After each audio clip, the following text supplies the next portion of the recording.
The everyday grind. Tired out from the summer heat. Want to get away from it all?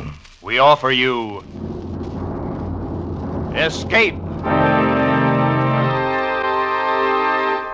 Escape, designed to free you from the four walls of today for a half hour of high adventure. You are groping through the midnight dimness of a gigantic department store.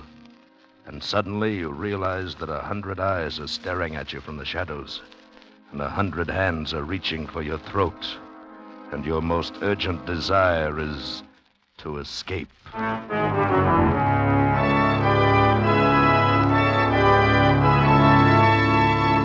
Tonight, we escape to a fantastic world of night dwellers, as John Collier imagines it in his eerie story, Evening Primrose.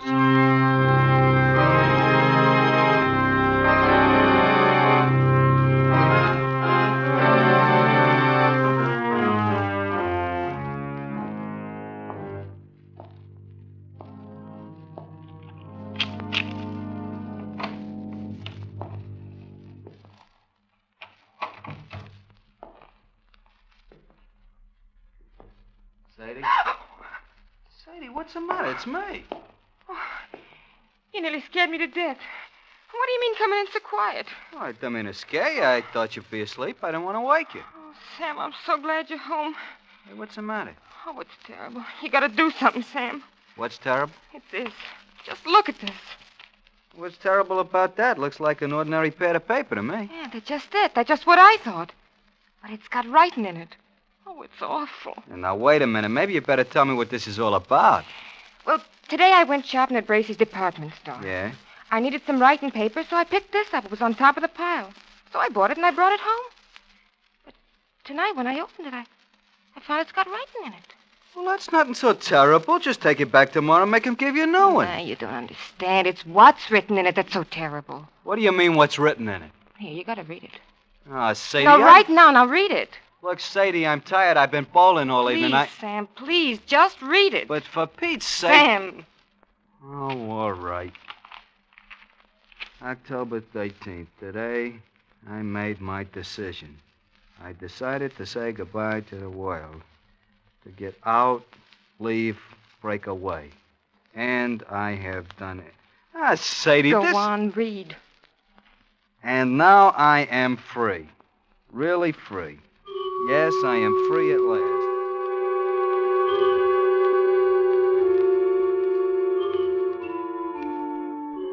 Yes, I am free at last. The world is an intolerable place for a poet. I was broke, starving, at my wit's end. And then I had the brilliant idea. I'd escape to a place where I'd had no need to earn a living, where I could write to my heart's content in peace and security. And where is this place? Right under your nose, so close you'd never think of it. I am now living in Bracey's department store. I have everything within arm's reach that anyone would need or desire. And it's all free. Absolutely free. I arrived this afternoon. I'd spent 3 days looking over all the department stores in town. I decided on Bracey's because of the completeness of their food department. Therefore, this afternoon I entered the store and went immediately to the 4th floor, to the rug department, and hid myself in this dusty, out-of-the-way corner behind a pile of carpets. Once I'm settled, I'll furnish it with the best of modern pieces from the furniture department. It's small, but it'll be cozy enough and safe. After the store closed, I made my first venture out. I tiptoed as far as the stationery counter and got this paper, the writer's primary need. Now, after making my first entry, I'll go out and get food, and wine, and the pillows for my bed, and perhaps even a fancy dressing gown. This is perfect. Here I'll be able to write. Dawn, October 14th. I am almost too unnerved to write this. The whole thing is unbelievable. After the store was dark and completely quiet, I crept out and started for the food department. One's steps echo hollowly in an empty department store at night, and I found myself gliding along the floor on tiptoe, moving as silently as possible. But the sound of footsteps persisted, and suddenly I realized that they were not my own. The night watchman. I was in the Salon Moderne, so quickly I seized a mink coat from a hanger and draped it about my shoulders and stood stock still.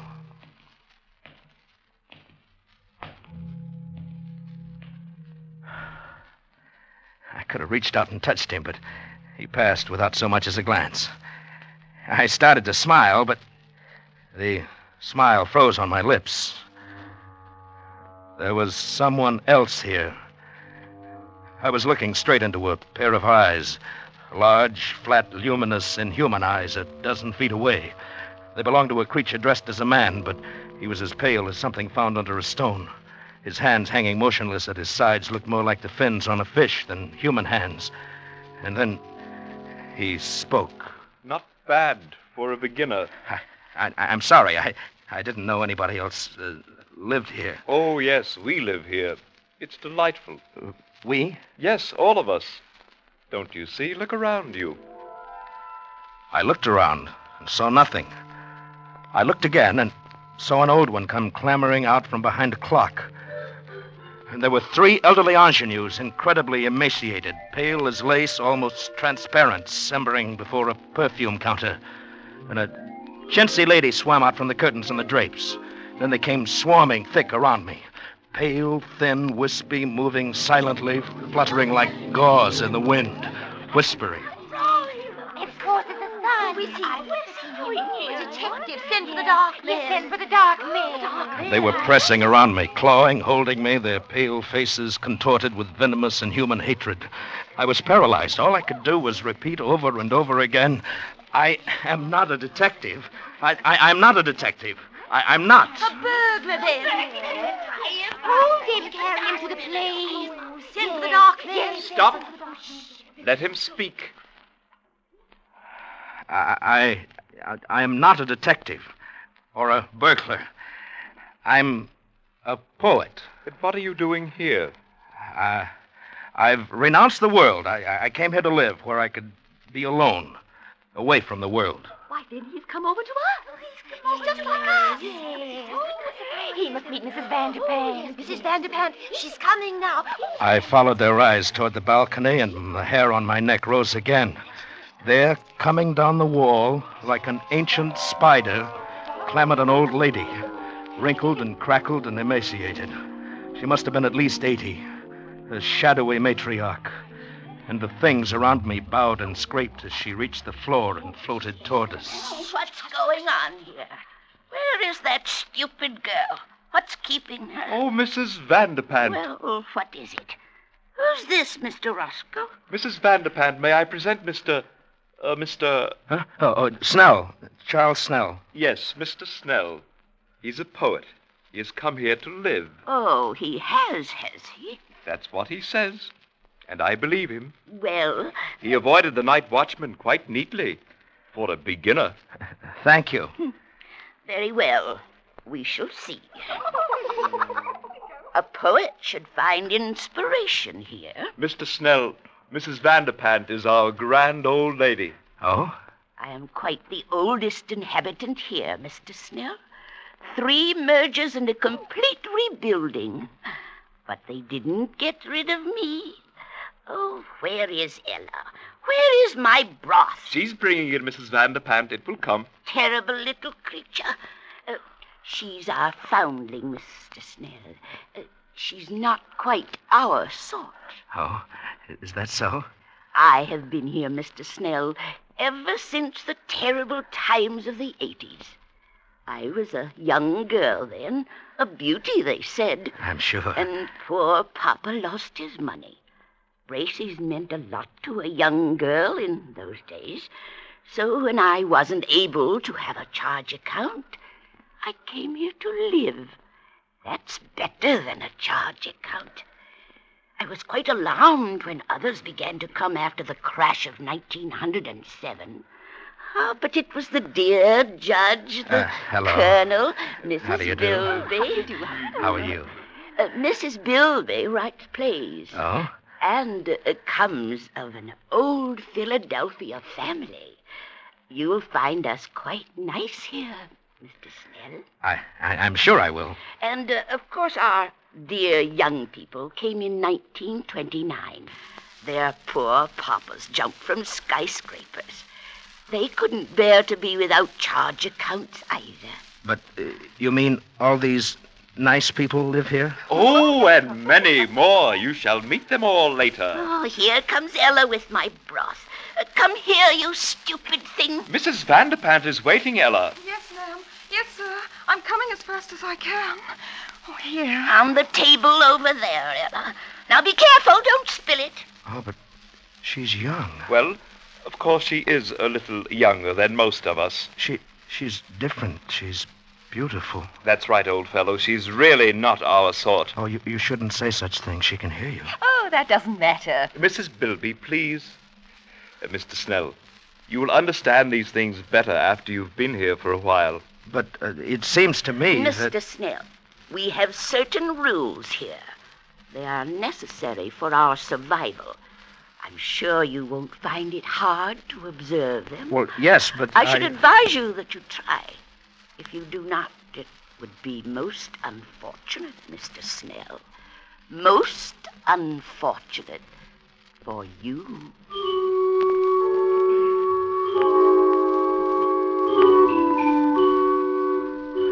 October 15th. You can imagine my feelings last night. My first thought was to escape as quickly as possible. In fact, I planned to quit my hiding place and mingle with the crowds and leave Bracey's forever. But just at dawn, Mr. Roscoe brought me a cup of coffee, which must have been drugged, for I fell asleep. And when I awoke, I found that I'd slept all day, and night was closing over the store once more. Later. I have spent my second night here. I saw Ella again. Ella, the pearl of this remote, fantastic cave. She's not like the others. A trifle pale, but otherwise normal and human and beautiful. A child of perhaps 18. She is the only thing that makes this nightmare bearable. October 20th. Escape seems almost impossible. There is a very effective burglar alarm system, and the doors are all carefully guarded. But that is nothing compared to the Dark Men. Who are the Dark Men? I don't know, but the inhabitants here threaten any transgressor with these Dark Men. I shall try to discover who they are. I am sure I'm watched, though they've begun to trust me now. Speaking to the night watchman would be suicide. Even if he believed my fantastic story or didn't shoot me as a burglar, I'm convinced that neither Ella nor I could get out of here alive. She and the night watchman are the only real people here. And how the others hate the night watchman. Odious, vulgar creature. He reeks of the coarse sun. Oh, come now, Mrs. Bilby. He's really a very personable young man. Very young for a night watchman. Mr. Snell, sometimes I wonder about your taste. Oh, you must not stay so much to yourself. You must become better acquainted with our ways. That's quite true, old man. Oh, you must come to the play tonight. We're going to be entertained with one of Mrs. Bilby's tragic comedies, Love in Shadowland. I'm sure you'll enjoy it. I'm sure I will. Oh, it's really a festive occasion, you know. Wanamaker's is coming over. Wanamaker's? Yes, the entire colony over at Wanamaker's is coming here en masse to attend the play. You mean there are people living in other stores? Oh, dear, yes, didn't you know? Of course, the best people live in Bracey's and Wanamaker's. Oh, come now, Mrs. Bilby. There are some very nice people at Altman's. I beg your pardon, Mrs. Bilby. Hello, Ella. Oh, good evening, Mr. Snell. Well, what is it, Ella? Oh, please, ma'am, I'd so love to see your play tonight. May I have your permission? Certainly not. You know better than that, you stupid creature. You know where you belong. In the basement by the garbage cans. But Mrs. Bilby... Hush, Mr. Snell. Ella, you're becoming entirely too forward of late. I advise you to watch your step. Remember the Dark Men. Oh, no. Please, Mr. Roscoe. I'll be good. I promise I will. Oh, no, please don't send for the Dark Man. I'm sorry, Mrs. Bilby. Excuse me. Ella, come back. Charles, you forget yourself. Let her go. But how can you treat her like that? Why do you always frighten her? And what is all this about the dark men? Well, Mr. Snell, Oh, please, Mr. Roscoe, not now. You'll spoil our whole evening, and I do so want Mr. Snell to enjoy my play. Very well, Mrs. Bilby. Later, Charles. But I want to know about the dark men. Later. October 21st. I found an opportunity to speak to Ella alone. I had not dared to speak to her before. Here one has the sense always of pale eyes secretly watching. But last night at the play, I induced a fit of hiccups. As I anticipated, I was sternly reprimanded and told to go and secret myself in the basement where the night watchman wouldn't hear me. This was exactly what I'd planned. I went to the basement. And there, in the darkness, among the garbage cans and the rats, I heard sobbing. Ella? Ella? Oh, Ella, is that you? yes. Why are you crying? What is it, Ella? They wouldn't even let me see the play. Oh, is that all? Oh, Mr. Snell, I'm so unhappy. Oh, there. You mustn't cry. You're the only one. The only one who is kind. Ella, why are you here? Why do they treat you so differently? Because I'm not like them. I didn't choose to come here. You mean you were held prisoner? Yes. You see, I was only 6. I came here on a shopping tour with my mother. I got lost and fell asleep behind a counter. It was dark when I awoke, and they found me. Some of them wanted to send for the dark men because they were afraid I would tell on them. But Mrs. Vanderpant said no. I could stay and be her maid. I've been here ever since. Since you were 6? But haven't you ever tried to get away? Oh, no. I don't know anything about out there. I wouldn't know what to do. Besides, I'm afraid to take the chance. If anyone tries to get out, they send for the dark men. Ella, who are the dark men? Don't you know? Oh, it's horrible. Tell me. Well, you know how people live in all the stores, at Gimbel's and Bloomingdale's? Yes, I know. Well, the dark men live at the undertakers. Good heavens. And whenever someone dies or breaks the rules, or when a burglar gets in and sees these people and might tell, they send for the dark men. Why, that's horrible. They put the body in the butcher shop in the food department, and then the dark men come. I saw them once. It was terrible. What do they do? They go in where the dead person is. They have wax with them and all sorts of things. And when they're gone, there's just a wax model left on the counter. Then our people put a frock on it or a bathing suit and mix it up with all the other wax models in the windows. And nobody ever knows. Ellie, you mean all these dummies are... Oh, no. At least, not all of them. But if you displease these people, the same thing might happen to you.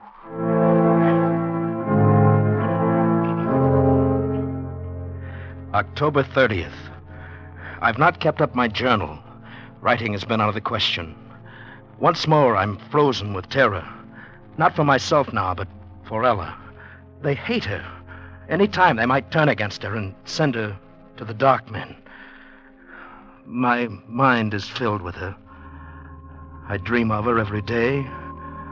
I live to see her at night. We've managed it several times. They trust me now and let me roam about without interference. And finally tonight I met her again and said it. Ella, I love you. Charles. I love you, Ella. Let's get married, or whatever they do here, and then we can live together in my home in the carpet department. They wouldn't dare hurt you then. Charles. Oh, don't look so dismayed. If you like, we'll go away from here. Maybe we can get transferred to Bergdorf Goodman, overlooking Central Park. Don't, Charles, don't. You must. Oh, but I love you. Ella, you're not in love with someone else. Oh, Charles. Yes, I am. But who? I thought you hated them all. Oh, it must be Roscoe. He's the only one that's young enough.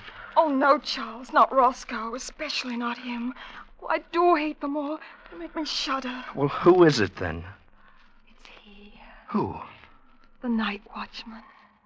No, that's impossible. Oh, I love him. He smells of the sun. Ella.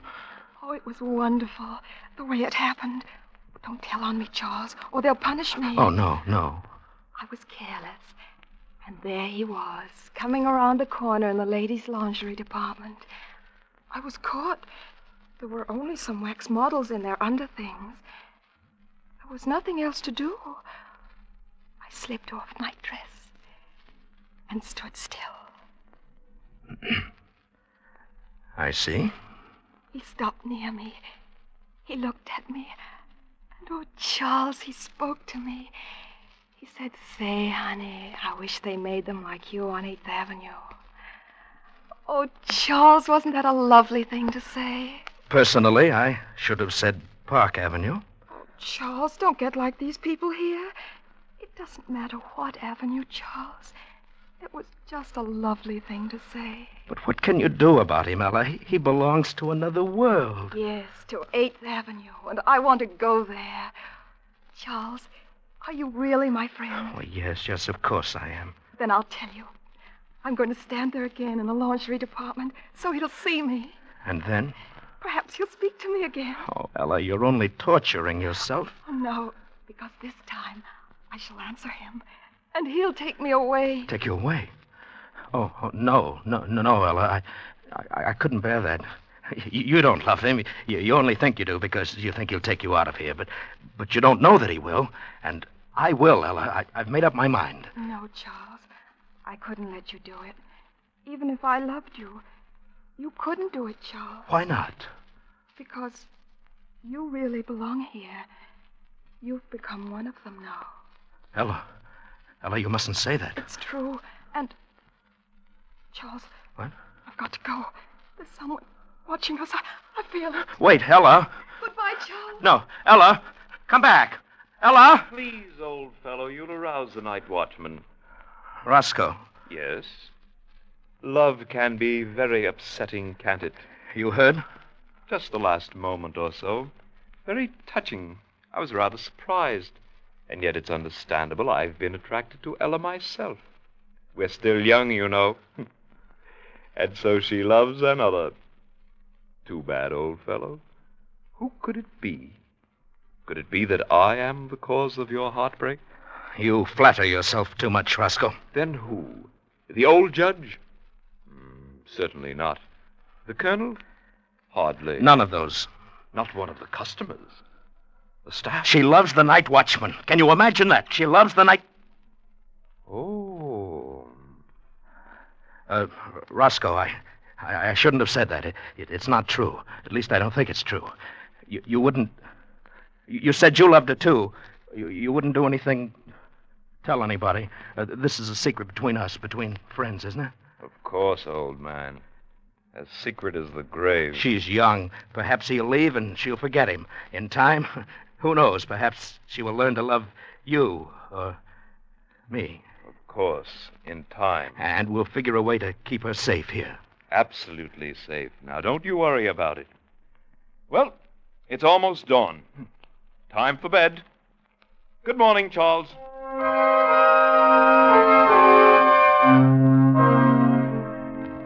Early evening, November the 4th. I was a fool. I should have known he couldn't be trusted. He must have gone straight to Mrs. Vanderpant. This evening, the atmosphere has changed. People flickered to and fro, smiling nervously, horribly, with a sort of frightened, sadistic exultation. An informal dance in the record department's been called off. And I can't find Ella. I'm going out again now to look for her. Roscoe, what have you done with her? Quiet, old chap. The night watchman. I don't care. What have you done with her? Whatever I did for your own good as well as the good of us all. Wait a minute. What is that? What are those people carrying? Why, it's Ella. She's tied up, and they're carrying her. Ella! Ella! Stop it, Joel. Stop it. Joel, do something! Save me! Let me go! Let me go! Stop, Joel. Stop it. You'll arouse the night watchman. But they're taking her into the butcher shop. Ella! Ella!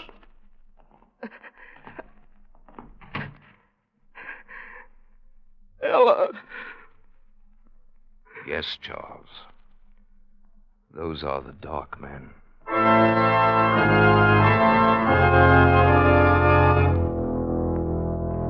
Midnight. I am scribbling this last entry hurriedly. They are in there in the butcher shop with Ella. The dark men. There's only one thing to do. I'm going to find the night watchman and tell him. He and I will save her if we can. And if we're overpowered, well, I will leave this pad on the stationery counter. Tomorrow, if I live, I will recover it. If I do not, whoever finds this and reads it, look in the windows. Look for 3 new wax dummies. 2 men, one rather sensitive looking, and a girl. She has blonde hair and blue eyes, and her nose turns up a little. Look for us. And then find them. Smoke them out. Exterminate them. Avenge us.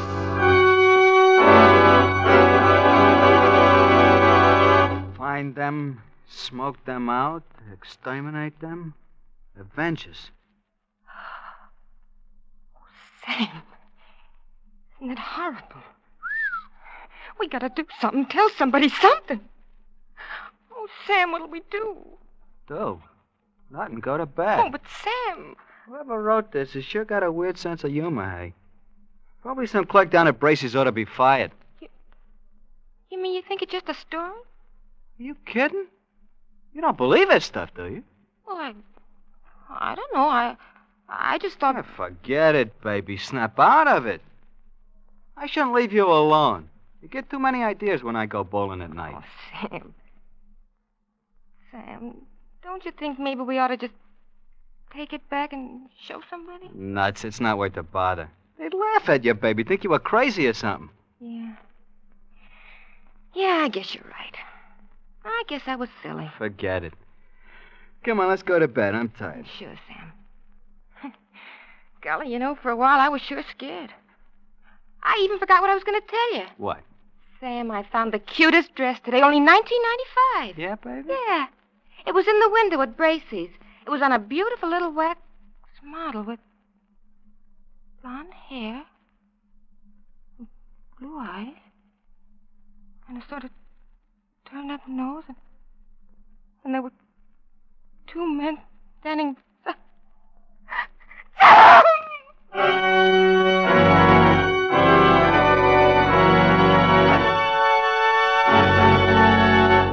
Escape is produced and directed by Norman MacDonald. Tonight, we have brought you Evening Primrose by John Collier, adapted for radio by John Dunkel. Featured in tonight's story were Bill Conrad as Charles and Constance Cavendish as Ella, with Harry Bartell, Lillian Baeff, Jeff Corey, Kay Miller, and Irene Tedrow. Special music by Ivan Ditmars. Next week. When you've had all you can stand of routine, when your everyday chores offer you no release, when the 4 walls are closing in on you, join us for Escape.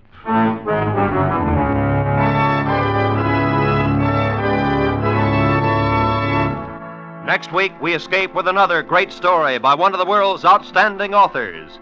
Good night, then, until this same time next week, when once again we offer you Escape.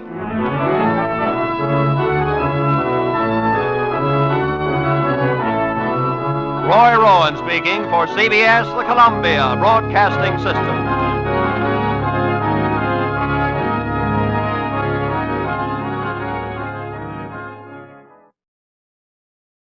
Tired of the everyday routine? Ever dream of a life of romantic adventure? Want to get away from it all? We offer you Escape, starring Edmund O'Brien. Escape, designed to free you from the 4 walls of today for a half hour of high adventure.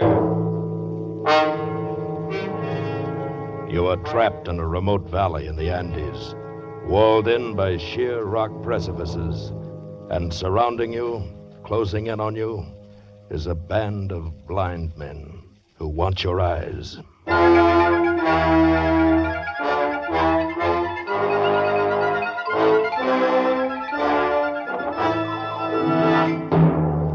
Today, with Edmund O'Brien as Nunez, we escape to the mountains of Ecuador and to a remarkable world where sight is unknown, as H.G. Wells imagined it in his gripping story, The Country of the Blind.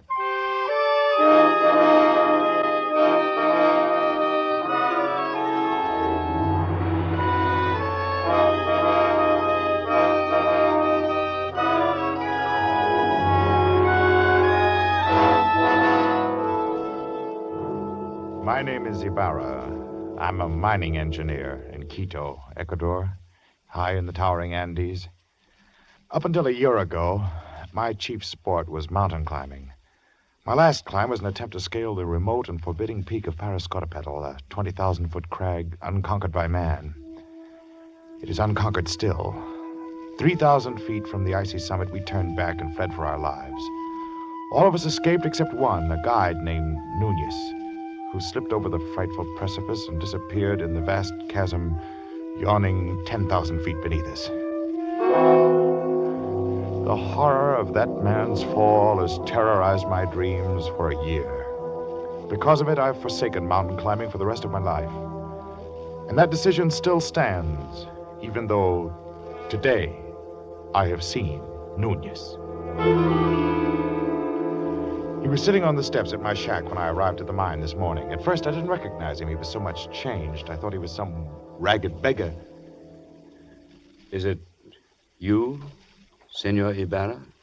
My name is Ibarra, yes. What do you want? You do not know me, senor? Well, no, well, you look like a man I knew once, but He's dead. Dead on the slopes of Parascotopetl? Nunez. Nunez. That is my name, senor. At least, that is the name I remember. But you fell. I saw you fall. Yes. It's impossible that you could have lived. Perhaps the gods of the mountains had some reason to spare me. Nunez, if we'd had any idea that you were alive, but you went down thousands of feet. We couldn't even attempt to find your body. I know. I do not blame you. You could not have reached me. And if you had, I should not have welcomed you. At first. But then, later. What do you mean? Senor, you will not believe what I have to tell. I can hardly believe I'm seeing you, talking to you. Tell me what happened to you. You remember that night, the night I fell? We had been toiling all day, inching our way up a steep ice wall. And as darkness came, we found a narrow ledge, barely 3 feet wide.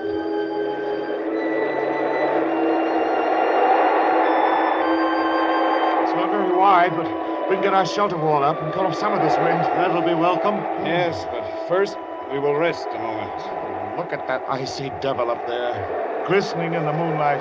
There's another 3,000 feet of sheer ice wall.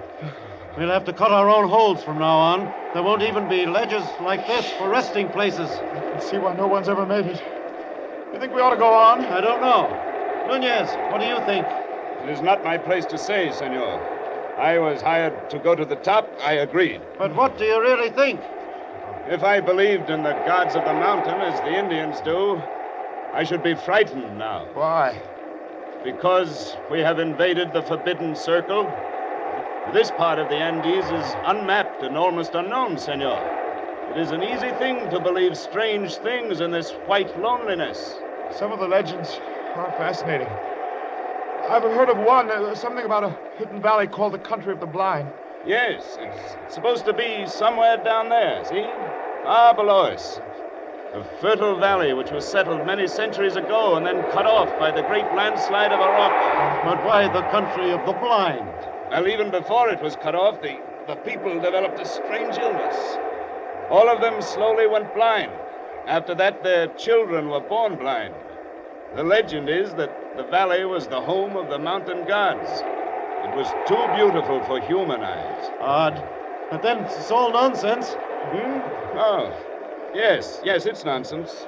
It would be pleasant to find it, though. You know the old proverb, in the country of the blind, the one-eyed man is king. I doubt that we should ever find it. I even doubt that it exists. Of course not. I was only joking. Of course.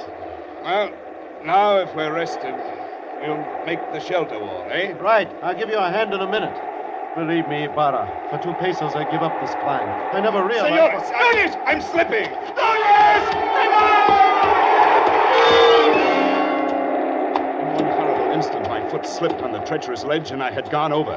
I slid down the icy slope for perhaps 200 yards, digging frantically with my feet, with my hands, for some kind of hold. And then I went off, falling far out into the icy black night, falling down, down. I fell perhaps 1,000 feet, and then I felt the heavy, stinging impact of snow. I'd fallen onto an almost perpendicular slope, and once again I was sliding down, down, tumbling over and over. But now, around me, over me, an immense avalanche of snow was rumbling, sliding with me. Suddenly I realized that my own motion had almost stopped, and it was the snow that was moving. I was riding the avalanche. At almost the same moment, I went over the second precipice. It was higher than the first, much higher, perhaps 4,000 feet. I fell with the snow for what seemed minutes, every second, expecting the terrible final impact. But the impact never came. Miracle of miracles, that sheer wall blended almost imperceptibly into another slope. And again I was sliding. And gradually, as the arc of the slope curved away, I felt myself slow down. I was whirled along on top of the avalanche, and then, as it subsided, out onto the gentler snow, upon a gentler slope, and finally, I rolled to a stop and lay still.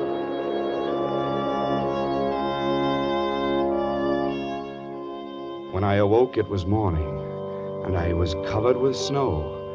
I shook off the cold white blanket, rolled over on my back, and looked up. My heart almost stopped as I saw from where I had fallen. The mountain towering 10,000 feet above me. Carefully, I felt myself. My clothes were torn. I was bruised and bleeding. I ached in every muscle, but I had not broken a single bone. I lay there and offered up a prayer to the gods of the mountain.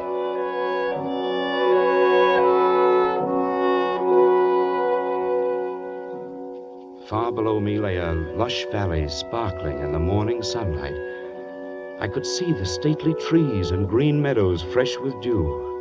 I started down, but it was still an arduous descent. The farther down I got, the more I realized the beauty of the scene. This was a hidden paradise I'd fallen into. And I was the first man ever to see it. So I thought. But I was wrong. I realized that first when I saw the cultivation in the meadows. And then the walks, well-kept stone walks laid in a symmetrical pattern all over the valley. And then I saw them. There were men and women lying under the trees, resting. Nearby, a collection of windowless huts marked the village, and the plastering of the houses was done in a wild variety of colors. I thought to myself, the plasterer who did that must have been blind as a bat. Then I saw 2 of the men quite close to me. They were standing on a bridge over the little stream. They were dressed in odd, loose clothing, and there was a strange look about their faces. They failed to notice me as I approached until I shouted. Suddenly, they looked up attentively in my direction. I waved wildly at them, but they took no notice. Why, the fools must be blind. Blind?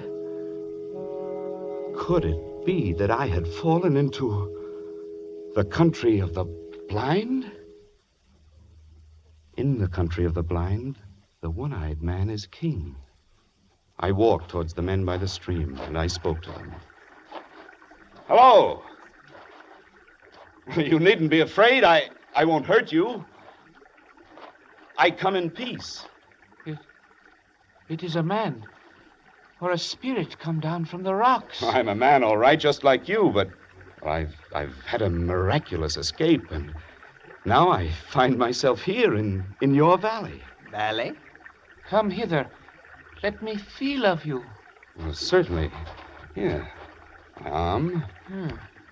My face. You see, I'm indeed a man, like yourself. Yes. My lips, they move with speech. And my eyes. Oh! Careful there. Gently on the eyes. Eyes? That is strange. Feel this, Correa. Yes, I feel. Careful. You feel my eyelids flutter? He is but imperfectly formed. Some strange bulge there. Unseemly. No, your eyes are shrunken in, but mine are whole. I can see. See? See?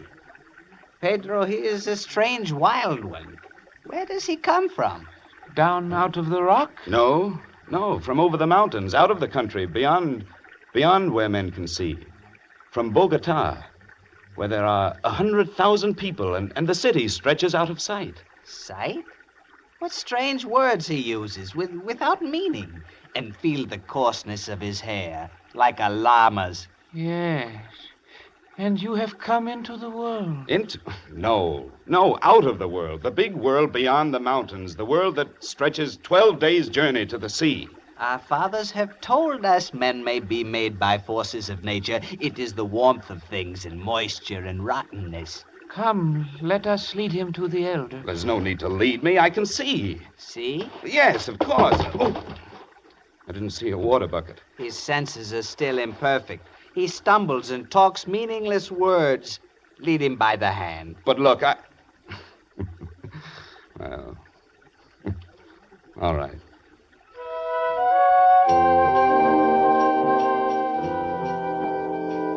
These people had been blind for centuries.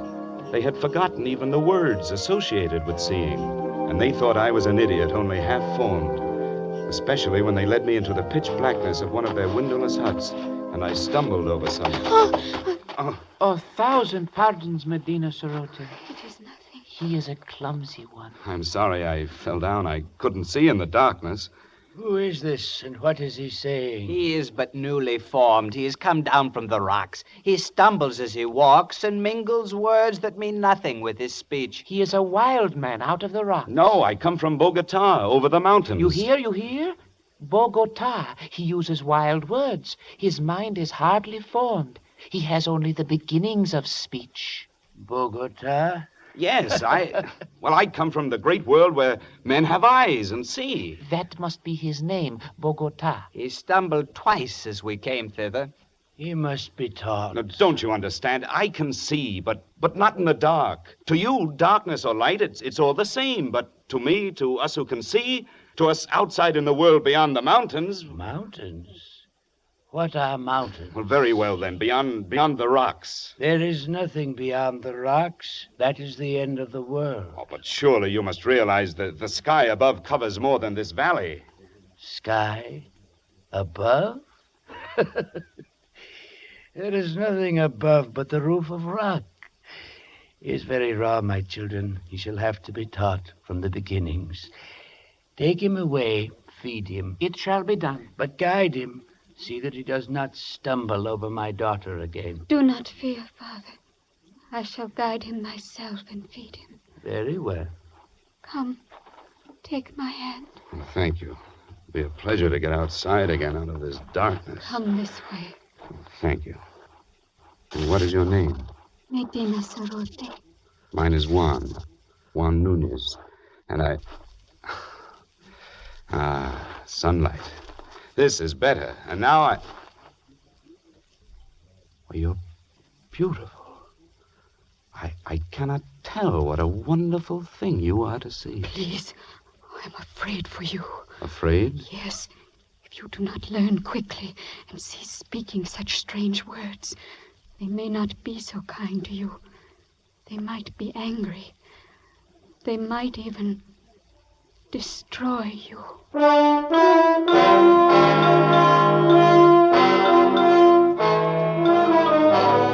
This thought had not occurred to me before, and suddenly I had a twinge of fear. Still, the proverb kept running through my mind. In the country of the blind, a one-eyed man is king. But try as I would, I could not make them understand my wonderful gift of sight.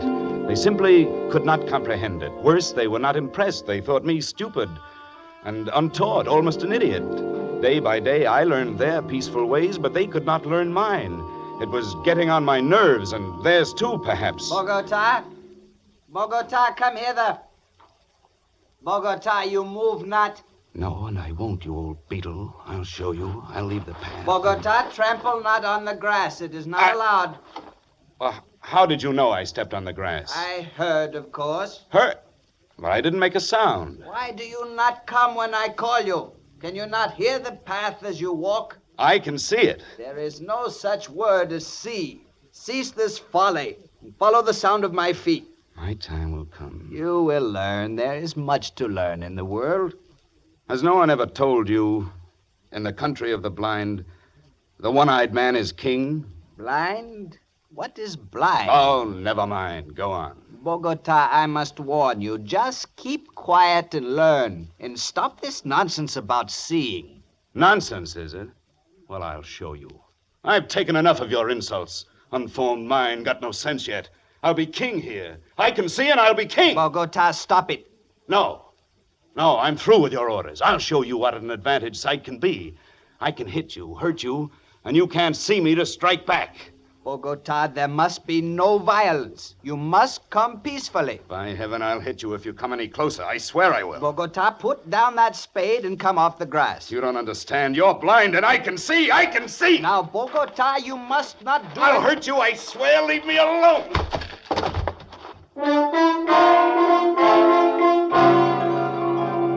I hit his arm, turned, and ran over the wall, outside their valley, back to the rocks, to the precipitous cliff I'd come down.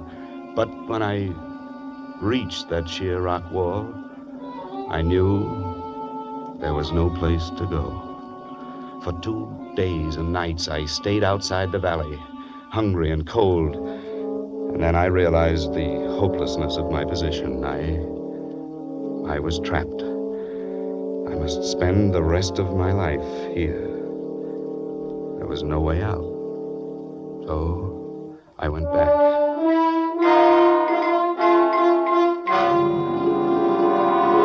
I confess I was mad. I admit I'm only newly made. That is better. And you still think you can see? No, that was folly. The word means nothing less than nothing. And what is overhead? Rock. There's a roof above the world, a roof of rock and very smooth. Very well. And now... Look, before you ask me any more, give me food or I'll die. Very well, give him food. Yes, Father.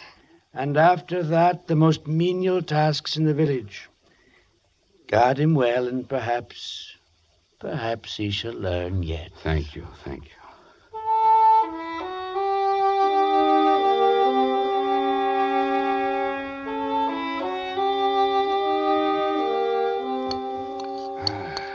That's better. You're kind, Medina Sarota, very kind. I am glad you came back. You are? If they were all like you, I should never have run away. What was that word you said I was? Beautiful. It means something nice. Something very nice. Medina Sarota, why is it you have no husband? I have a disfigurement. These long hairs. Your eyelashes? But they're beautiful. They're considered a disfigurement. Why, you're the loveliest girl in the valley. But they wouldn't know, would they? And so you have no lover? No. Medina Sarota, what do you think of me? Do you think of me as an idiot like all the rest? Oh, no. You have much to learn, but you will learn it, I'm sure. And you are kind and gentle, and your voice is soft. You speak the words that are soft and warm. No one has ever spoken such words to me. I shall speak them often, Medina Sarota. You are the only one in this valley, in this world, I care for.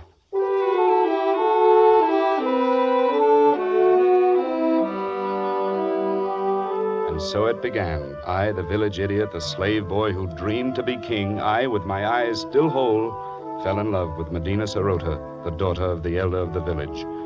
Only to her could I open my heart without fear. Only to her could I speak of the beauty I could see around me.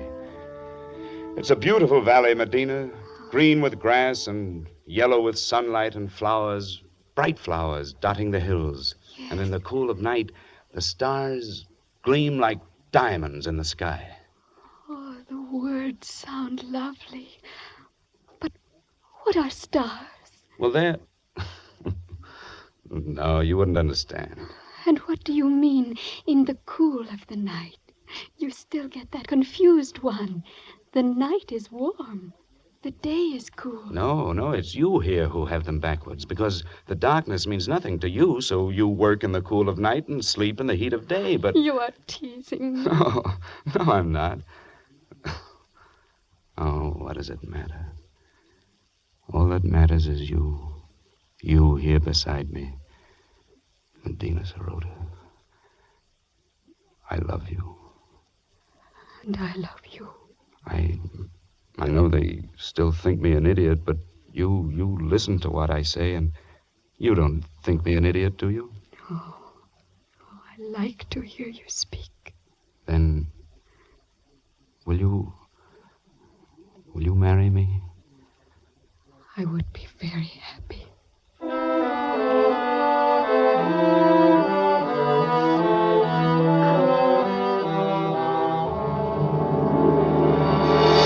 No, I will not have it. But, Father... He is an idiot. He has delusions. He cannot do anything right. But he is getting better. He's better than he was. And he is strong and kind, stronger and kinder than anyone in the world. And he loves me, and I love him. No, I will not have it. Great sire, if you please. Yes? What is it, good doctor? I have examined Bogota, and the case is clear to me. I think very probably he might be cured. Ah? And how might that be done? His brain is affected by something. I believe I know what it is. Those queer things he calls eyes. Where we have but an agreeable depression, he has great lumps.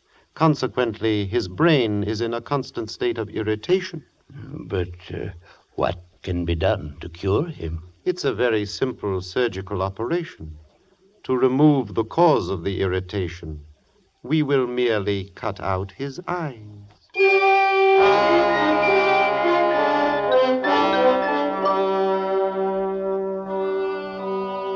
But they say it will make you well. You don't understand, Medina Sarote. My world is sight.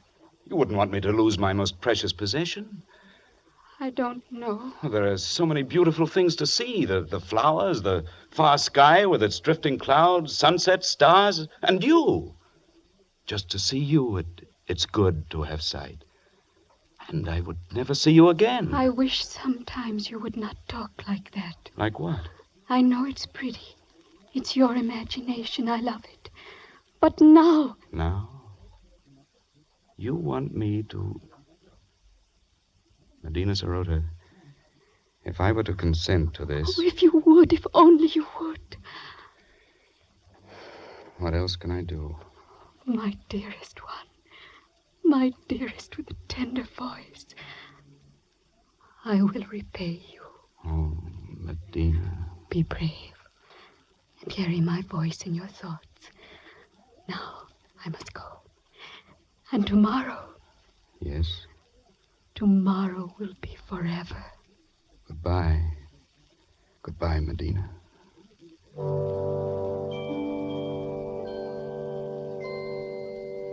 I suppose I knew it then when I said that. I only meant to go up on the rocks and look out over the valley, to spend my last day feasting my eyes on the wonderful, beautiful world of light and color. But when I got there, it was too beautiful, too lovely. This valley, this home of the mountain gods. Beautiful and forbidden. I drank it in, the green of the fields, the blue of the gently curving stream, the orange of the lichen and the rocky crevices. Then I climbed higher, to see the great snow-capped peaks towering above and away to the distant sky, and higher as the shadows turned the snow to purple and crimson and deep blue. The valley was far below and as beautiful as a painting. But like a painting, it looked unreal. Medina Sarote was small and far away, a distant dream, and the world of sight was here, all around, overpowering, wonderful. I turned and began to climb up that sheer rock wall.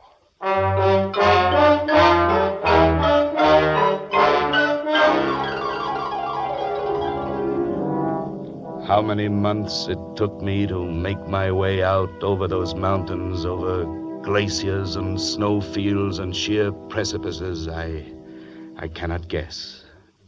How I lived through the cold and the hunger of it, I cannot tell you. But I am here at last, back from the country of the blind. Good heavens, man. What an experience. Terrible and wonderful. But you're not sorry you came back. Sorry? I see her face clearly now. It's the only thing I see. Nunez, come. You need food. Here, take my hand. Thank you. Where is it, Senor Ibarra? Nunez. Yes, the gods of the mountains have had their revenge. Those months of crawling over the snow and ice with the sun glaring down, yes, I am blind.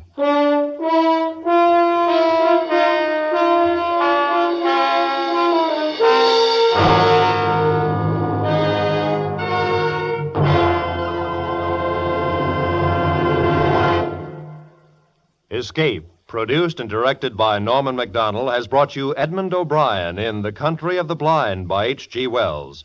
The radio adaptation was by John Dunkel.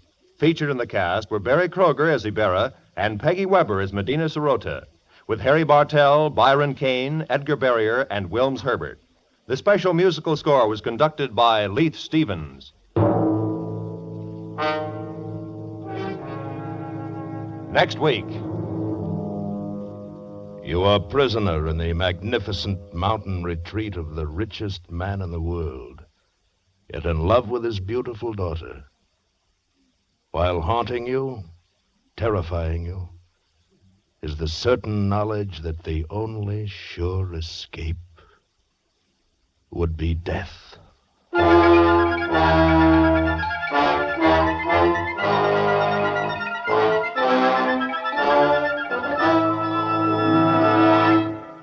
Next week, Escape with F. Scott Fitzgerald. Amazing story, The Diamond as Big as the Ritz.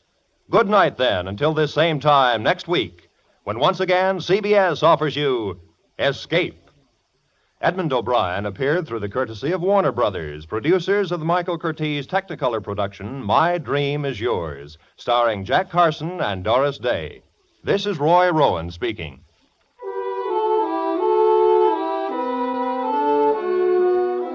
In just a few moments, the laughs start rolling on CBS's great Sunday Night of Stars. Within the next 2 hours, 5 of America's top comedians will unroll their newest wares. Lum and Abner, Amos and Andy, and Jack Benny.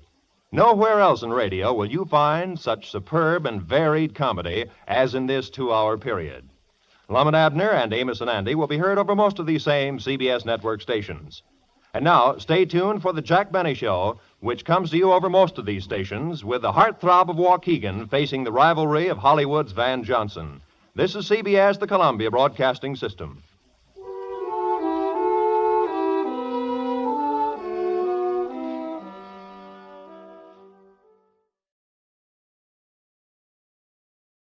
Tired of the everyday routine? Ever dream of a life of romantic adventure? Want to get away from it all? We offer you Escape. Escape, transcribed to free you from the four walls of today for a half hour of high adventure. You are trapped in a dark, empty house. a girl lying dead at your feet. And surrounding you, closing in on you, are a band of killers, deadly enemies of your country and yourself. And they are intent on murdering you.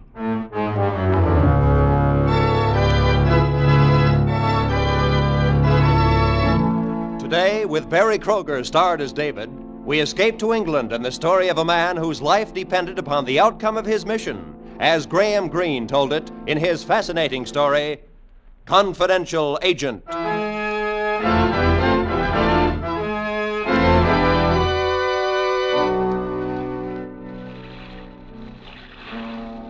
It was getting dark as the ship threaded its way through the tugs into Dover Harbor. The thick fog gave way reluctantly to the ship. It swirled over the deck. There was a cold bite to it, chilling me inside and out. Yet in a way, this cold English fog was more comforting than the atmosphere I had left. For in my country, there was war. Already Austria had fallen before the goose-stepping armies of a madman, and now my country was fighting with its back to the wall. In order to continue the fight, we needed industrial diamonds to shape the tools of war. That's why I was now landing in England. There were others in my country, a group headed by a man known only as the Baron, who wanted to turn our country over to the invader, who would do anything to stop us from getting the diamonds we needed. So you see, my mission was a secret one. Not even our own embassy knew of it. So far, the trip had been uneventful, except for meeting the girl. Her name was Rose Cullen. At first, she seemed too curious, asking questions about my trip, my visit, my friends, and I wondered if she were working with the Baron. But as time wore on, I decided I'd been mistaken, and I accepted her offer to drive me to London. 20 minutes after we had docked, we were through the customs and walking towards the car park. Rose suddenly asked me to excuse her for a moment. Almost before I could answer her, she had vanished in the fog. Good evening, David. Baron. I've been expecting you. We have nothing to talk about, Baron. I think we could find a subject. Diamonds, for example. Or perhaps I could interest you in accepting, let us say, 2,000 pounds for our point of view. Say 2,000 pounds. I still say we have nothing to talk about. An honest man. It's a very dangerous hobby, David. Honesty? You may remember an old saying in our country. The honest man and the thief both pay the same price, to death. Goodbye, David. He raised his hand in an open-palmed salute and walked away, the fog quickly swirling up to hide him. There was a shot, aimed at me. I jumped back against the wall. There was nothing to see but fog. Gray wisps of fog blanketing out everything. There was no way of telling from where death had tried to strike, or from where it might strike again. Then I heard her returning. Had she left me to give them their chance? Or had it been her finger, manicured and perfumed, that had curled around the trigger? Sorry to be so long, David. Are you ready? Yes. I was talking to your friend, the Baron. The Baron? Oh, you must be mistaken. I don't know a Baron. Come along. Did he say he knew me? No. Perhaps I am mistaken. Of course, it might be someone I met at Father's. He loves to surround himself with titles. Oh, who is your father? Ah, here we are. Will you drive? I'm simply exhausted. All right. My father? Oh, he's Lord Bendage. Didn't you know? Lord Bendage? But I thought your name is Cullen? Well, of course. My father's name was Edward Cullen. After his first £1 million, he became Edward, Lord Bendage. It's really quite simple. I came here to do business with Lord Bendage. Isn't that coincidence? Everybody I meet has business with him. I see. I can't think of anything more dull than Father's business. What are you thinking? How, in my country, I would go along a country road like this very slowly, ready to jump into a ditch if I heard a plane. I'm not sure the war has not followed me here. Oh, don't be silly. The only war here is between the Prime Minister, who talks about peace in our time, and Mr. Churchill, who talks just as long about the glory that was Britain's. And nobody believes in anything. You're very cynical for such a pretty girl. What is there for me to believe in? My father's diamonds. Hardly something to get passionate about. You have no young man? Oh, plenty. If I want to know who scored 60 runs in the Lancing-Brighton cricket match, or the odds at Epsom Downs. But there's no excitement. If it's excitement you want, perhaps we still will get it. One of my countrymen tried to kill me just before you joined me. Oh, really? It's true. He or his men will certainly try again before I reach your father. Oh, don't be so melodramatic. Things like that don't happen except in thrillers. Unless, of course, you're a spy. Are you? No. No, I'm more of a confidential agent. What's the matter? What's that ahead of us? Oh, it's just a lorry. Why is he blocking the road? He stalled, probably. I'm sorry you're mixed up in this road. But it's only someone out of Hold on, petrol. we're going on.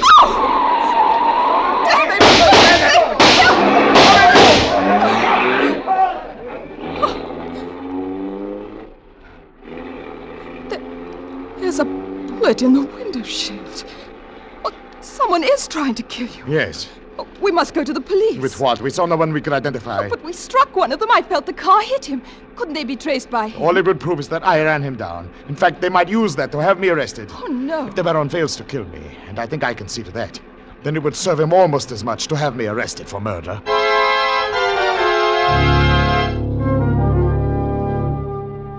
It was late at night when we reached London.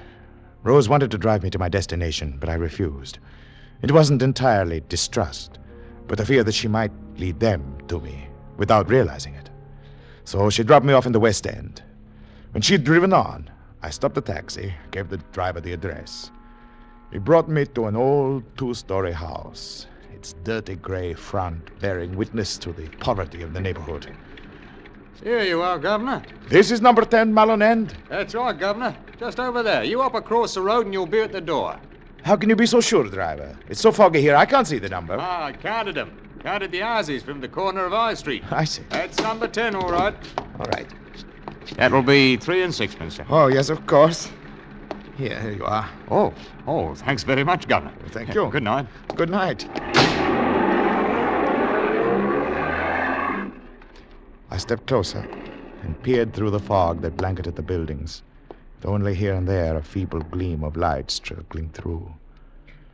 I stood there for a moment, looking at it. There was no light visible in any of the windows, and I wondered, fear pressing in with the fog, if something had happened to our agent. I kept my hand near my gun as I pressed the button beside the door. If something had happened to our agent, this might be a trap. The door opened a few inches, and a pinched, elfin face, neither old nor young, looked out at me. What do you want this time of night? I'm sorry, but I'm David. David?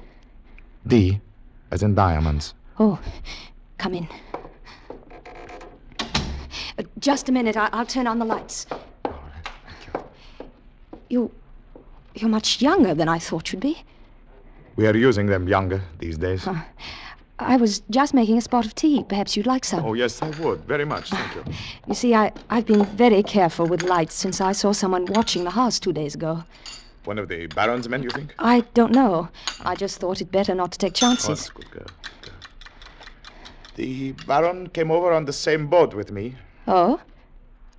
Did he see you? Oh, yes. Thank you. It's all right. We even had a short talk at the customs. What did he say? He offered me money for a vacation. How much? £2,000. You refused? Of course. £2,000. Oh, this tea's good. After being out in the fog, it's warm.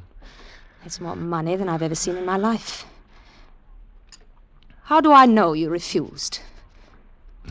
I suppose that's a question I would ask, too, were I in your place. You know, I wonder if that isn't the Baron's biggest crime against us. That he's made us eternally suspicious of each other. Yes, What is your name? Elsie. Elsie. Well, Elsie, you don't know that I didn't take the £2,000. But I am going to see Lord Benditch tomorrow, and maybe that will prove it. And then you'll be going back? Monday, yes. Oh, I see. Now, what do you have for me? Oh, not very much. You see, I know that the Baron has friends everywhere, even in the English government. But Lord Bendich will deal with you first if you are there on time and can prove you represent your government. If I did not show up, then he'd be free to deal with the Baron. Yes, that's it exactly. Now look, if you're seeing Bendich and his syndicate tomorrow, yes, then I must warn you again that... The shot came through the window. I leaped to the wall, turned off the light. I knelt, found her wrist. There was no pulse. Elsie was dead. Kneeling there, I cursed myself. The minute she told me that someone had been watching the house, I should have known that both of us had to get out. I should have known there was no time for tea and talk. Suddenly, I heard a sound. The door. The killer or killers were in the house. To stay there in that dark, small room, try to shoot it out with them, could have only one ending. They were blocking off the front door. I couldn't leave through a window. I'd be a perfect target that way. I began to edge toward the other door in the back. It was slow work. Then I was in what seemed to be a kitchen. A gloomy patch of light guided me to the door. I pressed my face to the glass. I strained to see outside. A man was standing, only a few feet from the back door. There was only one other way to go. Up. I slipped out of the kitchen into the hall. After what seemed hours, I found the stairway and carefully stepped on the first step. It creaked, and I leaped higher and up to one side just in time. Another step. And I tried again. There was only one thing to do. I raced up the stairs. I flung myself to the floor.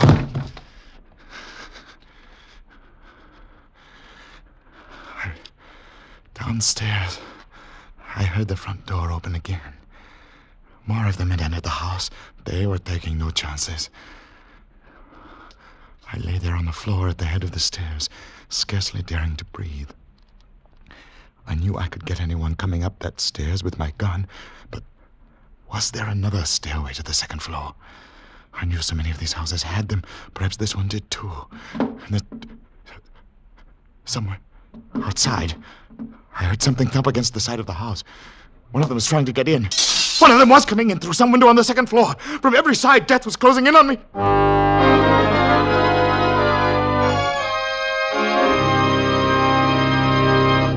In just a moment, we will return to Escape. But first, that happy but hectic couple, Ozzie and Harriet, come home to CBS tomorrow at 6:30 Eastern Standard Time. So get your whole family together to welcome them home next Sunday night, when they'll be heard on most of these same CBS stations just before the Jack Benny Show. And now, with our star, Barry Kroger as David, we return to the second act of Escape and Confidential Agent.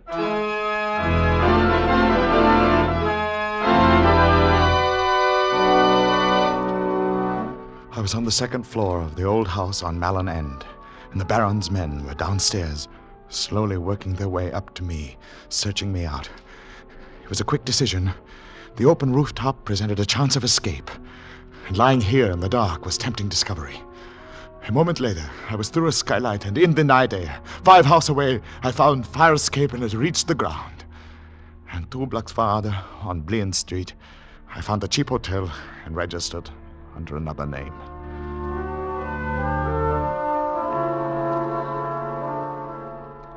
The next morning, I took a taxi to the house of Lord Bendich. The butler, with the empty face of the typical British servant, took my coat and then showed me into the room where Lord Bendich and 4 other men waited. These men were the Diamond Syndicate. You're the man we're expecting? Yes, I think you know the object of my visit. We had a letter a fortnight ago. Strange the purchase wasn't handled through your embassy or consulate. This is Mr. Forbes. How do you do? How do you do, Mr. Lord Forbes? Petting. Oh, my lord. Mr. Brigstock. How do you do, sir? Mr. O'Grady. You'll forgive us if we get to business right away? I should like that. Now, I'm prepared to pay the highest market price, for which I have here a side draft and a bonus of 25% after the diamonds reach my country. You will take the diamonds yourself? Oh, yes. Then the bonus should be paid now. Bendich is right, old boy. You might never go back, and then where should we be? Perhaps, Lord Bendich, we could accept the offer as it is if we are given notes covering the bonus. Oh, yes, I'm quite prepared to do that. Very well. You understand, we could do better than this, but we like to do business with established governments. We must, however, be certain that you have the right to speak for your government. You have your credentials, of course. Certainly, I have them. Something wrong?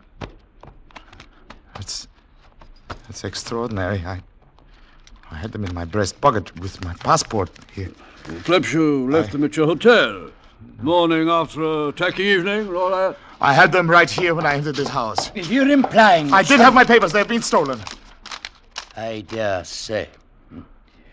Well, it's obvious we can't do business with an unaccredited agent. Lord Benditch, they've been stolen. Rough go, old boy. But it looks like you've had it. We are sorry, but Lord Benditch is right. We can't. I walked slowly out of the room. I must admit they were fair.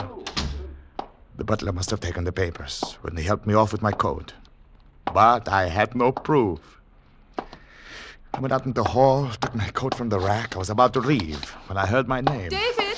It was Rose Cullen. David, did you get the diamonds from Father? No, my papers have been stolen, and your father won't deal with me since I could not prove I represent my government. Rose, do you know, is your father's butler new? Well, I think so, although I didn't really notice. I don't live here. I have my own apartment. You mean you think he took... I'm sure of it. I had my papers when I came up the steps.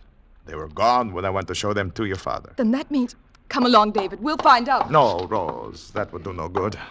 I'm sure that the Baron will have covered all loopholes. The papers are far away by now.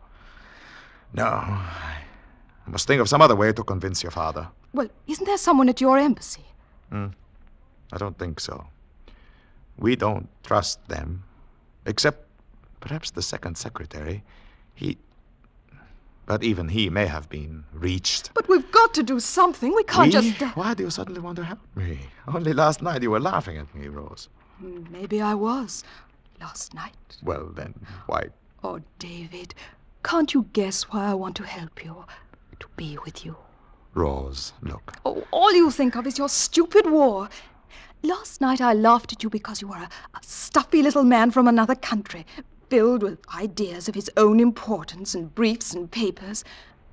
Now, after I've had a chance to think things over, I know this isn't true. Rose, a man in my position has to give up many things. He has no time to... Fall in love. Why not, David? Why not? Rose. Oh, all right. I won't embarrass you. Now tell me something.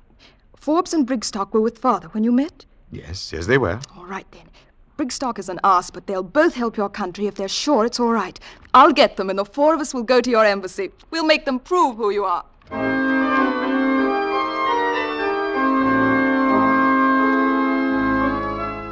She was right. They both did seem anxious to help, and were quite willing to go to the embassy with us. At the embassy, we waited for the second secretary. Then a man appeared, a countryman of mine, although I had never seen him before. May I help you, gentlemen? Yes. My name is Forbes. This is Mr. Brigstock. How do you do? We are associated with Lord Benditch. This is his daughter. We are considering doing business with this other gentleman who claims to represent your government. I know of no official representative being sent here. What is your name, sir? Here is my passport. Let's see. This is very strange. Mr. Forbes, the man whose name is on this passport is no longer alive. Are you sure? He was shot by the rebels. Oh, you're lying. You didn't even look at the passport. You had your story ready before we even got here. As a matter of fact, yes. We were warned that someone was posing as this man. We've had the Scotland Yard man here hoping he'd show up. Inspector! Scotland Yard, eh? They'll get to the bottom of these. I have no doubt. Is this the man? Yes. And here is his passport, Inspector. I see. Well, sir, we're going to have to hold you. On what charges, Inspector? Well, there are several, miss. Using a forged passport, illegal entry into the country, trying to obtain a contract under false pretenses, inquiry into a hit-and-run death on the Dover Road last night, and inquiry into the death of a young woman on Malin End. What if I refuse to accompany you, Inspector? Well, in that case, sir, I'm afraid I'll have to force you. If you need it, Inspector, I have a gun here. He doesn't need it, but I... Oh, no! Now, stand back! David! Don't try to follow me through the door! Wait, David, I'm coming with you. The two of us backed out of the room and ran downstairs. I knew it would be only a matter of minutes before there'd be an alarm out and Scotland Yard would be looking for me as well as the Baron's men. I was sure that I could beat the murder charges. But by that time it would be too late to get the industrial diamonds to my country, even if I could buy them. Rose took me to her apartment. Then, without telling me what she was going to do, she left. An hour later, she was back. David! It worked. What worked? I went to find Forbes and Brigstock. I convinced them that you don't dare stay and face the charges, and they're going to sell you the diamonds you need in spite of Father. Isn't it wonderful? You are. I don't know how I can ever repay you. By taking me back with you. Rose, darling, I told you before. I'm not asking you to marry me. I'm only asking to go back with you, to take part in something that's decent and honest. After that, well, we'll take what comes. You don't know what you're asking, Rose. It is not so simple as just going back. What do you mean? After today, Scotland Yard will be watching every ship leaving England. I can't book passage. I'll have to find some way to slip out of the country. Well, Forbes can arrange that too, after you get the diamonds.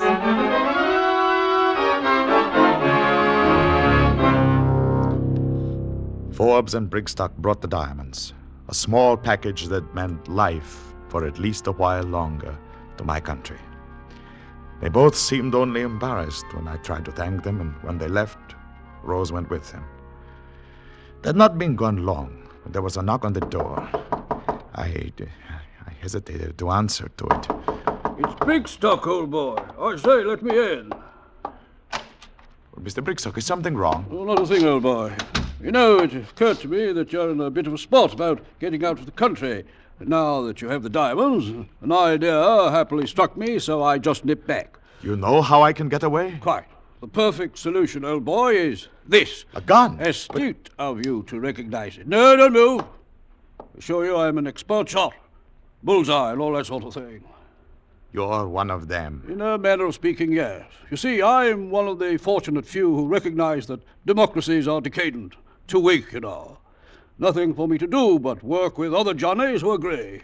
An Aryan world for all you Aryan supermen. Is that it? You know, Rose has exquisite taste in rugs. It's a pity you'll have to bleed all over it. You're quite insane, Brigstock. Not at all. You see, people like you never have the brains to understand the glorious world that we are going to build.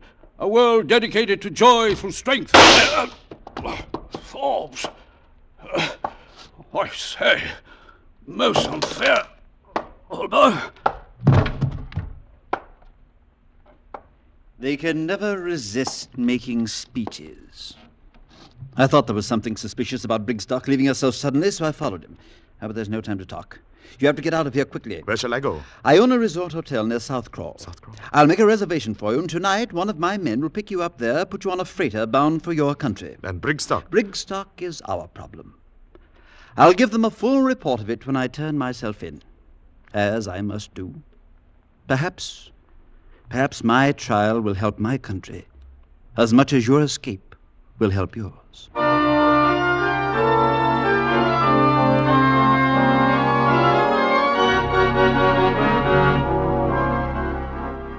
I reached the hotel just as it was getting dark.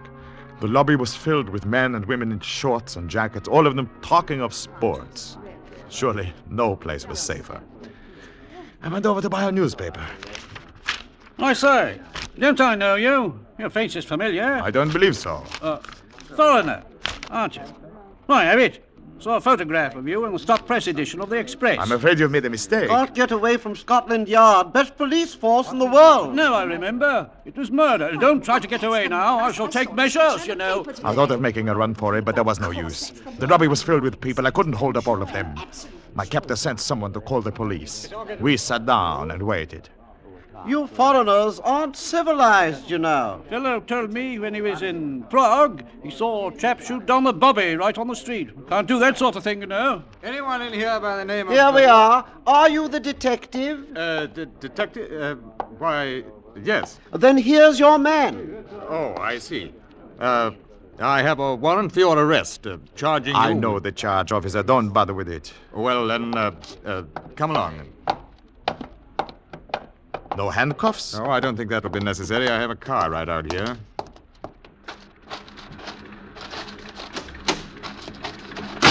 Well, that was a close one. Close one? Yes. It's a good thing you played along, or I wouldn't have been sure what the charges were. You mean you're not a detective? Heavens, no. Mr. Forbes didn't tell me the Yard was in this. Oh, they weren't before. It was in the last edition of the paper. One man recognized me and called the police. Yeah, it's lucky I came when I did then. Very. Well, we'll be at the coast before they get a search underway.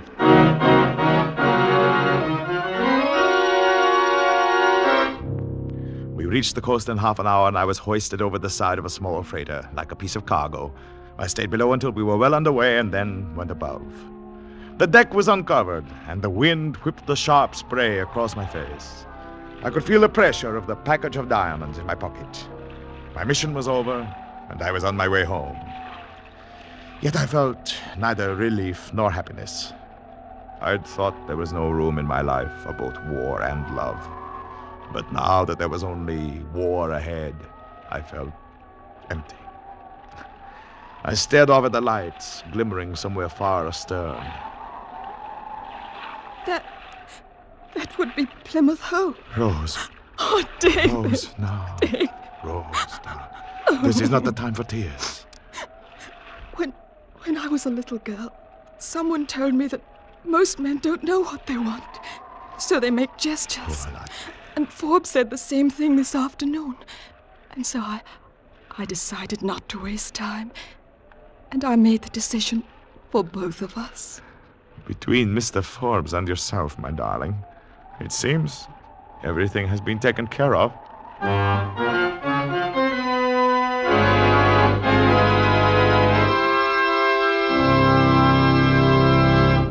Escape is produced and directed by Norman MacDonald. Today we have presented transcribed Confidential Agent by Graham Greene, adapted for radio by Ken Crossan, with editorial supervision by John Dunkel. Starred as David was Barry Kroger. Featured in the cast were Edgar Barrier, Constance Cavendish, Herb Butterfield, Parley Bear, Olive Deering, Ben Wright, Wilms Herbert, and Alec Harford. Special music was arranged and played by Ivan Ditmars. Next week. You are standing alone in a lonely canyon in the shadows of Superstition Mountain. While facing you, tempers ragged, guns drawn, are three men who, at your first move toward hidden treasure, will shoot you dead.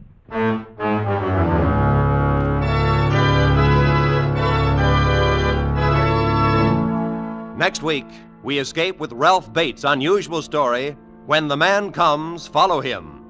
Be sure to tune in at the same time next week, when once again we offer you Escape. Tomorrow night on CBS is really something to talk about and listen to. Academy Award winner Jane Wyman on the CBS Family Hour of Stars. Ozzie and Harriet, Jack Benny, Amos and Andy, Sam Spade, and Lum and Abner. These are only a few of the great stars and shows which will come to you tomorrow night on most of these same CBS network stations. Jack Benny, of course, will be heard on the entire CBS network. This is Roy Rowan speaking. Now, stay tuned for 5 minutes of the latest news, to be followed by the Let's Pretend program over most of these same CBS network stations.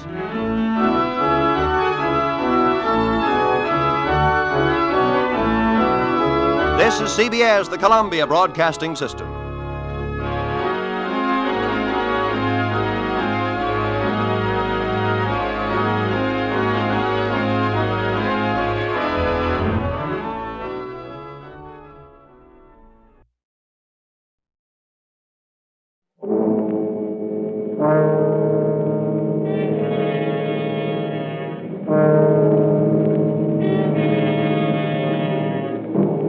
You are trapped in the native quarter of Mozambique, with the police closing in on you, while at your feet lie two dead men, and standing beside you is a sultry girl who offers you escape.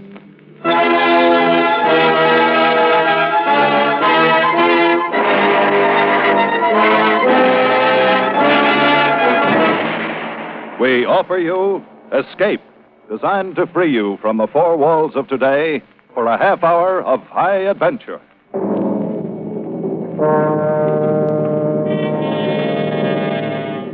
Tonight, we escape to Mozambique in Southeast Africa, and a fantastic series of adventures, as Percival Gibbon tells it in his story of The Second-Class Passenger.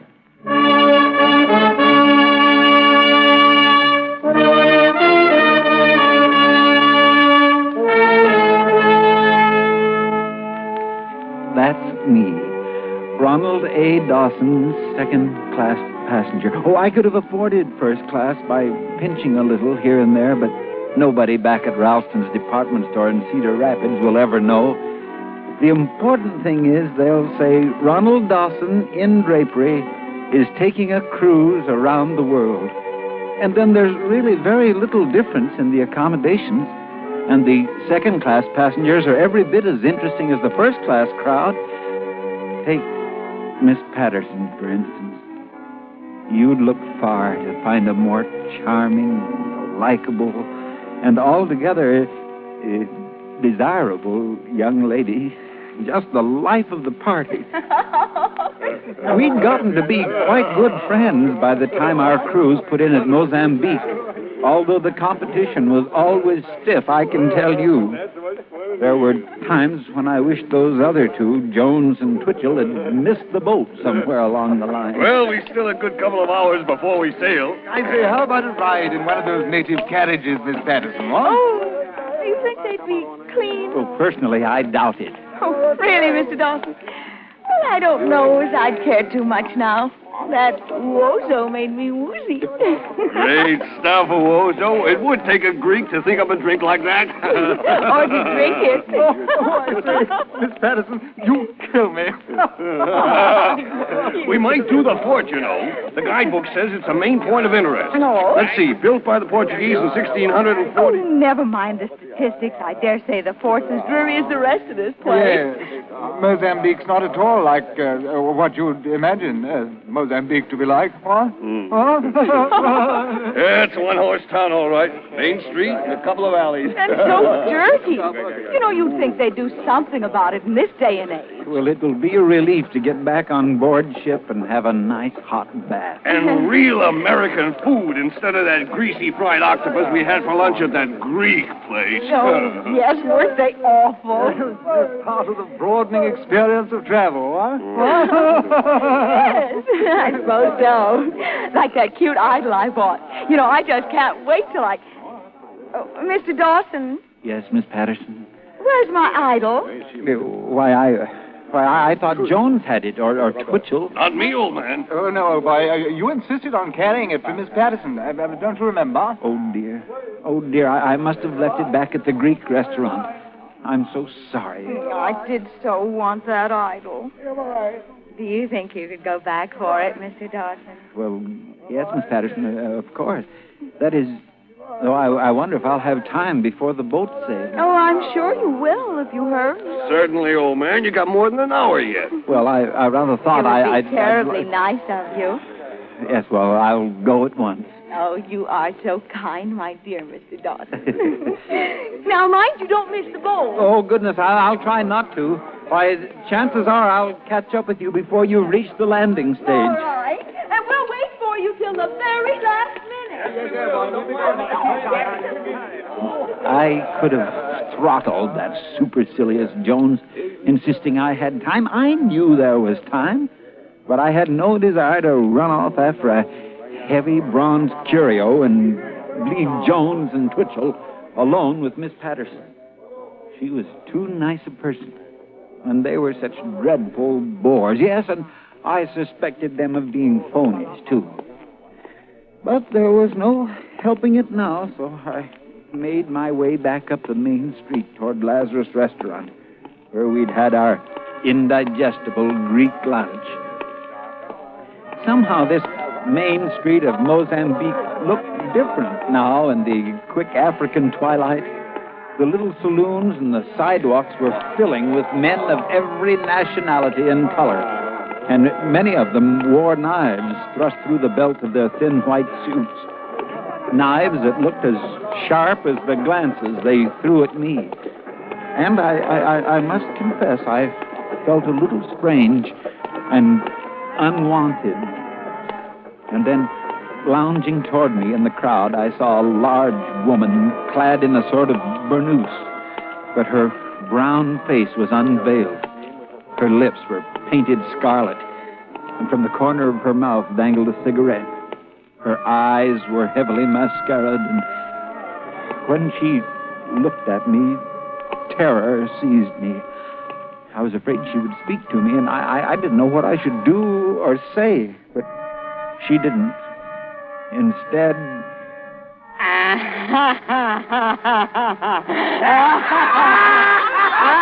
She laughed. And the way the loiterers responded, I was convinced that they were laughing with her at me. I must say I was relieved to reach the entrance of Lazarus' restaurant.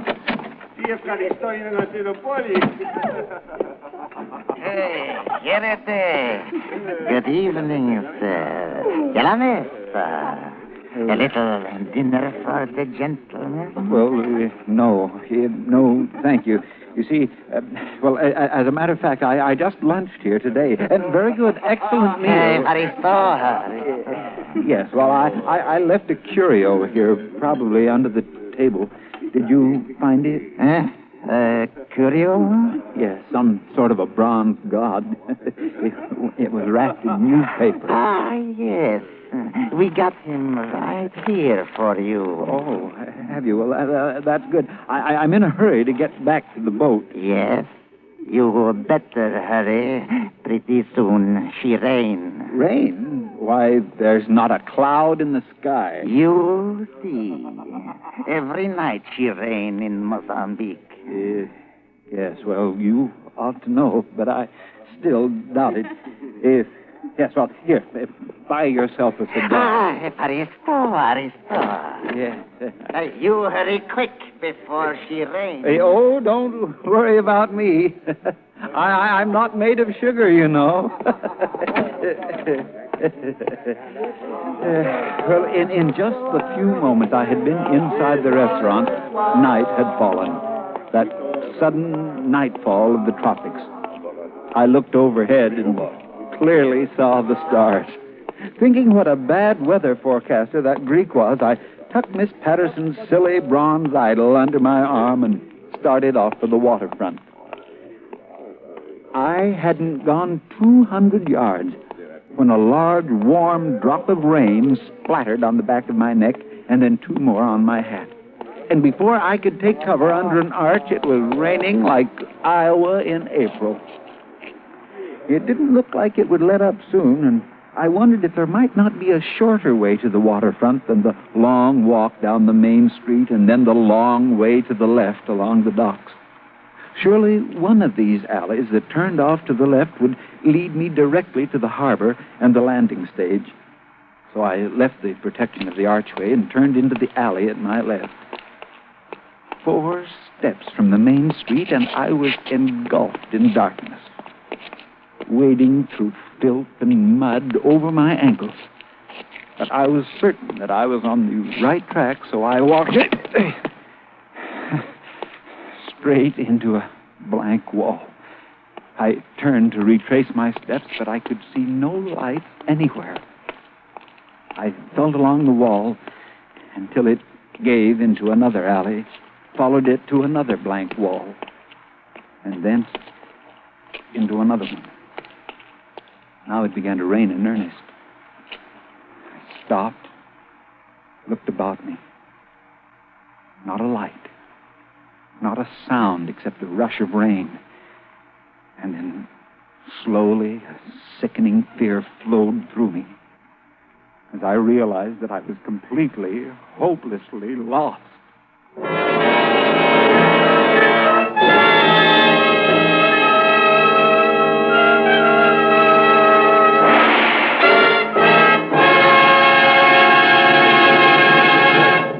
How well do you know the history of your army? For example, do you know who is called the father of the armored force? During World War I, a young American staff officer in France watched with great interest as infantry and cavalry troops, supported by tanks, went into action. His name was Adna Chaffee. The more he watched, the more he realized how effective a well-trained armored force would be. After the war, he did everything he could to bring about the organization of such a force. And at last, in 1928, he was given the authority to organize the first experimental armored force at Camp Meade, Maryland. Although it was only experimental, it was a beginning. And in 1940, the experiment was recognized when the armored force of the United States Army was born, with Brigadier General Adna Chaffee as its first chief. Its complement of men, for the most part, was selected from the 7th Cavalry Brigade, mechanized. Its primary mission, the formation of the tactical groundwork for and the training, organizing, and directing of armored units as high as divisions and corps. Thus, another page was added to the history of your United States Army. And now, we return to the second act of Escape and tonight's story, Second Class Passenger by Percival Gibbon.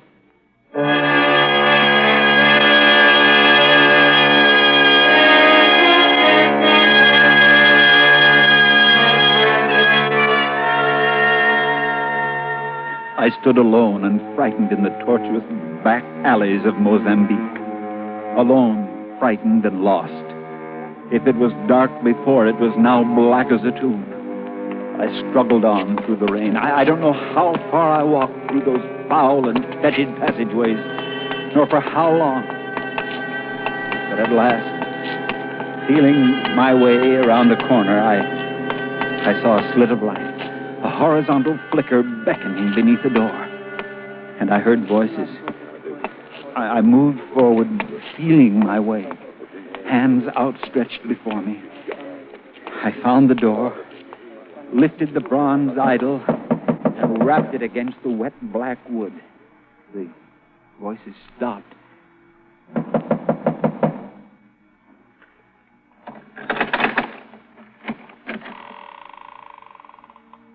What do you want? I've lost my way. I'm wet through, and I don't know where I am. Would you please let me in? Yeah. Of course you may come in. You aren't exactly who we expected, but come in. Come in.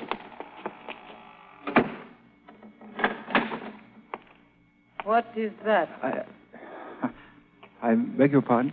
That parcel you are carrying. This.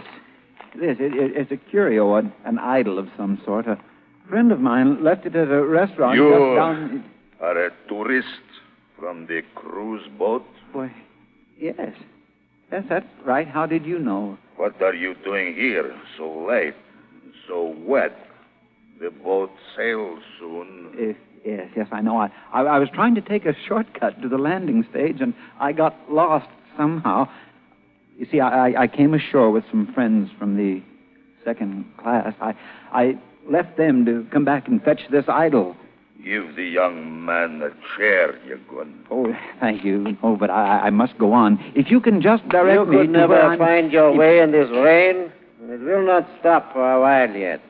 You may as well wait here. Well, that's awfully kind, but if... we may be able to provide some entertainment for our second-class tourists No, really, as Marlene's friends arrive. Friends? The police are not my friends. You led them to us. You are responsible for the police search, not I. Please, you if you have don't... been stupid to kill a man for no reason. Stupid, am I? You use a knife, you get caught, you go to prison. Why don't you talk with the prefect of police again? If you could just give me directions... for living a gun with work, sometimes with jail. I have paid. Now it is your turn. You could help us once more. Only once more. We could be out of this sewer and down the coast to Laurenzo Marquez or Cape Town. Well, why don't you help us once more? Yes, why? Always you say once more, once more. Now there is no more. You are a she-pig. A defiled and debauched daughter of I beg your pardon, sir. What? That's no way to speak to a lady. What? I'm serious. I don't like to hear such language used to a lady.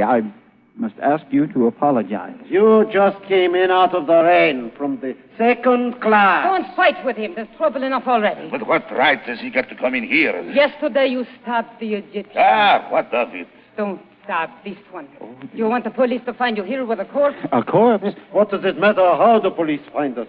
We wait for them. Because we have no choice. You put them on us. We should do away with you. Why do you lie, even to yourself? Why must you hide your own blame behind my skirts? You are not man nor beast. You are just... Don't go on. Don't you dare say it. There! You are just a cochon. No one says that to me, and we are tonight. Thief! You know you don't. Why, you meddling American fool. You've killed him. Stand back, or I'll brain you with this idol. With my own hands, I'll... He forgot. I carry a knife. I killed a man with this little curio, and you've killed another with your knife. 2 men murdered. I must get back to the ship. The ship we can worry about later. First, we must get out of here. The police will arrive any minute. Police? Yes. Come, it is not raining so hard now. Yes. Quiet. It is the police. They have come for these 2. They will be on both sides of us here. Hold my hand. Stand perfectly still. I will tell you when it's safe to move. Now. They are all around us, so they won't hear us. Come, now. Where are we going? We are escaping. But if you know from what we are escaping, you would not care where. Hurry. Hang on to my hand and hurry.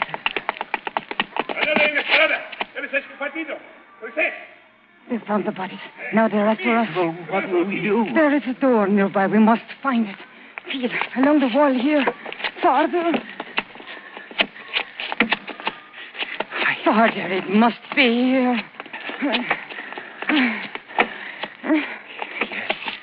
Yes, here it is. Push it in. It won't budge. It's bolted from inside. We must push it in. It's the only way. All right. Not yet. Hit it again. Once more. Good, my friend, my great strong friend. Up these stairs now, quickly. Where are we going now? To the roof. Wait. The rain has stopped. Yes, the stars are coming out. Look, across the rooftops. There is your ship out in the harbor. I must get to it. You hear them? We're not safe yet. Over the wall to the next roof. Hurry. Now, over the next parapet. Up you go. Are you all right? Yes. Come up quietly. What's that over there? A tent? Boat, yes. You're not where the people sleep on the roofs. You must walk like a rat. Who are they? Who knows? If they see us, they will think you had come for the women. But we could say that There we're would be nothing to say. Someone's crawling out of the tent. Yes, a man with a sheet wrapped around him. He's coming this way. Yes. Why doesn't he see us? His eyes are clouded with sleep, perhaps. If he sees us... It will be too late. Well, then he won't.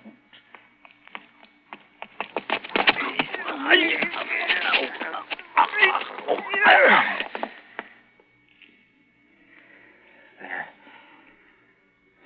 That took the fight out of him. This my little knife, just a prick in his right side. No. He's still enough now. He can't harm us. It was splendid. With only the bare hand to make an armed man. Armed? I didn't know he was armed. Of course. That you may always be sure.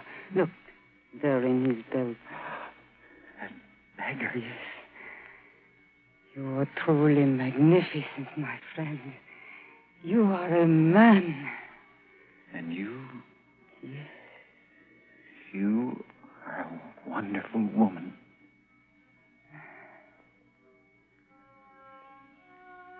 I was wondering when you would kiss me. When you took offense at what the Russian said to me, I knew you would. But I wondered so soon. Yes. Yes, I suppose I knew, too. In a way. At least I thought how much I'd like to. But I wouldn't have had the courage before all this, I suppose. Courage. Your courage is of the lion. Your strength is of the My great. boat. What? My boat. I mustn't miss it. You want to go back to the second class? Well, that's what I was trying to do when I knocked on your door. I've missed my dinner as it is. Missed your dinner. Yes, that is so. But haven't you gained something else? What? Me. Look. Oh. Now, look at me. Is it nothing, friend, that you have saved me for yourself? You conquer men as though you were bred on the roofs of Mozambique. You fight like a hero, a rush, a blow, a tumble, and you have them lying at your feet. I'd fight. I'd fight for you as long as there was anyone to fight. You would. I know you would. You lead on. Where? Wherever you will. Come.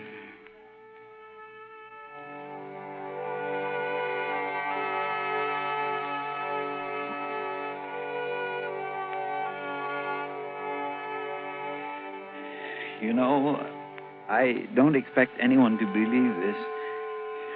Looking back, I'm still unsure that it really happened to me. It's as though I dreamed it. I don't know how many roofs we crossed after that, a dozen, perhaps maybe 20. I don't even remember the great ship lying out in the harbor, her lights blinking with the comforts of civilization. All my senses were focused on this slim, breathtaking figure leading me across the rooftops to a shadowy destination in which only one thing was certain. She would be there. I suppose in that moment, armed only with the blood-stained bronze idol, I was invincible.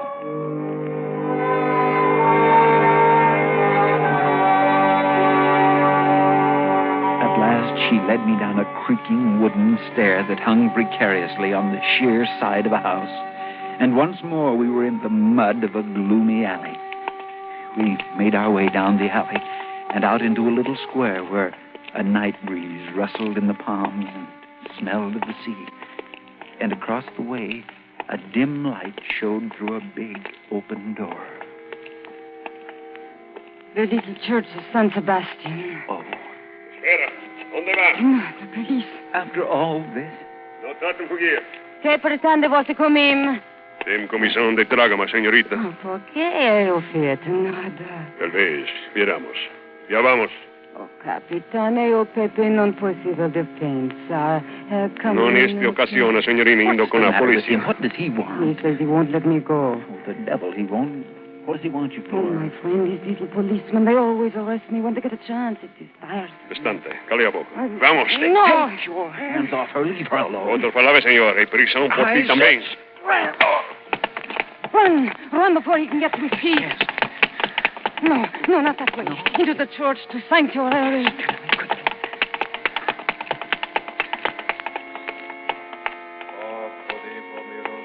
My magnificent one, you fear no one. You fight for me as long as there is anyone to fight. Yes. Now there will always be someone to fight. They will never leave us alone. Will they follow us in here? These police might do anything. I know one door they will not dare follow us through. What is that? Come, this way. Here, this door. First, I must wrap my skirts close. Now, come cleanly through the middle. Do not, please, do not rub the walls as you come.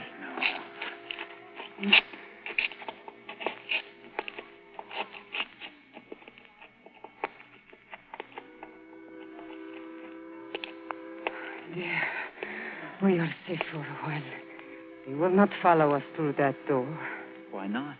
It was the door of the unclean, the door of the lepers. The door of the... It is all right. We didn't touch the portal. See, at the far end of the alley are the lights of the waterfront. Yes. Where do we go now? We have a little time now to breathe the clean air of the harbor. And then I know a little cafe will wait. Someone is coming. Step back in the shadow till they pass. I've never seen such a rainstorm. It certainly was something right home of our... What is it? I wonder what's happened to good old Dawson. Drenched, no doubt. Oh, I do hope he's found my idol. The idol. I must return the idol. No, don't. My friend, this is the greatest danger of all. Can't stand here and wait any longer for him. Of course not. We will miss dinner as it is. Goodbye. Don't go. Don't go. Don't go. Hello there. Yes, Mr. Dawson. Well, I got here before you, it appears. Oh, did you find the idol? Yes, but for a moment there, I was afraid I should miss the boat. I say, old boy, well, you're a bit disheveled, what? Yes, I got caught in the rain. And my idol. Oh, Mr. Dawson, you've got it all dirty. Yes, it is a bit must. I dropped it once or twice, I fear.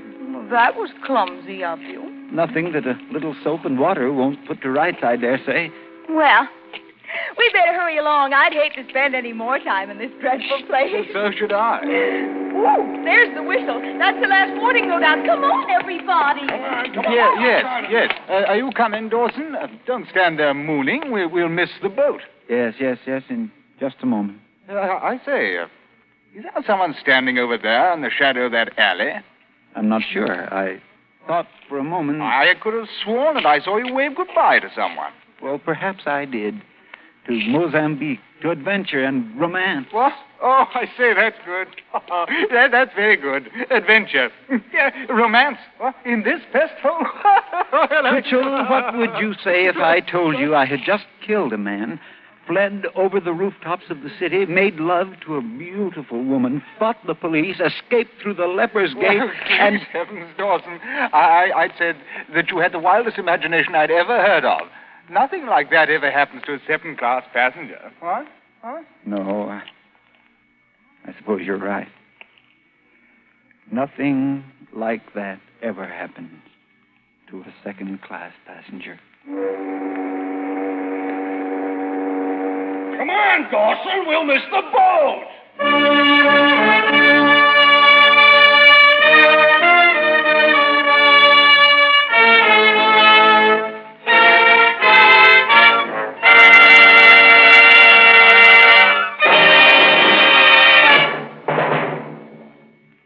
Escape is produced and directed by Norman MacDonald. Tonight we have presented Second Class Passenger by Percival Gibbon and adapted for radio by William N. Robeson. Featured in the cast were Parley Bear as Mr. Dawson and Georgia Ellis as Marlene, with Paul Dubove, Ben Wright, Vivi Janis, John Daner, Edgar Barrier, and Nestor Paiva. Special music arranged and conducted by Wilbur Hatch. Be with us next week at the same time when once again we offer you Escape.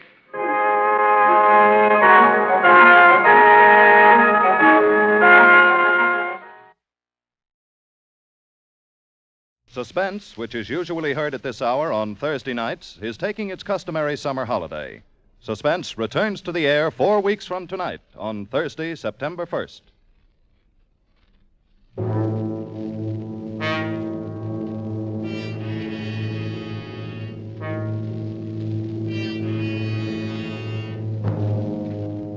You are isolated on a remote plantation in the crawling Amazon jungle, and an immense army of ravenous ants is closing in on you, swarming in to eat you alive.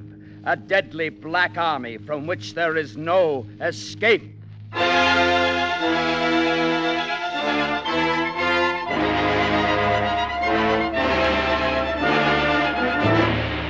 We offer you Escape, designed to free you from the four walls of today for a half hour of high adventure. Tonight, we escape to the Amazon jungle and to a creeping, crawling terror, as Carl Stevenson told it in his famous story, Leiningen versus the Ants. I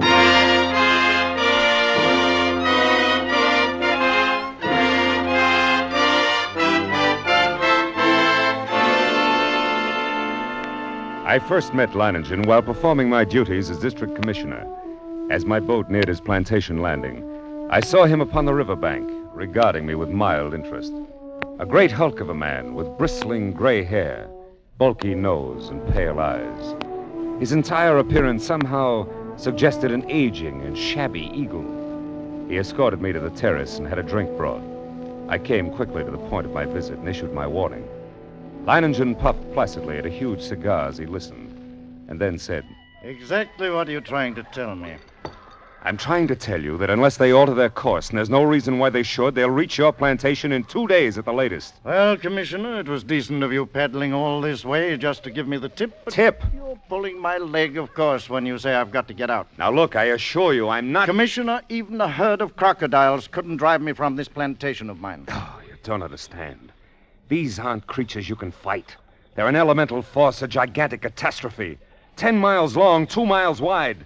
Ants, nothing but ants. And each one as big as your thumb, and each of them a fiend from hell. Unless you clear out at once, there'll be nothing left of you but a skeleton, picked as clean as your own plantation will be. I'm not going to run for it, Commissioner, just because trouble's on the way. But it isn't trouble, it's... And don't think I'm the kind of fathead who tries to beat off lightning with my fists, either. I've got a better weapon, Commissioner. Intelligence. With me, the brain isn't just a second appendix. I know what it's there for. Can't I make you understand the hideousness... I think it is you who do not understand. In the 3 years I've been here, I've met and defeated more than one catastrophe. Flood and drought, a plague... events which caused many of my neighbors to flee for their lives. No, Commissioner, all my life I've lived by one motto. The human brain needs only to become fully aware of its power to conquer even the elements. Leiningen, your obstinacy is endangering not only your own life, but the lives of your 400 workers and their families. You don't know these ants. I tell you, you don't know these ants! But Leiningen merely sat there, puffing at his cigar and regarding me with a sardonic grin. And I knew it was hopeless. As I boarded my launch and cast off, I turned to look once more at this man who calmly intended to defy one of the world's greatest scourges. I felt a sudden resentment toward him, and yet, with it was something else. I had never met a man like that. And I couldn't help wondering what combination of elements made up such a creature.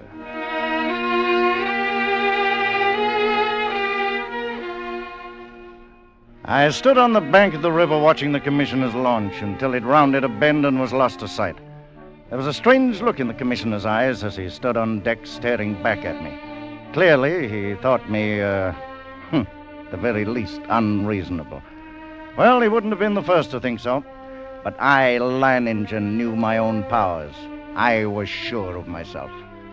I knew that intelligence, directed right, always makes man the master of his fate. That night I called my Indian workers together in front of the plantation house. I saw their faces go ashen with terror as I told them the ants were coming. Watched them as they milled around, muttering. I said nothing more to them. Finally, one of the men stepped forward, Blas, the foreman. Patron, we have worked hard here for these 3 years, all of us.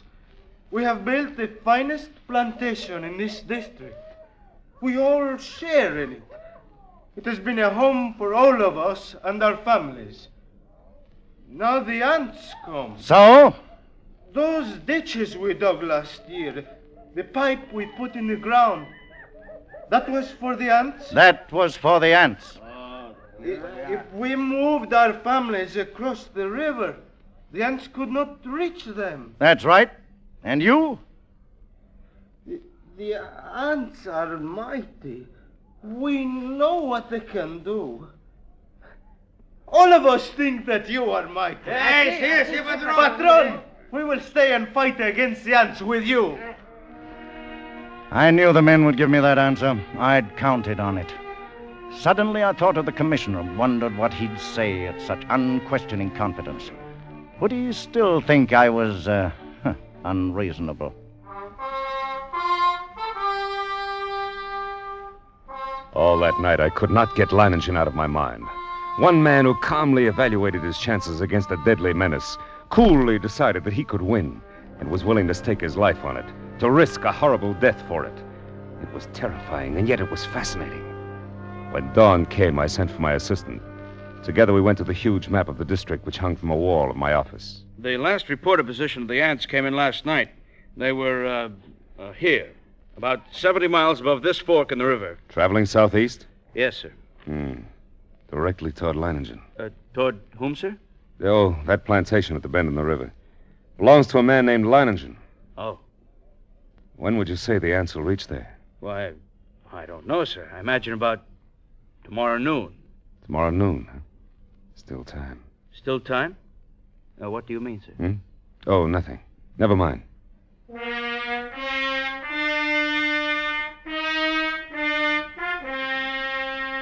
What did I mean? Still time for what? For Leiningen to flee, or still time for me to... Even as I rejected the thought with horror, I knew that the fascination of that man was more than I could resist. That Leiningen's fight was drawing my mind, drawing me back toward that plantation and death. I knew past all doubt that I was going back to Leiningen's plantation. I had to.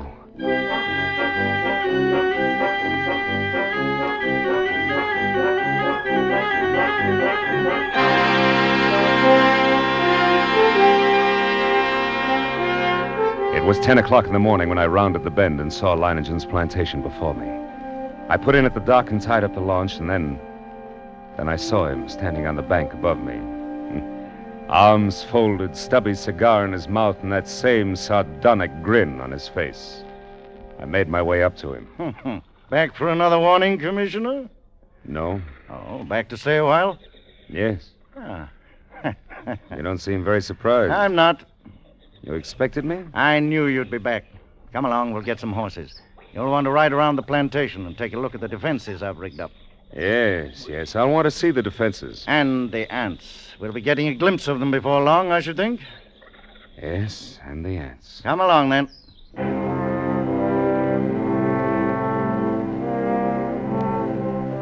The defenses Leiningen had devised were quite impressive. Surrounding three sides of the plantation like a huge horseshoe was a ditch 12 feet wide. The ends of this horseshoe-shaped ditch ran into the river, which formed the fourth side of the plantation. And at the upriver entrance to the ditch, Leiningen had constructed a dam by which river water could be diverted into the ditch. A large handwheel controlled the floodgate of the dam, and apparently Leiningen had ordered it opened immediately after my arrival. For as we now approached the ditch and rode along it, I could see that it was nearly full. Well, how do you like my first line of defense, Commissioner? Well, it's reassuring. Like a moat around a castle. Unless the ants know how to build rafts, they won't reach the plantation. But this is only the outer moat. There's a better one than this. Come along. We'll go up to the high ground where the buildings are. We can get a view from there. Leiningen! Huh? I didn't see any women or children around the plantation, or any animals. That's right. Moved them across the river. Oh, and you think there is danger? Oh, not because of danger, Commissioner. A matter of efficiency. Efficiency? Cuts down the efficiency of the men if they're worried about their families. Critical situations only become crises when oxen or women get excited. I might have known. Huh? Nothing. Here we are. See the ditch? It's much smaller than the other. You've noticed how all the buildings are on this piece of high ground. This inner ditch surrounds them, and it's lined with concrete. But even filled with water, this is no barrier. It's not big enough. Why, if the ants get this far, they'll get no farther. This ditch wasn't built for water, Commissioner. See the pipes leading into it? See those storage tanks on the hill? Petrol. We can throw up a wall of flame. You care to bet they won't like that? Leiningen, look! Over the edge of the jungle, all those animals. Running like the wind, everything from jaguars to monkeys. Good heavens. Remember, they don't have any ditches. And there's no escape. They'll be all right as long as they don't get caught between the river and the ants. They can outrun the crawlers. But if they get trapped, it's either the ants or the crocodiles. Look. Look over there on the horizon. There are your ants. Look at them.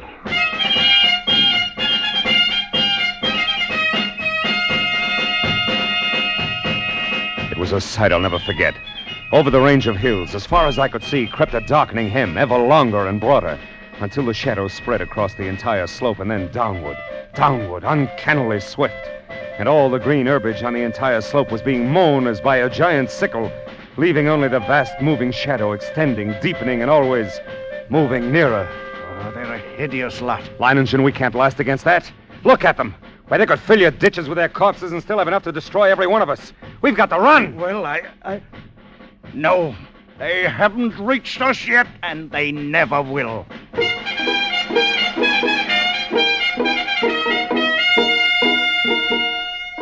The hostile army was approaching in perfect formation. No human battalions, however well drilled, could ever hope to rival the precision of that advance.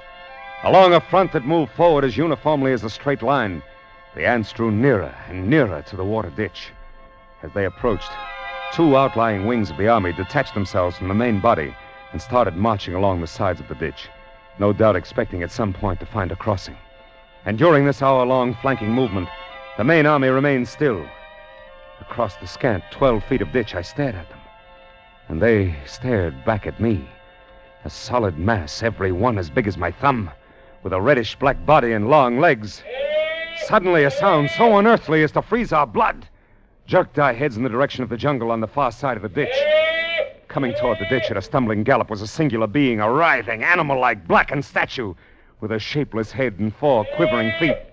It was a stag, covered over and over with ants. Leiningen threw up his rifle, and the stag fell lifeless to the ground, its agonies at an end. Horrified as I was, my curiosity impelled me to glance at my watch. I had to know how long the ants would take.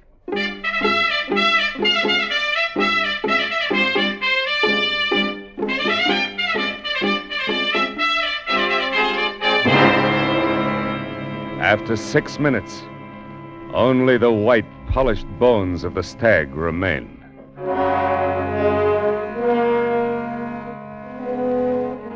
Now I could see a change in Leiningen. Gone was the sporting zest of the novel contest. In its place was a cold, violent purpose to send these vermin back to the hell where they belonged. If he did not, we were both only too sure of the alternative. And now we even knew how long it would take the ants once they got to us.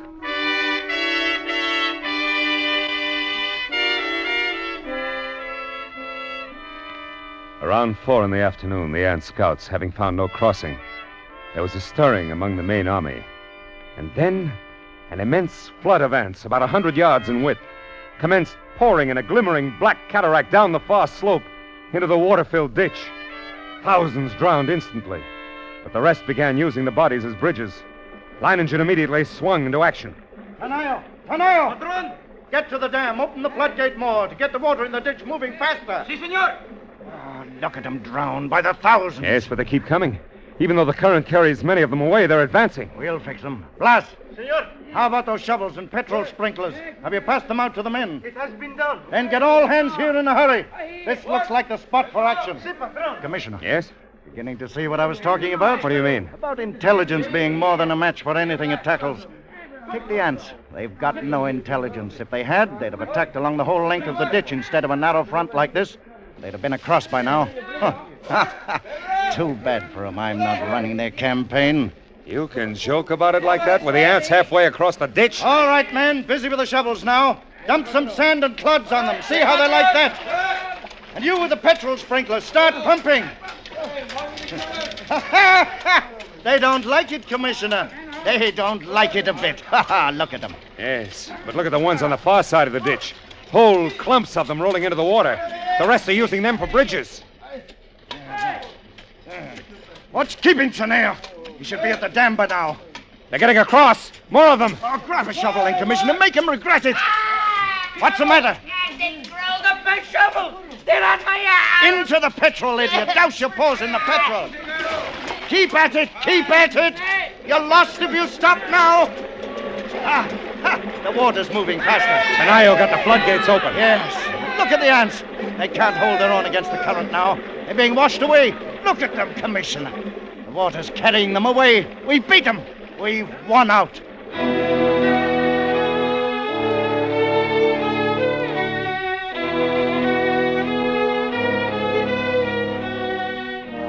It was true.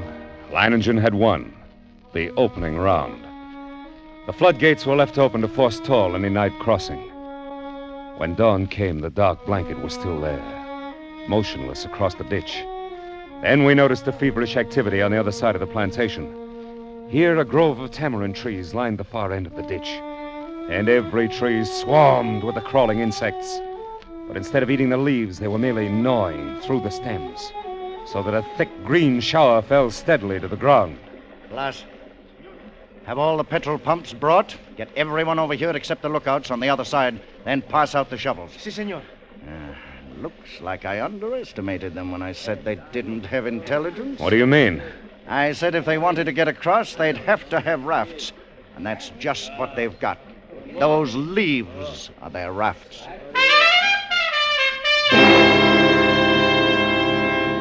Even as he spoke, the leaves went tumbling down the far bank by the thousands. The current drew them away from the bank, and each leaf was crawling with ants. Don't worry, Commissioner. I've still got a trick up my sleeve for them. The water! The ditch is drying up. Of course it's drying up. That's the plan. Those are the orders I sent to the dam. Are you mad? As soon as it's empty, what's to prevent the ants from... Look, the water's way down. It's almost dry. They'll be able to come across the bottom. They'll not make it if the man at the dam carries out his orders. He should have opened the gates again by now. To flood the ants? Right. Oh, what a chance to take. If anything should happen, don't you... Here it comes. Here comes the water. Now we'll give the crawlers in the ditch a good ride out into the river. There. Look at them go.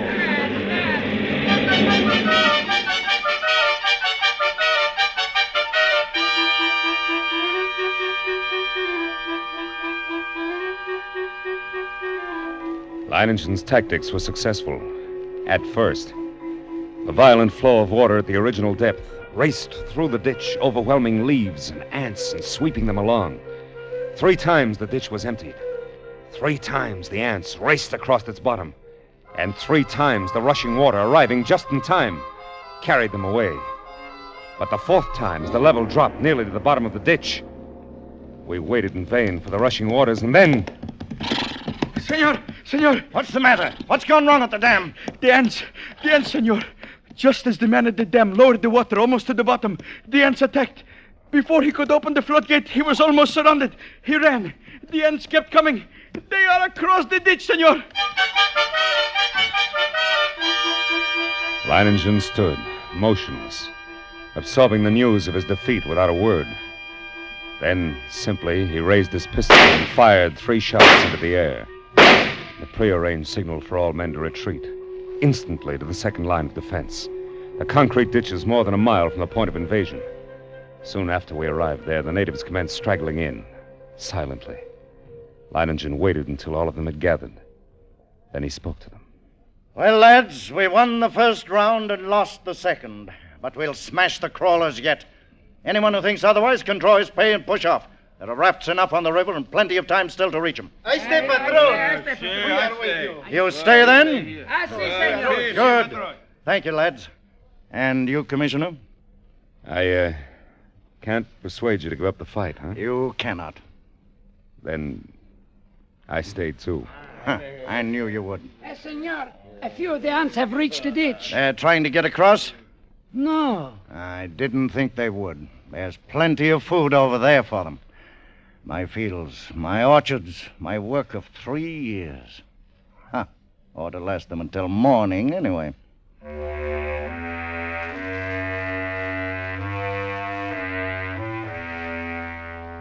Yes, we were safe for the moment. But the next morning, the black swarm was solid around us. Their shock troops were hard at work.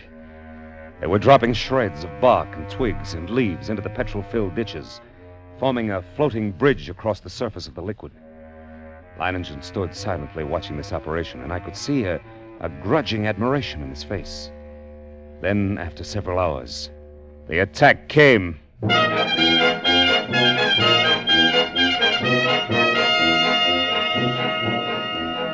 Down the ditch they poured, millions of them, and across the bridge of twigs, rapidly approached the inner side. Leiningen sat motionless, watching them. Leiningen, for the love of God, don't sit there like a statue. They'll be on us in a moment. Let them fill the ditch first. Now, all right, everyone back from the ditch. Blas, hand me the torch. Our friends like a little heat around them. The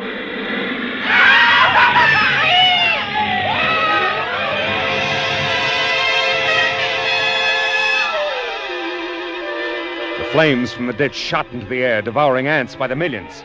It was some time before the petrol burned down to the bed of the ditch. And when it did, the devils came back for more. Again and again, Leiningen fired the ditch to destroy them. But as they returned to the assault time after time, a slow, sickening horror crept into my mind. I looked quickly at Leiningen and then at the petrol tanks. He read my gaze, nodded slowly. That's right, Commissioner. We could hold them off forever if our supply of petrol was unlimited, but it isn't. We've only got enough to fill the ditch once more. Leiningen, isn't there a way? Any way at all? There must be. Yes, there must be a way. Yes. Yes, yes! What is it? We'll flood the whole plantation. Flood? But how? The river's higher than any point except this high ground we're on now. If the river was dammed all the way, it'd overflow that stone breakwater and flood the whole plantation. We've got to close the floodgate at the dam. That'll do it. You're mad. The dam is more than a mile away, a mile of ants. It's impossible. You'll never get there, let alone get back. That's where you're wrong, Commissioner. I'll get there and I'll get back. Ha! Ha! Take care of things while I'm gone, eh?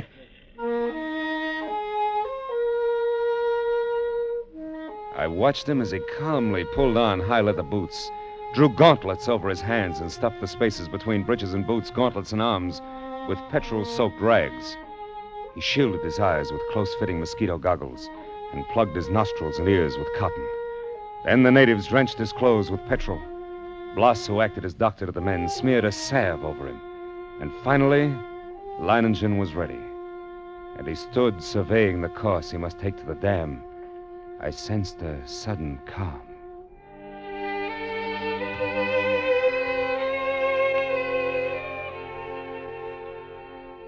As I stood near the ditch ready for the run, I realized this was as it should be. I, Leiningen, would meet the ants and defeat them, or be defeated by them.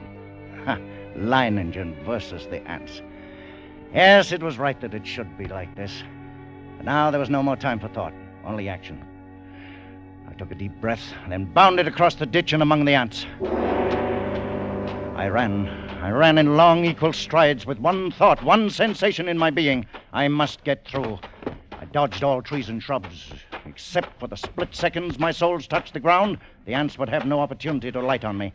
I ran on. I was halfway to the dam before I felt ants under my clothes and a few on my face. I struck at them mechanically, scarcely conscious of their bites. The dam drew toward me slowly. The distance grew less. Less. Finally, only 100 yards away. 50. Then I was there. I gripped the ant-covered wheel, but hardly had I seized it when a horde of ants flowed over my hands and arms. I strained, but slowly the wheel turned. It turned more. Floodgate was swinging slowly shut, and then it was shut. And the water was rising behind the breakwater, closer to the top. Closer. Then it was spilling over. The flooding of the plantation had begun. I let go of the wheel. Started back through the ants. For the first time I realized I was coated from head to foot with the fiends. Tongues of fire stabbed me as they bit into my flesh. I almost lost my head with the pain as I ran, knocking ants from my body, brushing them from my bloody face, and then one bit me just below the rim of my goggles. Managed to tear it away, but the agony of the bite and its venom drilled into the eye nerves. I saw now through circles of fire into a milky mist.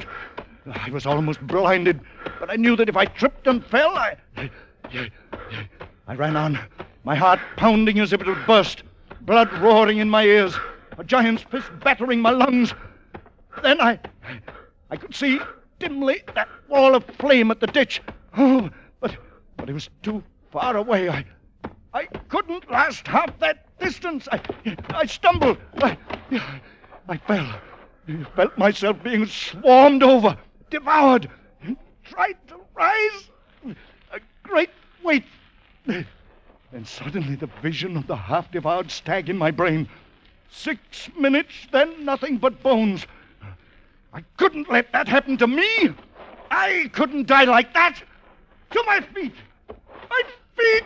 I dragged myself forward toward the flame.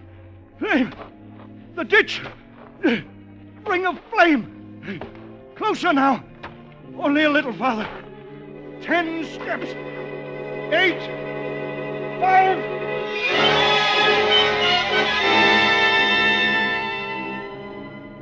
It seemed we had waited for hours, when all at once, through the blazing ring around us, an apparition hurtled and fell full length on the ground. It was Leiningen, alive with ants, unconscious with glazing eyes and lacerated face. We rushed to him, stripped off his clothes, and tore at the ants that covered him. His body seemed almost one open wound. In one place, I could see a white bone.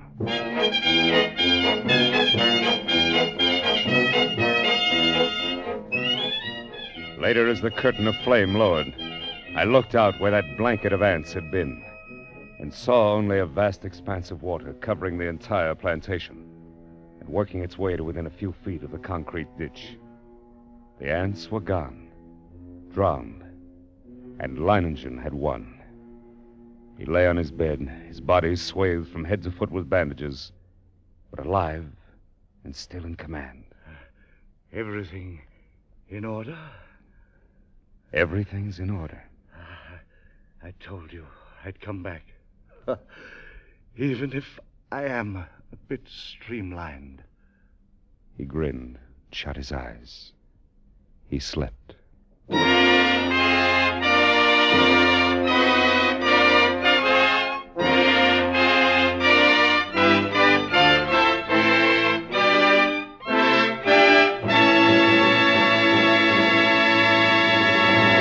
Escape was directed this week by Richard Sandville, and tonight brought you Leiningen versus the Ants by Carl Stevenson, adapted for radio by Robert Reif, with Tudor Owen as Leiningen and Gerald Moore as the Commissioner. Music conducted by Wilbur Hatch.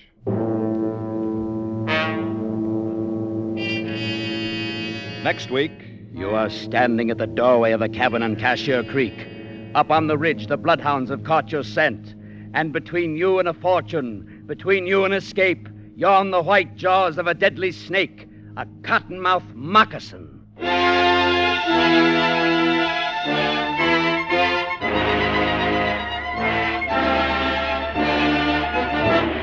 Next week, we escape with Irvin S. Cobb's ironic story, Snake Doctor.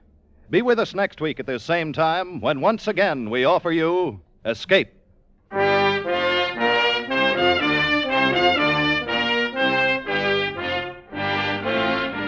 Ethelbert, Anne, and Casey will be along in a few moments with tonight's crime photographer drama entitled Sellout. All year long, Casey, crime photographer, has been one of radio's top rating shows. You're sure to enjoy the proceedings coming up over most of these same CBS stations. Tip Corning speaking. This is CBS, the Columbia Broadcasting System.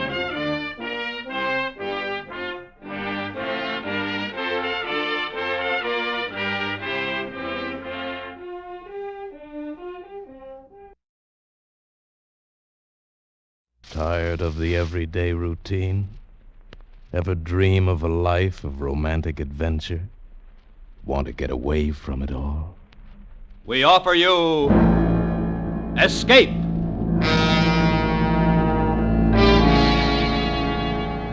Escape, designed to free you from the four walls of today for a half hour of high adventure.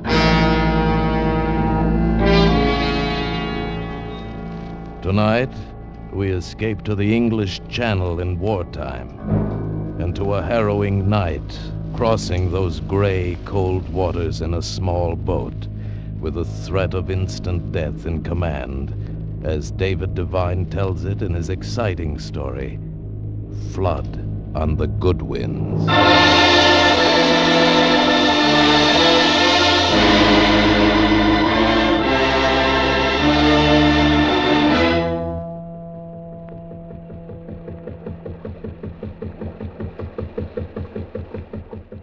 Is that one? Where? Off to starboard. No, it's a mattress. Blasted fog. Couldn't see the living, let alone the dead. I don't think we'll be finding any more. Not the way the fog is settling down now. Where do you figure the patrol boat is? She ought to be about a couple of 100 yards to port. Take it easy now, Uncle. Don't want to ram her. Don't you worry about me, Dundas. Just you start singing out. Patrol boat ahoy! Patrol boat ahoy! Captain Mac of the Mary D. They sound to be dead ahead, Mac. Better cut it back. Oh, I see her. We'll come about her. We're coming around your stern. Get any more? Yes, 3. Watch out for those dinghies. I see them. Bear a hand there. 3 more coming aboard. Any alive? No, all 3 are drowned.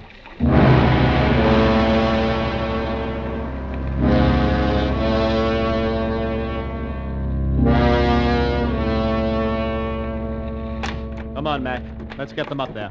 Don't you bother, Dundas. Hey there! You send down a couple of men. Sure.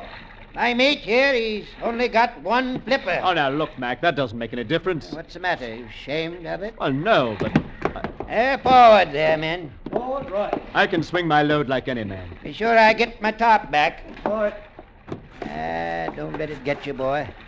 There's lots of amputees working these days. Amputee? Look, must you use that expression? Amputee is what you call a one-armed man. Amputee. What's wrong with it? Better than what you call those things they're hoisting there. Amputee. I hate that word. Bloaters, you call them. Man's been floating around dead in the water. He gets bloated, see? Bloated. Very pretty. You know what you call a gabby old goat like you? Never mind now. Never mind. That's the bunch. How many been brought in to you so far? Counting your 3, that makes 30. 30? You don't say. Lucky we got this fog. Without it, we'd be sitting ducks for any Stukas or Messerschmitts that might be about. Or U-boats. Or U-boats. That's right. Was it a U-boat sent her down? No, man they brought in an hour ago, he said it was a time bomb. Sabotage. Yes. Went off in the forward hold. Boom, bubble, bubble, bubble. Boom, bubble, bubble. You hear that, Dundas? I heard. My nephew lost his flipper in the RAF. Taking it real hard. You shouldn't take it hard. No, who says I shouldn't? No, don't get sore, laddie. I'm just trying to cheer you, don't you know? Yes, well, cheer me by getting your feet off this boat so we can shove off. Sure, laddie, sure. Casting off. Going back to Dover? Might as well. Fog's in for the night. We'll just make it by dark. Righto. Cheerio. Cheerio. You didn't have to bite his head off. Lay off me, Mac. He didn't mean any harm. I said lay off, Mac, lay off. All right. 30 of them. So that's what's eating you. A saboteur. Can you imagine doing a thing like that?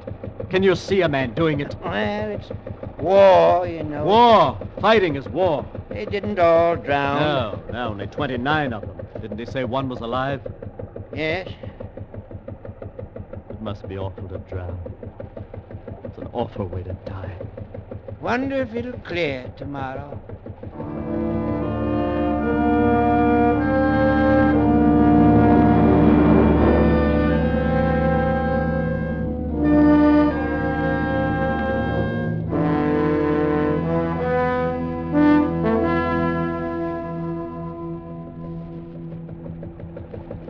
Wharf up ahead. Yes. Good navigating, Dundas. Ought to be right ahead of us. Mary? We're coming in, dear. Dead ahead, Mac. Right. There, I'll jump it. Hello, you two. Hello, Mary. Hello. How was it, Uncle Mac? Terrible, dear. Just terrible. Were there many? 30. Oh, dear. That's it. Mac, how's the fuel? Ample. We didn't use a quarter of it. Are you going to fish tonight? Ask Mac. It's his boat. Fishing tonight, Uncle Mac? In this fog? I should say not. Dundas can navigate for you in the water. They say it's as calm as a bathtub. Well, I don't know. I brought you food in case you're going out again. I don't know. I think that husband of yours needs some sleep. Are you going to start again? What's wrong? All day long he's complaining like an old woman. Just because he's had the bad luck to lose his fin. Fin, flipper. Why can't you say arm? See what I mean? Well, you know, you all a little rough about it, Uncle Mac? What ought I do? Help him feel sorry for himself? Oh, cut it, both of you. There was a man to see you, Uncle Mac. Who? We didn't say. He said he'd drop back. Oh, what did he look like? Well, very tall, distinguished looking. Who's that, Mac? Got me. Tall, you say? Mm-hmm. And carrying a little briefcase. Come for the payments on the boat, Mac. No. Would this be him? Oh, yes. You're back. Just in time to catch them. Good, very good. You were looking for me? Yes. Yes, you're Captain Mac. That's right. And who is this? Mr. Dundas, my nephew. The husband of this lady. Look, mister, who are you and what do you want? It's very simple. You must forgive my questioning. When one is engaged in my work, one can't be too careful. Your work? Intelligence. Ooh. What's that got to do with us? I want to charter your boat for a trip. Oh, government work, eh? Yes. A secret mission. Where is it you want to go? To Ostend, tonight. Belgium. That's a fair haul. And there's the U-boats. The fog will cover you. What do you pay? The Crown provides handsomely in these cases. £100. You're on. Oh, wait a minute, Mac. Huh? Mind showing us your credentials, mister? I shouldn't mind at all, fellow. Fact is, I'm not carrying any. You're not, huh? This isn't what you'd call a casual visit, you know. Oh, use your head, Dundas. He's going where the Nazis are. No credentials. And would you mind explaining why you're sniffing around a little fishing boat like this, when you could cross on one of those big, fast torpedo boats they got over at the yard? I find this man insufferable, Captain. Now, what do you say? Time's growing short. Why don't you take the torpedo boat? Or the sweeper. They got sweepers there, too, you know. As a matter of fact, and you should be able to understand, those are government boats. Might be seen by one of the enemy shore stations. In this fog? You're a liar, mister. And you are a very astute fellow. Into the boats, all of you? A gun! Yes, my ticket to Ostend. Put that thing down. Look out, Mac. He's serious. Indeed I am. Now, in. Dundas. Do what he says, Mary. Start your motor. Make me. Shall I? Start it, Mac. This is crazy. You, untie the ropes. You, miss, sit up there. You don't stand a chance. We shall see. I'll sit up front with the lady. Front? You don't know much about boats, do you? No, and I shan't pretend to. Uh-huh. Listen, mister. The harbor entrance is closed up. They got the submarine nets in there. I happen to know they're open until 8. I'd better warn you, no tricks. I'm very good with a gun. You are, eh? Dundas. He says he's very good. Shut up and let's go.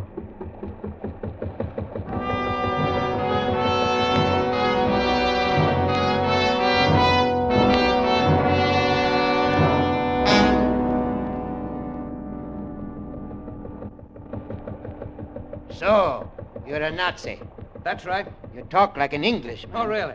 A Nazi. What are you, a spy? You could say that. What are you going back to the continent for? The war's not over. What time do you think we'll hit the Belgian coast? Around 2. You didn't answer my question. What was that?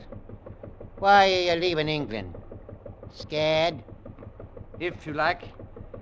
As a matter of fact, I'm returning because I've completed my mission. And what was that? Matter of a bomb. Sabotage? Naturally. That ship. The one that went down off the coast. Was that your work? Yes. I planted the bomb in the hold this morning before she sailed from Dover. Stinking, filthy, bloody... Hold it, Mac. Hold it. Don't let him curse. I find him an amusing old gaffer. 30 men drowned because of you. 30? Dear me. There were 45 aboard, you know. It was 29, Mac. 29, 30. What does it matter? This big, skinny Nazi, this sneak in the dark with his mission completed? Well, as a matter of fact, we were only joking, mister. Nobody was drowned. What are you talking about? 29? Your sense of security is a little delayed. One arm. Don't you call me one arm. Oh, sorry. What's the time, Dundas? Quarter of. Ought to be passing Goodwin Sands. Tide'll be over them now. What time do they expose this time of year? Low tide's at 1. That means we get a fast ride back anyhow. If he lets us come back. Lousy Nazi. How do we know you won't kill us when we let you off? You have my word. Yeah. Oh, don't take on, dear. I can't help it. I'm frightened. Let her come back here with us. No. See how tough he is? Shoots women. If necessary. I'd like to see you get that close to me. Would you? Yes. Look, Nazi. I'm walking toward you. Matt, don't. You're asking for it, you know. Bloody Nazi pig. Don't take another step, Captain. Look, Mary! Bloody pig! Uncle Matt! He can't hear you, girl. Don't slow down, One Arm. I want to get him. He's dead. He's very dead. He was a good man. He deserves burial. And burial he's got. Now push your throttle back up. No. Your wife is next, One Arm. Thunders! That's better. And now, we continue our little voyage.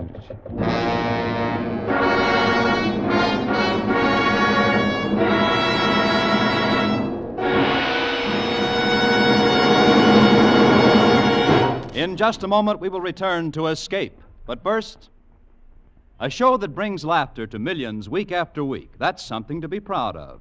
A show that wins a top award in critical competition. That's something to be proud of, too.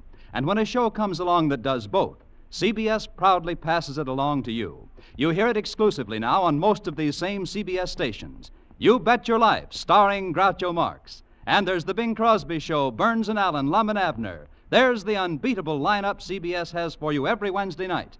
This fall, you hear them all on CBS. And now back to Escape and the second act of Blood on the Goodwins.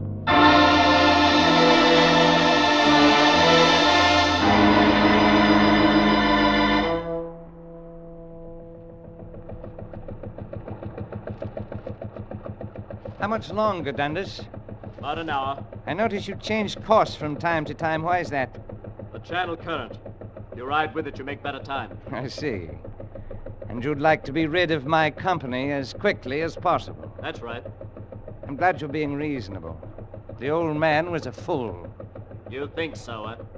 Of course, and so do you. Why do you say that? You've seen the war. You know how it is. That's right, I know how it is. Thunders, don't talk like that. Why? What's wrong, Mary? Don't talk with him. He killed Uncle Mac. It's not right to talk to him. Well, we find each other very interesting, Mary. Don't we? Oh, yes, indeed. Tell me, how did you lose your arm? RAF. I was a navigator. A very good one, I imagine. Yes. Did it, happen over England? No, Bremen. Bremen. I see. You chaps did a very thorough job at Bremen. Yes. You ought to be complimented. Thank you. Dundas. Relax, Mary, relax. Oh, You must understand, Mary. What? May I call you Mary? You must understand it's a very extraordinary thing for the soldiers of warring nations to get together for a chat like this. Take a nap, Mary. Take a nap? Yes, why don't you? Here. You can pull this tarpaulin over. No, not that. What? It's got blood on it, that tarpaulin. Blood? But really, the old man was over there, don't you see? Not from him. Oh? We spent the day picking up after you. I see. And you used the tarpaulin for the bodies? Yes. Well, then, Mary. Of course, we mustn't use that. Please. Please, may I go back to where my husband is? No, you may not. Why? Why can't I'll tell you why you may not. You two are desperate, despite your husband's conversational manner. I should like to avoid the possibility of your rushing me. You see how it is, Mary? I'm sure she understands. Just be very quiet, Mary. Everything will be all right. Of course, a lot depends on you, Dundas. Why do you say that? Don't you know what I'm talking about? Why, no. That wrench you picked up about 15 minutes ago. It's right behind you on the ledge. Thwart. Thwart, then. It's right behind you on the thwart. Do you mind dropping it overboard like a good fellow? Oh, that'd be a foolish waste. Wartime, you know. Wrenches are hard to come by. Yes, I'm sure. Then why not slide it over here? All right. Huh? Slide it. Even if you could hit me accurately enough to disable me, the gun would go off and... You know? I know. Here. Thank you, Dennis. Now then, where were we? Soldiers from warring nations. Oh, yes. Remarkable meeting. Gives us a chance to refresh ourselves on what it is we're fighting about. Dundas is fighting men who sabotage ships. Was, you mean, don't you? Well, Was. Now I fight nothing. I envy you. Unfortunately, I am still able. So, Miss, carry on. And I find it a little difficult to... Oh, excuse me. What's wrong? Navigation. I have to check my course. Oh, by all means. What course are you steering? Why don't you come and look? No, I don't think I'd better. Why not? You might have another wrench there. Or perhaps you'll try to take my gun. In which case, I'd have to shoot. Have to kill you. Then where would I be? I might steer all the way back to Dover without knowing it. That's so. And then I should have to kill your wife so she wouldn't inform. You see how it is. How do you know I'm not tricking you? Oh, I'm sure you're not. If we don't arrive by 3, I'm going to kill her anyway. Then, if you should continue to be stubborn, there are ways of forcing you. You mean torture? Ordinarily, it's very difficult to do alone. But in your case, one-armed, it should be comparatively simple. Well, let's not waste words on all that. I'm taking you where you want to go. And I'm counting on you to keep your word to allow a safe departure. Well, of course. I don't believe in Dundas. But why? Why not? Because you're what you are. And because Dundas might know something your people want to find out.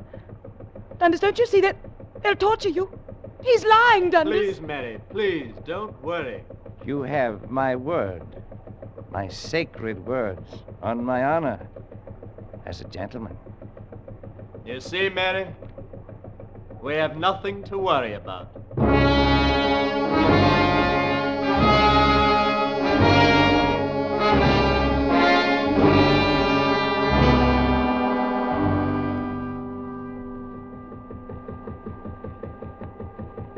Yes, it must be wonderful to be out of the fighting. Not bad. I'll be glad when it's over. Think it'll be over soon? Quite. You've heard of our buzz bombs.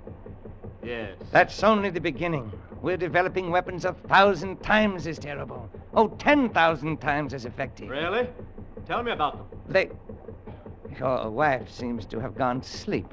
Where? I can't see very well in this dark. Against my knee. Good. About your new weapons. You were saying 10,000 times as terrible. Yes, there are rockets, the like of which the English have not dreamed. Rockets that can travel 100 miles, 300. No one knows what their limitations will be. Radio controlled. Speed about 30,000 miles an hour. Altitude 60 miles. And what they will carry, I leave to your imagination. Why leave it to my imagination? What? You wouldn't tell me all this highly secret business if it were your intention to allow us safe departure now, would you? I'm sure your agents know this by now. I don't know. But something tells me you've come to a decision about us. How much longer until we hit shore? Not long now. I'm bringing her into a deserted beach a few miles outside of Ostend. I see. If you look ahead, you may see the shoreline soon. Straight ahead? Yes. It's impossible. This fog is too much to... What? I've got it, Dundas! Give me that gun, you... Here, Dundas. Good work, Mary. Stand back, fellow. That's it. Now raise them good and high. Oh, Dundas, I thought he'd never drop his wrist. I waited and waited. Here, Mary, take the wheel. Hold that course. Yes, Dundas. Well. It's a remarkable woman, your wife. Yes, indeed. Unfortunately, there's no cartridge in the chamber. Well, it's pointed at your gut. Why don't I pull the trigger and see if you're telling the truth? Perhaps you'd better not. I don't see why not, if it's empty. No, it's loaded. Huh? You, I wonder if you're the type who can kill the man he's facing. I don't know. I've never done it. It's very difficult, you know. Just think of me as a fellow human being, flesh and blood like yourself. Think of the infinite genius that went into making this body of mine. The skin, muscles, arteries, veins, organs, vessels in the blood. The blood. Murder is a very difficult thing when you're face to face with the murdered. I know. I don't feel as though I could kill you right at this minute. But suppose I try. All I have to do is squeeze the trigger ever so little. Wait. No, don't. Why not? My life is worth a lot to me. More, believe it or not, than my pride, my honor, my love of Germany. Oh, much, much more than that. All right, have you a proposition? Dundas. Be still, Mary. I know what I'm doing. Yes, you keep out of this. What's your proposition? Money. You're going to need money, aren't you? A one-arm has a tough time of it in peacetime. Jobs are hard to get. Go on.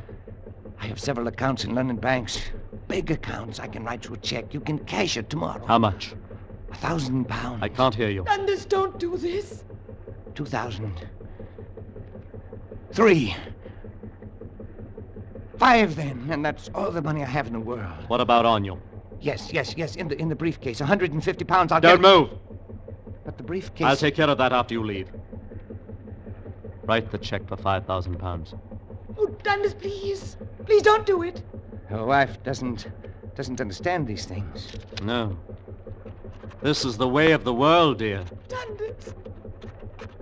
And for this, I let you off at the beach. Of course, I want to warn you against mentioning my name. But of course.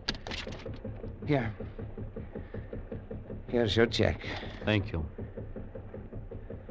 Aren't you going to shoot me now? No. Bargain's a bargain. I'll follow through.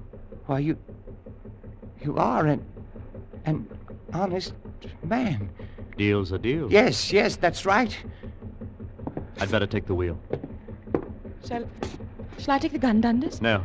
Please, Dundas, please, let me hold it. No, Mary. Well, why in the name of heaven can't I? You can't steer and cover him at the same time, not with one hand. If you take the gun, you'll shoot him, Mary. I know you. Oh, no, I wouldn't. Yes, you would. And that'd be dishonest, Mary. We've made a deal, this man and I. Yes, an honorable deal. But how to steer and all that does pose a problem. Mary, bring me that big wrench. All right, Dundas. What are you going to do? Since I can't handle the wheel and the gun, and since Mary's not to be trusted, I'll keep the wrench for just in case. And solve the gun problem very simply. Dundas, you fool! And you, sir? You'll find a fishing line with lead on the end of it right up there in the front locker. What? I'm going to slow down now. We're almost there. You'll do the sounding for me. Yes, of course. You deliberately threw that gun overboard. You're selling out. £5,000, dear. As the Yanks put it, that ain't hay. I have the line. All right, throw it ahead of you. Then feel when it touches bottom. Then measure the depth by your spread arms. Here it goes. Oh, Dundas, darling, I know the war's a shock to you, losing your arm and all, but don't do this. You'll regret it. You'll regret it all the rest of your days. Hit bottom. How deep? 2, 3, 4, 5. 5, that's all.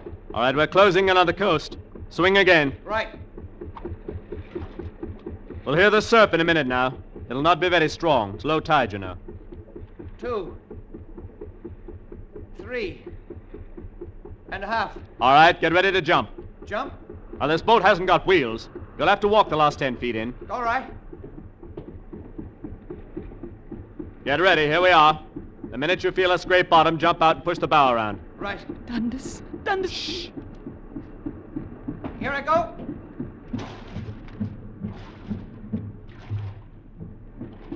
Good night. Good night, sucker. Why, sucker? That check. The bank is short of funds to the name I signed. Oh, really? Found the beach? Yes, I'm on it.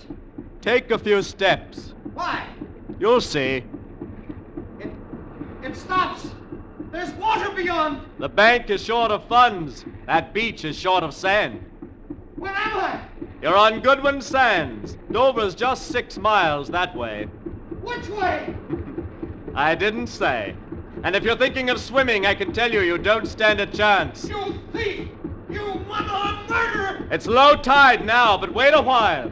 In a few hours, it'll be 10 feet over your head. Drowning's not pleasant, Nazi. If you had your gun, you could shoot yourself. You could hang yourself with your belt, but there are no trees. So think about those men you drowned today. Think about them while you wait. I may be around to pick up your body soon. Maybe. Wait! Good night, bloater!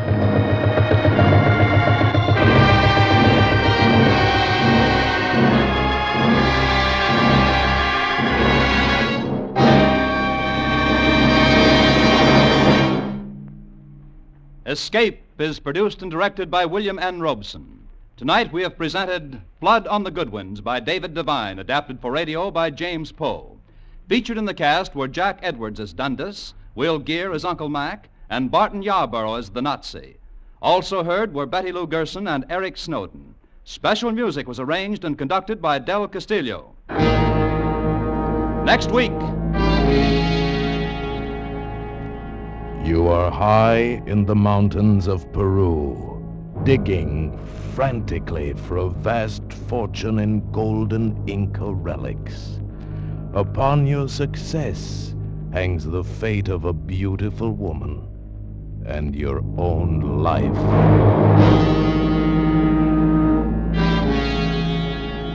Next week, we escape with a thrilling tale of one of the most murderous treasure hunts ever made, as David Dodge tells it in his exciting story, Plunder of the Sun.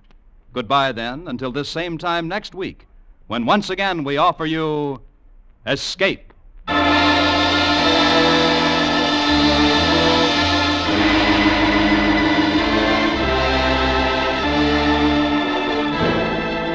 A fellow named Bob Hope will turn up on the Bing Crosby Show this Wednesday night, so don't say we didn't alert you for the show of the week. This verbal tennis match between Bing and Bob will be broadcast on most of these same CBS stations, along with the Groucho Marx Show, Burns and Allen, and Lum and Abner, all Wednesday night CBS features. Tune in this fall for the shows that you love best of all. Listen carefully. Here's the address. It's CBS. Stay tuned now for Life with Luigi, which follows immediately over most of these same CBS stations. This is CBS, the Columbia Broadcasting System.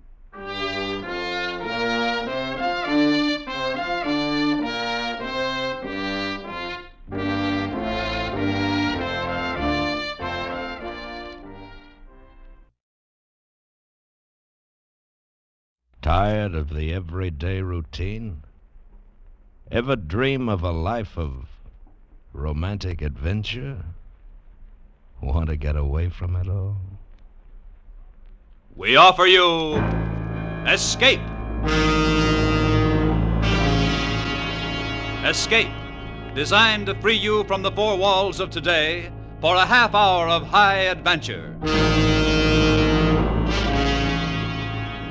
Tonight we escape to a lonely lighthouse off the steaming jungle coast of French Guiana, and a nightmare world of terror and violence, as George Toulouse describes it in his hair-raising tale, Three Skeleton Key.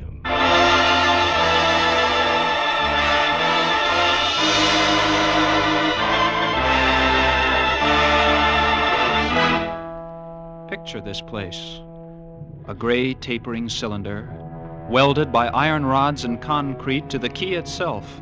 A bare black rock, 150 feet long, maybe 40 wide. That's at low tide. At high tide, just the light, rising 110 feet straight up out of the ocean.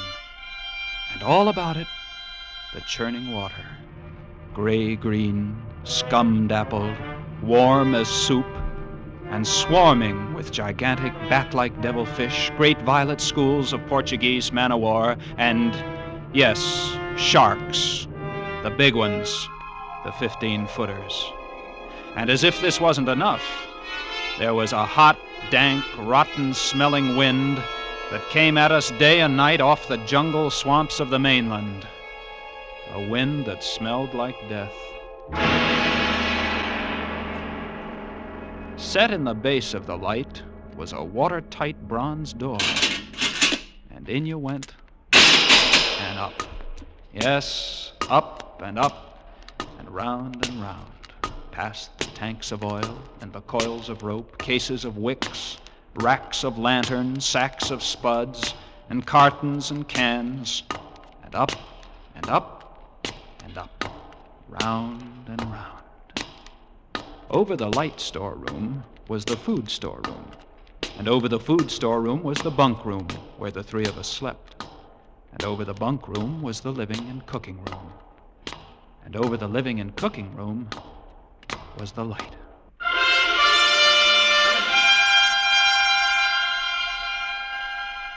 She was a beauty, balanced like a ballerina on the glistening steel axle of her rotary mechanism. At night, you'd lie there on the stone deck of the gallery, with the light revolving smoothly and quietly over your head, easing her bright white eye 360 degrees around the horizon. You'd lie there watching to see that the feeders kept working, that everything ran right. And it wouldn't be bad. The other two fellows snoring in their sacks 2 levels down. You'd smoke your pipe to kill the stink of the wind, and it wouldn't be bad.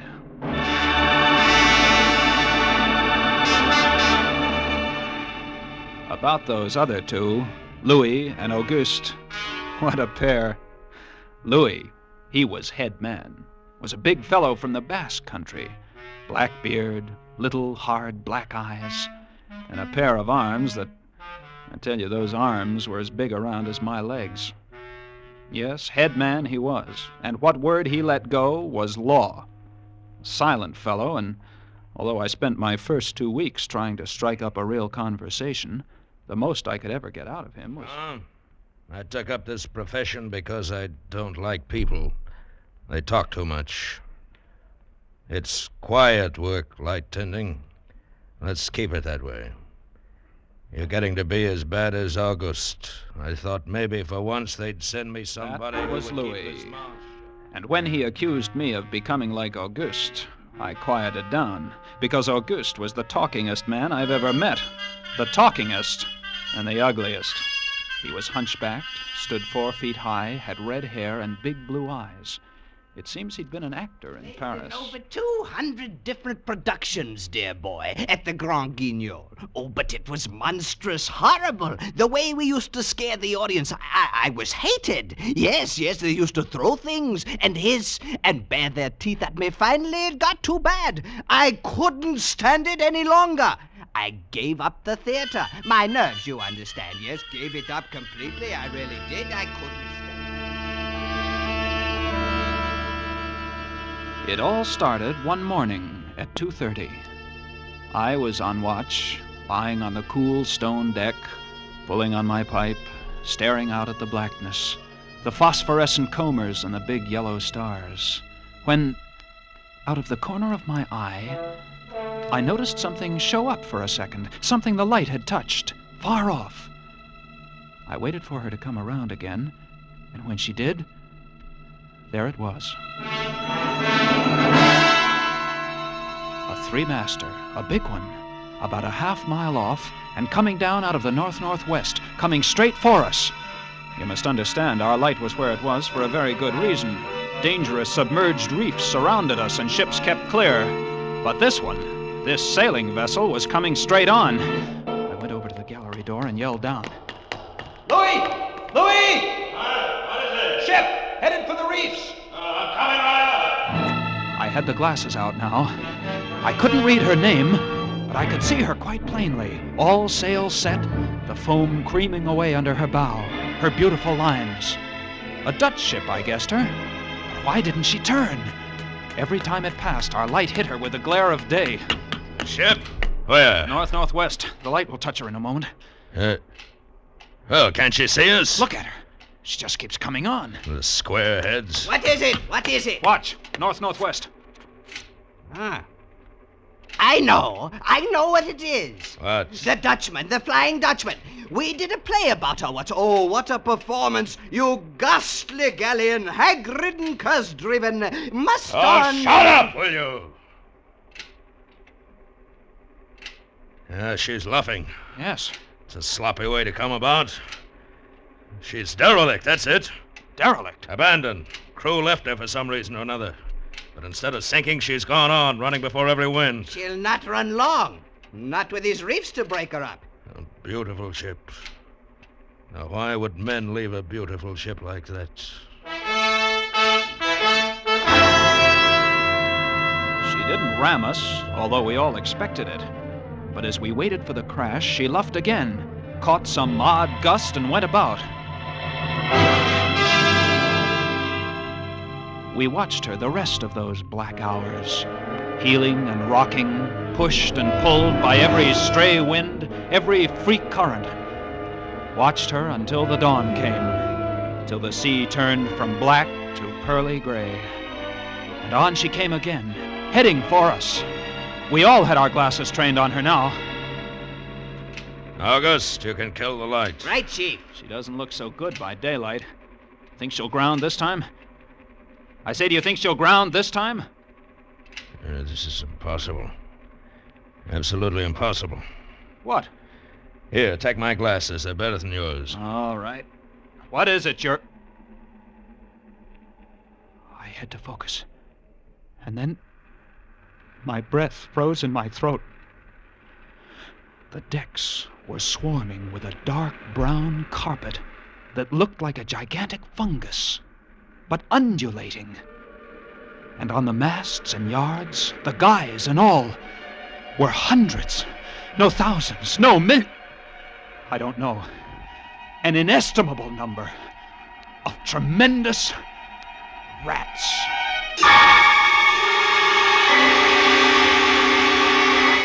See them? Yes, I see them. Now we know why she's derelict. Yes, now we know. What are you two doing? Here, give me a look. Yes, give him the glasses. Take a good look, chatterbox. Give you something to talk about. She's still heading for us. Yes. If she's going to turn, she'd better turn soon. Suppose she doesn't. You mean suppose she piles up on the quay? It's low tide. Yes, it is. Well, where's all the conversation, August? Huh? Here, you want the glasses again? You want another look? No! She's still coming on. Go away! Go away! Turn, will you? Turn, I say! I pray you turn.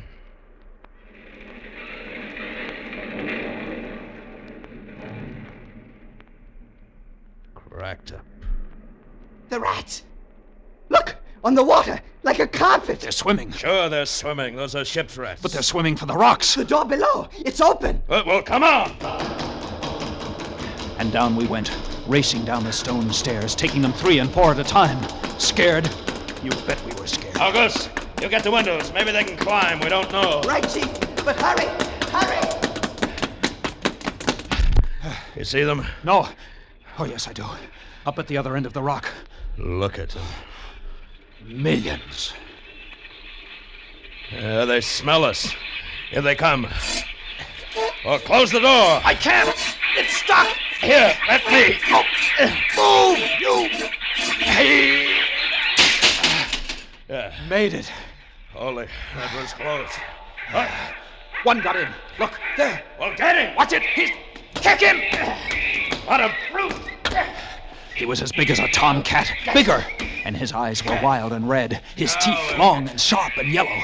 He went for us, starving, ravenous, and we fought him, fought that one rat all over the room. It was, oh, believe me, I don't exaggerate. It was like fighting a panther. I got him. We'd better get aloft. As we ran up the winding staircase, we passed the tiny windows of the various levels, and at every one was a thick, wriggling, screaming curtain of brown fur. I was ahead of Louis, and I dreaded each successive level. Suppose they had found a way in. Look at them! Oh, will you look at them? It's a nightmare. Will you look at them? The air of the gallery was thick and fetid with the stink of them. The light was dim, brown, filtered through the crawling mass that swarmed over the glass, all about us. We couldn't see the sky. Nothing. Nothing but them. Their red eyes, their claws, their wriggling hairy snouts, and their teeth. The rats. They screamed and howled and threw themselves against the glass. They were starving. And we three, we stood very quietly. Oh, very, very quietly. In the center of the glass room. Under our beautiful light. And we waited. What can we do? What can we do, Chief? Take it easy. Take it easy. I can't. I just can't. Won't do any good to... It won't do any good to stand here and shake. That's right. Go away! Go away, do you hear me? Go away this instant! They won't go away. Not until... Finish it, Chief. Not until... What? Not until they've been fed.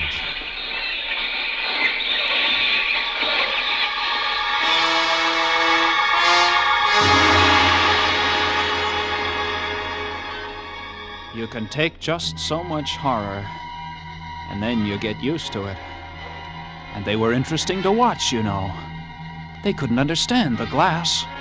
They could see us, and they could rush at us, but that thin, invisible barrier held them off, stopped them. From time to time, we caught a glimpse of the rocks below. More rats down there, swarming brown velvet in the bright tropical sunlight. And then the tide began to rise.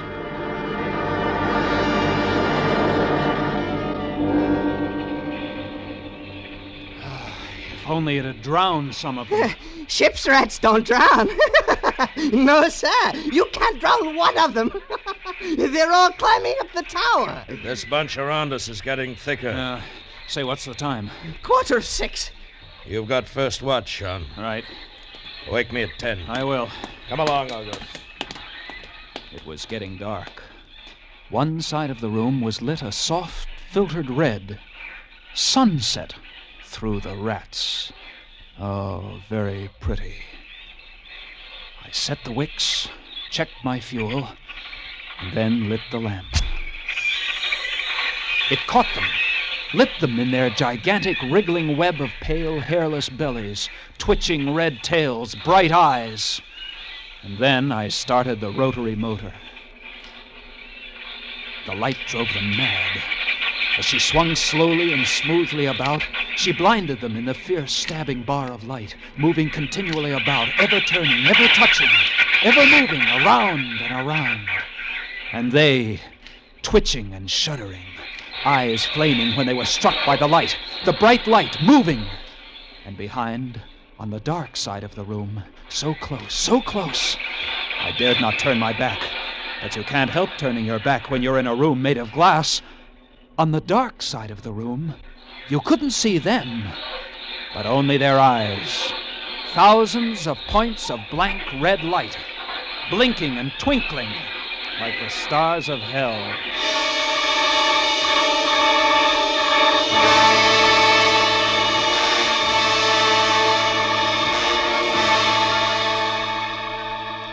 Louis relieved me at 10, but I didn't get much sleep that night. And when I came up into the gallery early the next morning, there stood Auguste, his back to me. He was bowing to the rats, waving his arms and making a speech. Dear audience, I am going to play once again that magnificent role which made me the toast of the Paris theater. Prelotti, the evil genius of the medieval underworld. I am he who did guide the dark soul of Marechal into the nether I stood paths. staring at him, horror-struck, but he didn't notice me. The man had gone mad. He kept turning, telling his stories to all the rats, leaving no one out. Auguste! Auguste! Another one, a late comer. Take a seat on the aisle, dear patron. Stop it. Gilderay, the blood-stained monster, was my partner in iniquity. He went on, bowing and scraping to the rats, his big blue eyes rolling and winking, his wild red hair waving about him. I grabbed him by the arms and slapped his face. He looked at me like a child, and then his face screwed up. He looked as though he were about to cry. Go below. Go on. Oh, very well then. Later, my dear audience, later. Matinee today. Sure, he was crazy. But I guess we all were. A few hours later, he came back up and caught Louis and me teasing the rats. Yes, sounds horrible. It was fun. We would get right up against the glass and make faces at them. It drove them crazy. They would scratch away, trying to get at our eyes. Louis was even cuter about it. He'd pull a piece of bread out of his pocket and press it against the glass. The rats would scramble into a solid ball, biting each other, clustering like grapes. From time to time, a whole knot of them would slip and fall the 110 feet to the surf below. Look at the sharks. They're eating them. Those sharks are our friends. Here, I'll get another bunch together. Here, my beauties. That's it. Pile up. Kill each other, huh? There they go. Auguste joined in, too. Very ingenious, Auguste. He learned that if he spread-eagled himself against the glass, they'd bunch and bundle against his figure. Then he'd leap back. Look! My portrait in rats!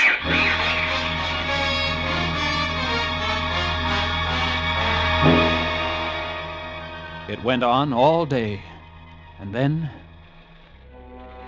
I was lying in bed. It was about midnight.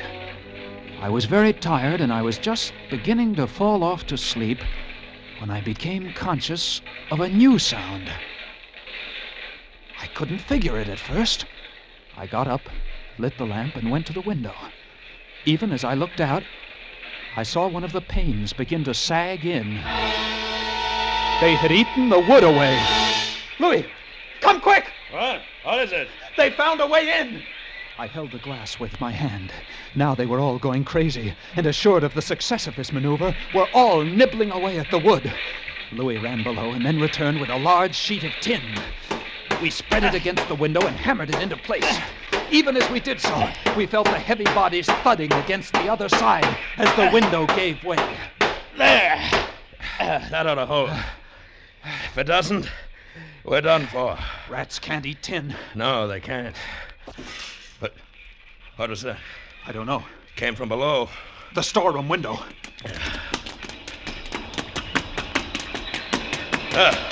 They're in. They're swarming up the stairs. Drop the trap! Right! Two of them got in. Let's go after them. We didn't have to go after them. They came at us. I leaped to one side and grabbed a marlin spike, swung, and smashed one in midair. No! I whirled to see Louis with the other. It had ripped his hand open and the blood was pouring out. He held his hand aloft and kicked at the snarling rat. I stepped and swung and got him. Oh, my hand! He got my hand! That's both of them, Louis. I'll get you something to tie that up. Blood! Look at it, my blood! I'm bleeding! Don't worry about it, Louis. Here. I'll wind this kerchief around it. It'll be okay. Blood. There, that's not bad. Just the flesh. And then I became conscious of a new sound. They were gnawing their way through the wooden trapdoor.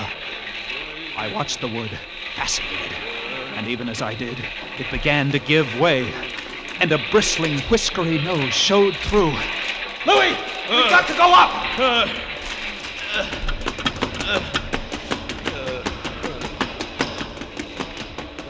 The next level was the living quarters and kitchen. I slammed the trap there, but it too was wood. Oh, my blood. What are we going to do? I don't know. They'll be through this one in a minute. To the gallery. The trap door in the gallery is metal. Good.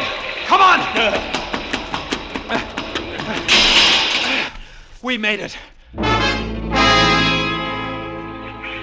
We lay across the trapdoor, exhausted, while below us the rats took over the entire tower.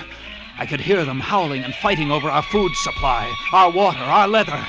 And all about us, The others screamed and glared in at us, swayed in a tangled mass, hypnotized by the ever-turning light.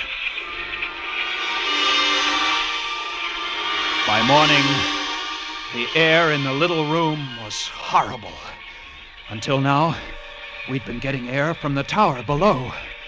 Now that was sealed off, and so was all our food and water. We lay exhausted, panting, waiting, and the hours crawled on. I was almost dozing from fatigue when I saw a sight that brought me to fast. Would you like to come in, my beauties? Would you? I hold the powers of life and death, and I can let you in, you know. Auguste was standing by the glass, and in one hand he held a big wrench. He was tapping the glass gently, not quite hard enough to break it. I eased myself to my feet, and slowly, very slowly, tiptoed toward him. All I have to do is tap just a little harder and... I found a coil of wire in the toolkit, and I trussed him up, fastened him to a stanchion in the center of the room. Louis was of no help. He lay on his side, looking at his bloody hand, weak and sick as a baby. So there I was, a lunatic and a coward for company, and all about, watching our little drama, the rats.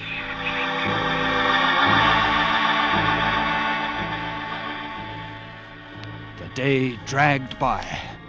The supply boat wasn't due for another 12 days. I don't know what they could have done if they had come. And we had only one way of summoning them. That was to shoot off distress rockets. But the rockets were 4 floors below. And even if they'd been right there in the gallery, I couldn't have opened a window to fire them.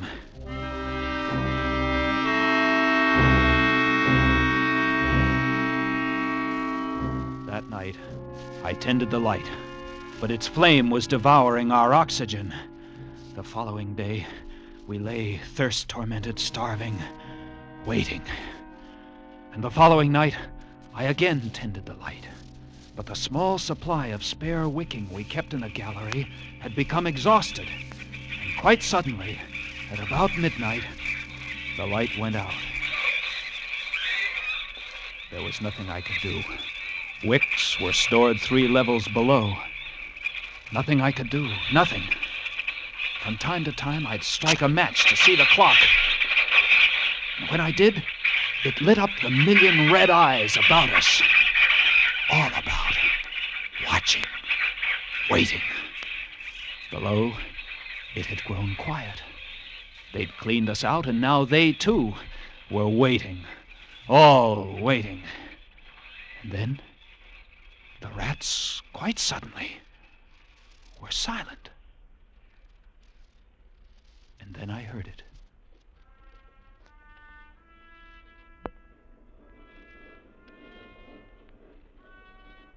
And then I saw the sky and the stars. The rats were gone. I went to the glass. Out there on the water, a small freighter, a banana boat, showing a few lights, came softly and innocently towards us. Our light was out. They didn't know. I wanted to open the windows, to call out to them, to warn them somehow. But I was afraid. What if the rats were hiding from me, tricking me? So I waited.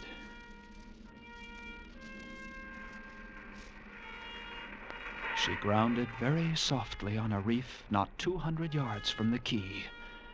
Grounded so gently that the man playing the cornet, was he a passenger, crewman, off watch, didn't even stop playing. They tried washing her back off. I could have told them to save their fuel. The tide was rising, would have floated her free. And I waited.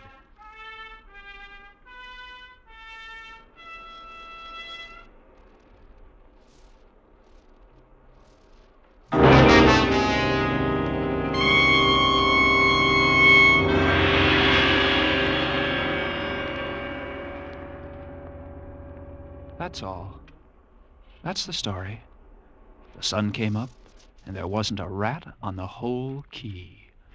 Every last one of that terrible army had left us, gone back to sea on their new ship.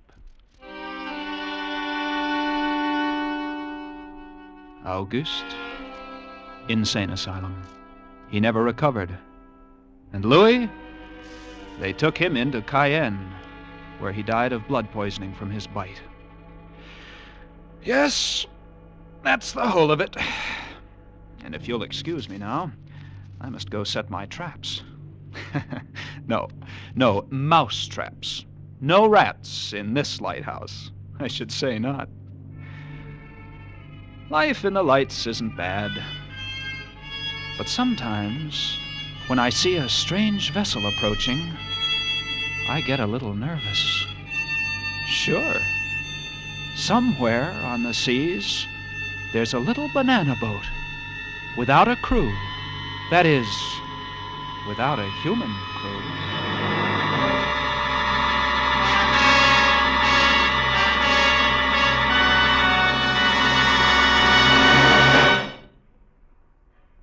Escape is produced and directed by William N. Robeson. Tonight we have produced Three Skeleton Key by George Toulouse, adapted for radio by James Poe.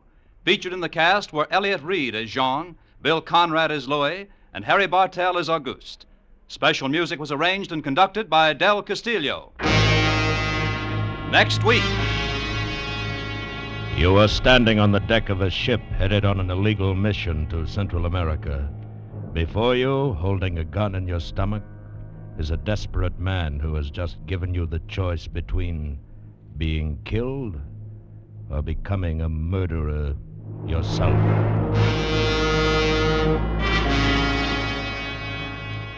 Next week, we escape with John and Gwen Bagney's exciting tale of a murderous trio of gun runners in Central America, Maracas. Goodbye, then, until the same time next week, when once again we offer you Escape.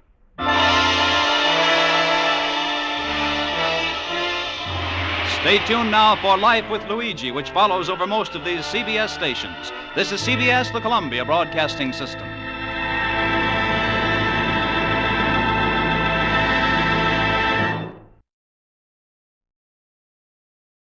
Tired of the everyday routine? Ever dream of a life of romantic adventure? Want to get away from it all? We offer you Escape.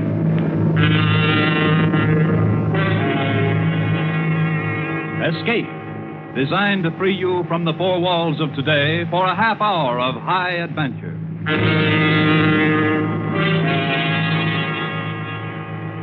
Tonight, we escape to a murderous conflict of greed and passion aboard a coastwise tramp steamer headed for Central America, as John and Gwen Bagney tell it in their exciting tale, Maracas.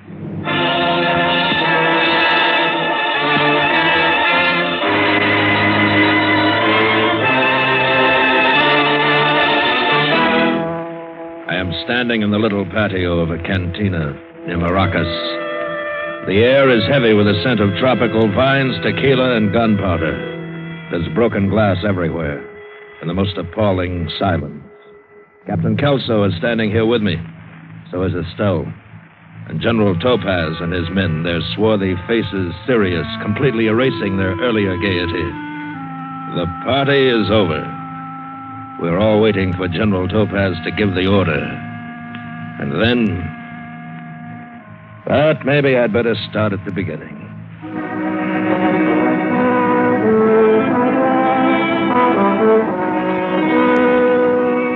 I know now I should never have taken the berth as mate on the Bruno.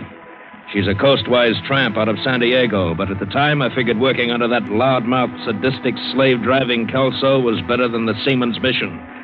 They were carrying a cargo for Santa Gardo and 2 passengers. From the beginning, the voyage spelled trouble. For one thing, we weren't long out of Dago when we ran into the blow. I wasn't too concerned about it, but I went to notify the old man purely as a matter of routine. I found him sprawled across his bunk, his mouth open, snoring. There were a couple of empties on the floor and another in the basin. Captain Kelso. Hey, Skipper. Hey, Skipper. Storm, we're running into weather. So, something wrong? No, sir, I just thought you'd like to know. Good. Now I know. Get back to the bridge. But suppose I have to change course, sir. Haven't you been in a blow before? Maybe I should have checked your papers before I signed you on. You are a sailor, aren't you? Yes, sir. I've been to sea a couple of times. Well, get out of here and quit beefing it.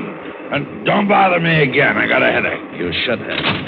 What's that, Mr. Doyle? Nothing, sir. Nothing.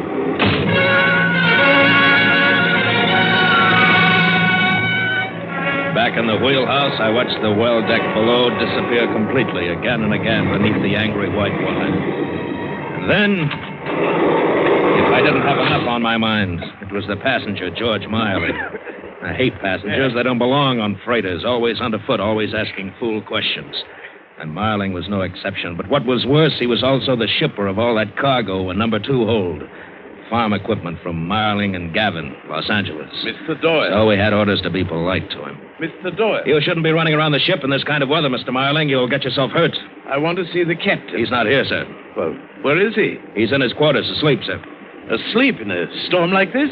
Tell the captain I want to see him. I can't do that, Mr. Marling. I'm a personal friend of Captain Kelso's. He'll see me. Sorry, but he left strict orders not to be disturbed for anything. But the sea is wild. It'll bash my cargo to bits. Your cargo is all right, sir. Now, why don't you just go to your stateroom and relax, huh? Young man, when I want to discuss my business with a mate, I'll call you. When I want to talk to the captain, I mean exactly that. Now get him. If he's asleep, wake him. Wake him nuts. I'd rather kick a cobra out of his bed. Go wake him yourself. I will. And I shall also report you for your insolence. Yeah, do that.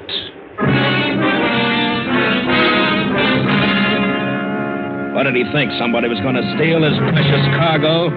He was on the dock when we loaded it. He was in the hold when we stowed it, and on the deck when we battened the hatches. If he was so afraid we'd contaminate it, why didn't he send it air express? I was still burning about it when the second came to relieve me. Went down to the galley to have a cup of coffee. Yanked the spigot of the coffee urn so hard that hot coffee splashed in and out of the cup and all over my pants. Oh! I spun around, so mad I saw red. Yeah, I saw red, all right. A shining red page boy bob. And underneath it, a mocking face. And about 110 well-distributed pounds. There were only 2 passengers on board, so that made her Mrs. Miley. May I have a cup of that? What? Coffee. Oh, yeah, sure. Do I surprise you that much? No. As a matter of fact, I just thought that... Yes, I know. Everybody thinks that. If they meet George first. And if they meet you first? Then I warn them about George. Oh? Was he very unpleasant? Well, he got a rise out of me, if that's what you mean. Yes, he does that to people. What did he want you to do? Stop the storm? You know him better than I do. I don't think you like me. I'm sorry. I've got something else on my mind. Oh, don't be so serious. I was only kidding you. So?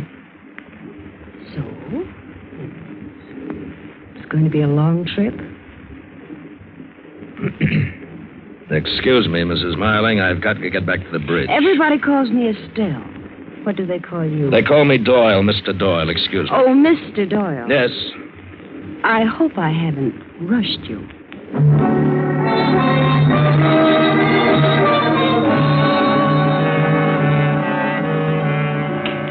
Passengers. You see what I mean? They get in your hair one way or another. Only one day out, and already she was bored. Already she was looking for a way to pass the time and somebody to pass it with. Well, you can ignore the passengers, but the cargo, that's the lifeblood of shipping. So as soon as the storm quieted down, I went below to make sure it was all well secured. Number 3 hold filled with canned goods was okay. So was number 4, which carried a cargo of radios. Then I went into number 2 to see how Miling's farm implements were faring. And immediately I was glad I had. One end of a crate had jarred loose, and wouldn't do for Marling to find that. I brought my flashlight closer to check for possible damage, and that's when I saw them. highly polished stocks of a half dozen rifles. Farm equipment, huh? I ripped open a few more crates. Yeah, they were all the same. Rifles. No wonder George Miling was so concerned with his cargo.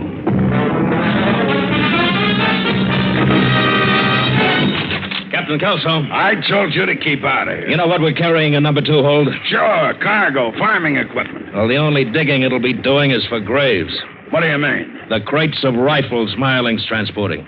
What are you doing in number 2 hold? Listen, Kelso, I signed on this ship as mate, but when it comes to carrying contraband, that's something else. The cargo's listed on the bill of lading as farm equipment. As far as I'm concerned, that's what it is. Understand, Mr. Doyle? Yeah, I understand.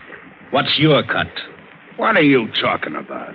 Kelso, you just aren't surprised enough. How much are Miling and Gavin paying you? If you got something definite on your mind, spring it. All right, I will. I want my share. Why, you... And if I don't get it, I might be unhappy. I might talk to the wrong people.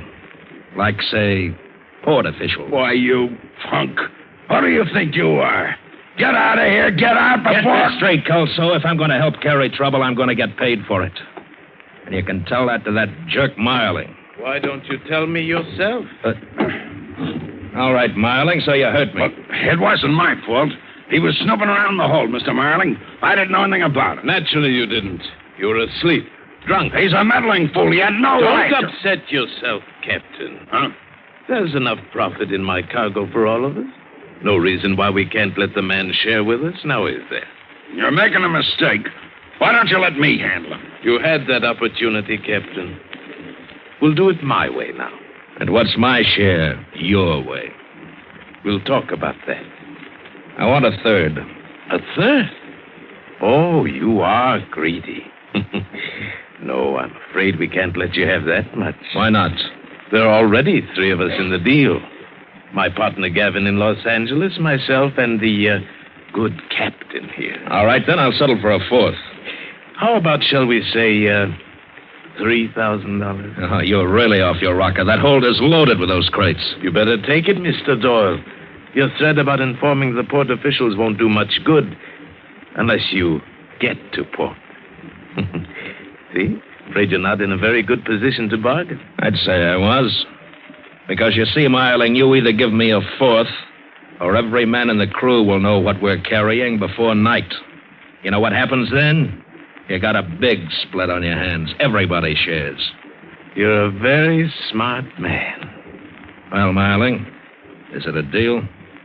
It's a deal.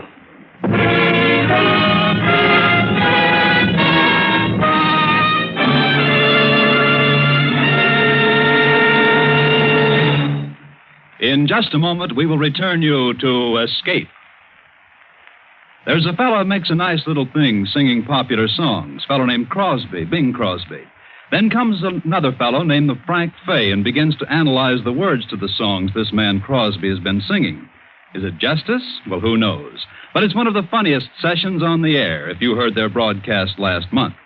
Frank Fay will pay Bing another visit tomorrow night on Bing's regular Wednesday night CBS show. Bing Crosby, Groucho Marx, Burns and Allen, Dr. Christian. They're all Wednesday night stars on most of these same CBS stations.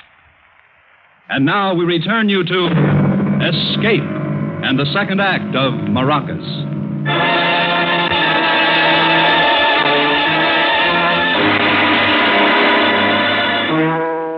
The first day of the voyage of the Bruno was drawing to a close. Not 12 hours ago, I'd shipped out of San Diego with exactly $1.62 and a Canadian dime to my name. And now, the potential. The jackpot potential.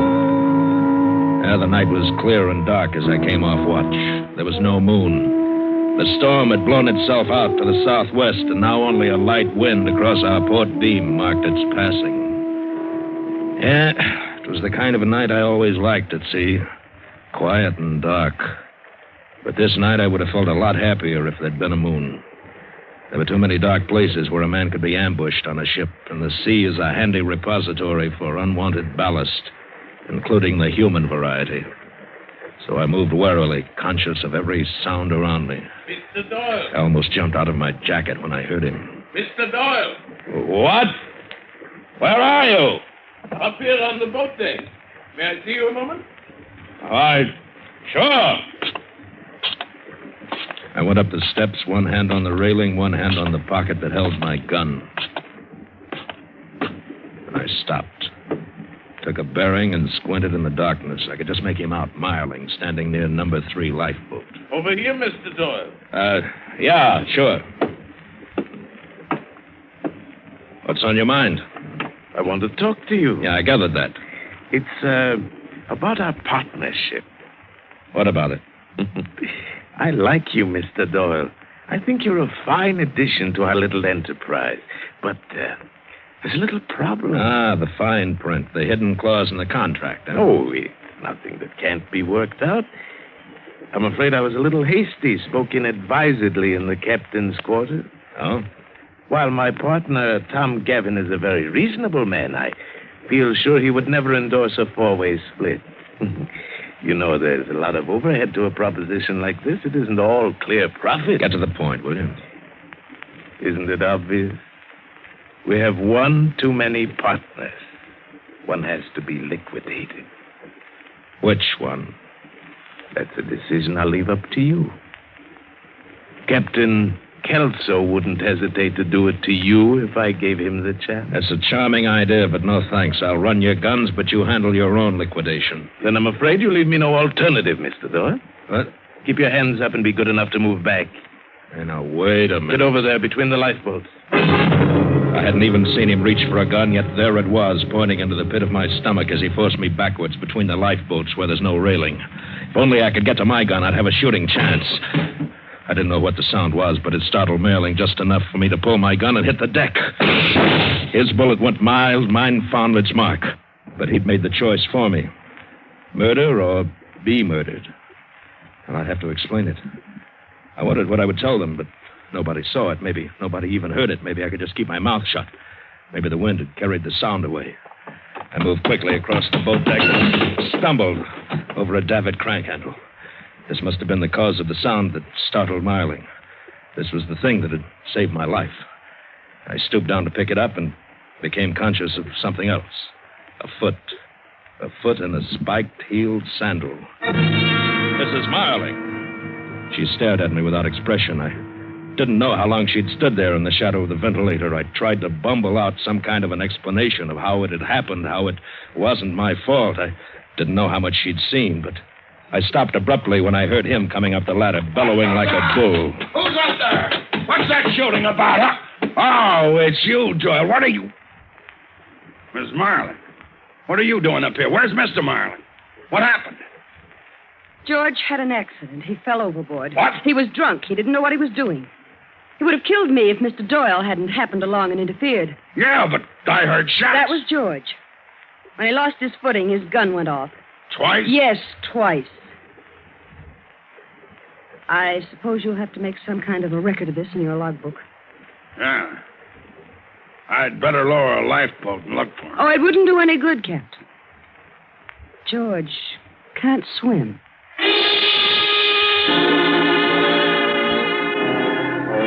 I watched Kelso walk away. I knew he didn't believe any of it.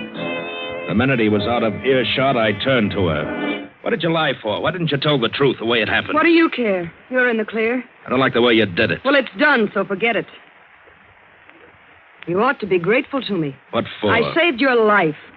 How do you think that thing got on the deck, that handle? You mean that That's right, I threw it.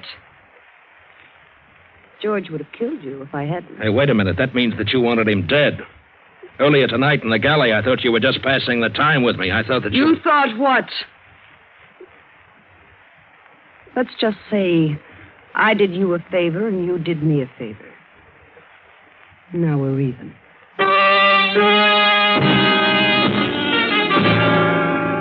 The bereaved little widow.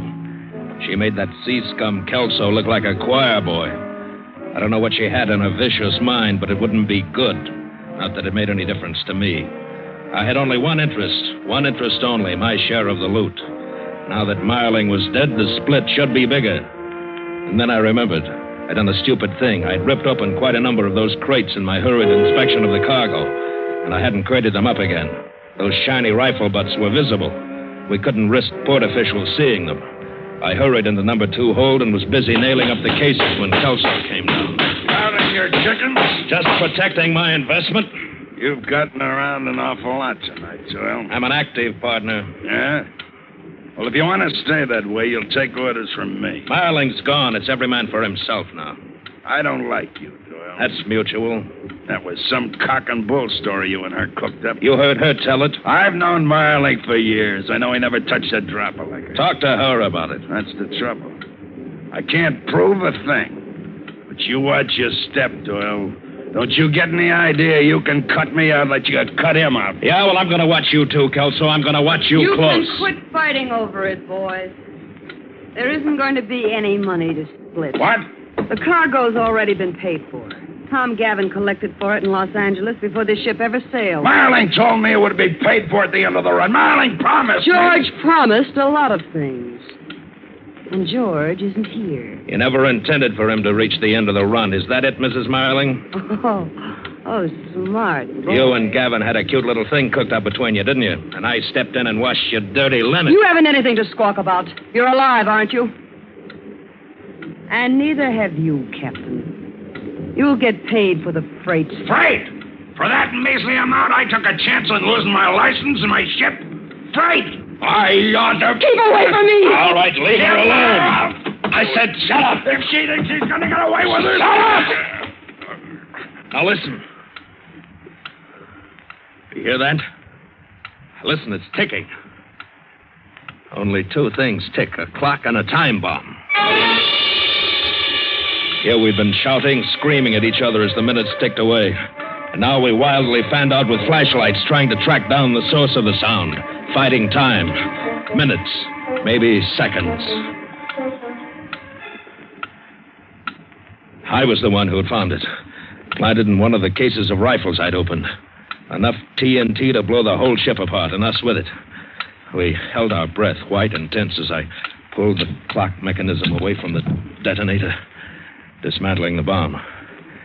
And there was only one person who could have done it, the one who insured the cargo, the shipper. Marling had been on board, so it had been Gavin. How do you feel about your Mr. Gavin now, Mrs. Marling? How do you like being a sucker along with the rest of the boys? You're right. I'm the biggest sucker of all. No wonder Tom was so sure George would never come back. And do you know how he roped me in? With the oldest cliche in the world. He was going to marry me when I came back in my widow's weed. Never mind the broken blossoms. What about us? We're carrying contraband and all the risk that goes with it, and not a nickel for any of us. If you two have finished feeling sorry for yourselves, old man Kelso'd like the floor. There's no law of gravity that says this cargo has to go to Santa Gordo, is there? You've got an idea? Sure, I got an idea. But I'm boss. You understand, Doyle? If you've got an idea. Okay, Mrs. Marling? All I want is a chance to see Tom Gavin squirm. You'll get it, I promise you. You gotta be enterprising in this business, Doyle. There's more than one way to turn a buck, and there's more than one side to a revolution.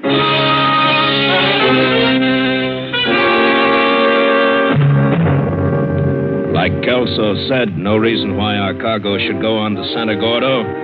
There were others who wanted and needed rifles, the guerrillas. And what was more important, they had plenty of money, gold. And Kelso knew a man in Maracas who knew a man who could put us in touch with the guerrilla chief. So we altered the course.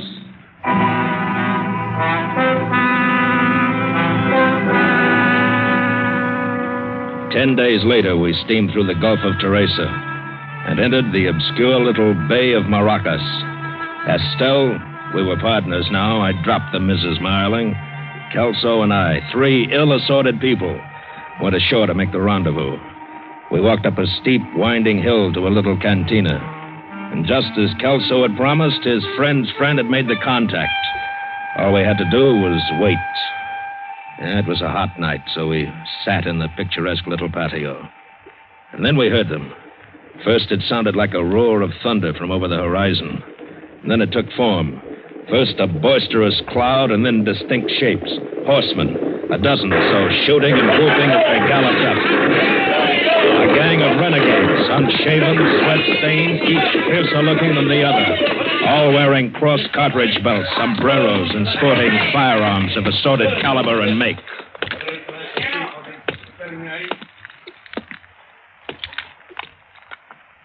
You are El Capitan Curso? I am Topaz, El General Topaz. Well, the shipment's all ready, General. I'll have it unloaded. There is no hurry. When the time comes, my men will take it off. In the meantime, we have come a long way. The hills, they are dry. So are my men. We have drink now. But I thought maybe we'd better... Oh, you brought lovely lady. Topaz is happy. And when Topaz is happy, he must have drink. Amadeo, tequila, cerveza for the men and for my friend. Pronto. Vamos a gozar una voz.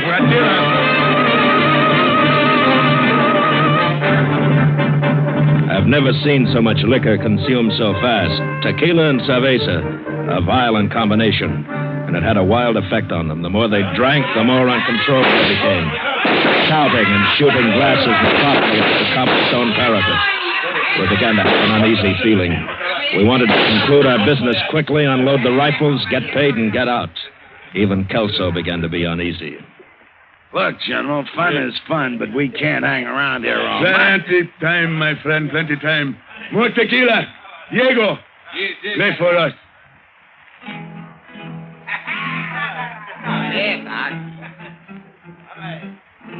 Senorita, is this not nice?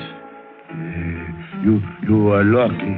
Music, moonlight, and topaz. Please, General, Captain Kelso is right. You should send for the cargo. You think so, eh? All right, all right. Mario, Chalo.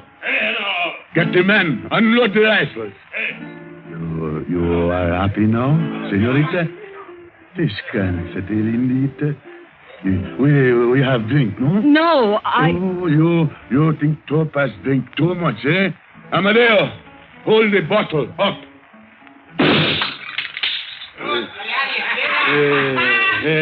I must be drunk. I hit the bottle, not the cork.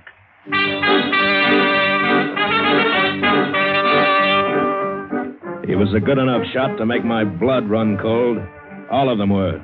The more they drank, the better their aim.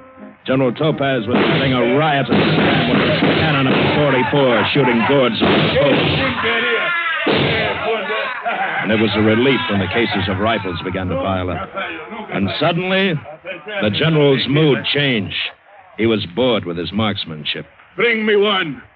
I want to see how good the gringo's guns are. One of his men ripped open a crate. General Topaz grabbed a rifle, held it in his hands, inspected it, and threw it violently at me. What's this? This joke? You make fun with Topaz? Open them all! His men literally tore the tops off dozens of crates with their fingers. And I told cold in the pit of my stomach. I hoped it had been a mistake, but it wasn't. It was a grim joke. For Gavin hadn't meant that cargo to go through, so he hadn't wasted real rifles on it. He'd sent case after case of dummy cargo. Oh, they were rifles, all right, good enough to fool me down in the hold. If only I'd taken one out, examined it, I might have discovered in time that they were phony guns that would never fire a shell. Cheap hot metal imitations with highly polished pine stocks. Great stuff for kids under a Christmas tree, but not quite good enough for General Topaz. El General Topaz is important man. I have important war. And for this you pay. Mario, Diego, Nino, Charo, Amadeo, Cano, un gran tiroteo para estos canallas.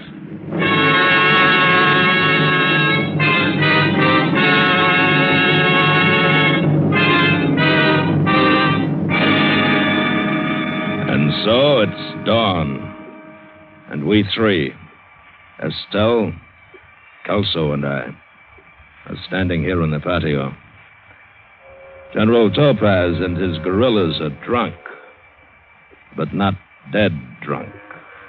Rather, deadly drunk. 10 of them. The firing squad lined up facing the 3 of us. Their guns aimed straight at us. And on their dull faces, murder.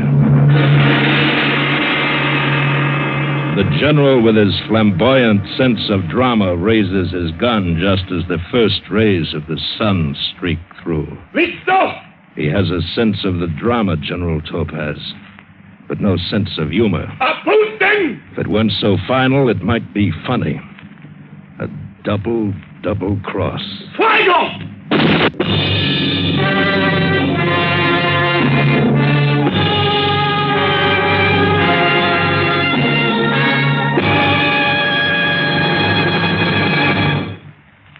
Escape is produced and directed by William N. Robeson. Tonight we have presented Maracas by John and Gwen Bagney.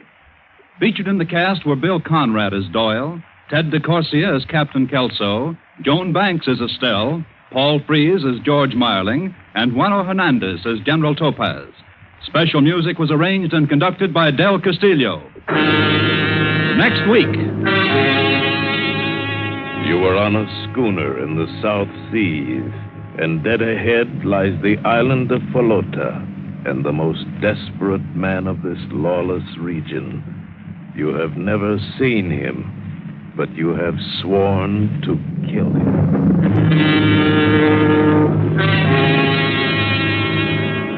Next week, we escape with an exciting tale of the strangest bargain ever made, as George F. Warts tells it in his famous story, Sunk.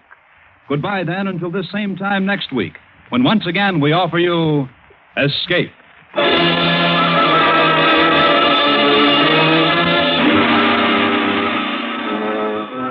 Festive music for a festive holiday, 1 full hour of it.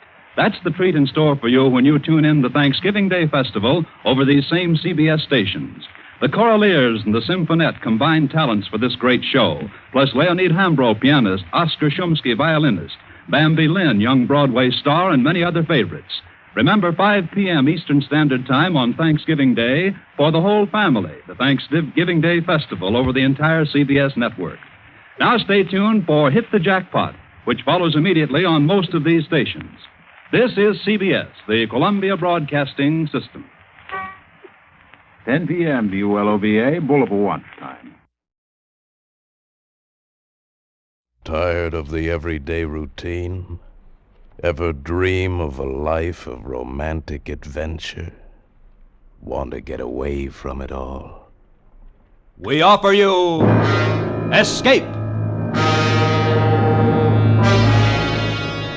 Escape, designed to free you from the four walls of today for a half hour of high adventure. Tonight, we escape to the prairie west of the Platte River and to the fighting U.S. cavalry of the Old West, as James Warner Bella describes it in his exciting tale, Command.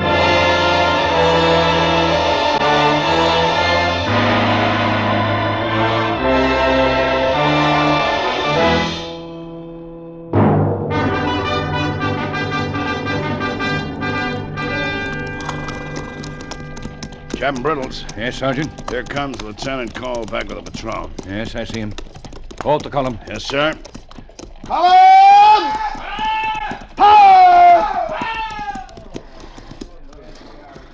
Hand me my field glasses, Sergeant. Here you are, sir. Thank you. Captain Brittles! Well, Mr. Cohill? Here's the best body of grass, sir. This slope with a small run below for water. This is the best bivouac for tonight. Mr. Cohill, you see the rise there to the left behind you across the valley? Yes, sir. What are those shapes lying on that slope? A small herd of buffalo. Sleeping, it seems. We didn't go that far. We turned back when we saw them. The wind has shifted a bit. Take a deep breath, Mr. Cohill. Yes, sir. Smell anything? No, sir. Take another deep breath, Mr. Cohill. Get it into your nostrils. Tell me if that thing you smell is sleeping buffalo. No, sir. Smells like dead men. And not freshly killed. Lieutenant Gresham and his squad, sir? I imagine so. The men we've come to find. We'll make sure after midnight. Mr. Cohill, there are several fairly obvious differences between the Great Plains and a classroom at West Point. There you can fail and try again. Here you may not have that chance. There they taught you, I'm sure, that accuracy in observation is a military virtue. I suggest that you cultivate it here. Yes, sir. Sergeant Utterback. Yes, sir. This is the bivouac. Dismount and unsaddle. Night grazing area between the crest of this hill and the creek bottom. Use the picket rope. No individual pins. Yes, sir. Dismount!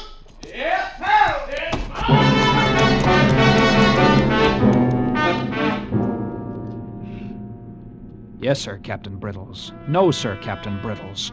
Of all the officers in the United States Cavalry, why did they have to assign me to him? A handbook soldier, over age and grade, a gray, bitter failure of a soldier, marking time out here on the plains until he retires, taking up space in the table of organization, standing in the way of younger and more aggressive, yes, more capable officers. My father wouldn't be guessing. My father would be over yonder right now to see if those corpses are really Gresham and his men. Father would have made sure, instead of losing time making camp. The broken rattle Sergeant Utterback had found at noon showed clearly. Sir, that broken rattle the sergeant found. Yes, Mr. Coyle? When we crossed the trace of that Sioux war party at noon today... That could have been the trail of a Cheyenne war party, or Comanches, or Apaches. They all make rattles like that from the ends of buffalo toes. But if they were Sioux, they couldn't be more than 30 miles to the north, in the Deadlands.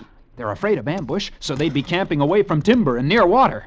2 hours rest, and we can be at the upper reaches of the river by dawn, sir. Ahead of them. Mr. Cohill, I have no orders to be anywhere by dawn or any other time. My orders are to find Mr. Gresham's patrol. Having found it, return to Fort Stark and report it.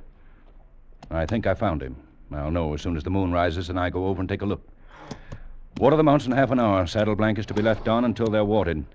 Remember always, Mr. Cohill, cavalry is a very delicate arm of the service, depending as it does on the health of a dumb beast. Yes, sir. Mr. Cohill, reading minds is an uncomfortable habit, but one I have never been able to lose. Yes, sir. Look at the other side of it, Mr. Cohill. Suppose that war party was Cheyenne, which they might be instead of Sioux. They wouldn't be in the Deadlands. Cheyennes would head for timber along the lower Mesa Roja. So would Arapahoes, Kiowas, or Comanches. They'd all be bivouac in open timber. And, Mr. Cohill, they all make rattles out of buffalo toes. Yes, sir. Pass the word to Sergeant Utterback that dinner will be at 6:30, but the bugler will not sound call. Yes, sir. And, Mr. Cohill. Sir? There is no shortcut to the top of the glory heap. So we'll not run all over the West tonight looking for one.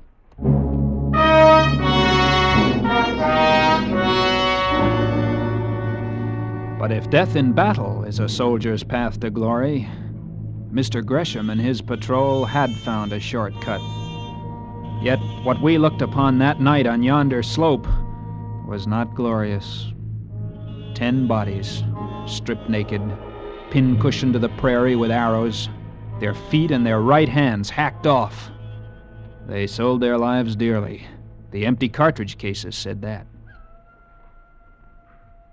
At least they respected them as fighting men. How's that, Sergeant? Every one of them skinned bald-headed so he can cross the shadow waters without trouble. And whoever did it don't want to fight them again. Why? Hands and feet cut off, that's why. To cripple them in case they meet them in the hereafter. Sergeant? Yes, Captain. You still think the Sioux did this? No, sir, not now, sir. Why not? I made the march from Bent's Fort to Santa Fe with Steve Kearney. I know an Apache arrow when I see one, sir. Even 1,000 miles from where they're made. Yes, but that Sioux trail we crossed this morning, that war party could have brushed with an Apache war party and come by Apache arrows that way. I don't think so, sir. This job is 2 days old. It wasn't that Sioux war party. This is Apache work. How do you figure that?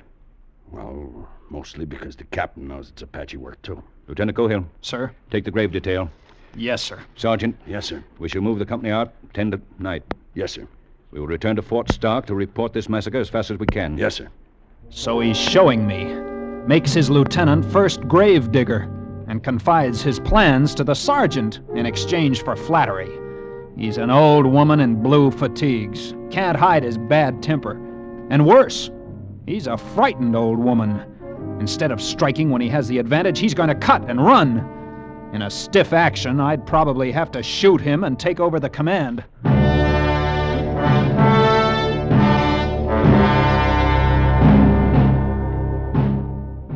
A grave doesn't take long to dig in the soft black earth of the plains, and the rocks were nearby to pile upon the still mounds against the hungry muzzles of coyotes. And after, the air was sweeter in the cold moonlight, and the job done in plenty of time for Captain Brittle's scheduled retreat. Command is ready to mount, sir. Very good, sir. Captain Brittles. Yes, Mr. Cohill? Excuse me, sir, but can't we go after the Indians who did this? Can't we try Mr. to... Cohill, the United States Cavalry is not out here to fight Indians. We're here to watch them and report on them for the Indian Bureau. We fight only if they attack us. I refer you to the standing orders of the Department of the Platte. They are most explicit on this point. Yes, I know, sir, but Mr. Gresham was attacked. How do you know that? Well, I don't for sure. Of course you don't. But he's dead, and his command dead and mutilated, and we ought to... Ought to what? Avenge him? Disabuse yourself of classroom valor, Mr. Cohill. Out here we obey orders. Sergeant? Yes, sir. Pass the word to mount. Yes, sir. I'm tank. You. Pass the word. Mount. Pass the word. Mount. Pass the word.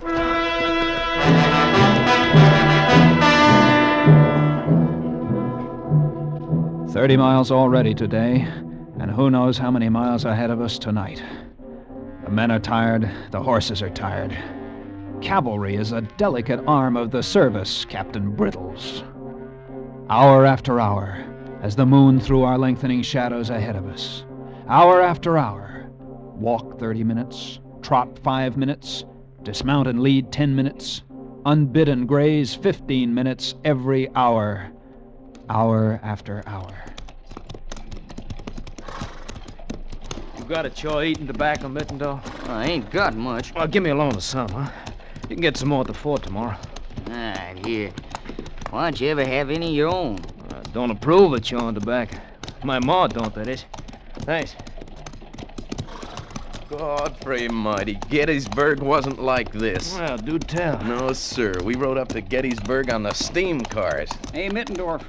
Sarver's back on Cemetery Ridge again. Yeah, pity you didn't stay there. About the only mistake Robert E. Lee ever made, not to leave Sava where he found him. Yeah.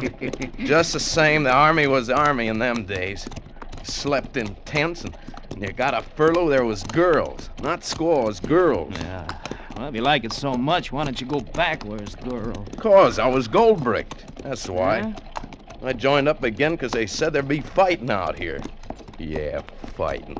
Only fighting I seen west of the Missouris on Saturday nights in the barracks.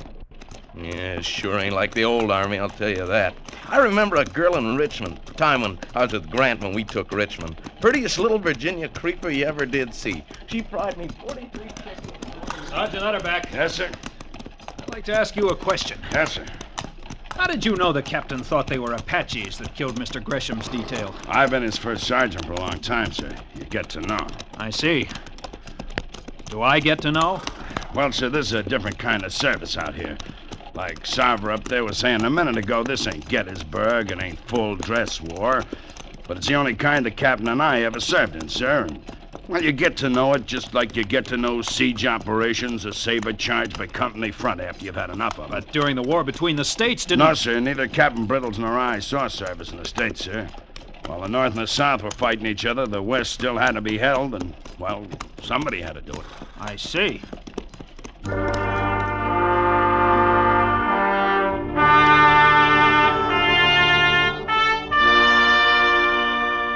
Yes, I see a lot now. That would explain Captain Brittle's contempt for what he calls heroics. He's jealous. He never had his chance at glory. And if he had, I'll wager he would have muffed it. In a way, I feel sorry for the old boy.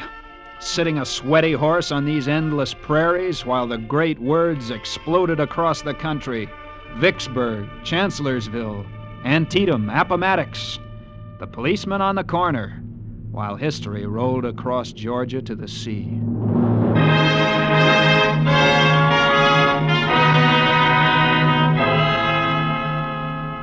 5 hours on the way now. Less than 3 hours till dawn. And we're at the North Fork of the Platte. And a full 25 minutes for watering call. Some of the men lie sleeping where they've dismounted. Others huddle together in the moon shadow of the high bank, quietly talking. There's only one. Then she just left me standing there like a bound boy at a husking. Yeah, what'd you do then? I want nothing to do except join the Army. That little girl in Richmond. Time I was with Grant when we took Richmond. She wasn't at all like that. Not at all. Any of you boys ever had a lobster? Nah, not me. I never even seen one. When I was in the breastworks in front of Vicksburg, I ate a catfish. Didn't like it. I could sure put away a lobster right now. Fresh out of the lobster pot and into the cooking pot. Live? Sure. That's the only way to cook a lobster. Sure wished I was back in Wiscasset.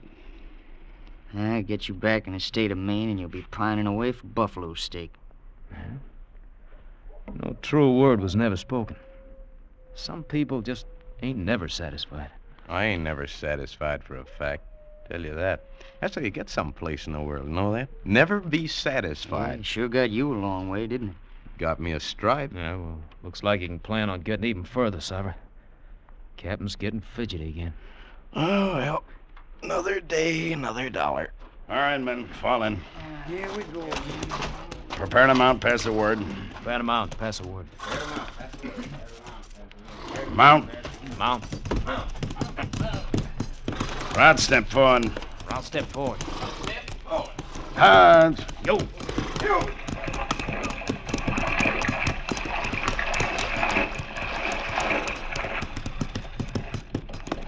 He's heading north. How's that, Sergeant? North. Captain's heading north.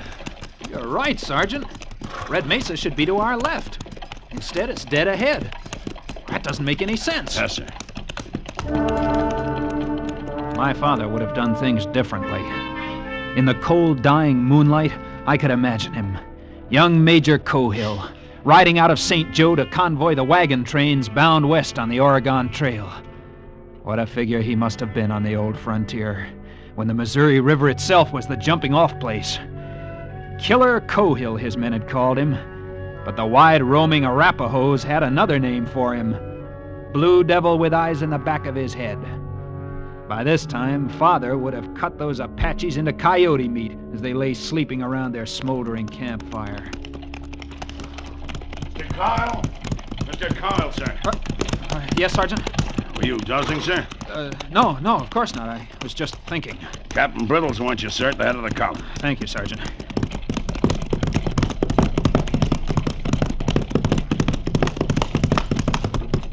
Sergeant Utterback said you wanted me, sir. Yes, Mr. Cohill, I do. This is officer's call. Listen carefully. I have Sergeant Sutro ahead of me with a point.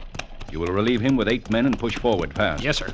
You recall the ford across Red Mesa Wash? Yes, sir. We crossed it yesterday. Exactly. There's a knoll on the east side of the wash. A knoll that is crossed by the trail from the top of the mesa. I remember, sir. Beyond that knoll before dawn. Build a bivouac fire as soon as you arrive. Do what, sir? Build a fire. I want to know when you get there. But I can send a scout back to tell you when I arrive. I want everyone else for miles around to know it, too. Build a bivouac fire. A squad fire, no larger. Yes, sir. Should you happen to be attacked, you're to hold that knoll, fighting on foot. And remember, the dawn light works for you, but it can fool you in this country, so don't shoot till the last possible moment. I don't understand. You don't have to. You have your orders. Yes, sir. Move out, Mr. Cohill. You're the bait on my hook. Wriggle.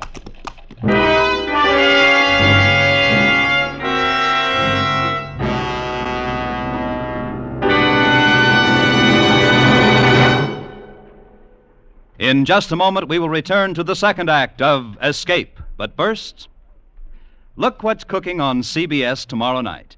George Burns will, for the first time, unveil his sugar throat voice when the Andrews sisters come to call on him and Gracie.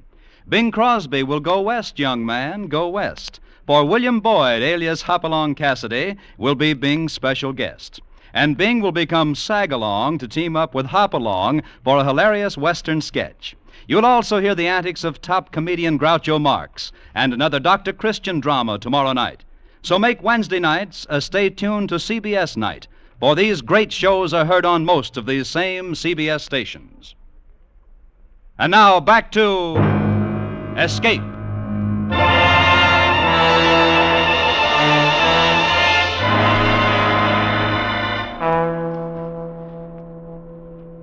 You knew Red Mesa was there only because the stars stopped where it stood. The moon was a honey-colored ladle spilling blackness over the edge of the plains. Then the jagged teeth of the Rockies broke it into ragged potsherds, and it was gone. It was dark, black dark, cold dark. The squad fire sputtered and took and pushed the night back a little.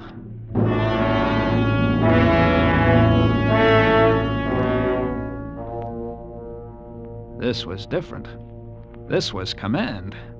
This was the final moment of the soldier's heritage.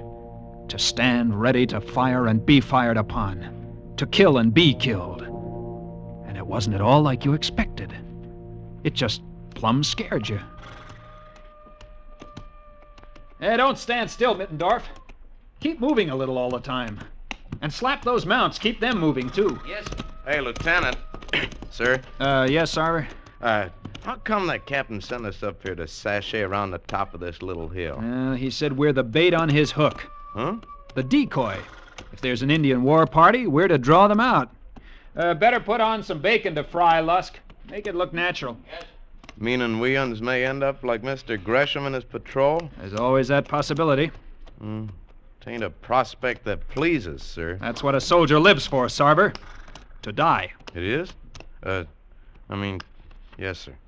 It was a good performance. To any watching Sioux or Apache, here was a small white soldier war party. Like the two yesterday's party they had left lying scalpless in the buffalo grass 30 miles up the valley. Fire lighted, bacon cooking, horses unsaddled, and warriors sleeping from a long night march. Soft for the killing, only the warriors weren't sleeping. Beyond the yellow carpet of firelight, they lay fanned out behind their saddles, waiting, sorting the night sounds with straining ears, pushing at the soft wall of darkness with widened eyes. Sure wish those dad-burned coyotes didn't sound so much like human beings. Well, you can be sure of one thing. No Indians running around in the middle of the night yelling like a coyote. Yeah, but it sure makes me nervous. Sound like hooty owls back home in Maine. Hey, what's that? Behind you.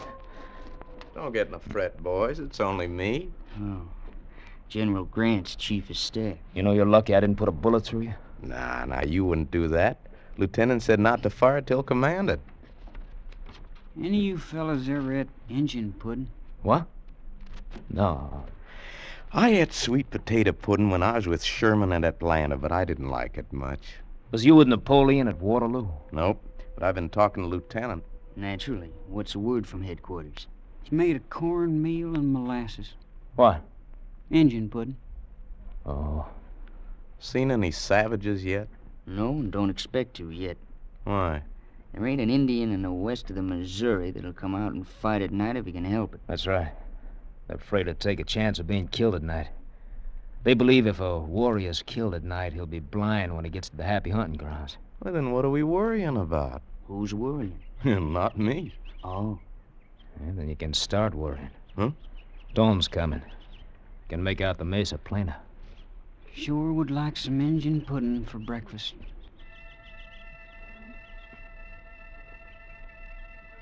Slowly, the light came. First, you could see the outline of the mesa. Then, down below, the silver of the water in the wash. Then, the shapes of the men. And out across the plain, the feathers of mist in the draws. If it was to come, it would come now.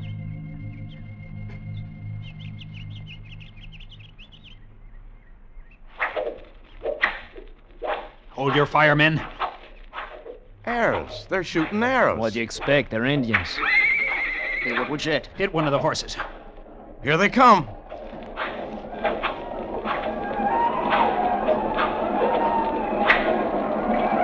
Oh, my leg! Hold your fire. Hold it. Fire!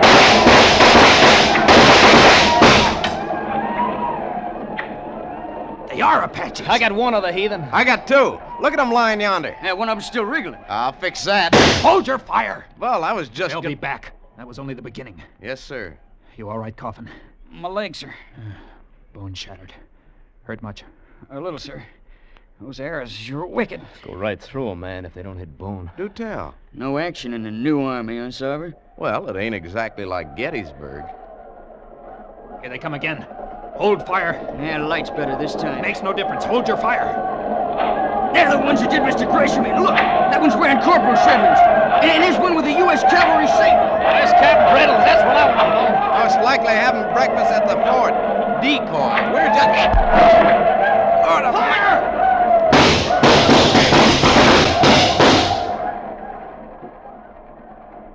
I took care of almost half of them. Yeah, they'll be back.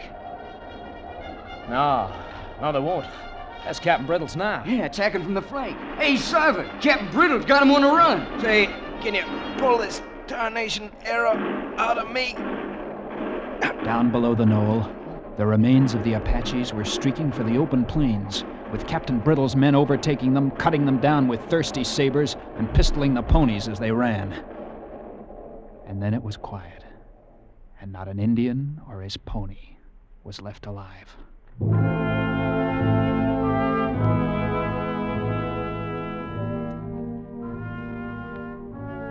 Coffin sat, propped up against a saddle, lighting his pipe, his shattered leg stretched naked and useless before him. And Sarver lay where he had fallen, eyes closed, face blue, his hands around the shaft sunk deep in his left side below the ribs, the feathered tip waving idly with each shallow breath. Can't we do something for him, sir? What? Look how deep that arrow is. Right under the heart. Can't cut it out, can't pull it through. Poor Sarver. He finally saw action. Yeah. I can hear him now telling St. Peter about the time he beat the Apaches under Cohill. It's not very funny. No, I guess you're right, Coffin. How's your leg? Paining you much? Can't feel anything. Lieutenant. Yes, Coffin? You think they'll send me back home to get this fixed? You think maybe I'll get to see the state of Maine right soon? I hope so, Coffin. Atlantic Ocean, no. You won't get further than a base hospital at Council Bluffs. Wire you together, slap a plaster on you, and send you right back to fight Indians.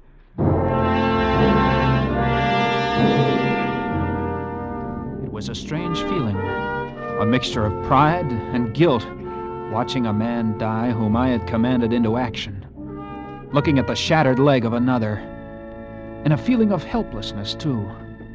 For the moment, we could only sit there and wait. Our horses were dead or stampeded by the action. We were alone on our little hilltop in the hot red glare of the rising sun. And then the company rode back in triumph, and I was reporting to Captain Brittles, and it seemed like months instead of hours since I had last looked at his tired gray face. Mr. Cohill, you did that well. You may do in time. Captain, you knew they were Apaches yesterday at sundown. And you knew they were camped on top of the mesa, didn't you, sir? Mr. Cohill, accuracy in observation is a military virtue. Had you pushed forward to that slope yesterday afternoon, you would have found Mr. Gresham, not Sleeping Buffalo. And had your eyes been sharp, you would have found this, between the slope and last night's bivouac. An Apache headband. That's right, and bloodstained. And had you been a plainsman and suspected Apaches, you would have looked at once for smoke at sundown from the highest ground. In this case, Red Mesa. You had me fooled, sir. I even thought... The facts for the record are these. My patrol, temporarily bivouacked at dawn today, came under a sudden enemy attack. Fortunately, it was able to hold until I arrived with the main body. I understand perfectly, sir. I'm familiar with departmental orders which allow defensive actions only and expressly forbid attack. And yet, they are in direct violation of cavalry tactics. The cavalry is extremely weak on the defensive and can only defend well by attacking. I believe that is also taught at West Point. Captain, I'm terribly sorry for Mr. Cohill, never apologize. It is a mark of weakness. There's a captain out here who tried it once to escape an inquiry board. He escaped it, but he will die a captain, in spite of his apology. The officer who saw to it could have worked with him and made a soldier of him, if his humanity had been large enough. Mr. Cohill, I'm going to make a soldier out of you. You may present my respects to General Cohill when next you write your father. Mr. Cohill, take morning stables.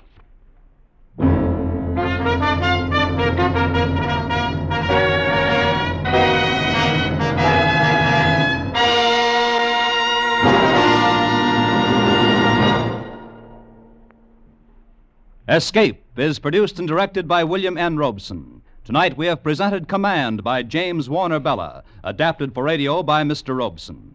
Featured in the cast were Elliott Reed as Lieutenant Cohill, Bill Johnstone as Captain Brittles, and Ted DeCorsia as Sergeant Utterback. Also heard were Sam Edwards, Tony Barrett, Bert Holland, and Paul Frees. Special music was arranged and conducted by Del Castillo. Next week. You are standing on an unfinished roadbed somewhere in Mexico. It is night, and a drunken, murderous foreman is forcing you to dig till you drop. The .45 in his hand means that for you, there can be no escape.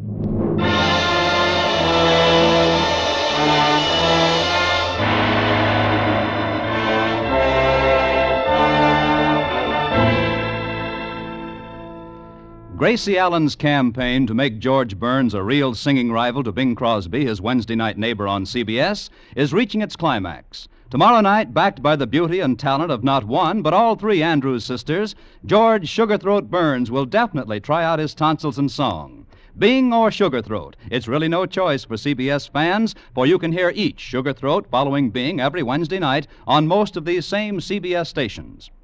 Now stay tuned for Hit the Jackpot, which follows immediately over most of these same stations. This is CBS, where you'll find adventure and escape every Tuesday night. The Columbia Broadcasting System.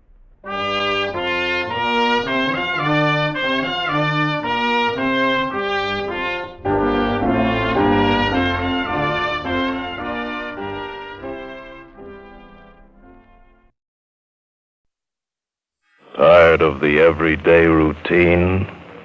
Ever dream of a life of romantic adventure? Want to get away from it all? We offer you Escape. Escape, designed to free you from the four walls of today for a half hour of high adventure. Tonight, we escape to a lonely schooner sailing through the hot Caribbean night, carrying a fortune and the heedless passions of reckless men, as John and Gwen Bagney tell it in their exciting tale, The Sure Thing.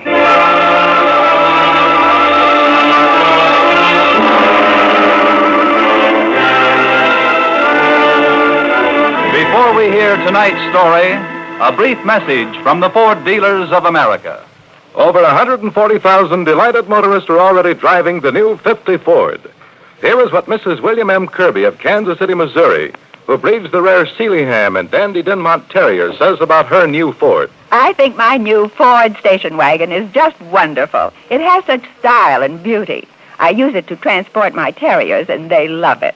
And, of course, it doubles as a passenger car as well. It's so comfortable and easy to handle.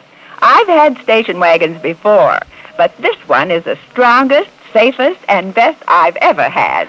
Yes, we Ford dealers are swamped with comments like that. But don't take anyone's word for this new 50 Ford. Prove it for yourself. Look up your nearest Ford dealer in the classified phone directory. Perhaps you know him personally. He'll arrange a test drive in the 50 Ford. Test drive it for comfort, for power, for safety, for the quietness which is its mark of quality. Test drive it for the new Ford feel, which stamps the 50 Ford as the one fine car in the low-price field. Before you buy any car at any price, test drive the 50 Ford at your Ford dealers tomorrow. And now we invite you to Escape.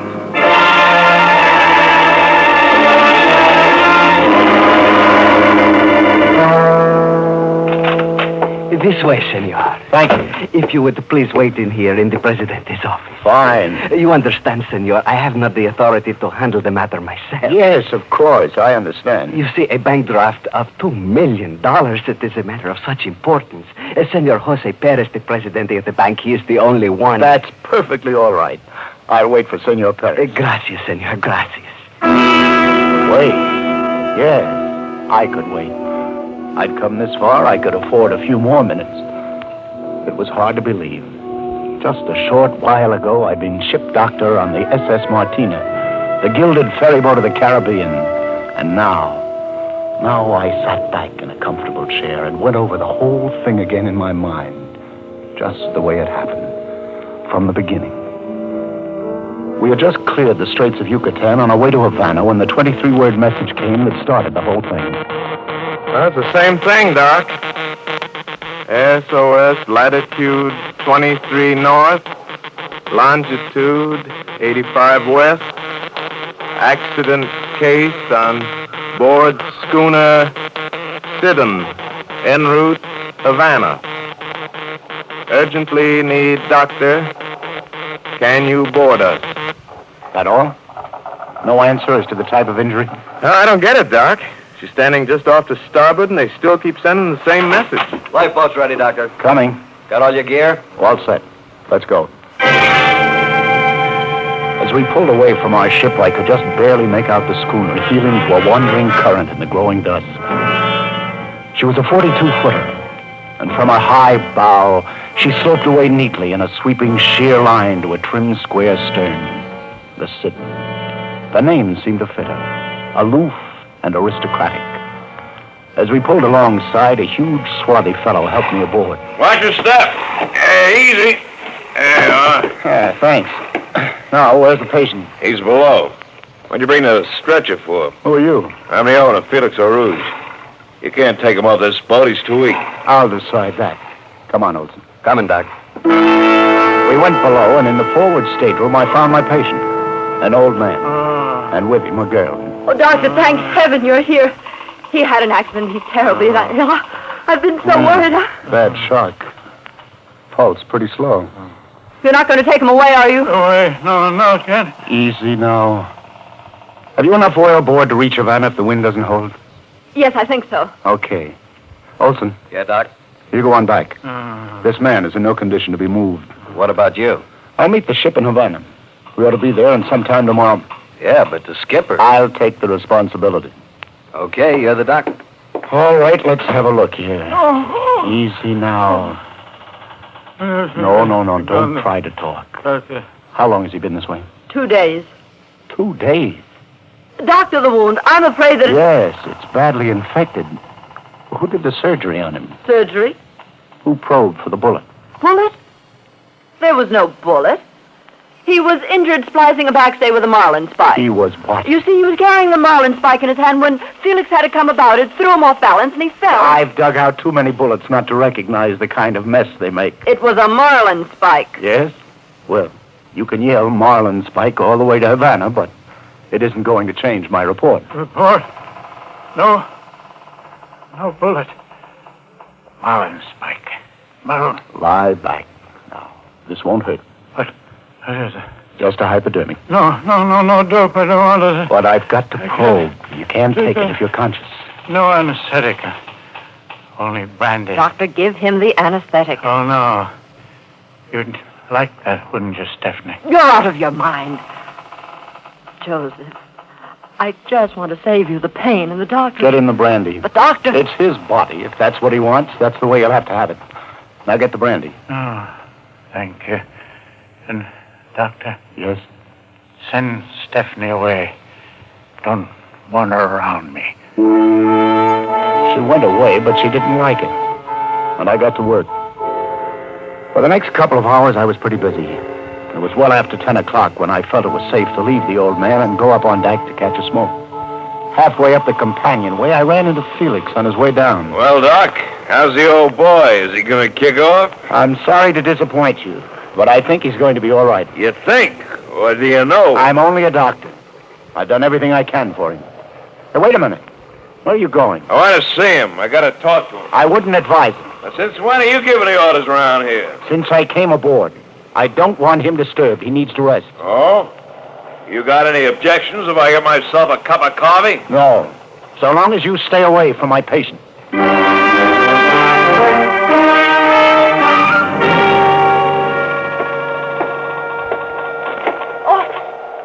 I didn't hear you come up. You handle the wheel like an old salt. Oh, I don't know much about it. I just do what Felix tells me. How's Joseph? You've been down there such a long time, I thought that maybe... That he died?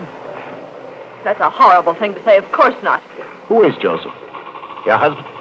No, I'm his secretary. Oh, then this is a business trip. In a way. Doctor, what are you getting at? Did you shoot him? Why would I shoot him and then call for a doctor out here in the middle of the ocean? I don't know. And after tomorrow, I won't care. You realize, of course, that my report to the authorities in Havana will be according to my own findings. I suppose so. I don't imagine that there's any way of changing your mind. Is there, Doctor? This is a beautiful schooner. Belong to your boss? Yes. I wonder, you mind if I take the wheel for a while? It's been a long time. Oh, you know how to sail? Used to, back in Maine. All right. Go ahead. Oh, feels good. She sure handles like a dream. Uh-huh. Just as I thought. What's wrong, Doctor? Look at that binnacle. We're not headed for Havana. We're headed in the opposite direction. The Sidon was racing along with sails full, but she wasn't sailing due east to Havana. The compass said she was sailing southwest, away from Havana as fast as wind and sail could take her. I laid her on the starboard tack and started to bring her about. The sails bellied out, catching the wind as it shifted across the bow. And then, as they started to fill away, the mainmast boom swung over. Just as I ducked to avoid it, a shot rang out. I put up my hand to steady myself against the main boom, and there in the wood, right where my head would have been if I hadn't ducked, was the bullet. Across the deck, silhouette in the light of the companionway, stood Felix, polishing his gun with a handkerchief. You shouldn't tack, Doctor, when a man's cleaning his gun. Cleaning your gun in the dark in the middle of the night? Yeah, I suppose it is dangerous. I see you don't like our course. I was under the impression this craft was bound for Havana. That's right, Doc, we are. Then why are we sailing southwest? Southwest? Well, that's a woman for you. You can't trust her behind the wheel of a car, and no better behind the wheel of a boat. Oh, no, Felix. You don't blame me for that. I don't know a thing about it, of course. I did what you told me. Now, why didn't you do it right? If I'm so incompetent, maybe you'd better handle it yourself. Maybe I will. I didn't know what their game was. The lies, marlinspike, nocturnal gun cleaning, change of course. But one thing was certain.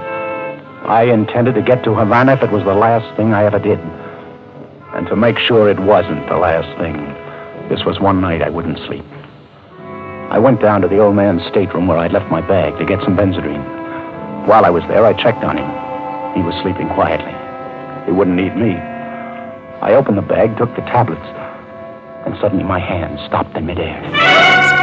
My hypodermic needle, loaded with the anesthetic that Joseph had refused, was gone.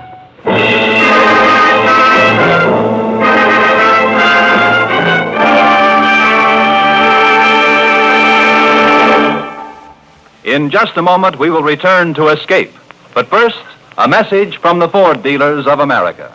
Already, more than 140,000 new owners know that the 1950 Ford is something really special. We Ford dealers know it. We want you to know it, too. That's why we invite you to test the 50 Ford yourself. From the moment you get behind the wheel, you'll see and feel quality. A finger's touch brings the great new V8 engine quietly to life, no matter how cold the weather. Before you've driven a block, you'll experience the joy of that flashing V8 acceleration and power. You'll know the quietness of quality in the motor and the sound-conditioned body. Your first touch of the brakes, the largest in the low-price field, brings a new feeling of safety and security. And try the worst road you know. See how the midship ride gives you the comfort and roadability of America's most expensive cars. Any Ford dealer will be delighted to arrange a test drive. If you don't know him personally, he's listed in the classified phone book. Call him tomorrow. Before you buy any car at any price, test drive the 50 Ford. It will open your eyes. And now we return you to the second act of Escape.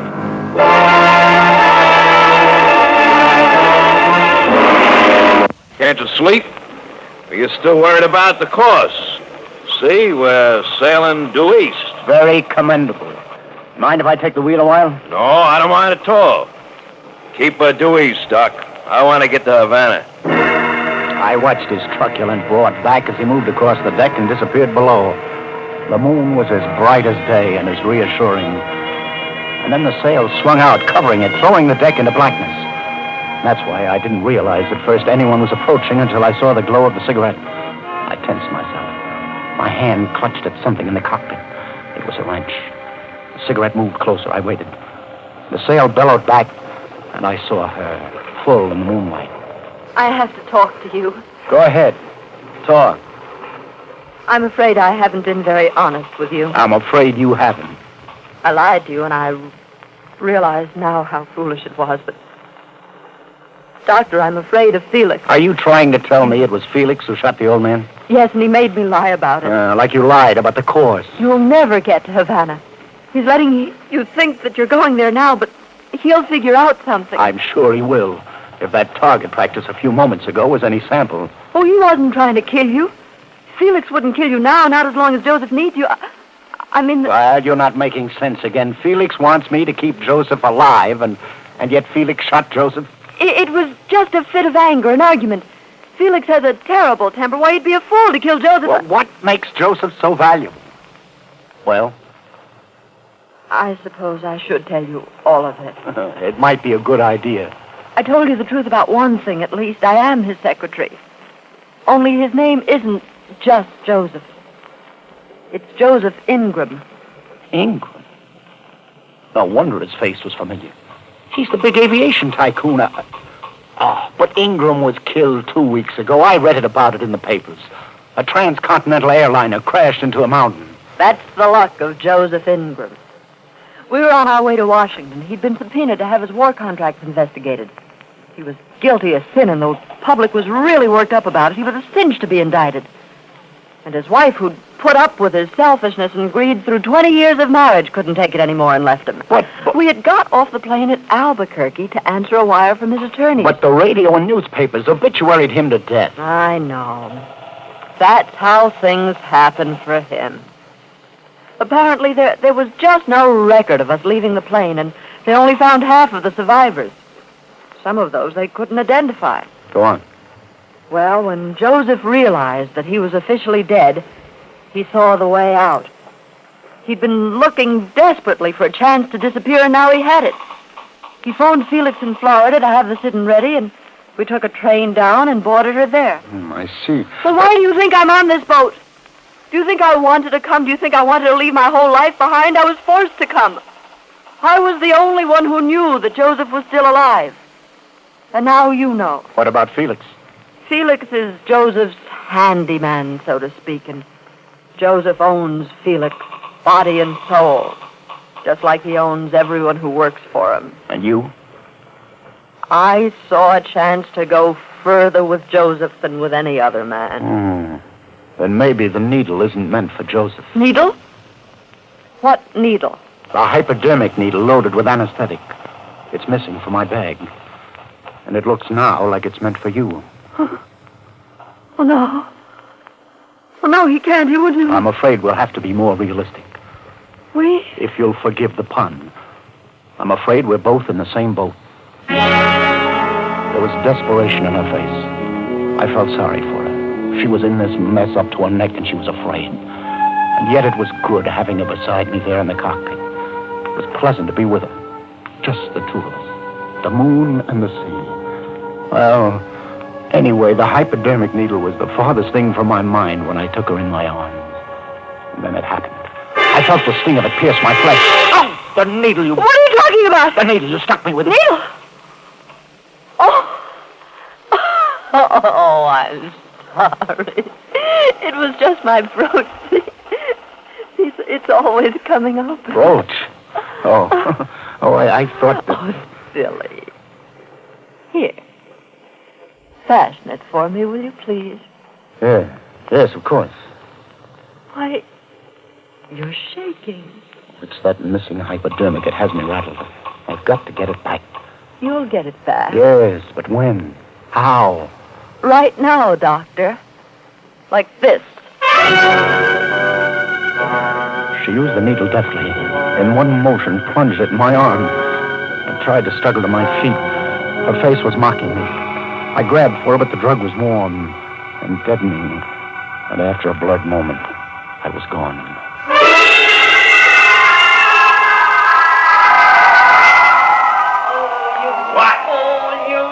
could hear them from a long ways off. I told you to I came to slowly, and I lay there listening. bungled it again. I only did what you told me. You're the one who's bungled it. It's a good thing I They were both standing over me, working on me, doing everything they could to bring me trouble to to. use that needle. Now you've spoiled everything. Why did you have to rush things? You want to know where the money is, don't you? Well, you haven't found out, and now maybe you won't. If you'd only left Joseph alone, but no, you couldn't wait. As soon as the doctor was unconscious, you had to work him over. If Joseph dies now, we'll never find out where he hid it. It's on this boat, I know that. Oh, you And I know. didn't hurt him, I just pushed him around a little. Oh, that stupid temper of yours, that awful impatience. You'd think you could have waited for $2 million. $2 million. Now it began to make some sense. Now everything made sense. As long as Joseph needed a doctor and wouldn't tell where the money was, we both lived. But if I couldn't keep him alive... Get on your feet. Doc! Come on, Doc, up on your feet. Felix, easy. Since when are you getting so touchy? Come on! All right. I'm on my feet. Welcome back, Doc. Now get below. The old man needs you. He's had a relapse. Stephanie, take the wheel. I said get below, Doc. I'm not in the mood to take orders. Maybe this will put you in a mood. He creased my chin with a short jab. My knees buckled. I swung at him and missed. I saw another one coming. This time I ducked and connected with a roundhouse on the side of his head that sent him reeling along the wet, narrow deck. I started after him. Just as the boat came about violently, heeling over with the lee rail under, I wildly grabbed the guy line just in time to see Felix thrown backwards into the sea. I whirled around. The girl had done it, spinning the wheel like crazy. I dashed back to the cockpit, tried to grab it away from her. She flopped me like a tiger, but I finally pushed her off right at the boat and brought her about. But Felix was nowhere in sight. We tacked around, searching for him, but it was useless. It was an accident. He's gone. You killed him. You ought to be glad he's gone. Why? Well, it was either you or him. Your concern touches me. Besides, we don't need him, don't you see? You know how to handle a boat and you're a doctor. You could keep Joseph alive until we make him talk. And when we find out where his money is, we can get rid of him And sail away into the sunset, That's huh? right. Just you and me. Yeah? No, thanks. I'll play the original hand out in Havana. I don't think so, Doctor. I'm setting the course now. And if you're interested, I'm a much better shot than Felix. I won't hit the boom. The gun glittered in the moonlight, and she was smiling at me. And then I wasn't looking at her, but beyond her. First, I wasn't sure. I just sensed the movement, and then I saw him. Joseph Ingram, barefooted and in pajamas, pulling himself painfully up the companionway, forcing his body to make the effort. Joseph! You ordered too much, Stephanie. My money and Felix's youth. Felix is gone. He had an accident. Like mine, I suppose. If only you hadn't been so greedy. If only you'd waited, you'd have gotten your share. Joseph, you're sick. You were such a little fool, Stephanie. In the heel of my shoe, in my cabin, is a draft on the National Bank of Venezuela for $2 million, payable to bearer. So that's where it is. Oh. Thank you, Joseph.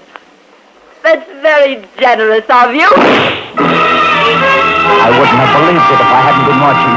A bullet in the stomach, yet he kept coming at us, slumbering barefooted across the deck like a wounded bear in blue silk pajamas.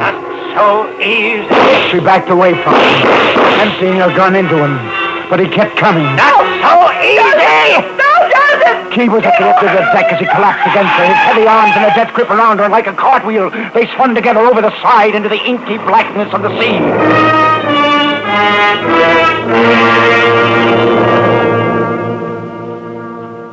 $2 million in the heel of a shoe.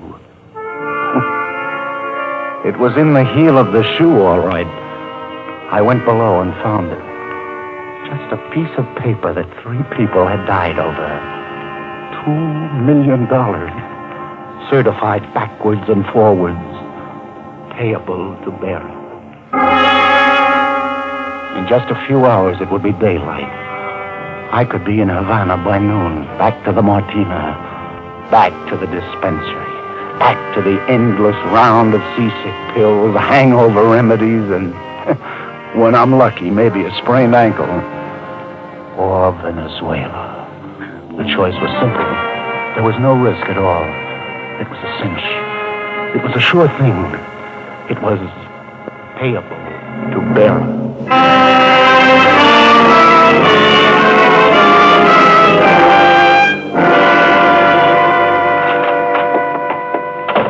Good afternoon, senor. Sorry I have kept you waiting. You presented this bank draft for payment, senor? Yes. Are you Senor Perez? That is right. I am president of the bank. This draft, it is quite a large sum. There's nothing wrong with the draft, is there? Oh, no, senor. It is in order. Good. And you wish us to transfer this money to your bank in the United States? No. No, as a matter of fact, I wish to open an account here. Oh, but certainly. Gomez, you will make the arrangement for the senor. Si, Senor Perez, at once. And now, there is a lady, a countrywoman of yours, waiting to see you. Please to step this way, senor. To see me? But who? Oh, Joseph, I've been waiting so long. Senor Perez, is this the man who presented the draft for payment? Si, senora. But he isn't. And what has happened to Joseph? Who? Joseph Ingram, of course. Senor Perez, who is this woman? Senora... I heard the Sidon had come in this morning with only one person aboard, so I rushed right here to the bank. But you've cashed the draft. What have you done? Killed Joseph for it? Look, madam, I don't know what you're talking about. Just who are you, anyway? I'm Joseph Ingram's wife. Mrs. Ingram. Oh, well, then surely you know. He died in that plane crash back in the States. He didn't, and you know it. Joseph wasn't on that plane. He boarded the Sidon in Florida. Now, look, madam, all the newspapers... Joseph and I planned the whole thing. Those highly publicized statements about our divorce were just a cover-up, so nobody would watch or care where I went. He phoned me from Albuquerque when the plane crashed that he'd meet me here with a certified draft. He was to meet you here. And I know he would have, if he was still alive. Senor Perez, will you call the police? I accuse this man of murdering my husband. Si, senora, if you Call wish... him at once. He must not get away. I will ring for the guard, Now, senora. just a minute. I didn't kill him. She killed him. She? Stephanie, his secretary. And where is she? She's dead. He killed her. Oh, this doesn't make any sense. Then where is Felix Aru? You see, Felix, he was killed when he... Yes? You see, it was... That is the guard, senor, waiting outside the door. Under these circumstances, Venezuelan law requires me to hold up payment on the draft pending investigation. And, senor, it is my duty to turn you over to the police. Now, look, those people, I had nothing to do with their murders. Have you any proof, senor? Have you any witnesses? They were staring at me. They didn't believe me. Of course. No one would ever believe me. And it had looked like such a sure thing. I was trapped on a charge of triple murder. Not $2 million, but triple murder payable to Bera.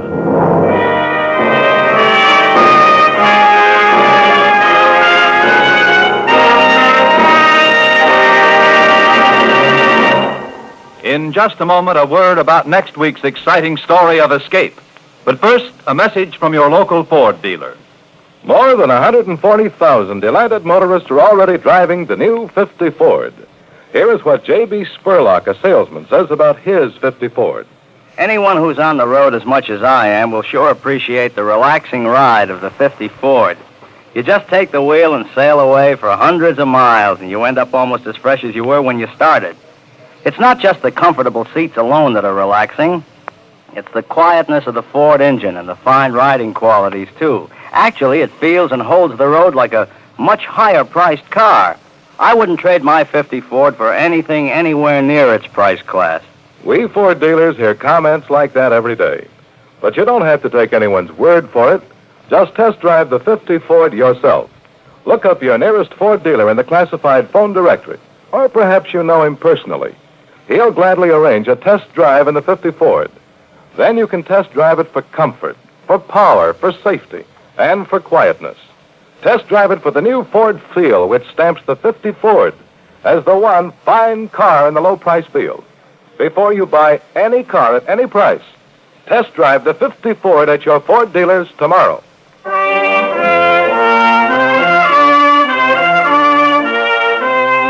Escape is produced and directed by William N. Robeson. Tonight we have presented The Sure Thing by John and Gwen Bagney.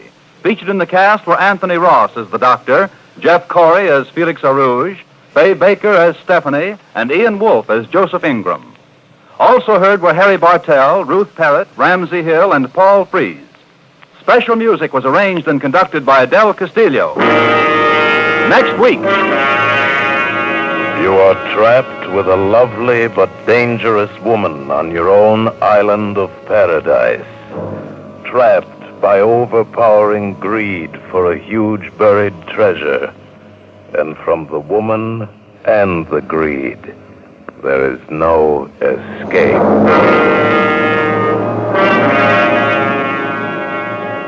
Next week, we escape with John and Gwen Bagney's exciting tale of a lost paradise, Treasure Incorporated. Goodbye, then, until this same time next week, when once again we offer you Escape. This is CBS, the Columbia Broadcasting System. Stay tuned for Pursuit. 10 p.m. BULOVA, Bulova watch time. For her, choose the very latest Lady Bulova, only $42.50. General Omar N. Bradley, chairman of the Joint Chiefs of Staff, and Harvard University President Dr. James B. Conant discuss a vital educational issue just 30 minutes from now.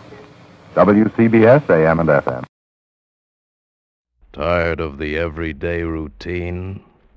Ever dream of a life of romantic adventure? Want to get away from it all? We offer you Escape. Escape, designed to free you from the four walls of today for a half hour of high adventure. Tonight, we escape to a lonely schooner sailing through the hot Caribbean night, carrying a fortune and the heedless passions of reckless men, as John and Gwen Bagney tell it in their exciting tale, The Sure Thing.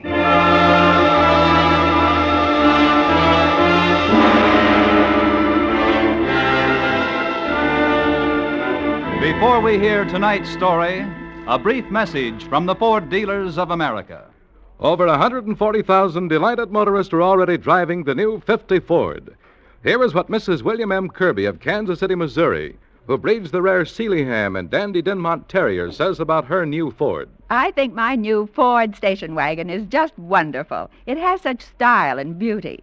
I use it to transport my terriers, and they love it. And, of course, it doubles as a passenger car as well. It's so comfortable and easy to handle.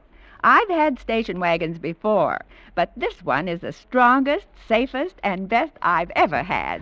Yes, we Ford dealers are swamped with comments like that. But don't take anyone's word for this new 50 Ford. Prove it for yourself. Look up your nearest Ford dealer in the classified phone directory. Perhaps you know him personally. He'll arrange a test drive in the 50 Ford. Test drive it for comfort, for power, for safety, for the quietness which is its mark of quality. Test drive it for the new Ford feel, which stamps the 50 Ford as the one fine car in the low-price field. Before you buy any car at any price, test drive the 50 Ford at your Ford dealers tomorrow. And now we invite you to Escape.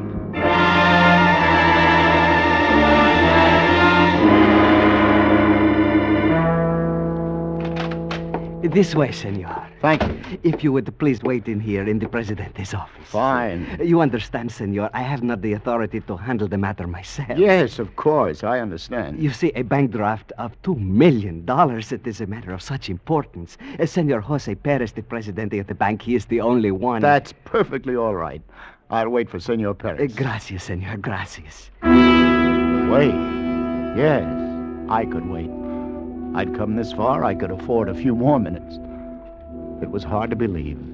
Just a short while ago, I'd been ship doctor on the SS Martina, the gilded ferryboat of the Caribbean. And now I sat back in a comfortable chair and went over the whole thing again in my mind, just the way it happened, from the beginning. We had just cleared the Straits of Yucatan on our way to Havana when the 23-word message came that started the whole thing. That's the same thing, Doc. SOS latitude 23 north. Longitude 85 west. Accident case on board schooner Sidon, en route Havana. Urgently need doctor. Can you board us? That all? No answer as to the type of injury? No, I don't get it, Doc. She's standing just off to starboard, and they still keep sending the same message. Lifeboat's ready, Doctor. Coming. Got all your gear? All set. Let's go. As we pulled away from our ship, I could just barely make out the schooner heeling to a wandering current in the growing dusk. She was a 42-footer, and from her high bow, she sloped away neatly in a sweeping sheer line to a trim square stern. The Sidon. The name seemed to fit her, aloof and aristocratic. As we pulled alongside, a huge, swarthy fellow helped me aboard. Watch your step. Easy. There you are. Thanks. Now, where's the patient? He's below. What'd you bring the stretcher for? Who are you? I'm the owner, Felix Rouge. You can't take him off this boat. He's too weak. I'll decide that. Come on, Olson. Coming, Doc. We went below, and in the forward stateroom, I found my patient. An old man. And with him, a girl. Oh, Doctor, thank heaven you're here. He had an accident. He's terribly ill. I've been so worried. Bad shock. Pulse pretty slow. You're not going to take him away, are you? Away? No, can't. Easy now. Have you enough oil aboard to reach Havana if the wind doesn't hold? Yes, I think so. Okay. Olson. Yeah, Doc? You go on back. This man is in no condition to be moved. What about you? I'll meet the ship in Havana. We ought to be there in some time tomorrow. Yeah, but the skipper... I'll take the responsibility. Okay, you're the doctor. All right, let's have a look here. Easy now. No, don't try to talk. How long has he been this way? 2 days. 2 days? Doctor, the wound. I'm afraid that Yes, it's badly infected. Who did the surgery on him? Surgery? Who probed for the bullet? Bullet? There was no bullet. He was injured splicing a backstay with a marlin spike. He was what? You see, he was carrying the marlin spike in his hand when Felix had to come about it, threw him off balance, and he fell. I've dug out too many bullets not to recognize the kind of mess they make. It was a marlin spike. Yes? Well, you can yell marlin spike all the way to Havana, but it isn't going to change my report. Report? No bullet. Marlin spike. Marlin. Lie back. Now, this won't hurt. What is it? Just a hypodermic. No, dope. I don't want it. But I've got to probe. You can't take it if you're conscious. No anesthetic. Only brandy. Doctor, give him the anesthetic. Oh, no. You'd like that, wouldn't you, Stephanie? You're out of your mind. Joseph, I just want to save you the pain, and the doctor... Get him the brandy. But, Doctor... It's his body. If that's what he wants, that's the way he'll have to have it. Now get the brandy. Oh, thank you. And, Doctor... Yes? Send Stephanie away. Don't want her around me. She went away, but she didn't like it. And I got to work. For the next couple of hours, I was pretty busy. It was well after 10 o'clock when I felt it was safe to leave the old man and go up on deck to catch a smoke. Halfway up the companionway, I ran into Felix on his way down. Well, Doc, how's the old boy? Is he going to kick off? I'm sorry to disappoint you, but I think he's going to be all right. You think? What do you know? I'm only a doctor. I've done everything I can for him. Hey, wait a minute. Where are you going? I want to see him. I got to talk to him. I wouldn't advise it. Now, since when are you giving the orders around here? Since I came aboard. I don't want him disturbed. He needs to rest. Oh? You got any objections if I get myself a cup of coffee? No. So long as you stay away from my patient. Oh,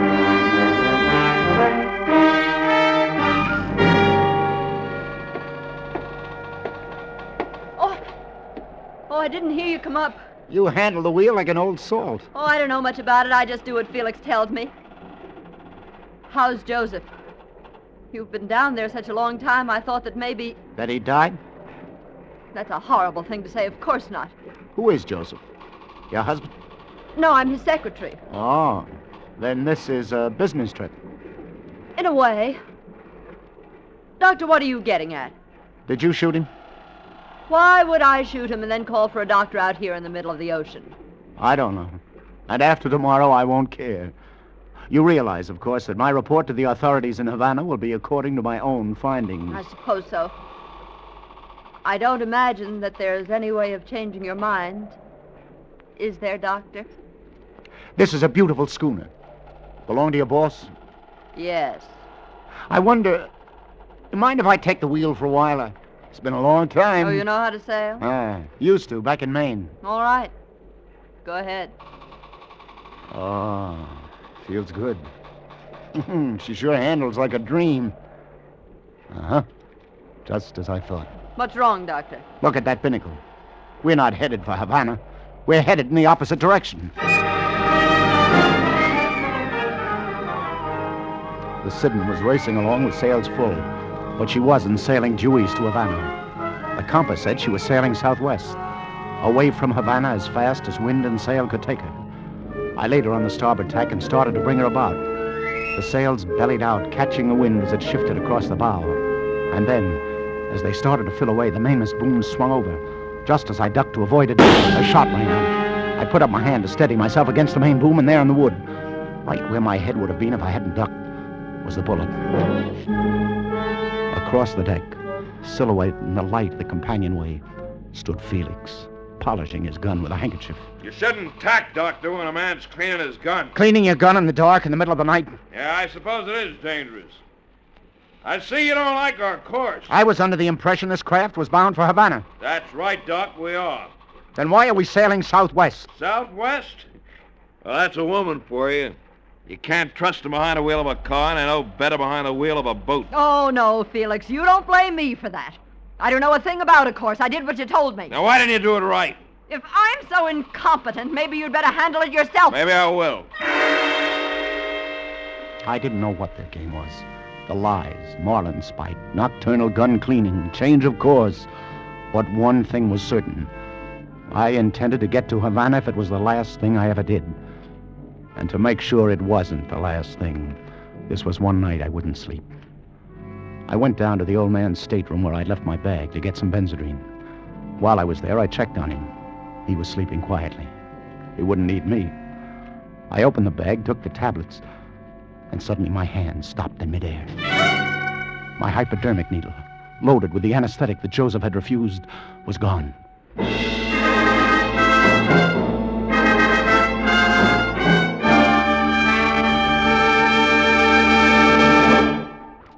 In just a moment, we will return to Escape. But first, a message from the Ford dealers of America. Already, more than 140,000 new owners know that the 1950 Ford is something really special. We Ford dealers know it. We want you to know it, too. That's why we invite you to test the 50 Ford yourself. From the moment you get behind the wheel, you'll see and feel quality. A finger's touch brings the great new V8 engine quietly to life, no matter how cold the weather. Before you've driven a block, you'll experience the joy of that flashing V8 acceleration and power. You'll know the quietness of quality in the motor and the sound-conditioned body. Your first touch of the brakes, the largest in the low-price field, brings a new feeling of safety and security. And try the worst road you know. See how the midship ride gives you the comfort and roadability of America's most expensive cars. Any Ford dealer will be delighted to arrange a test drive. If you don't know him personally, he's listed in the classified phone book. Call him tomorrow. Before you buy any car at any price, test drive the 50 Ford. It will open your eyes. And now we return you to the second act of Escape.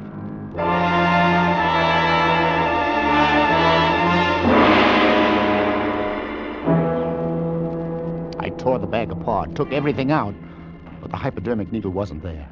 It wasn't anywhere in the stateroom. One of them had stolen it. Why? Use on the old man? On me? I went back up on deck. Felix was at the wheel. I knew it was futile to ask him if he had taken my needle. What's the matter, Doctor? Can't you sleep? Are you still worried about the course? See, we're sailing due east. Very commendable. Mind if I take the wheel a while? No, I don't mind at all. Keep her due east, Doc. I want to get to Havana. I watched his truculent broad back as he moved across the deck and disappeared below. The moon was as bright as day and as reassuring. And then the sails swung out, covering it, throwing the deck into blackness. That's why I didn't realize at first anyone was approaching until I saw the glow of the cigarette. I tensed myself. My hand clutched at something in the cockpit. It was a wrench. The cigarette moved closer. I waited. The sail bellowed back, and I saw her, full in the moonlight. I have to talk to you. Go ahead. Talk. I'm afraid I haven't been very honest with you. I'm afraid you haven't. I lied to you, and I realize now how foolish it was, but... Doctor, I'm afraid of Felix. Are you trying to tell me it was Felix who shot the old man? Yes, and he made me lie about it. Like you lied about the course. You'll never get to Havana. He's letting you think that you're going there now, but he'll figure out something. I'm sure he will. If that target practice a few moments ago was any sample. Oh, he wasn't trying to kill you. Felix wouldn't kill you now, not as long as Joseph needs you. I mean... Well, you're not making sense again. Felix wants me to keep Joseph alive, and yet Felix shot Joseph? It was just a fit of anger, an argument. Felix has a terrible temper. Why, he'd be a fool to kill Joseph. Well, what makes Joseph so valuable? Well? I suppose I should tell you all of it. It might be a good idea. I told you the truth about one thing, at least. I am his secretary. Only his name isn't just Joseph. It's Joseph Ingram. Ingram? No wonder his face was familiar. He's the big aviation tycoon. But Ingram was killed 2 weeks ago. I read it about it in the papers. A transcontinental airliner crashed into a mountain. That's the luck of Joseph Ingram. We were on our way to Washington. He'd been subpoenaed to have his war contracts investigated. He was guilty of sin, and the public was really worked up about it. He was a cinch to be indicted. And his wife, who'd put up with his selfishness and greed through 20 years of marriage, couldn't take it anymore and left him. But... We had got off the plane at Albuquerque to answer a wire from his attorneys. But the radio and newspapers obituaried him to death. I know. That's how things happen for him. Apparently, there was just no record of us leaving the plane, and they only found half of the survivors. Some of those they couldn't identify. Go on. Well, when Joseph realized that he was officially dead, he saw the way out. He'd been looking desperately for a chance to disappear, and now he had it. He phoned Felix in Florida to have the sit-in ready, and we took a train down and boarded her there. I see. Well, why do you think I'm on this boat? Do you think I wanted to come? Do you think I wanted to leave my whole life behind? I was forced to come. I was the only one who knew that Joseph was still alive. And now you know. What about Felix? Felix is Joseph's handyman, so to speak, and Joseph owns Felix, body and soul, just like he owns everyone who works for him. And you? I saw a chance to go further with Joseph than with any other man. Then maybe the needle isn't meant for Joseph. Needle? What needle? A hypodermic needle loaded with anesthetic. It's missing from my bag. And it looks now like it's meant for you. Oh, no. Oh, no, he can't. He wouldn't. I'm afraid we'll have to be more realistic. We? If you'll forgive the pun. I'm afraid we're both in the same boat. There was desperation in her face. I felt sorry for her. She was in this mess up to her neck, and she was afraid. And yet it was good having her beside me there in the cockpit. It was pleasant to be with her. Just the two of us. The moon and the sea. Well, anyway, the hypodermic needle was the farthest thing from my mind when I took her in my arms. And then it happened. I felt the sting of it pierce my flesh. Oh, the needle you... What are you talking about? The needle. You stuck me with it. Needle? Oh. Oh, I'm sorry. It was just my brooch. See, it's always coming up. Brooch? Oh. I thought that... Oh, silly. Here. Fasten it for me, will you, please? Yeah. Yes, of course. Why, you're shaking. Oh, it's that missing hypodermic. It has me rattled. I've got to get it back. You'll get it back. Yes, but when? How? Right now, Doctor. Like this. She used the needle deftly. In one motion, plunged it in my arm. I tried to struggle to my feet. Her face was mocking me. I grabbed for her, but the drug was warm and deadening. And after a blurred moment, I was gone.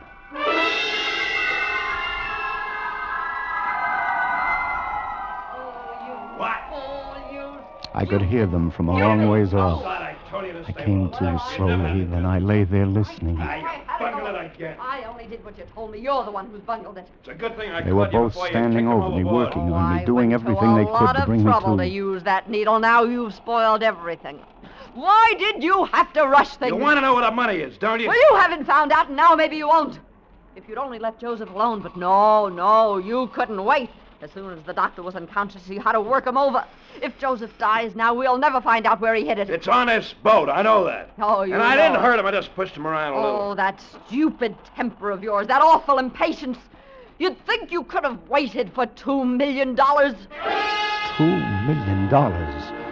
Now it began to make some sense. Now everything made sense. As long as Joseph needed a doctor and wouldn't tell where the money was, we both lived. But if I couldn't keep him alive... Get on your feet. Doc! Come on, Doc, up on your feet. Felix, easy. Since when are you getting so touchy? Come on! All right, I'm on my feet. Welcome back, Doc. Now get below. The old man needs you. He's had a relapse. Stephanie, take the wheel. I said get below, Doc. I'm not in the mood to take orders. Maybe this'll put you in a mood. He creased my chin with a short jab. My knees buckled. I swung at him and missed. I saw another one coming. This time I ducked and connected with a roundhouse on the side of his head that sent him reeling along the wet, narrow deck. I started after him. Just as the boat came about violently, heeling over with the lee rail under, I wildly grabbed the guy line just in time to see Felix thrown backwards into the sea. I whirled around. The girl had done it, spinning the wheel like crazy. I dashed back to the cockpit, tried to grab it away from her. She fought me like a tiger, but I finally pushed her off, righted the boat, and brought her about. But Felix was nowhere in sight. We tacked around, searching for him, but it was useless. It was an accident. He's gone. You've killed him. You ought to be glad he's gone. Why? Well, it was either you or him. Your concern touches me. Besides, we don't need him, don't you see? You know how to handle a boat and you're a doctor. You can keep Joseph alive until we make him talk. And when we find out where his money is, we can get rid of him And sail away into the sunset. That's right. Just you and me. Yeah? No thanks. I'll play the original hand out in Havana. I don't think so, Doctor. I'm setting the course now. And if you're interested, I'm a much better shot than Felix. I won't hit the boom. The gun glittered in the moonlight, and she was smiling at me. And then I wasn't looking at her, but beyond her. First, I wasn't sure. I just sensed the movement. And then I saw him. Joseph Ingram, barefooted and in pajamas, pulling himself painfully up the companionway, forcing his body to make the effort. Joseph! You wanted too much, Stephanie. My money and Felix's youth. Felix is gone. He had an accident. Like mine, I suppose. If only you hadn't been so greedy. If only you'd waited, you'd have gotten your share. Joseph, you're sick. You were such a little fool, Stephanie. In the heel of my shoe, in my cabin, is a draft on the National Bank of Venezuela for $2 million, payable to bearer. So that's where it is. Oh. Thank you, Joseph. That's very generous of you. I wouldn't have believed it if I hadn't been watching. A bullet in the stomach, yet he kept coming at her, lumbering barefooted across the deck like a wounded bear in blue silk pajamas. Not so easy. She backed away from him, emptying her gun into him. But he kept coming. Not so easy! No, Joseph! Key was at the edge of the deck as he collapsed against her, his heavy arms in a death grip around her, and like a cartwheel, they spun together over the side into the inky blackness of the sea.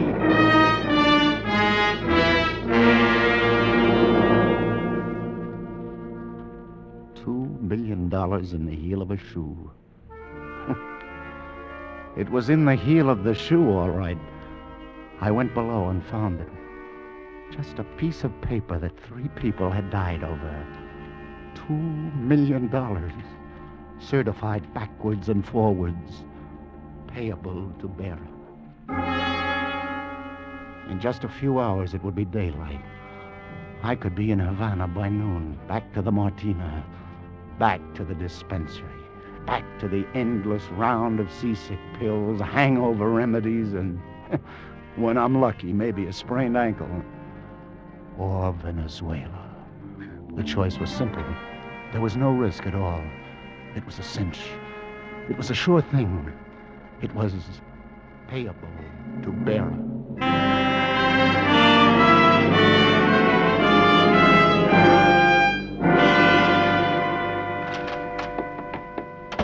Good afternoon, senor. Sorry I have kept you waiting.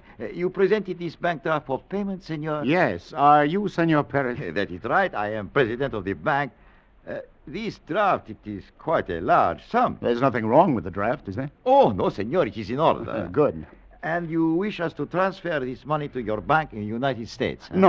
No. As a matter of fact, I wish to open an account here. Oh, but certainly. Gomez, you will make the arrangement for the senor. Si, Senor Perez, at once. And now, there is a lady, a countrywoman of yours, waiting to see you.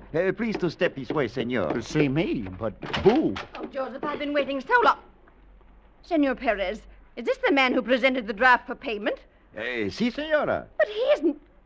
And what has happened to Joseph? Who? Joseph Ingram, of course. Senor Perez, who is this woman? Senora... I heard the Sidon had come in this morning with only one person aboard, so I rushed right here to the bank. But you've cashed the draft. What have you done? Killed Joseph for it? Look, madam, I don't know what you're talking about. Just who are you, anyway? I'm Joseph Ingram's wife. Mrs. Ingram? Oh, well, then surely you know. He died in that plane crash back in the States. He didn't, and you know it. Joseph wasn't on that plane. He boarded the Sidon in Florida. Now, look, madam, all the newspapers... Joseph and I planned the whole thing. Those highly publicized statements about our divorce were just a cover-up, so nobody would watch or care where I went. He phoned me from Albuquerque when the plane crashed that he'd meet me here with a certified draft. He was to meet you here. And I know he would have, if he was still alive. Senor Perez, will you call the police? I accuse this man of murdering my husband. Si, senora, if you Call wish... Call them at once. He must not get away. I will ring for the guards, Now, senora. now, just a minute. I didn't kill him. She killed him. She? Stephanie, his secretary. And where is she? She's dead. He killed her. Oh, this doesn't make any sense. Then where is Felix Arouge? You see, Felix, he was killed when he... Yes? You see, it was... That is the guard, senor, waiting outside the door.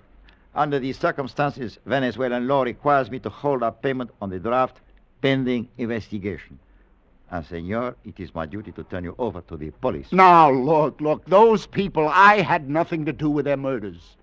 Have you any proof, senor? Have you any witnesses? They were staring at me. They didn't believe me. Of course. No one would ever believe me. And it had looked like such a sure thing. I was trapped on a charge of triple murder. Not $2 million, but triple murder payable to bearer.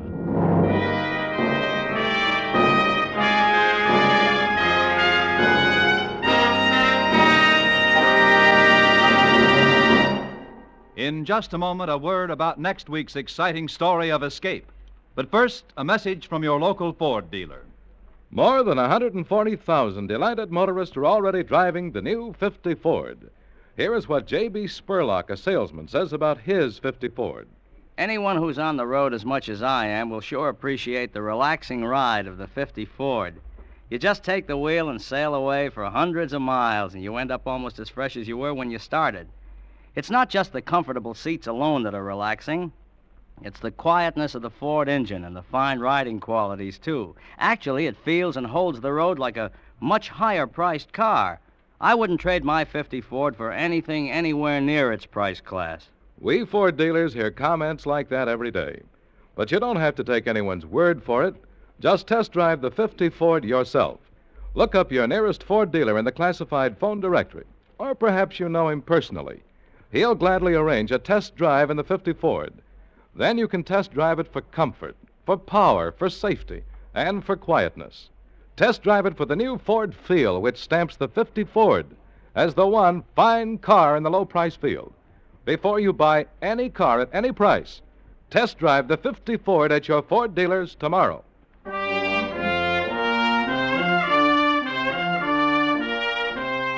Escape is produced and directed by William N. Robeson. Tonight we have presented The Sure Thing by John and Gwen Bagney. Featured in the cast were Anthony Ross as the Doctor, Jeff Corey as Felix Arouge, Fay Baker as Stephanie, and Ian Wolfe as Joseph Ingram. Also heard were Harry Bartell, Ruth Parrott, Ramsey Hill, and Paul Frees. Special music was arranged and conducted by Del Castillo. Next week. You are trapped with a lovely but dangerous woman on your own island of paradise. Trapped by overpowering greed for a huge buried treasure. And from the woman and the greed, there is no escape.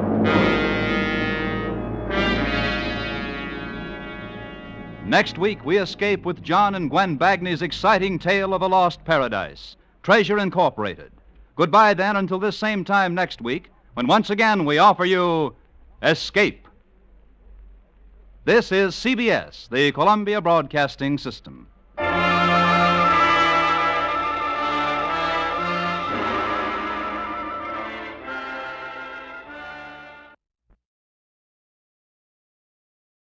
Tired of the everyday routine?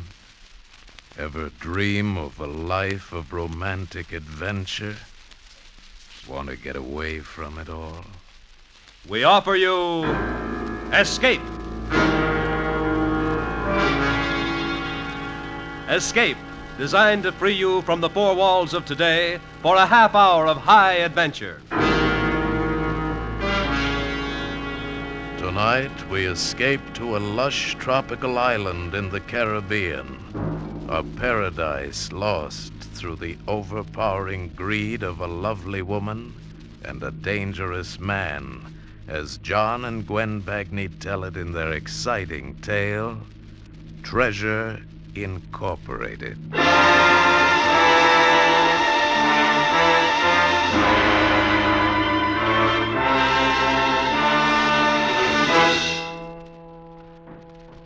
Well, are you coming? Huh? You're coming with me, or aren't you? What for? I feel lucky. I got a feeling today is going to be the day. You said that for months. Why don't you leave me alone? She turned away and stared out the window at the jungle. Her face was a dissatisfied mask. She had on that old faded red beach dress. She wore it all the time now. And a sloppy pair of slippers. Her hair was pulled back off her neck with a piece of string, matted. And that wry, crisp figure she'd once had was going fast. He's up there. Sure, he's up there. He's always up there. I'm not going with you. All right, stay. Stay, I don't care. You're no help to me anymore. And it won't do you any good to go either. Burn yourself up in this tropic sun, and for what? Not while he's up there watching.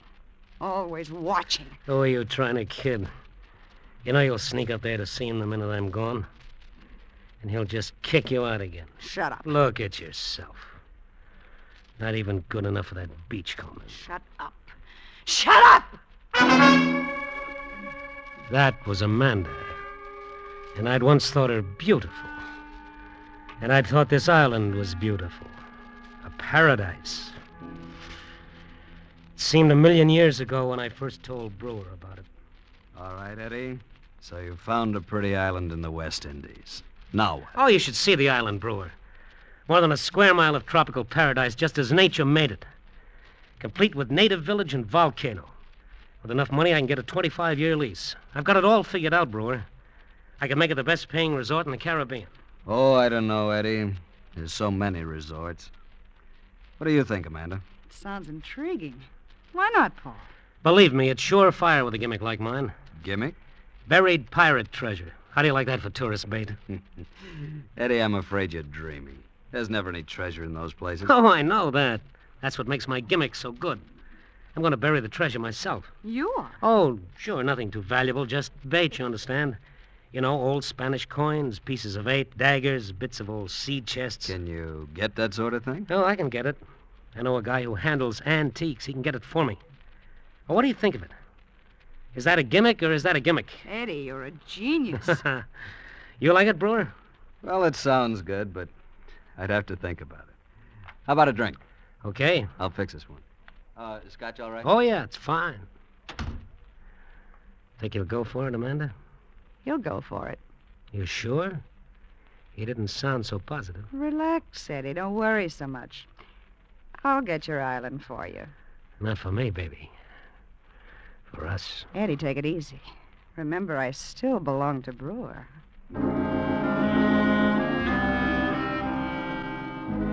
That's Amanda, the kind of a woman that always gets what she wants. She got me my island. I started planning the resort. Brewer was to supply the money, and I was to be the front man. It was a great plan. It couldn't miss. But I'd figured without Clive. I'll never forget the first time I saw Clive, the only white man on the island. He was bald, but he was young. He had a blonde beard. He was sitting in a tangle of jungle wearing nothing but a pair of white ducks ripped off at the knee and some binoculars slung about his neck with a length of vine. He was painting a seascape. Hiya, Gillespie's the name, Eddie Gillespie. I've been looking over the island. I know. I've been watching you. Terrific place. Say, that volcano, any chance of it erupting? No, it's dead. Dead many years. Well, that's a relief. Say, I'm sure surprised to find a white man here. You are? Why? Well, so far away from civilization, nothing to do. And then what are you doing here? Me? You know what I'm going to do? I'm going to put this island on the map. Really? Yep. See that beat-up building down there by the beach? That once was a fine old plantation house. Yeah. Well, I'm going to turn it into a swanky hotel. Hotel? Sure. Perfect spot for it with all those palm trees around it. And a golf course sweeping up over that hill. Of course, we'll have to clean all those dirty vines out. That dock is a pretty sick-looking thing, but the harbors are natural. What are you looking at through the binoculars? Devil's Cove. Why? What's going on down there? Nothing. I'm painting it. Through binoculars? Why don't you walk down there if you want to paint it? I prefer it this way. That's the tropics for you. How lazy can you get? Mr. Gillespie, after you've been here a while, you'll learn to go with the island, not try to change it. Oh, you just wait and see. When I get through with this place, I'll make Nassau and Jamaica look like Rockaway Beach. Incidentally, those natives, they dress that way all the time in those faded old rags. You don't like it? Well, you gotta keep it quaint, you know, as advertised. Gotta give the tourists dollar value. We'll fix up the natives with bandanas and bright sashes, necklaces of coral, big earrings, baskets of fruit on their heads. Of course, they'll have to quit wearing those shoes. How about rings through their noses and a bone in their hair? You know, I get the feeling you're not going to be very cooperative. It took me years to find a place that was remote from the world, and now that I have, I don't want it destroyed. Destroyed? Why, man, you're crazy. I'm going to do things for this island. I'll have this place humming in no time, and I'll... What's the matter? Don't you think I can do it? No, I don't, and I'll tell you why. Through the centuries, 6 flags have flown over this island, and each flag brought colonization and industry. Sugar, rum, the leaves of the bay tree, but not one of them could survive. Not one of them could hold back nature, the winds, the damp rot, the jungle, the vines that creep constantly day and night, ensnaring everything they touch. They couldn't do it, Mr. Gillespie, and neither can you or your hotel. No. You just watch me. I will. But if I thought you had 1 chance in a million to succeed, do you know what I'd do? What? I'd kill you.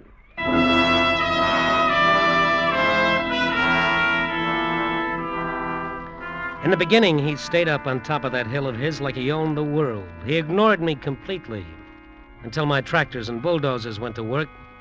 Then he began to come down more and more. I never heard him coming, and yet he always seemed to be around.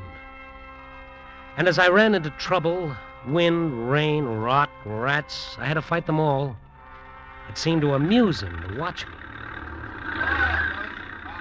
Is your paradise fighting you back, Mr. Gillespie? Why don't you go up on your hill and stay there? What a beautiful swimming pool. A symbol of civilization. Do you expect it to last? Why, of course it'll last. Why don't you leave me alone? Be careful. It's bad to lose one's temper. The heat, you know. Yes, heat. Always heat. But I wouldn't give in to it. I drove myself. I drove everybody who worked for me. Come on, boys. We got 2 more hours of daylight. Get those vines out. They do grow, don't they? What do you want? I like to watch you fight them. It's such a useless task. They'll grow over you in the end, you know. Yeah? Well, I'll civilize this island. I'll show you. Go on and laugh all you want, but you'll see. When Eddie Gillespie starts something, he finishes it. Before the summer was over, we'd cleaned away all the vines and seeded the golf course. We dynamited the harbor, rebuilt the docks, working 18 hours a day. And then one afternoon, just before the hotel was finished, she arrived. I just knocked off for the day, and I was sprawling in my hammock in front of my hut. Hello, Eddie. Amanda! What are you doing here? You weren't supposed to come until the hotel was open. Aren't you glad to see me? Where's Brewer? How did you get here? In a launch. All the way from New York? Of course not. We've been anchored at Charlotte, Amelia for a week. You didn't break with Brewer, did you? I told you not to break with him until after the hotel was finished. Don't get excited, Eddie. Brewer doesn't even know I'm here. He left this morning for Puerto Rico on a big deal.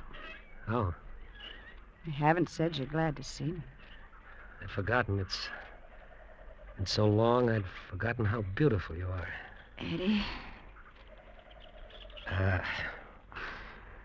Look, Amanda, you better go back if Brewer finds out that you've been What's here. the matter, Eddie? Are you afraid of Brewer? Of course I'm not afraid, but use your head. He financed my island. I'm going to take his girl away from him. Until I get on my feet here, let's keep everything on the up and up. What's so funny? You and Brewer. What about Brewer? I was thinking of Brewer keeping everything on the up and up on his side. Look, Eddie, why do you think he set you up on this island? Because he wanted to own a hotel? A resort? What do you mean? It was an investment. I'll say it was. Well, if you've got a point, Amanda, get to it. I will. Treasure. That's the point. $1 million worth of buried treasure. $1 million? You're crazy. That stuff isn't worth anything. I'm talking about a real treasure. The diamonds and emeralds and the pearls. The treasure Brewer's going to dig up. You mean there's $1 million worth of stuff buried on this island? Not yet. But there will be after Brewer buries it. That doesn't make sense. Why would he do a thing like that? Oh, it makes sense. Brewer always makes sense. You know what he did? He bought a huge lot of stolen jewelry from an international fence. The pieces were so identifiable and so hot he was able to buy it for a song. But he couldn't get rid of it. Then you came along. Eddie Gillespie with his little island and his buried treasure gimmick. Wait a minute. He told you this? I was with him. We were on the yacht not far off the Azores when we made rendezvous with another boat and took the jewels aboard. And now Brewer's in Puerto Rico having the stones taken out of their settings. And when the time comes, he's going to dig them up out of your island in a moldy old sea chest in front of witnesses. Got every angle covered. All legitimate. So what? Aren't you interested? Well, if that's what he wants to do, that's his business. I've got the island, and I'll have you. Will you? Amanda, what's the matter with you? What's eating you? $1 million. I want it, Eddie. If you really want me to break with Brewer, you'll get it. What kind of talk is that? I thought you loved me. I do, Eddie. That's the point. I want us to have the money. But we'll have each other. That's not enough, Eddie. I want that $1 million. I got a good mind that... What, Eddie? There's someone in the brush. Who's there? Who is it? Good evening. Clive, what are you doing here? You're always sneaking around. You're getting angry again. Get out of here. What are you laughing at? I was just thinking how much trouble can be caused by $1 million.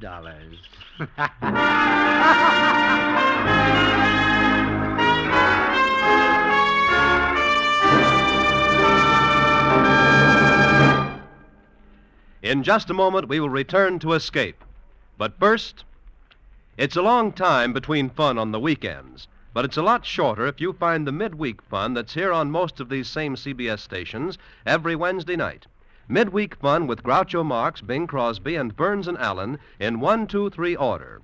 Try listening to them all every Wednesday night. Groucho, Bing, and George and Gracie. And you'll find the week speeding by much more merrily.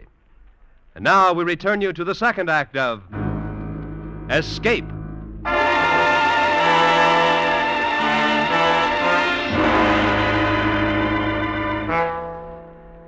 She went back, and I was left to finish the hotel. But the whole thing had soured for me. All my enthusiasm for the project was gone. But I buried the tourist bait. The pirate treasure. I scattered the pieces of 8, the rusted hinges, all the old relics over the island as per plan. And then I was open for business and the tourists began to pour in. A change came over Clive. Now he set up his easel down by the dock, and he was gay and gregarious, and I trusted him less and less. He was up to something. And what galled me, the tourists were crazy about him. Whatever made you become a beachcomber, Clive? Women, beautiful women like yourself, they drove me to it. Oh, Clive, I don't believe a word you're saying, but it's fun. Where did you get him, Mr. Gillespie? He's priceless. Clive, why... I came with the island, standard equipment, along with the volcano and the treasure. Is there really treasure on the island? Well, you found a piece of an old saber yesterday, didn't you? Yes, and my husband found a golden sovereign, but I mean real treasure. Chests full of gold. Look for it, Mrs. Chapman. Every cove, every bay. It could be anywhere, on the mountain, in the jungle. Legend says that Captain Kidd himself stopped here, loaded with treasure from the Spanish Main. He slew all the Caribs, every single one, buried his loot, and sailed away. And, as legend has it, he never came back. Just think of finding it. Then dig, Mrs. Chapman, dig. Take one of our donkeys and a pick and shovel and go out on the trail. Oh, I will. I'm going again this morning. Mr. Gillespie, I'm simply mad about your island. Thank you. Cynthia, darling. Oh, there's my husband. Here I am, Fred. Come along, dear. I'll see you boys later.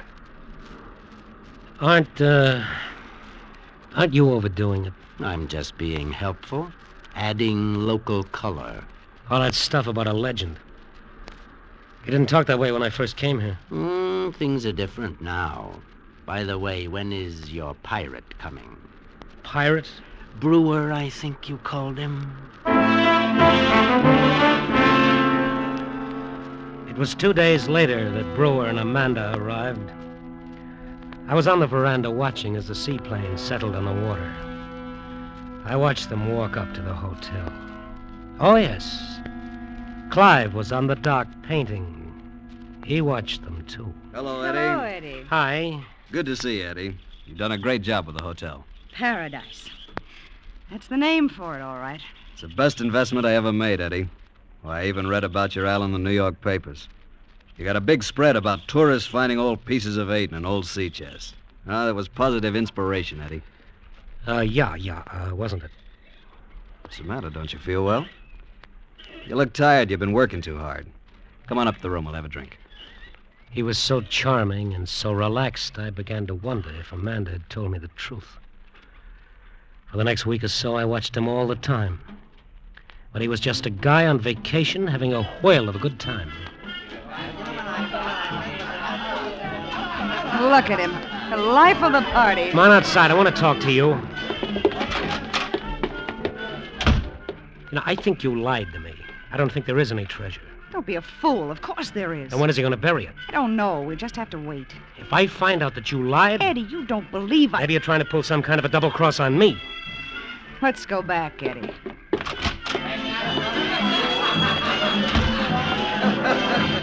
Well, this is the hard way to get exercise. I think you sound beautifully. Well, you want exercise? Why don't you come out and dig with us, Brewer? I will one of these days. Oh, that's what you've been saying all week. Look at my waistline. I've taken off an inch. Why don't you come tomorrow, Mr. Brewer? It's lots of fun. I like to sleep in the morning. Oh, come on. Sure. Come on. Be a sport. Okay. I'll dig with you tomorrow morning. Who knows? I might be lucky. Tomorrow morning? $5 million. Eddie, that means he'll have to bury it tonight. Yeah. You'll have to watch him. Don't let him out of your sight. I waited outside until every window was dark, until the hotel was quiet. I waited and waited, but he didn't come. And still I waited until... Still up, Eddie? Clive! You might as well get your sleep. He isn't going to bury the treasure tonight. What do you mean? How do you know? Because he's already buried it. Well, you're crazy. He couldn't have. I've watched him constantly. Apparently not close enough. What about the hour just before dinner when you and the girl were on the other side of the volcano? Where did he bury it? Tell me. In Devil's Cove. Devil's Cove? Oh, there's no point in your going there now. You don't think I'd leave it there, do you? I dug it up. I know I couldn't trust you. All that talk about getting away from civilization, you know better than anybody else. Oh, I'm not going to keep the jewels. What would I do with money? Yeah? Then where are they? I buried them again. You what? You ought to thank me. I'm making an honest man out of you, Eddie. You advertised buried treasure on your island. Well, now you have it. Like you said, gotta give the tourists dollar value. Why? Just think, tomorrow or the day after, or next month, one of your tourists will dig it up, as advertised. Clive, look, don't do this to me. If you don't want the jewels, just tell me where they are. I'll give you anything, only just tell me. And miss all the fun? Oh, no.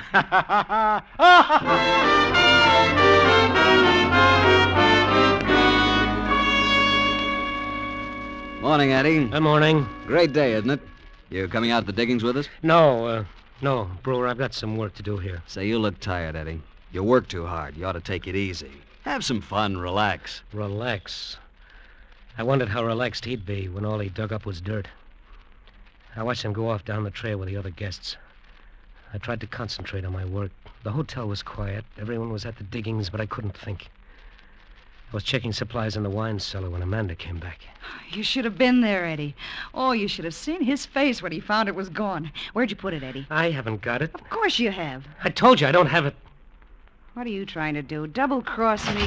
Brewer! Paul, I'll take care of you later, Amanda. But, Paul, he forced me to tell him. She's lying. All right, Eddie. Where is it? I don't know. Come on, Eddie, talk. I haven't got it, I tell you. Clive took it. Clive? Who's that? Clive, the beachcomber. He saw you bury it, he dug it up and buried it again. Nobody saw me bury it except maybe you. Wait a minute, will you? I tell you, it's true. Talk. Where'd you put it? Talk. Talk. It's no use. I haven't got it. You'll tell me the truth if I have to beat you. Amanda. I had to do it, Eddie. He killed it. Don't worry, everyone's at the diggings. No one could have heard it. Oh, Eddie, your face. What'll we do with him? Oh, when everyone's asleep, we'll get rid of him. I'm glad I killed him, Eddie. Now it all belongs to us. I haven't got it. You mean you were telling the truth about that beachcomber? Yeah, he moved it. He buried it some other place. Because he wants one of the tourists to find it. It's part of his plan to get even with me. We can't let anyone else find it, Eddie. We've got to do something. Oh, my head. Eddie, listen to me. We've got to get rid of the tourists. Yeah. Got to get rid of them, every one of them.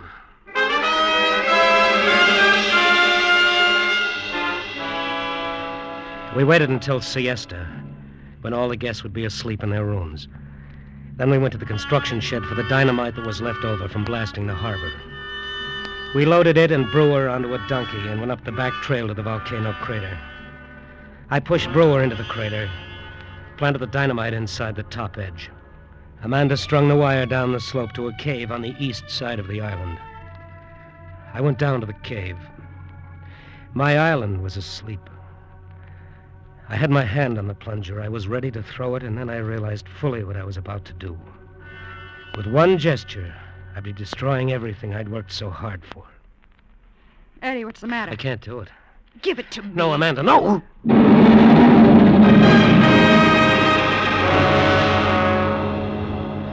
I sat on the side of the mountain and watched the island become alive with frantic, frightened people.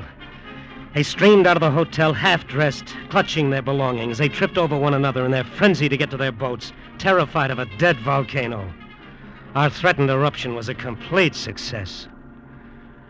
By nightfall, there wasn't a tourist on the island. Even the natives had scurried away in their canoes like so many frightened rats.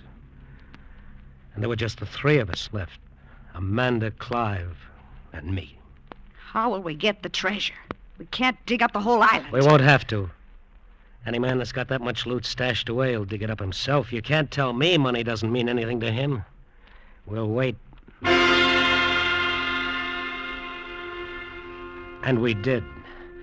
We waited and got on each other's nerves. We waited until we couldn't stand it anymore. But Clive didn't make a move to dig it up. It was clear he'd never go near it as long as we were there. Our only escape was to dig. We started in systematically, on the east side of the island, then the north. In the rain, in the wind, in the boiling sun. This heat, I can't take it anymore, Eddie. I'm tired. I never thought I'd hear you say that. This was all your idea, don't forget. I don't care, Eddie. Why don't you give it up? Get away from here. What? Go and let him have it? Oh, no. So that's what you want, is it? It's Clive now, huh? You and Clive. Well, you won't get your treasure that way. I'm staying, and I'm going to dig without you. I'm going to dig until I drop. It was hot. It was always hot. My eyes ached from the glare of the sun, but I forced myself to keep going. For days I'd been digging near the old sugar mill, but today I had a feeling I'd be lucky. My pick hit something hard. I dropped to my knees and furiously began to claw the dirt with my hands. But it was only rock, a big rock. I moved it aside, and there it was. A pearl. One single pearl framed by the fresh imprint of a sea chest. And then I heard him from a long way off. Clive, and he was laughing at me. He was watching me through those binoculars of his, and he was laughing at me. And suddenly I knew what his game was. That's why I hadn't found the treasure in all this time, because he'd kept moving it. And he'd left a pearl behind this time to tell me he'd done it. I knew then what I had to do. I had to kill him.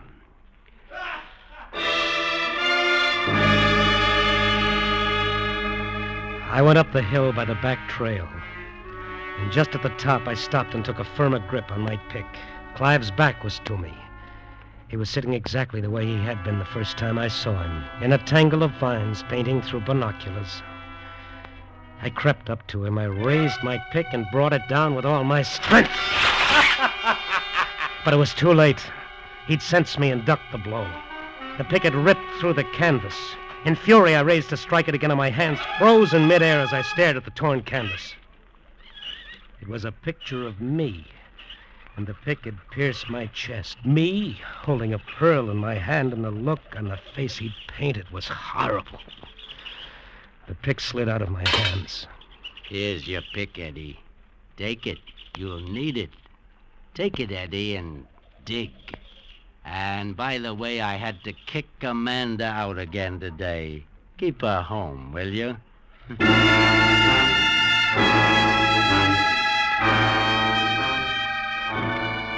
That was months ago. How many months? I've lost count. The jungle has claimed the island again, just like he said it would. The damp rot, the hurricanes, the vines. The hotel sags on its timbers, and the big front door is gone. The last wind took most of the roof. And there are bougainvillea roots growing up through the cracks in the swimming pool. The jungle has claimed Amanda, too. She's lost interest in everything, except Clive, and he won't have her. She doesn't care about the treasure anymore. She won't dig. But not me. The jungle's not going to get me. Nothing is going to stop Eddie Gillespie. Every day I dig. Once in a while I hear him up on top of the hill laughing. And I know he's moved it again. But someday I'll beat him to it. Someday I'll find it. Yeah. Someday.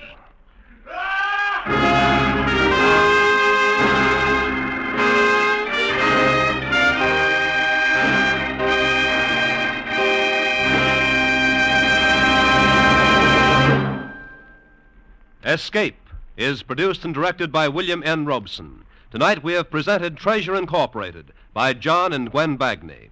Featured in the cast were Frank Lovejoy as Eddie, John Hoyt as Clive, Mary Lansing as Amanda, and Harry Bartell as Brewer. Also heard were Eileen Prince and Paul Frees. Special music was arranged and conducted by Del Castillo. Next week. You are sitting in a cheerless gray cell, staring at the rain through the small barred window above your head, and struggling desperately to keep your sanity, for in 12 hours you must die or escape. Next week, we escape with James Poe's seething tale of blasphemous terror and violent death, present tense, starring Vincent Price. Goodbye, then, until this same time next week, when once again we offer you Escape.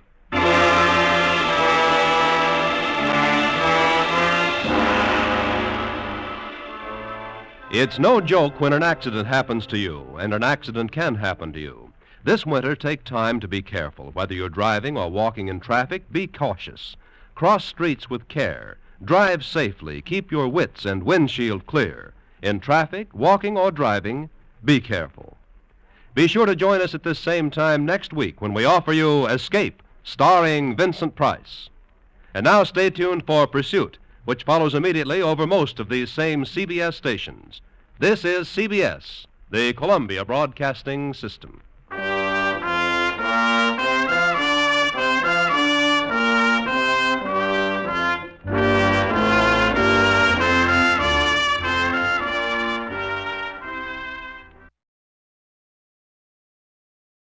Tired of the everyday routine? Ever dream of a life of romantic adventure?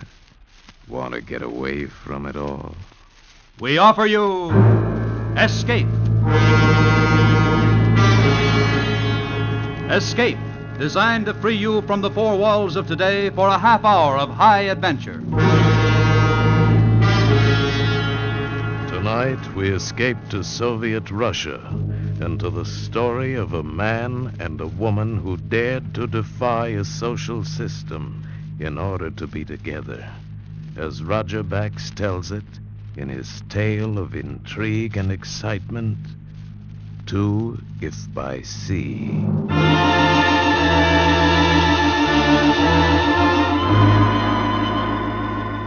Before we hear tonight's story, a brief message from the Ford dealers of America. Again, for 1950, Ford has won the Fashion Academy Gold Medal Award as the Fashion Car of the Year.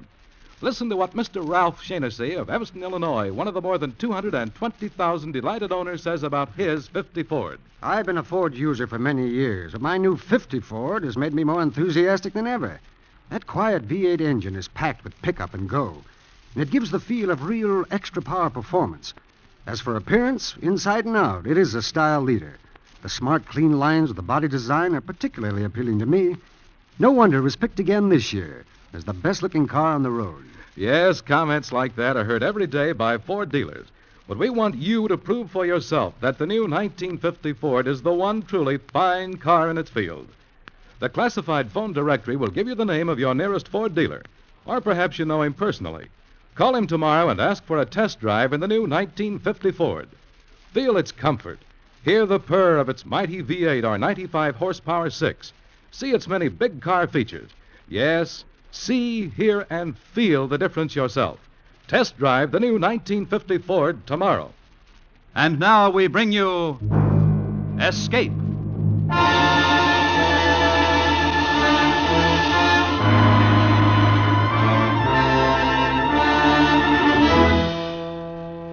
Finally, the day arrived, our last day in Moscow. We stood in the chill wind at the airport, watching the huge four-motor plane taxi to the loading ramp. A pair of newlyweds, Philip Sutherland, Moscow reporter for the London Press, homeward bound after 3 years in the Soviet Union, and his bride, Maria, ballerina of the State Ballet. Oh, and Steve Quillen, American newscaster. He was there, too. Only Steve was green with envy. Oh, I hate you both. This time tomorrow you'll be in London, and me?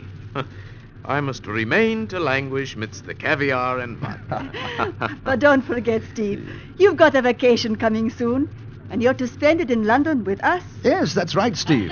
We're looking forward to it. Don't worry, I'll be there. Announcing departure. Special flight 2 for London. Oh, well, that's us. Mrs. Sutherland? Oh, darling, I can't believe it at last. Oh, you're going to love London. I'd love any place with you. Well, this is goodbye, kids. Well, Steve... Just a moment, please. We're in a hurry, officer. They've just announced our plane. I talked to the woman. You're Maria Lemarkina? I'm Maria Sutherland now. May I see your transportation papers, please? Oh, yes, of course, I have them right here. They're all in order. You may keep yours. Just the woman's. Give them. Thank you. Maria Lemarkina, you will remain in Moscow. Your permission to travel has been revoked. Revoked? Why? Why, now, just a moment. You can't do this. No argument. Why can't she leave? The Commissar of Travel okay I her come from the office of the Commissar of Travel. Is she under arrest? No, she has simply been denied the privilege of travel. Well, if Maria can't go, I won't. I have orders to see that you do go, Mr. Sutherland. Oh, Philip. No, it's all right, darling. Now, look, I'm not leaving here without my wife. You have no right You will be escorted to your plane. I'm not going to be escorted anywhere. Ivan, Vasilov! Oh, Philip, you'd better do what they say, or it might be worse. For London will board their plane immediately. Gate 6. All right, Mr. Sutherland, that's your plane. Philip, oh, Philip. Don't worry, Phil. I'll take care of her. We'll get this all straightened out. You better go. Well, goodbye, Maria. Goodbye, darling. If I can't get out, come back for me. Please come back.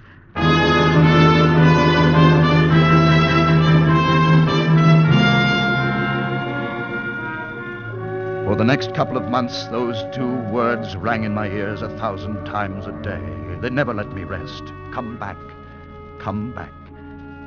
London, with all its freedom, was a dark, cheerless prison without Maria.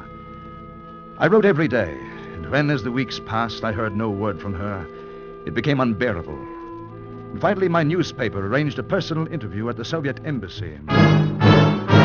No, absolutely not. But Maria's my wife. She isn't married to the Soviet Union. You knew the official attitude when you married, no? The state frowns on Russian women marrying foreigners. And when such a marriage occurs, you take your own risk. Very well, then grant me a visa to return to the Soviet Union. Mr. Sutherland, I am forced to be blunt. You are no longer welcome in my country. And besides, to return would only work a hardship on both of you. What do you mean? Forget Maria Lamarkina, Mr. Sutherland. She is a prominent ballerina, the premier danseuse of Moscow, a girl of exceptional talent. And you may as well know this. Even now, the state is arranging an official divorce. Good day.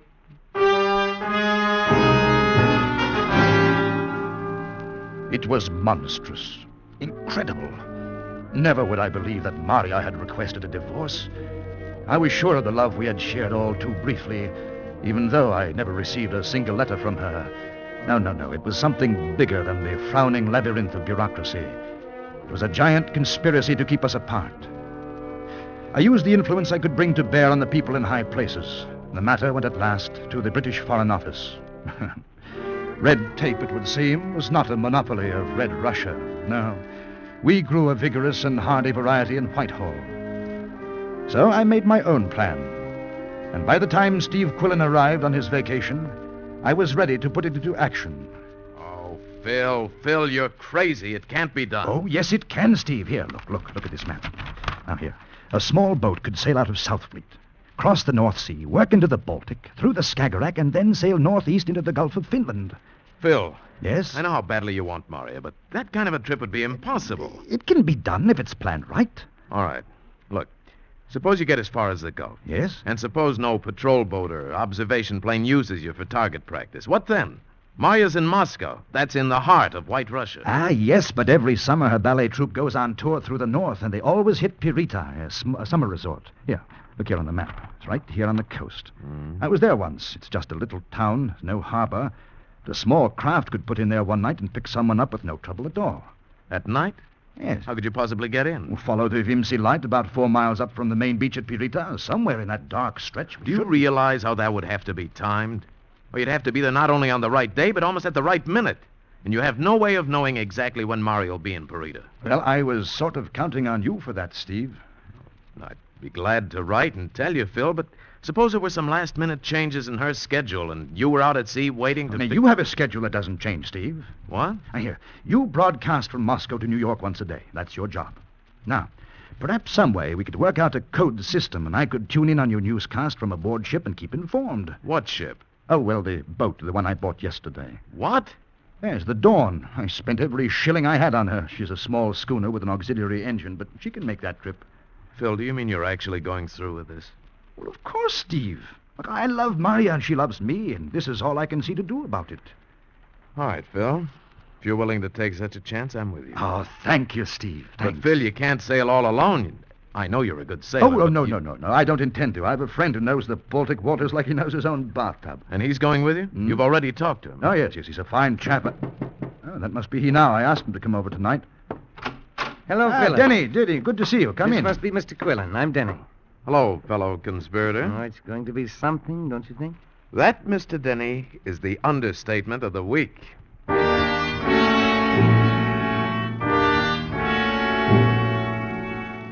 We spent the next 7 days working out a careful timetable and a code.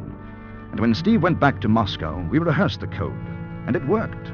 Every 9th word on his daily broadcast was a message to us. And one day, a month later, we put out for the Baltic Sea, keeping daily radio contact with Steve. Finally, we dropped anchor in the Gulf of Finland, 30 miles off the beach at Pirita, and waited for the final message. This is Radio It's it, Phil. Moscow calling. This is it. From the Yes, I'm ready. Broadcasting System in New York. Mr. Stephen Quillian, correspondent for Standard Broadcasting System, will broadcast for 2 minutes, beginning 5 minutes past 4 o'clock. Hello, New York. Hello, New York. This is Quillen. It's a time check. Coming up on my watch, 4 minutes and 30 seconds past 4. Wolf, that was 4 minutes and 30 seconds past 4. I'll go ahead at exactly 15 seconds after Wolf. Wolf. Double check this, Denny. Don't worry, I will.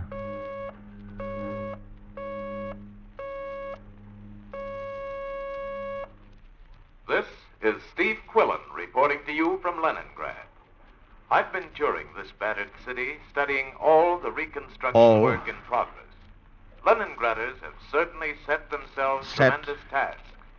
One of the architects, a blonde, vital woman of about 40, told me that on all occasions, Leningrad had reckoned to show the way to other parts of Soviet Russia in making good progress with its economic plan, and that with luck and hard work, it should keep the lead. Okay, Denny, that's all of it. Most of the Cut it off. buildings in the place were What did he say? Ah, this is what we've been waiting for. Here. All set. Blonde on way. Good luck. Oh, good. That means by 10 o'clock tonight you'll be holding Maria in your arms. Oh, wouldn't Uncle Joe just bite the stem off his pipe if he knew he was going to lose one of his prettiest citizens tonight?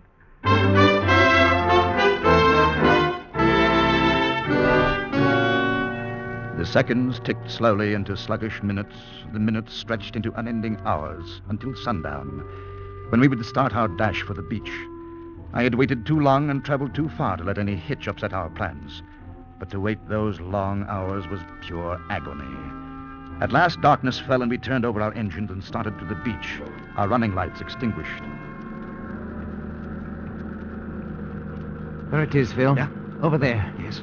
Those are the Vimsey lights. Aha. Now, down there, about a mile down the beach, where you see all the smaller lights? Yes. That's the bathing beach and the dancing pavilions. Yes. The town's farther in.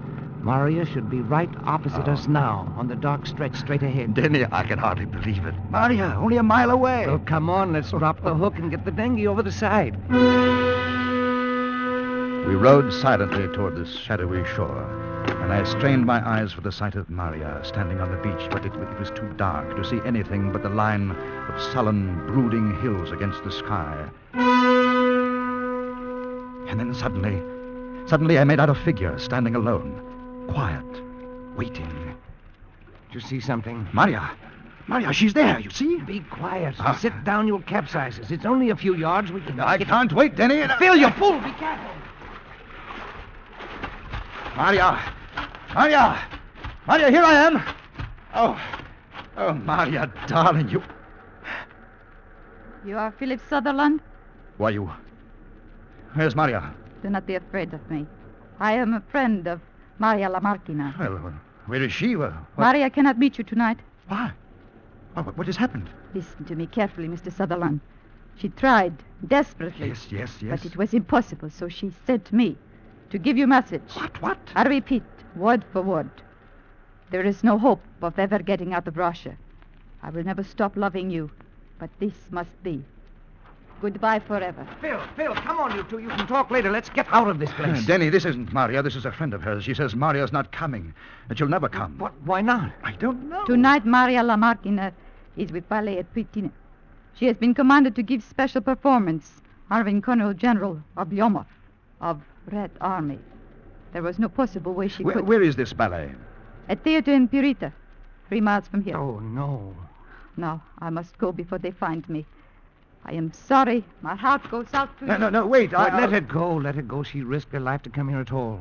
I'm going into that theater and get Maria and bring her back to the boat. Phil, sailing into a dark beach is one thing, but trying to walk through a Russian town and kidnap a well-known ballerina is quite another. Phil, don't Listen, be... I'm going in.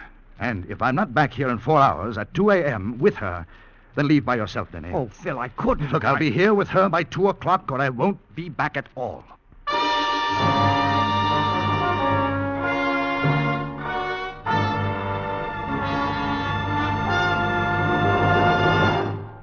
In just a moment, we will return to Escape. But first, a message from the Ford dealers of America. The more than 220,000 proud owners of a 1950 Ford say that driving is proof positive that it is America's outstanding value. The one fine car in the low-price field. We Ford dealers invite you to test drive the 50 Ford yourself. You'll thrill to its tremendous power and flashing acceleration. You'll marvel at its ease of handling and ease of parking. And when you try a rough road, you'll experience a luxurious big car feel of solid roadability and genuine comfort. Yes, 50 Ford owners are proud owners. Proud of the performance of their cars and proud of the beauty, which for the second straight year has won Ford the New York Fashion Academy Gold Medal Award as the Fashion Car of the Year. Tomorrow, drop in to see your Ford dealer. If you don't know him personally, he's listed in the classified telephone directory. He'll gladly arrange a test drive for you in either the great new V8 or the 95 horsepower 6. Then you'll see, hear, and feel the difference. Before you buy any car at any price, test drive the 1950 Ford. And now we return you to the second act of Escape.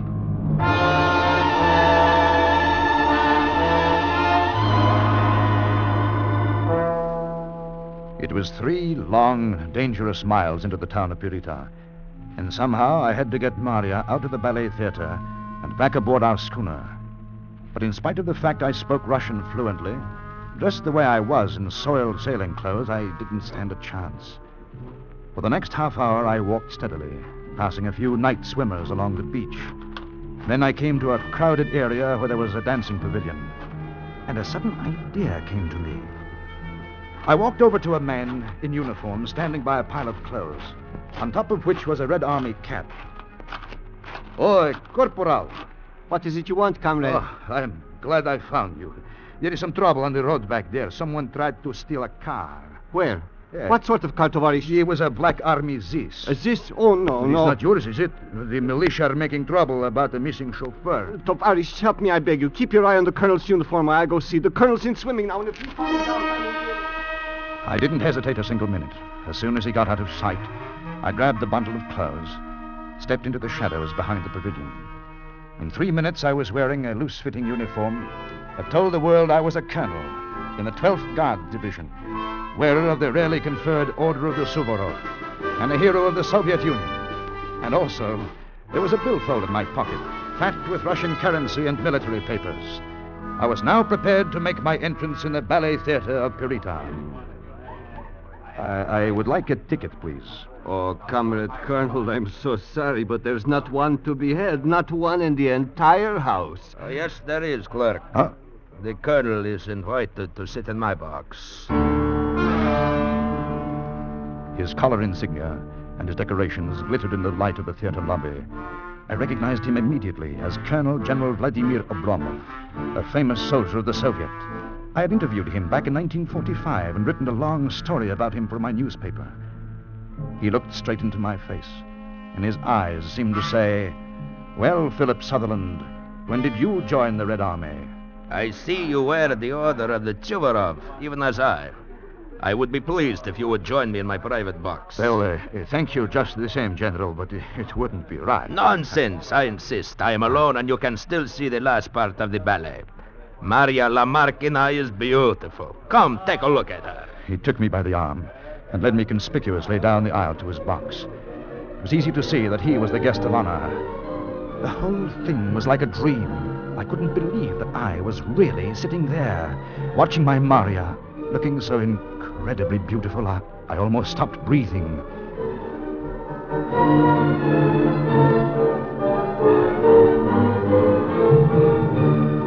time was our enemy. I thought the ballet would never end.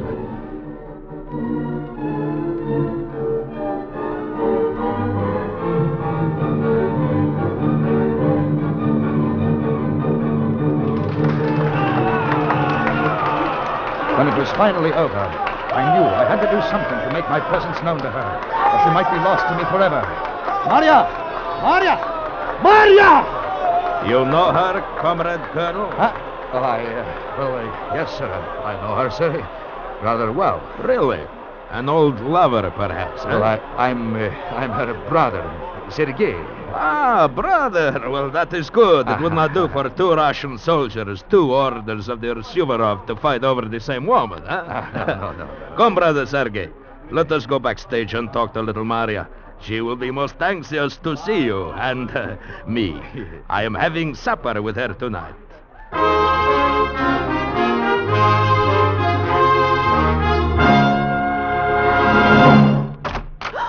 Maria, look, I have surprise for you, your brother. Maria? Well, Maria, don't you know your own brother? Or has he grown too fat on Red Army rations, huh? It's really me, Maria. Sergei. Oh, Sergei! Sergei! It's been so long. Too long, Maria. Tender. Hey. Well, how are you, my little sister? How's the family? How's Shura? And Mishikov, is he still in the factory at Donetsk? I can't answer all your questions in one breath, Sergei. This is very happy occasion. I will go prepare drinks. Fine, yes. Philip, darling, what are you doing here? They'll kill you if they find out. Why didn't you come to the beach? He was with me all day. Oh, Maria, I have never seen you perform so well. Tonight you danced my eyes out. How long are you going to be in town, Sergei? I leave with the dawn, Maria darling. Oh, well, in that case, we haven't much time. We must do our best to entertain Sergei, huh, Maria? Of course, Colonel General. Oh, please, just call me plain General. Here, your glasses. Thank you. And now, a toast. Until the dawn. And to brothers and sisters, wherever they find themselves.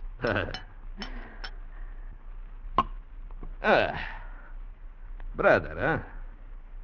You don't look at her the way a brother looks at his sister. You don't hold her the way a brother holds his sister. You hold Maria the way I would like to hold Maria. I guess I was a little emotional, sir. Well, I haven't seen her for almost a year. Brother, how is it you have not seen Maria for almost a year when your 12th Guard Division is stationed just outside Moscow? Tell me that. Well, I was... You have trouble answering, huh? We were both busy. Oh, yes, I understand, Maria. Busy. Come to think of it, I don't remember a Colonel Lamarkinov ever winning the Order of Suvorov. When did you get it, Sergei? After the Battle of Kiev. Kiev? Oh, yes, a great battle, battle. Only I thought that was the 10th Division. Oh, well, I was with them for 6 months. With the 10th Division? Yes. Who was your commanding officer? It's been so long, sir, I can't remember his name. I'll refresh your memory, brother Sergei. It was Borovsky, and of course now I know you lie. My brother does not lie, General. I'm afraid, Maria, I've trapped him. That Kiev was not the 10th Division or the 12th Division, but Timoshenko's 7th. Now let me see your papers, brother Sergei. I'm afraid I left them in my car. Let me see them. And be careful how you hand them over. It's very interesting. Brother Sergei has suddenly become Colonel Joseph Rakuski-Skalya. What do you think of that, Sister Maria? General, it wasn't his fault. I made him do it. Don't do anything to me. No, Maria, it was my idea. Ah, young love and mutual sacrifice and touching. Do you know what I am going to do, Sergei? No? What? Put you under arrest. Stand where you are. I would be most happy to shoot you. I will get to the bottom of this soon. Corporal! Maria! Do you think I killed him? I don't know, but you did him in thoroughly with that decanter. Philip, I'm frightened. Yes, so am I, but let's talk about that after we get aboard the schooner. We slipped out of the theater and raced along the deserted cobbled streets. The town clock sounded 1:30. 3 miles to cover in 30 minutes. Maria was running to keep up with my long strides. Nowhere in sight was a car I could commandeer or even a bicycle. We could count on nothing but our own strength and the driving need we both had to spend the rest of our lives together. 25 minutes later, we were hurrying down the long slope toward the beach, and ahead of us the Vimsey light twinkled mockingly and seemed just as far away. Mario's breath was coming in little sobs. My lungs ached with an agony unendurable. And then I heard it.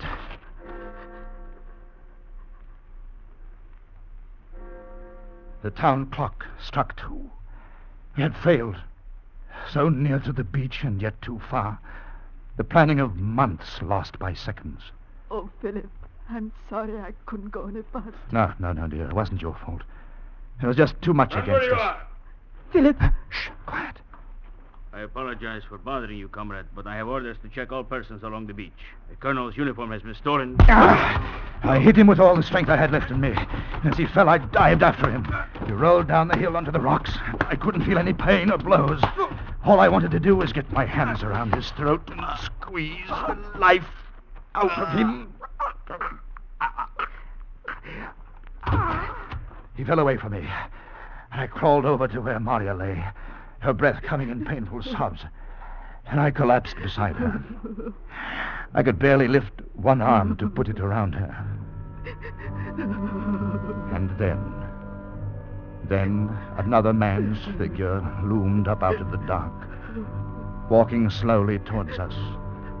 And with him, all of my hopes of rescuing Maria, all of the working and planning, all of the reason for living seemed gone. But I couldn't go down without a fight. Somewhere I dragged up enough strength to struggle to my feet, to meet him. And he grabbed my arm and we went down. Phil, it's me, Danny. Don't... Huh? Denny. Oh, Denny, I couldn't tell in the dark. I thought you'd gone. I thought that... You didn't really think I'd leave without you and Mary, did you? Come on, Phil. Let's get Mary aboard the schooner. We're going to make it. Certainly we are. We'll be in England in a week.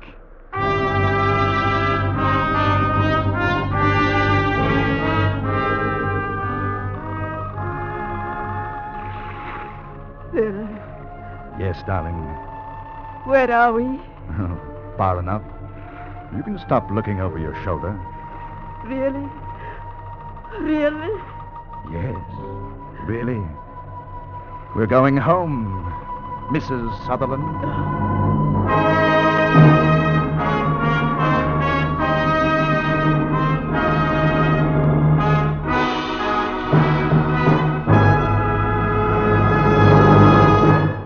In just a moment, a word about next week's exciting story of escape. But first, a message from your local Ford dealer. If housewives bought trucks, they'd rush down to their Ford dealers and place their orders right now. Why? Because the American housewife can spot a bargain a mile away. And Ford truck prices have just been reduced, making Ford America's biggest truck bargain. That's right, friends, price reductions up to $80. These reductions are made possible by engineering advances and improved production methods. Ford trucks for $50 at these new reduced prices have all the extra value features that have enabled Ford trucks to score greater sales gains than all other makes combined. They are packed with truck advancements that give more performance at less cost. See them at your Ford dealers today. And remember, Ford trucks cost less because Ford trucks last longer. Latest available registrations prove it.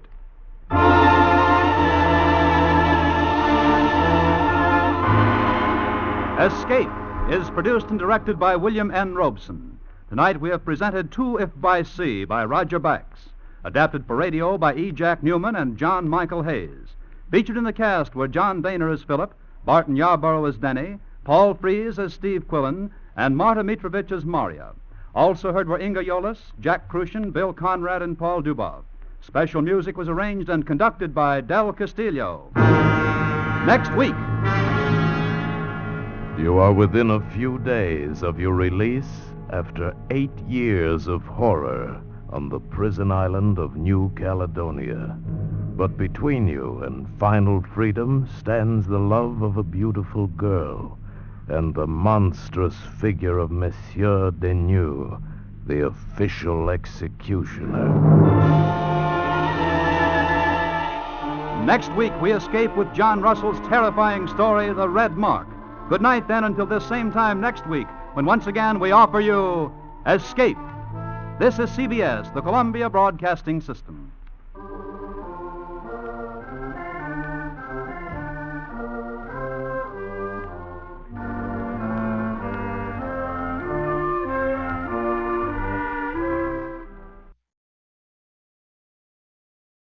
Tired of the everyday routine? Ever dream of a life of romantic adventure? Want to get away from it all? We offer you Escape. Escape, designed to free you from the four walls of today for a half hour of high adventure. Tonight, we escape to the coast of Flanders in October 1914 and to the story of a man chosen by a strange destiny to win the First World War, as Robert Buckner tells it in his classic tale, The Man Who Won the War.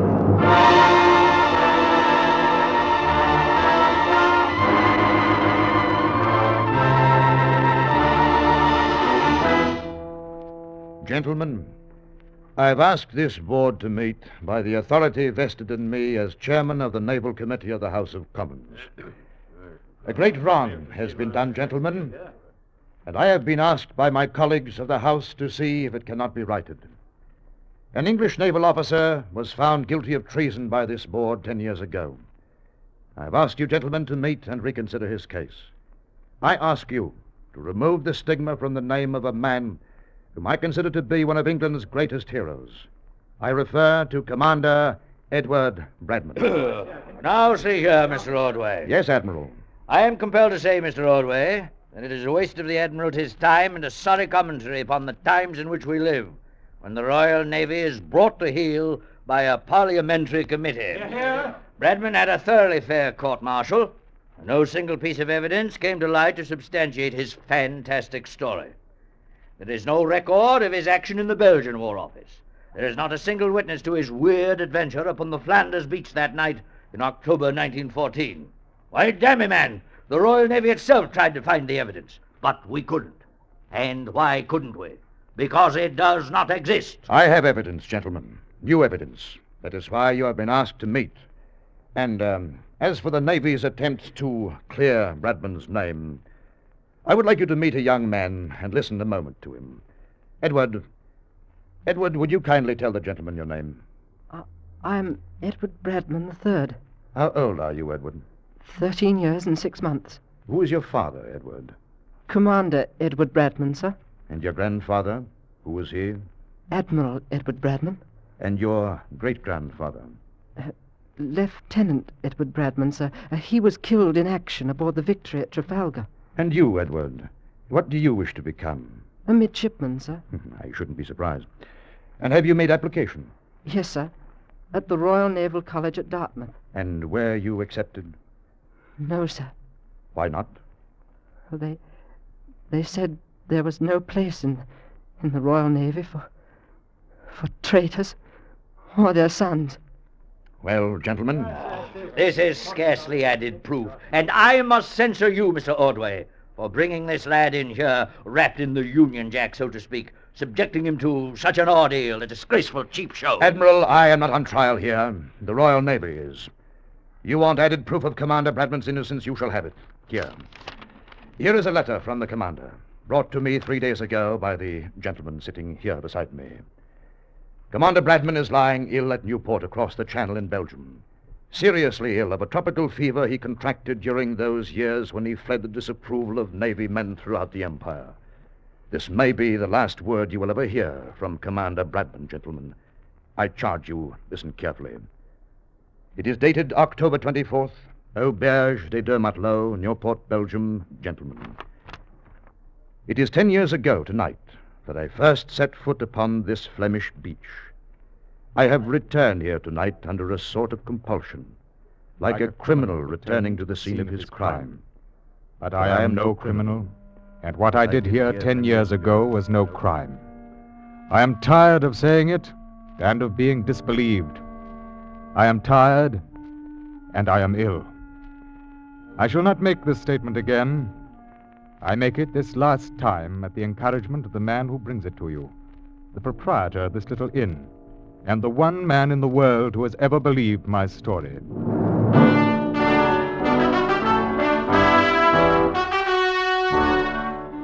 When the war began, I was placed in command of the destroyer Firedrake attached to Admiral Hood's battle force on North Sea Patrol. On the night of October the 28th, 1914, the Firedrake was cruising up the Belgian coast to join the main fleet. We'd taken aboard some extra shells and ammunition at Plymouth, along with several cases of Scotch whiskey, since the fleet was looking forward to extended action. And I'm afraid those cases were uppermost in our mind that night as we sat around the wardroom after dinner. I say, Commander, what brand of whiskey did ship supplies put aboard? Oh, I don't know. Johnny Walker, I dare say. I don't believe so, sir. Cameron Highlander, I think it said on the boxes. Oh, come now, Mr. Ainsley. They always supply us with Johnny Walker Black Label. Johnny Walker, Cameron Highlander, or essence of the Loch Ness Sea Serpent, so long as there's whiskey aboard. Now, that wouldn't be a hint, would it, Mr. No, Gilliam? no, sir. But it is nippy on deck tonight. Do you concur, Mr. Ainsley? Oh, yes, indeed, sir. The wind's got a bite to it. Man could catch himself a nasty cold out there tonight. Very well, you scoundrels. Hopper. Aye, sir. Go down to the storeroom and break out a bottle of that whiskey we took aboard this afternoon. Aye, sir. Anything new on the fighting in Flanders, Commander? What there is all bad. General Haig has his hands full in the center. On the right, the French are just barely holding. But the real danger is right off there to our starboard. How's that, sir? The left flank, the Belgian sector. Von Kluck's Third Army is pressing hard.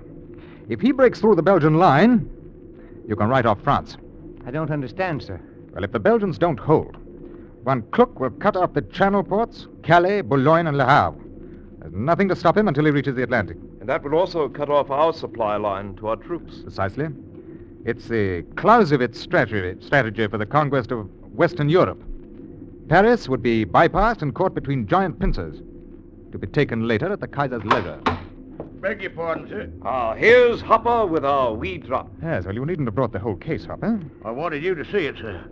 I've opened 4 of them, and the contents are all the same. You see, I was right. It says Cameron Highlander on the box. Yes, sir. But the contents are not Cameron Islander whiskey. They're Cameron Islander uniforms. What? Yes, sir. See here, the kilts, the Glengarrys, the sporrans. But where's the whiskey? Well, near as I can make out, there ain't any, sir. What's that? But I'd say them boxes contain nearly 200 Scotch Islander uniforms. Oh, well, I'm afraid that this will be a dry voyage, gentlemen. How could they have made such a stupid mistake? Oh, blame it on the war. Well, I just hope that our shells don't turn out to be coffee canisters. What should I do with these boxes, sir? Oh, throw them out of the way until we make port again, Hopper. Meantime, I dare say there are some poor Scotch beggars somewhere in France who'll have to do with their old clothes a little while longer. There's the speaking tube, sir. Bridge here. Mr. Twiddle requests the captain to come to the bridge. Oh, acknowledge, will you please, Mr. Gilliam? Yes, sir. Captain, come to the bridge. What kind of trouble do you suppose Tweddle's run into? Are you coming along, Ainsley? Oh, might as well. You can't drink kilts and Glengarrys. Freshening up a bit. Yes, she'll be on her beam ends before morning.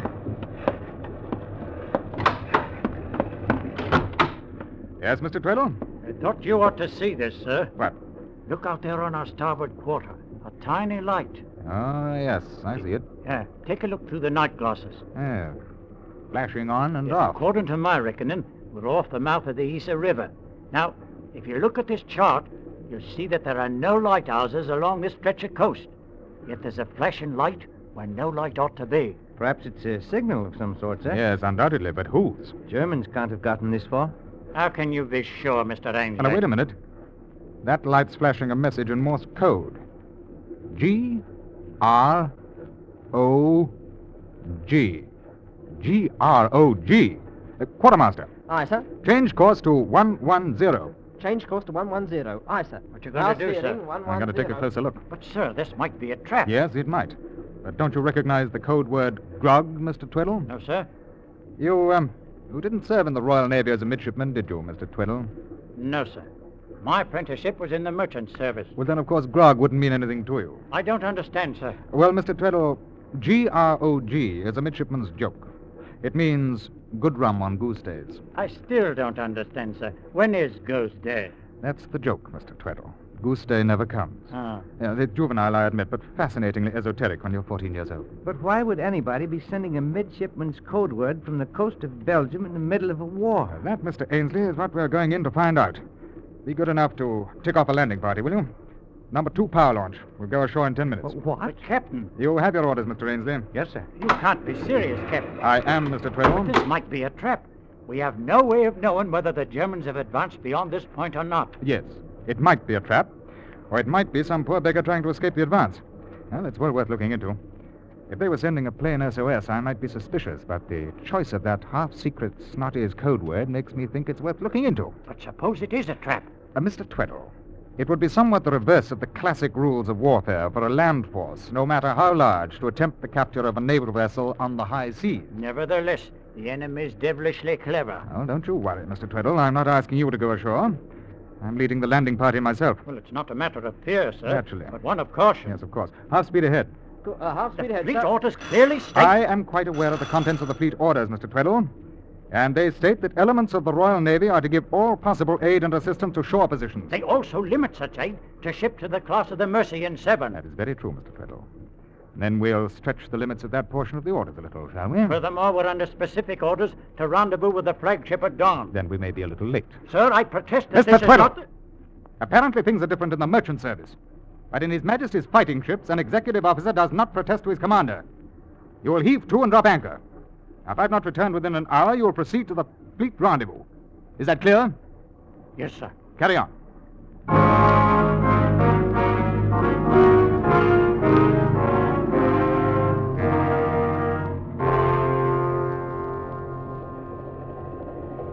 I'd say we're about a half mile down the beach from the light now, sir. Good.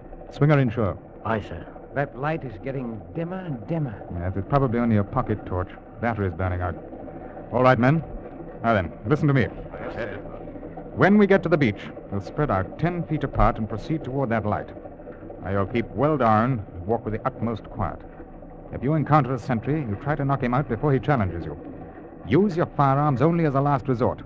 We are not here to get into a battle, only to investigate that light. Now, if we should be engaged by the enemy, I will fire 3 rapid shots as a signal to return to the boat. Hopper and Spurgeon will remain with the boat. Hopper. Yes, sir. If we have to retreat in a hurry, you wait until the last possible moment before you shove off. Yes, sir. Any questions? All clear, sir. All right. Brace yourself, lads. We're coming into the surf. Now, men, move. Over the side and hold your rifles high.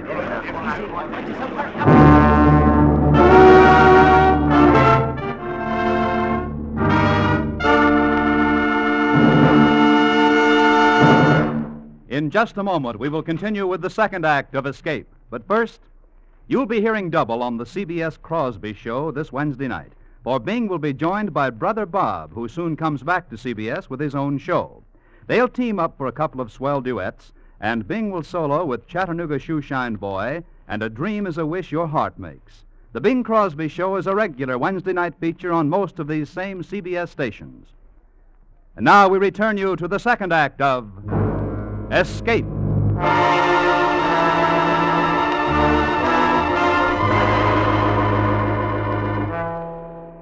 You may imagine the fearful anxiety with which our little landing party hit the beach that October midnight in 1914. We had no way of knowing whether the coast was in Belgian or German hands. We did not know, indeed, whether we were being drawn into a German trap by the tiny light we had seen flashing out to sea. That tiny, weakening light toward which we were now slowly advancing, spread out across the beach, alert for any danger, watchful for enemy sentries or patrols. And then, not 100 yards from where we landed, we encountered a German sentry. He was asleep. Poor beggar, I suppose he imagined no one would be around the sand dunes in the middle of the night, and he was undoubtedly done in. He was sitting on a log. He'd taken off his boots to bury his aching feet in the cool sand. I'm afraid he wasn't a very fearful example of the German military machine that night. But with no trouble at all, Mr. Ainsley and I crept up on him. Had him bound and gagged before he was quite awake. There we are. I don't think you'll raise too much of a hue and cry now, sir. No, I should think not. No, my friend. Bleiben Sie ruhig, und Ihnen wird nichts passieren. We'll take him along, Mr. Ainsley. Margaret. Sir? You put on this fellow's spiked helmet and remain at his post. If a relief sentry appears, you take care of him. But no shooting unless absolutely necessary. Yes, sir. Now, let's get cracking, men.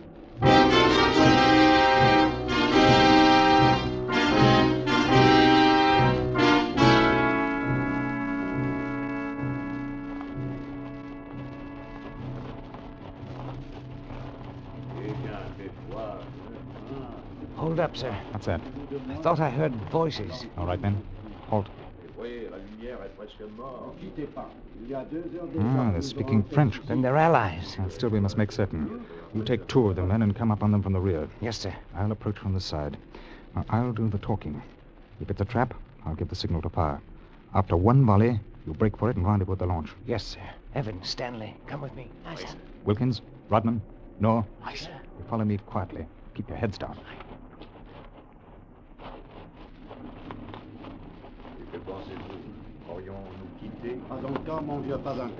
Allô? Qu'est-ce qu'on fait là? Qu'est-ce qu'on désire? Attention. C'est là cette voix. À gauche. Les Allemands. Silence. Et là? Vos amis. Anglais. Grâce à Dieu. Approchez, s'il vous plaît. What do you say, sir? He said to approach. Either Belgians or French. Come along, men. Bonsoir, messieurs. Bonsoir, mon ami. Est-ce que vous parlez anglais? Comment? Why, yes, I speak English a little. Well, I dare say your English is better than my French. May I introduce myself? I'm Commander Bradman of His Majesty's ship Frederick. I can't tell you how glad I am to meet you, Commander. And I am Major de Lesseps of the 3rd Belgian Dragoons. This is Lieutenant Chapotin. Enchanté, Monsieur le Commandant. And here's one of my company, Lieutenant Ainsley. Enchanté, Lieutenant. Bonsoir, monsieur. And who is this bound and gagged? Oh, that's an enemy sentry we picked up on the way. You can have him. Thank you. We saw your light from the ship. Whatever made you flash the word grog? Oh, I thought a Royal Navy man would respond more quickly to grog than SOS. Yes, it was an inspiration, but where did you learn it? Oh, I used to sail in the regattas at Cowes when I was younger. And one of my best friends was Albert Hollister. He was a midshipman in those days. Oh, Bertie Hollister. Yes, I knew him well. Oh, he's a three-striper now, gunnery officer on the Repulse. Yes, we can go into that another time. What was the reason for your signal, Major? Simply this, Commander. We're in trouble, serious trouble. We've been pushed back day after day until our men are completely exhausted. Our orders are to make a stand here at the Isère River long enough to give the sappers time to blow the dikes. Once the dikes are broken, the river should stop the enemy. So how long will it take to blow the dikes? We must hold the line until sundown, roughly 18 hours. And you can't do that? I seriously doubt it, Commander. We've appealed to General Haig for help, but he's completely engaged on our right and can't send us any reinforcements. The French are too far south, and they have their hands full, too. It was my suggestion at tonight's staff meeting to seek help from the sea. It's our last chance. Well, what do you want us to do? Stand by us. Bring your guns to bear on the enemy's advance. But we're only a destroyer, Major. Our firepower is too low to do any good whatsoever. And we haven't the range for offshore bombardment. Alas, then we are finished. And so is the war. There is nothing between Von Kluck and Paris but us. I'm sorry, Major. Uh-huh. They are starting the barrage early this morning. I suppose they know this is the last day. Yes, I suppose. Oh, wait a minute. I've an idea. Mr. Ainsley. Sir? The kilts. The kilts, sir? Yes, we can put a company of Cameron Highlanders into the Belgian lines. I'm sorry, sir. I Major, we can help you. It's a long, long shot, but it might work. What might work, Commander? Well, somebody made a botch back in Plymouth and loaded us with 8 cases of Scotch uniforms instead of Scotch whiskey. There are nearly 200 complete uniforms of the 1st Cameron Highlanders aboard. Yes, but I don't understand. We'll give them to you, Major. You put them on a company of your men. Let them show themselves in the front line. When the attack begins this morning, perhaps the Germans will think the British have rushed in a crack division to reinforce you. Yes, it might work. Yes. We can let you have a few Lewis guns, too. But they will not be much help unless the uniforms do the trick. It's, as you say, a long shot, but let's try it. Very well. Mr. Ainsley? Sir? You go back to the ship at once. Fetch those cases of uniforms and 4 cases of Lewis guns with ammunition. Aye, sir. I'll remain here with the Major and help him get his men lined up. Oh, and, Ainsley. Sir. Should Mr. Tweddle inquire, you might tell him I'll be detained a while longer, winning the war. Yes, sir.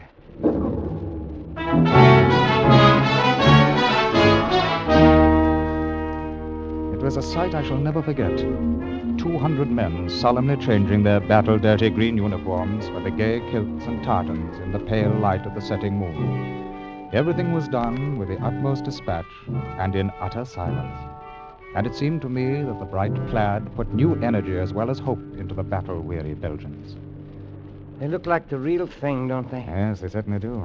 You know, I believe this will work. Oh, I nearly forgot, sir. What, Ainsley? Mr. Tweddle asked me to tell you the flagship's been trying to reach you by wireless. Oh? What did they want? Mr. Tweddle didn't say, sir. Well, they'll have to wait until this business is finished. Mr. Tweddle said he'd replied, sir. Oh, well, very well then. That's the last of them. 1,000 thanks. Oh, not at all. Scotch kilts are precious little use to a ship full of sailors. But they may do a turn for you this morning. I feel sure they will. Well, we must be on our way. Less than an hour until daybreak. Goodbye, Major. Goodbye, Commander. You must look me up after the war. You always reach me at the Navy Club in St. James's Square. Thank you, sir. I'll do that. Au revoir. Au revoir, Major. A bonne chance, that sort of thing. Huh?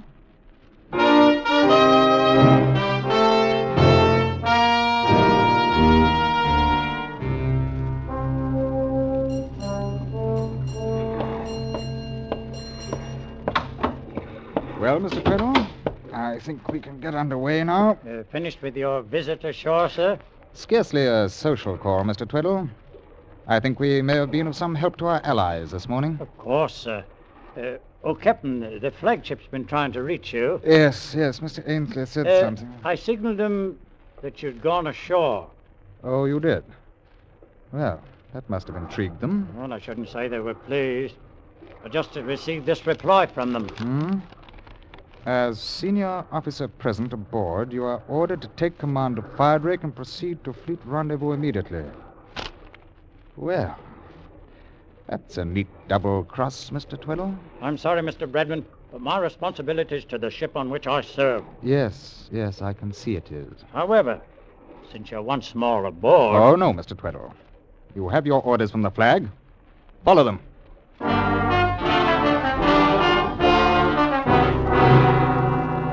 Meddling rule-book sailor. His captious wireless message had made an unnecessary embarrassment for me, but I had no doubts that my explanation of the night's work would fully satisfy the Admiral. So, let Mr. Tweddle have his little moment of triumphant command. I stood out on the starboard bridge wing as we pulled away from the Belgian coast. And through my binoculars, in the gray dawn, I thought I saw the flashing red and yellow of the Cameron Plaid as the last day of the first Battle of Flanders began.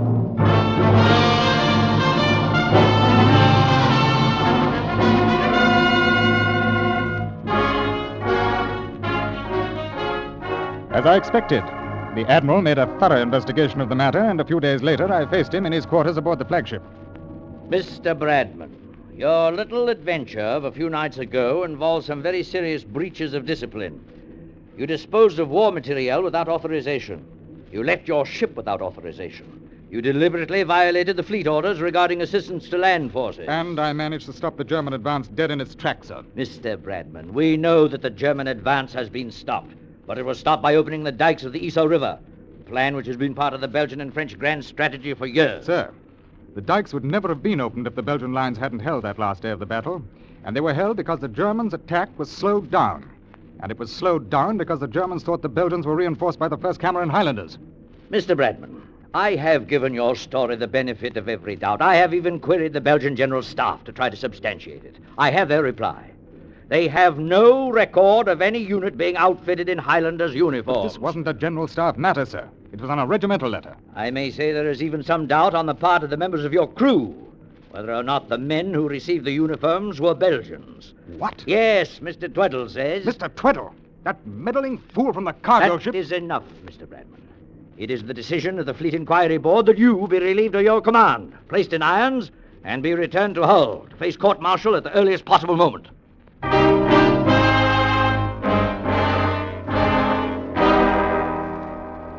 The court-martial at Hull sustained the Board of Inquiry's decision, and I spent the rest of the war in prison.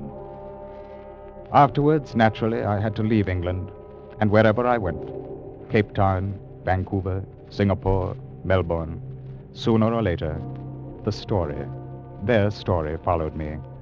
Sooner or later, some ex-Navy man would turn up who recognized me, and I would have to move on. At last, I have come back to this Belgian beach where it all happened, and here I have found the one man who believes my story. He is the proprietor of this little inn where I now lie ill and too tired to fight any longer. It is too late now to worry about my reputation, but he has persuaded me to write this letter that my son may not have to bear the undeserved infamy which I have been forced to endure. And he has kindly offered to carry this message to any who may yet be interested in clearing the record of Edward Bradman, Commander, Royal Navy. That's all very well, Mr. Ordway. But there is not a single statement in that letter that has not been entered as evidence in Bradman's court-martial. There's no new proof. There's nothing here... Excuse me, Admiral. I wish to present to this board the bearer of Commander Bradman's letter, Mr. Wolfgang Bechtel. Guten Tag, gentlemen. You are the proprietor of the Auberge des Deux Matelots, where Commander Bradman is now staying. Yeah, I am. But your accent, you're German, aren't you? Yes. How is it that you own an inn on the Belgian coast? After the war, I could no longer bear to live in Germany in the midst of the misery that I had helped to cause. So I, too, like a criminal returning to the scene of his crime, went back to the beach at Nieuwpoort. I have been there ever since. This is all very interesting, but I don't see what it Sir, has to bitte, do... please. I am the proof you have been asking for. I swear that every word of Commander Bradman's statement is truth. Commander Bradman is indeed the man who won the war. I know, because I am the man who lost the war. I was the sentry who fell asleep.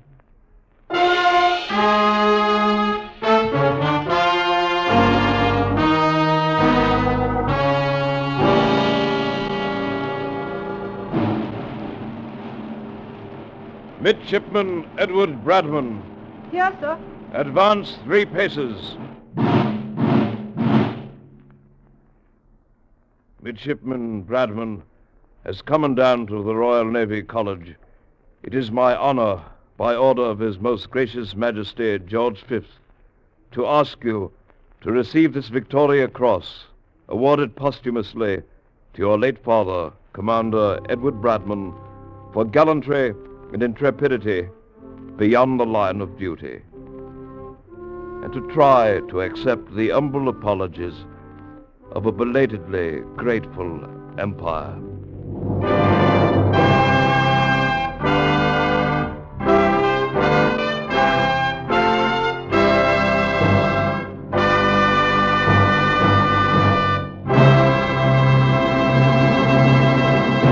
Escape is produced and directed by William N. Robeson, and has tonight presented The Man Who Won the War by Robert H. Buckner, dramatized for radio by Mr. Robeson. Featured in the cast was Ben Wright as Commander Bradman. Also heard were John Daner, Terry Kilburn, Joseph Kearns, Barton Yarborough, Jeff Corey, Ian Wolfe, Paul Fries, Charlie Lung, and John Hoyt. Special music was arranged and conducted by Del Castillo. Next week... You are standing on the floor of the sea in the middle of the sunken city of Port Royal, with its fabulous chests of treasure waiting to be hauled to the surface. But your life depends on the ship above you, where the treachery of your partners has left you with no escape. Next week, Escape will be heard at a new time on Friday evening. Next week, we escape with the story of a diver who discovered an entire city beneath the sea, Port Royal, an exciting tale suggested by Lieutenant Harry Reesberg's book, I Dive for Treasure. Goodbye, then, until a week from Friday, when once again we offer you Escape. Now stay tuned for the adventures of Philip Marlowe, which follow immediately over most of these same CBS stations. This is CBS, the Columbia Broadcasting System.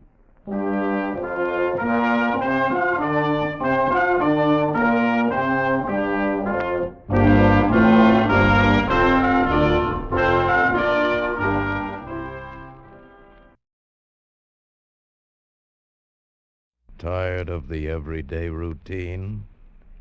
Ever dream of a life of romantic adventure? Want to get away from it all? We offer you Escape. Designed to free you from the four walls of today for a half hour of high adventure. Escape, brought to you by the Richfield Oil Corporation of New York and the independent marketers of Richfield gasolines, motor oils, and other petroleum products. Look for the Richfield Eagle on the cream and blue pumps.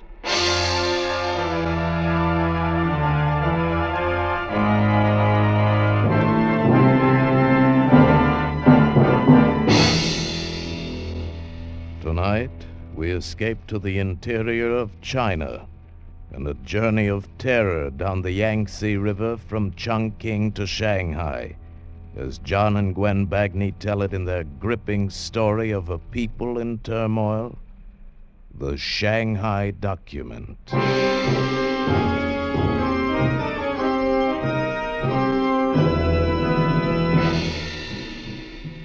The Yangtze River is a gray gash through the heart of China, the artery that pulsates day and night with displaced humanity.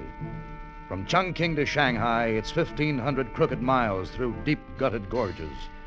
But for those of us who took the steamer downriver in those frantic months just after the war, it was a voyage dominated by fear and intrigue and danger.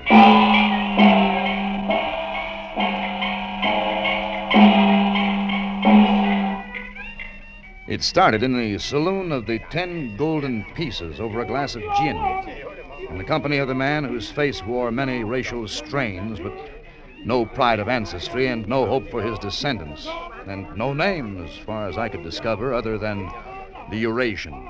The word re-echoes in the marketplace that you desperately seek transportation to Shanghai. The word is correct. The word is also correct that I'm stranded. One wonders if you lack money. No. I lack influence. One knows of a way to Shanghai. What? You know of a way? Have you the courage to attempt the Yangtze in a junk? Well, at this point, I would consider doing it in a canoe. One hears of a junk that is obtainable for a price. Well, how much? One can always make a deal. Where is this junk? Can I see it? It's on the opposite bank of the Kialing at the dock at Kiangpei. Could I rent it or could I hire it? You would have to buy it. Buy it? Well, I couldn't navigate it myself. I have thought of that. The owner would take you to Shanghai, where you would, in gratitude, return the junk to him as a gift. Oh, I see. I buy it here and give it back to him in Shanghai. Ha! That's a cute wrinkle. You do not favor the wrinkle? Oh, no. Don't get me wrong. If I can get out of Chongqing, I'm crazy about it. Come on, let's go. One moment. The money. It must be in American dollar. Oh, well, of course. Then, as you say, okay, let's go.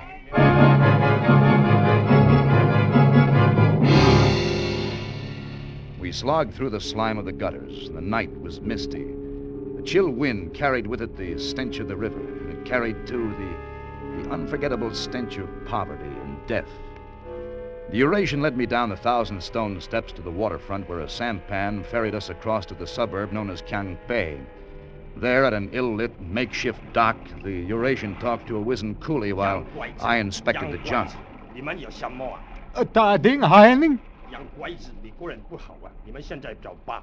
Well, what's the matter? What's he saying? He does not wish to take you. Oh, well, you can tell him it's okay with me. Junk's a good name for this boat. It's exactly what it is. I wouldn't risk my life in it back in the Arkansas River. Oh, wait. Where are you going? Back across the river, Chongqing. But you are anxious to get to Shanghai. Not that anxious. But what about my commission? Look, I didn't buy the boat, did I? I've gone to a good deal of trouble for you tonight. You have money? Look, I'm sorry. I can't help it. Oh, no. Huh? You don't leave me like this. Wait a minute.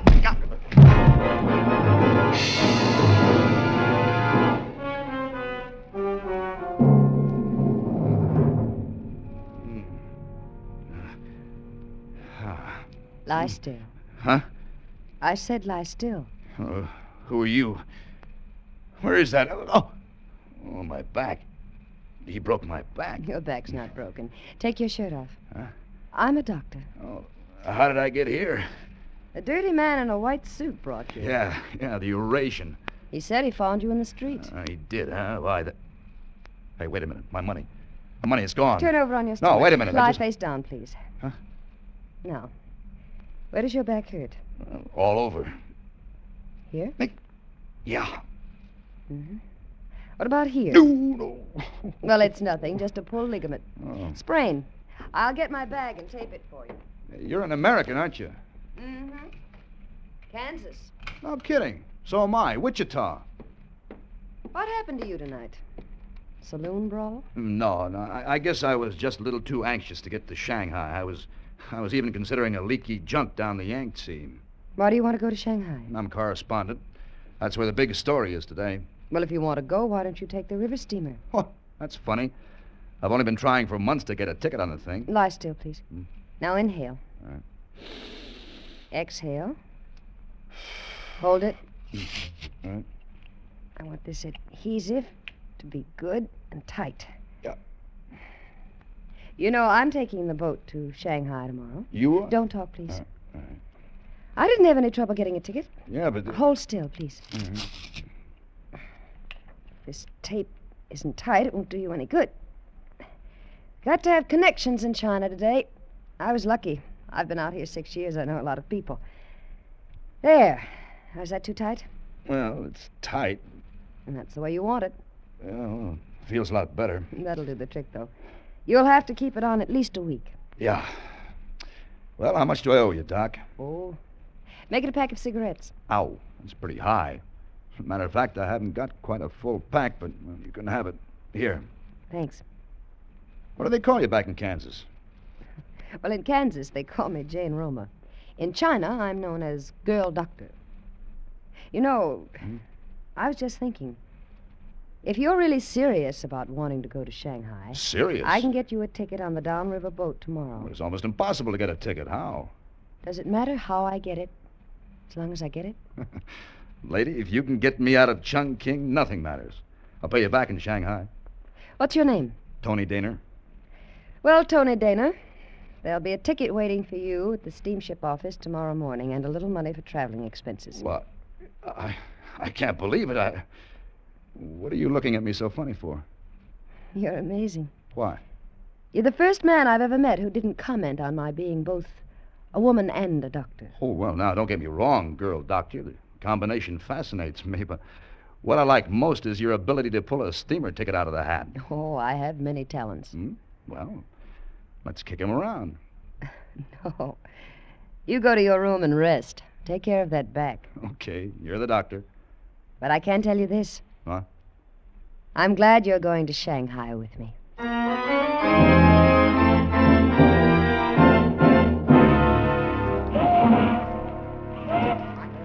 The boat was a squat, ugly, gray thing, as dirty as the river she sat in. Already her decks were crawling with discarded bits of humanity, some asleep, some curled around their meager possessions. But in one way, they were all alike. On their faces was the great patience that is so often worn by the have-nots of this world. At the head of the gangplank, a beefy-looking white man was herding us aboard. Get these people on. Now, where's your ticket? Ticky. Yeah, okay, move along. Okay, you next. Ticket? Yeah, just a minute. I got it here someplace. Hurry up. Get it out. I got a schedule to keep. Come on. Can't you see my hands are full? 2 suitcases. Nobody needs 2 suitcases. Leave one of them behind. But I need them both. I said leave one of them behind. My books are in there. Then leave the other one. I don't care. Look, there's nothing on the ticket that says how much you can carry. Who are you to be pushing me around? I'm skipper of the scow. Radigan, that's the name. Keep it in mind. It's just a suitcase. Listen, I want this river to make money. If I can pick up one paying fare in place of your precious suitcase, I'm for it, see? You got your choice, mister. Either put one suitcase off or I put you off. Gee, you got a crummy racket. So I'm a crummy guy. Well, which is it? I'm in a hurry. Okay. This one. That's better. Now let's see your ticket. And your passport. All right, here. Yeah. Anthony Daner, American. Okay, move along. If this river wasn't so lousy loaded up with foreigners who don't have any business being here, maybe we could move some Chinese. And that was my introduction to Captain Radigan, skipper of the scow, as obnoxious a personality as I've run into. He considered every Occidental a foreigner except himself. Well, I picked my way across the littered deck, climbing over soldiers and whining children. I was one of the lucky passengers. Mine was a first-class ticket, entitling me to a stateroom, or should I say, to half a stateroom. And I was on my way to it when the Chinese officer stopped me. See your papers, please. Well, I just showed my papers to the captain. See your papers, your passport, everything. What is this? Everybody wants to look at my papers. Who are you, anyway? I am Lieutenant Chen. Will you show me your papers, or shall we create unfortunate incident for you? Oh, for Pete's sake. All right, here you are. That is better. It says here your name is Anthony Dennett. You are American citizen. Your occupation is correspondent. Yeah, look, I know what it says. You don't have to read it to me. Papers are in order. Well, I could have told you that. The matter is closed. Paper in order. You may proceed to your stateroom. Thanks.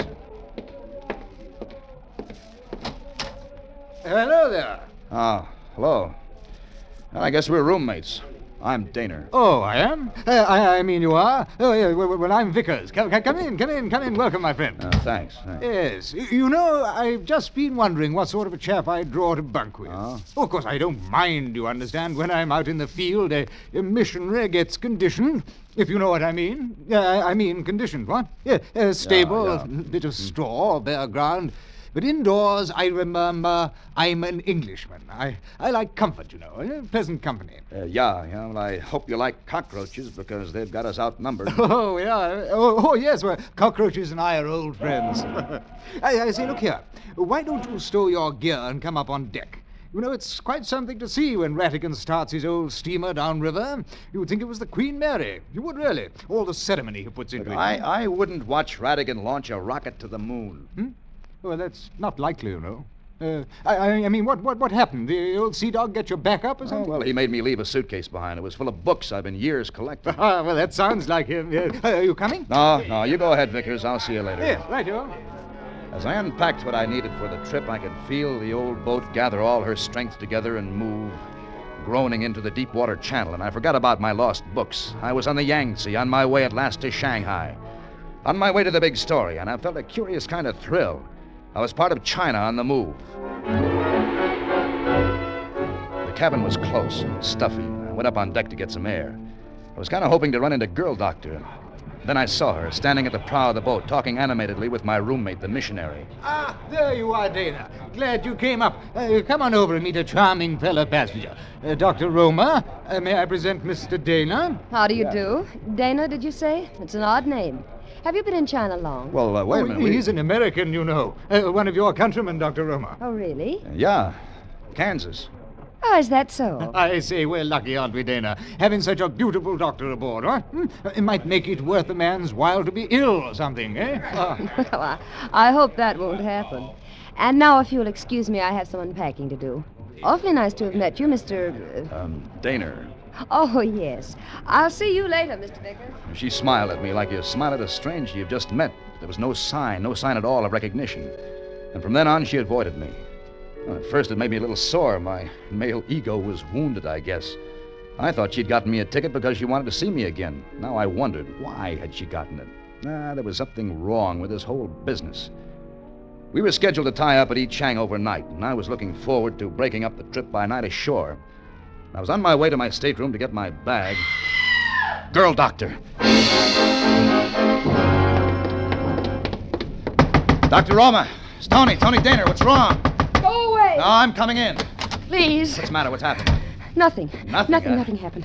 You always wear your hair mussed like that, your blouse ripped, and your luggage. That's the way you like it, I suppose. Dumped, sprawled all over the room. It's none of your affair, Tony. Keep out of it. Look, you're going to tell me what's going on Please, anyway. keep out of it. No, you're scared. You need help. Just get out and leave me alone. All right, maybe Captain Radigan knows the answer. No, wait a minute, Tony. What? All right. I came into my stateroom. It was dark, but I could tell there was somebody in here. Then he grabbed me. I tried to fight away from him. I screamed, but he got out. I turned on the light. Who was it? I don't know. A soldier, I think. A Chinese soldier. Well, what was he looking for? What are you carrying? The crown jewels? It isn't funny, Tony. They're after the Shanghai document. But they didn't get it, not this time. The Shanghai document, what's that? Just a piece of paper. But it might hold the destiny of China. Oh, in what way? A new leader has been found in the west of China, but only a few trusted people know his identity. A man who very possibly could unite his people, lead them out of war. I don't have to tell you what that means to China, Tony. The document contains his name, his plan of action, and his written acceptance of the great responsibility, and it must get into the right hands in Shanghai. And if it doesn't? A lot of heads will fall. And China will have lost a chance for peace. And you're the messenger, huh? Why? I'm a sympathizer. I was chosen because I'm an American. We thought they wouldn't suspect an American. Well, Radigan's an American. I'm an American. Why pick on... Oh, hey, wait a minute. And that's the reason you got my ticket for me. That's why you've been giving me the wide berth. You were using me as a decoy in case they got wise. I'm sorry, Tony. But you did want to get to Shanghai. Yeah, but with one stipulation. I'd like to get there alive.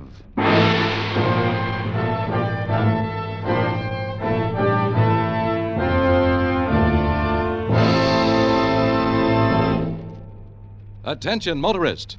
Petroleum chemists have discovered new super-octane gasoline components of great importance to you. And one of the highest octane components ever discovered is xylene. Now listen to this. Today, every gallon of Richfield gasoline contains xylene. Xylene helps give Richfield gasoline that high anti-knock performance, that eager response in traffic, that smooth, surging power that turns mountains into molehills. What's more, there's a Richfield gasoline to fit the power requirements of your motor. Select Richfield Ethyl for best results in the highest compression motors, or Richfield High Octane at regular price for the average motor. Each Richfield brand is tops in its class. Don't waste gasoline, don't waste money. Let the Richfield dealer help you select the right Richfield gasoline for your car. And remember, every gallon of Richfield gasoline contains xylene, one of the highest octane components ever discovered. And now, we return you to Escape. I didn't see Girl Doctor as the boat tied up at Yichang, but I worried about her plenty. Girl has no business carrying a thing as explosive as the Shanghai document. Now that she dragged me into it to confuse whoever was after it, I was a little jumpy myself. Mr. Dana? Huh? Oh, Lieutenant Chen. You are planning to go ashore? Yeah, that was my plan. Why? Very dangerous for American to be alone in China nowadays. Many bandits, thieves. Yeah, I know, but I hope it won't throw Army regulations in an uproar if I go ashore anyway. Sorry, your business. Merely suggestion. Yeah, well, thanks. See you around, Chen. Hey, Dana!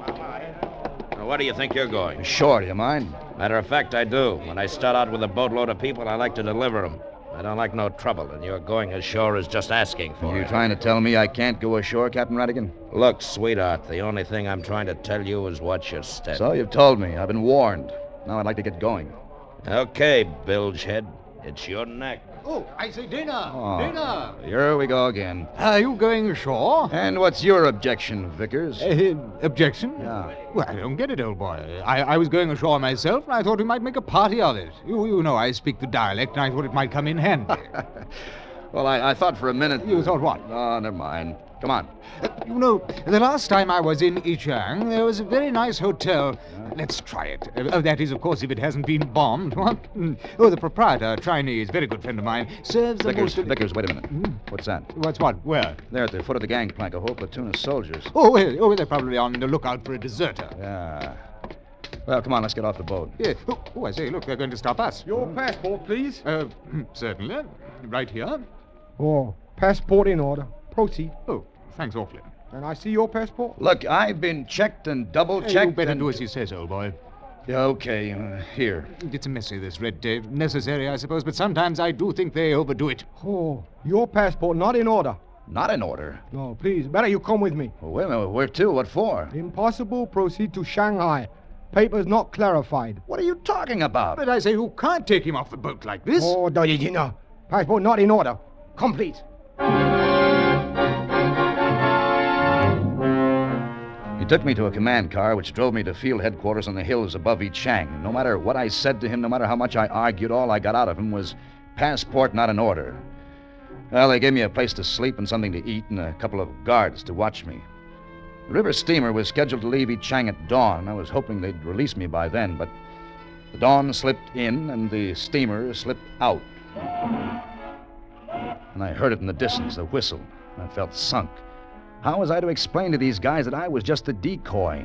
They'd picked off the wrong American, that the thing they wanted, the Shanghai document, was on its way down the Yangtze. And I heard them coming down the hall. I didn't know what I was in for, but I braced myself. At least I'd go down fighting. Mr. Dana. Yeah? Passport is in order. Can go now. Go? Now you tell me. Look, did you hear that whistle? The steamer's gone. How do I get to Shanghai now? Swim? 1,000 apologies for ignorant mistake. American passport, very confusing. Yeah, sure, but what do I do now? Please come with me. I've made arrangements. I was apologized to in several dialects.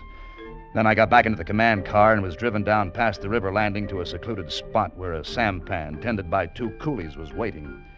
I was politely but forcibly put aboard.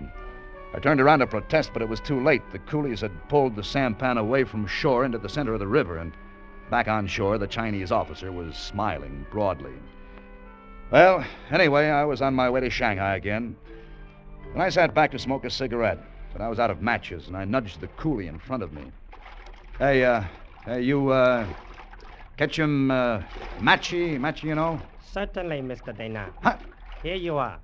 May I light it for you? Lieutenant Chen, what are you doing on this sampan? I also have missed the boat. Yeah, but well, why the coolie outfit? It's not safe for lone soldier to travel by himself.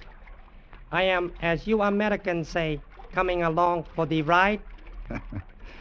You know what I think, Chen? I think I'm the one that's being taken for a ride. I couldn't understand it. If they had thought I had the document, why hadn't they searched me? Why'd they let me go? Why was Chen on my tail? I decided to find out just how much of a watchdog Chen was. We'd been on the river all day, and it was just getting dark when we pulled up at a rickety bamboo landing. Chen was singing as he helped the coolie repair a sail. They weren't paying any attention to me. I crawled silently off the boat onto the dock. Mr. Dana, I should regret to have to kill you before we reach Shanghai. Come back in boat, please. Well, you can't blame a guy for trying. If you are wise, you will not try again.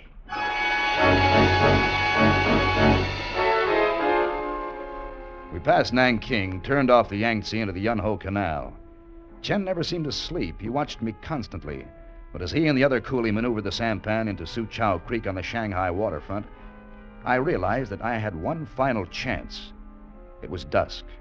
The creek was filled with a floating city, thousands of sampans, each with their family washings flying aloft, their babies, their suppers cooking.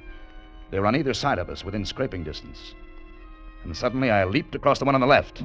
Mr. Dana, stop! He wouldn't dare shoot in such a crowded place. He couldn't hope to hit me, but he jumped across, and I was already on the next sampan, and jumping from sampan to sampan, I zigzagged my way to the bank and plunged into the crowded, filthy waterfront of Shanghai. I looked back once. I couldn't see Lieutenant Chen anywhere. I'd lost him. I took a deep breath. I felt free, safe from the crowd. And then I saw him. Not 10 feet away, Captain Radigan, and with him 2 huge Mongolians. Dana! Don't try to get away, Dana! Come back! I moved fast, elbowing my way through the matted humanity, and ran down the bunt like the devil himself was after me.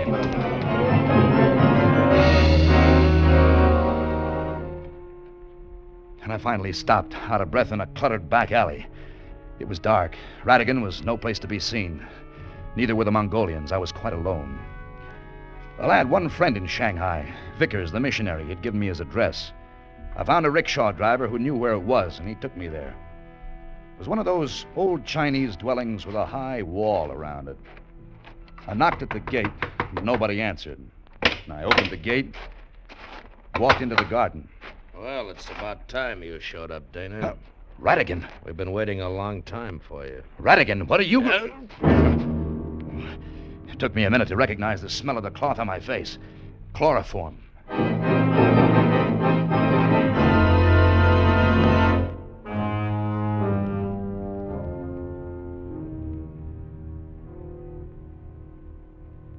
How do you feel? Huh? Oh, you again. Don't try to get up, and don't yell. This is a hospital. You'll disturb the other patients. A hospital? Why is it every time I come to, you're there? What do? Follow your patients around? I'm sorry, Tony. Yeah, sure. You were going to see Vickers. We couldn't let you do that. Captain Radigan. Yeah, Doctor. Give me a hand, will you? Oh, no. Get away from me. Hey, what are you going to... Now, come on, Dana. Up, sit, wait. on your stomach. Hey, let me go. Just relax, Tony. It's time for your bandage to come off. No! Thanks a lot, Tony Dana. That adhesive tape, you want to pull the skin off my back? What do you think What did you say? I said thanks a lot for carrying the Shanghai document through safely. The document? Mm-hmm. It was on your back under the adhesive tape. I put it there back in Chongqing. You did?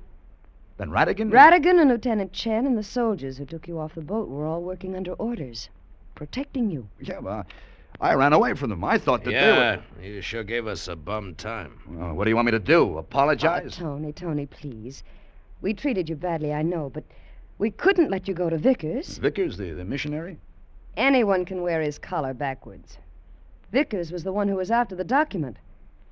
We had to get you off the boat and away from him before he discovered that I didn't have it. Oh, Vickers, huh? Mm-hmm. Tony, Huh? I hope you know you've done a great thing for China. Yeah. Well, now that I've done so much for China, suppose you do something for me. Well, anything. Okay. Get dressed up. Let's go out in the town and have dinner. Oh, Tony, we'd love it. We can meet you in an hour. We? My husband and I. Jerry. Your husband? You'll love him, Tony. He's a wonderful guy. He's from Kansas, too.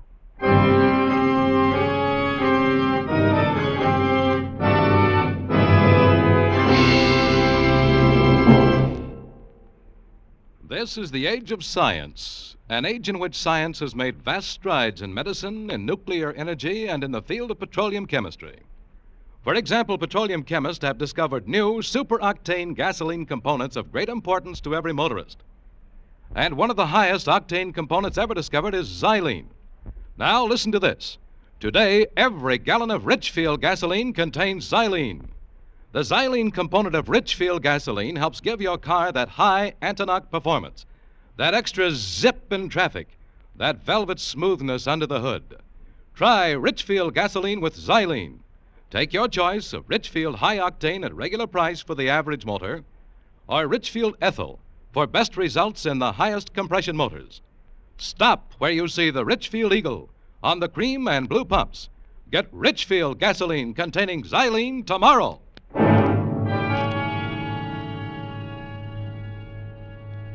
Escape is produced and directed by William N. Robeson and has tonight presented Shanghai Document by John and Gwen Bagney. Featured in the cast were John Dana as Tony, Joan Banks as Dr. Jane Roma, Ben Wright as Vickers and the Eurasian, Bill Conrad as Ratigan, Benson Fong as Lieutenant Chen, Charles Lung as the officer, and Paul Frees as the voice of Escape. Special music was arranged and played by Ivan Ditmars. Next week. You were on a small launch off the California coast, about to dive 20 feet below the surface to reach a man's body and to recover an object identifying his murderer, who's standing at your side and from whom there is no escape.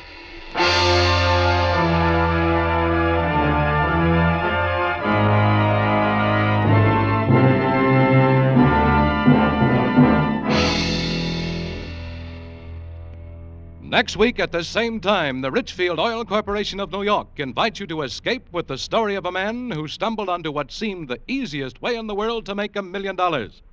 As H.V. Dixon tells it in his exciting new book, Something for Nothing. Be listening. Goodbye, then, until the same time next week when once again we offer you Escape. Tom Hanlon speaking. This is CBS, the Columbia Broadcasting System.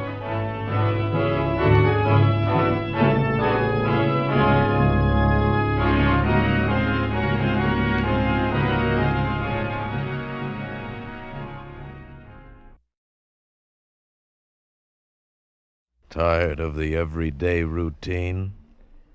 Ever dream of a life of romantic adventure?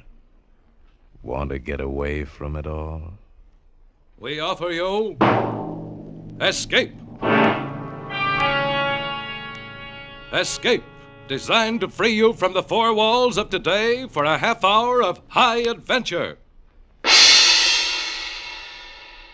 Escape, brought to you by the Richfield Oil Corporation of New York and the independent marketers of Richfield gasolines, motor oils, and other petroleum products. Look for the Richfield Eagle on the cream and blue pumps.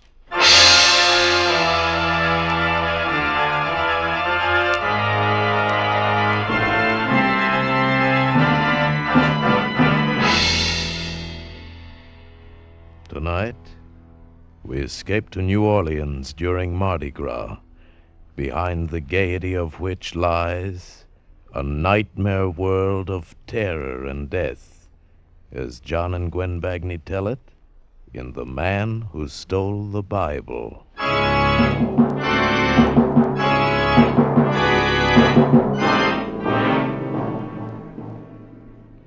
I didn't mean to steal the Bible. That wasn't my intention. Why, I'd never taken as much as a towel or an ashtray out of a hotel. And if I'd known the night of terror it would lead me into, I'd never have taken it at all.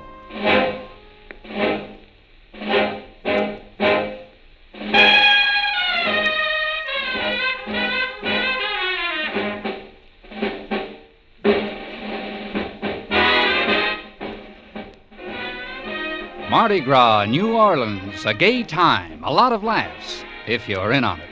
But me, I was stuck in a stuffy hotel room waiting for a call from the boss. And the sound of all those people out on the street having fun got on my nerves. Operator? This is Mr. Cummings, room 302. Whatever happened to that bellhop I sent for? Would you speak louder? I can't hear you, sir. I said... Just a minute. Operator. Operator! What was it you wanted? Look, I want a bellhop. I want him to bring me something to read. Anything. You said half an hour ago he was on his way up. Hasn't he answered your call yet, Mr. Cummings? He has not. Well, I'm sorry, sir. The hotel is so crowded. The Mardi Gras, you know, it's almost impossible. Just a minute. Look, operator. Operator. Oh, nuts.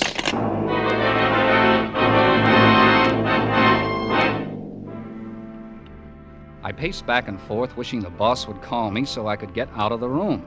I didn't dare leave, even to go down and get a paper. He's that kind of a guy. Expects you to be on tap all the time. There was no radio in the room and nothing to read.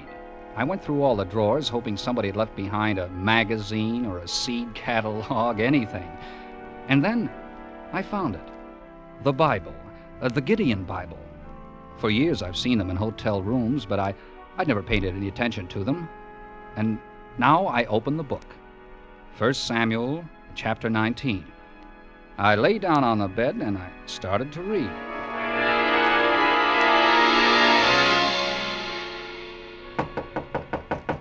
The knock surprised me. I'd forgotten about the bellhop. I got up to go to the door and I realized I had the Bible in my hand. It's a fine thing when a man feels embarrassed caught reading the Bible, but that's how I felt. Embarrassed. I stuffed it under the pillow and I went to the door.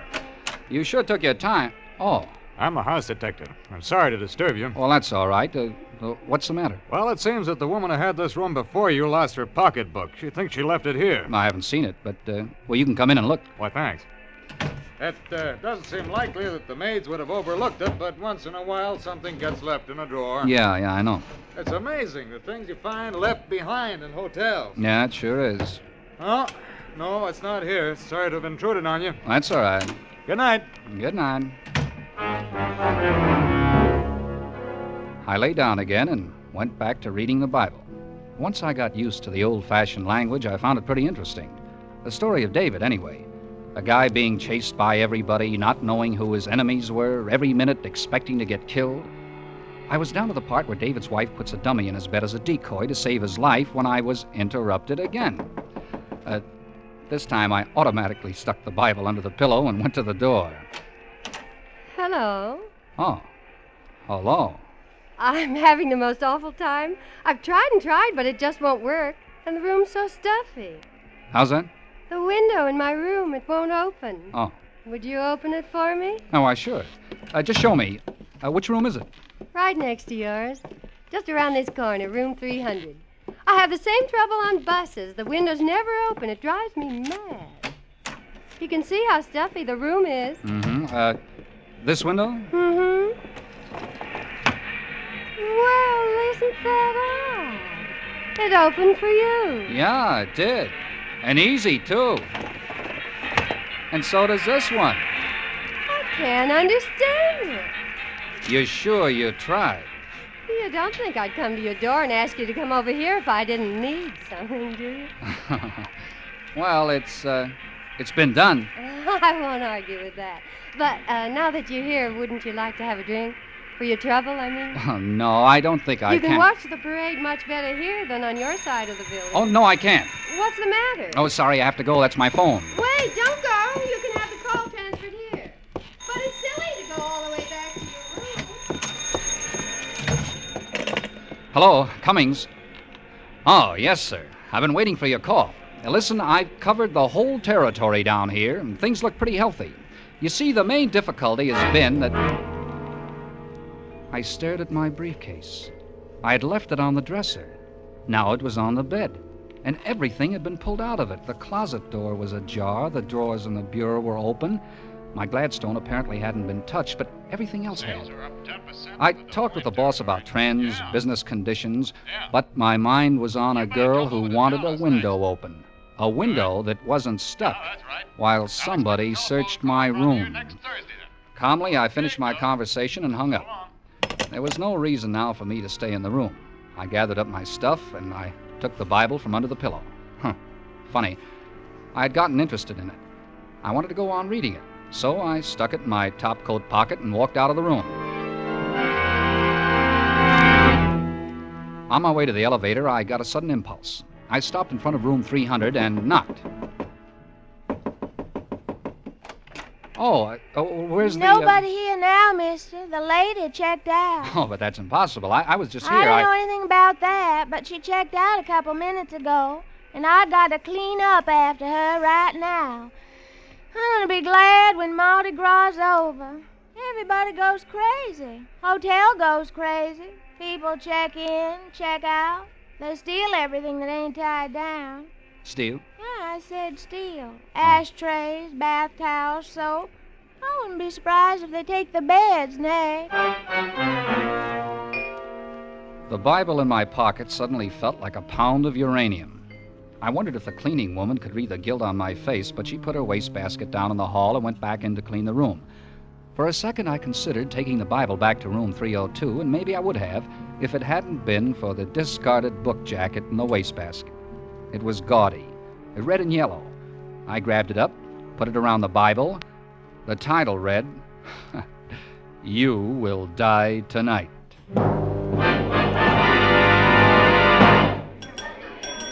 Front boy. Where are those bellboys? I swear I'll go out of my mind. Oh, checking out, Mr. Cummings. Mm-hmm. Now, let me see. You were in room... 302. 302? Yeah. Oh. Well, what's the matter? I've had so much trouble over that room. I was supposed to hold it for a lady, but you can't keep rooms vacant during Mardi Gras. I gave her the room next to yours, but she kicked like crazy to the manager. Next to me? Yes, room 300. She checked out just a few minutes ago. I don't know what this is all about, but there's something peculiar going on in room 302. Peculiar? I didn't mind the house detective coming in to look for the purse, but I didn't like having my stuff searched while I was out of the room. Searched? Yeah, I said searched. You say the house detective did that? He said the woman who had the room before me left a purse, and he came... that's impossible. Well, what do you mean? A man had the room ahead of you. Oh, yes, I'm positive of it. Just a minute, I got the register right here. I'll take... Yes, a man, a Mr. Gregory. The house detective isn't on duty today, but when he comes in tomorrow, I'll tell him that... Not on duty? Well, then what was he doing in my room? Today? Of course, today, tonight. A tall guy with black hair. He came in some mistake, Mr. Cummings. Our house detective, Mr. St. Clair's his name, is short and bald, and he hadn't been in the hotel all day. He's homesick. It had the makings of an interesting little intrigue. But I left the mystery of room 302 with the room clerk and went to the cigar stand. It was 8 o'clock. My train wouldn't leave until midnight. Yes, sir, what'll it be? Cigarettes or cigars? Cigars. 3 Coronas. No, make it 6. Always like to sell cigars. Men don't smoke cigars like they used to.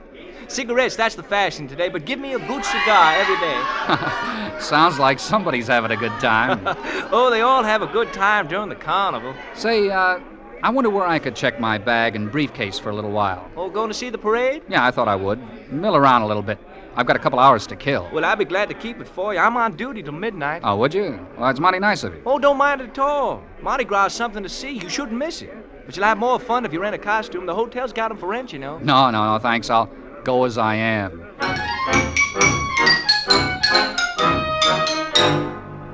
He stuck my stuff under the counter, and I elbowed my way across the crowded lobby to the street door. Through the glass, my eyes met the eyes of another man, a tall man with black hair, the man who said he was the house detective. I swung the hotel door open. I had a few questions I wanted to ask that boy, but he was swallowed up in the crowd. And then a big hand clapped me on the shoulder, and a voice boomed in my ear. Ah, there you are, sinner. I whirled around and looked into the mask of a laughing, red-faced devil. Don't try to evade me, sinner. I've come to collect you with my nice shiny pitchfork. And when the devil comes for you, your time is up. All I could see in the mask were a pair of eyes. They were gray eyes, and they were laughing. And the devil threw his arm around my shoulder and urged me along the street. Come along. I balked a little. I hadn't had anything to drink. The whole thing seemed kind of silly. But before I knew what happened, a clown grabbed my other arm. Let's take the sinner to the fiery furnace. And the two of them, the devil and the clown, were propelling me down the street into a car. Come along, sinner. Fiery furnace. Hey, wait a minute, fellas. Oh, the sinner is reluctant. Push him in, clown. Hey, now, look. Get in, sinner. Hey, you guys. Hey, let me out. Look, where are we going? All right. Let's have it. Have what? The Bible. The Bible you took out of room 302. The Bible? You're not drunk. Don't waste time on him. Frisk him. Look, I don't know who you are, but you can't... He hasn't got it on him. What'd you do with it? Where is it? I told you. I haven't got it. Oh! That's to let you know we're not playing. Now let's take it again. Where's the Bible? I tell you, I haven't got it. I had it, but I guess I lost it. Lost it? Where'd you lose it? I don't know. Why, you... Don't do that, sinner. It's just as easy for me to pull this trigger as to look at you. But I'm telling you the truth. I haven't got it anymore. All right, you haven't got it. But you tell me where it is, you understand, if I have to carry you to find out.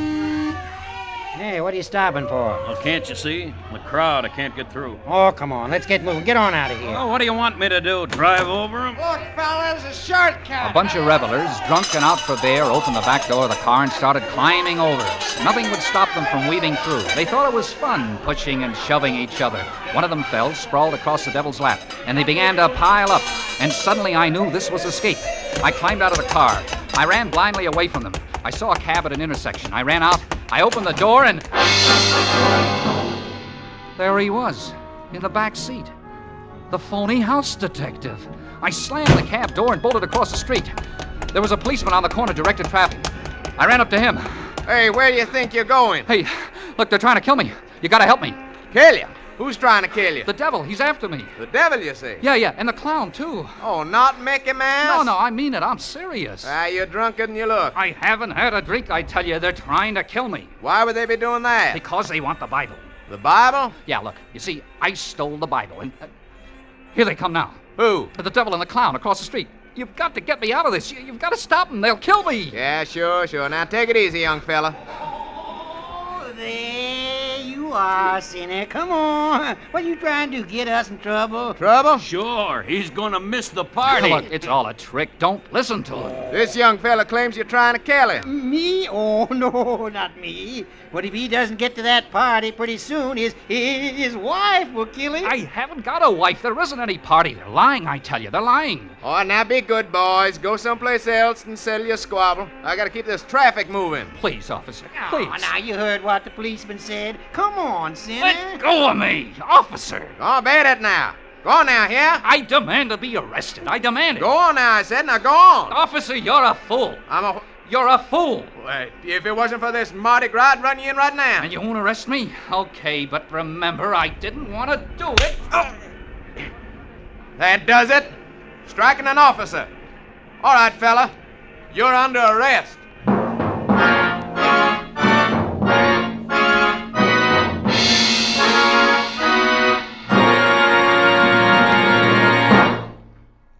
Xylene.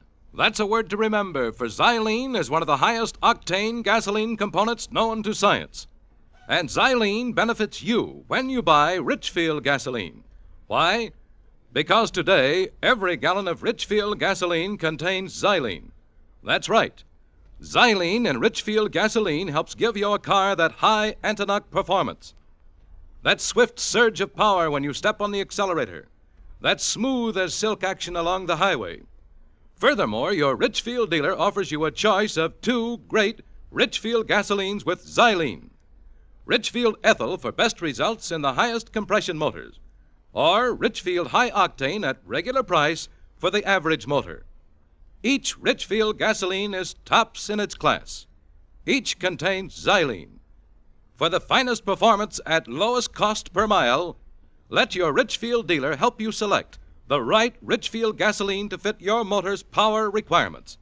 Stop where you see the Richfield Eagle on the cream and blue pumps. And now we return you to Escape. I sat in the drunk tank of the New Orleans jail and tried to figure it out. Who were the devil and the clown and the phony house detective? Why was the Bible so important that they would even kill me to get it? My bags were back at the cigar counter in the hotel. My train was scheduled to leave at midnight. But how was I going to get out of New Orleans? Already it was 10 o'clock, and as long as I stayed in jail, I would be safe. But even that didn't last long. I hadn't been there half an hour when a cop came for me and took me to the desk sergeant. Here's your personal belongings, Cummins. You're released. You can go. But try to behave yourself. We're pretty busy tonight. Released? You know, you're a lucky guy. Culpepper decided not to press charges against you. You know what you could get for striking an officer. But, well, aren't you going to hold me? Oh, your fine's been paid. Now go on, get out of here, and keep out of trouble, will you? Oh, but I am in trouble. That's what I tried to tell the cop, but he wouldn't listen to me. I had to hit him. My fine? You said somebody paid my fine? That's right. It's been paid. But who? Who paid it? I don't know who it was. He didn't give a name. He just paid it. Was it a man in a devil's costume? Huh? Or a clown? Now, look. Or what did he look like? How do I know what he looked like? He was an ordinary-looking guy. Tall, big, he had black hair. The house detective. The who? They'll kill me, I tell you. Excuse, messieurs, mais je suis perdue. Je voudrais retrouver le couvent. I hadn't heard her come into the station. She moved so quietly. She was a nun, and she was talking excitedly in French. I wasn't paying much attention to her. I was thinking instead of my own problem. The house detective had paid my fine. He wanted me out of jail. He wanted me loose on the street. Why?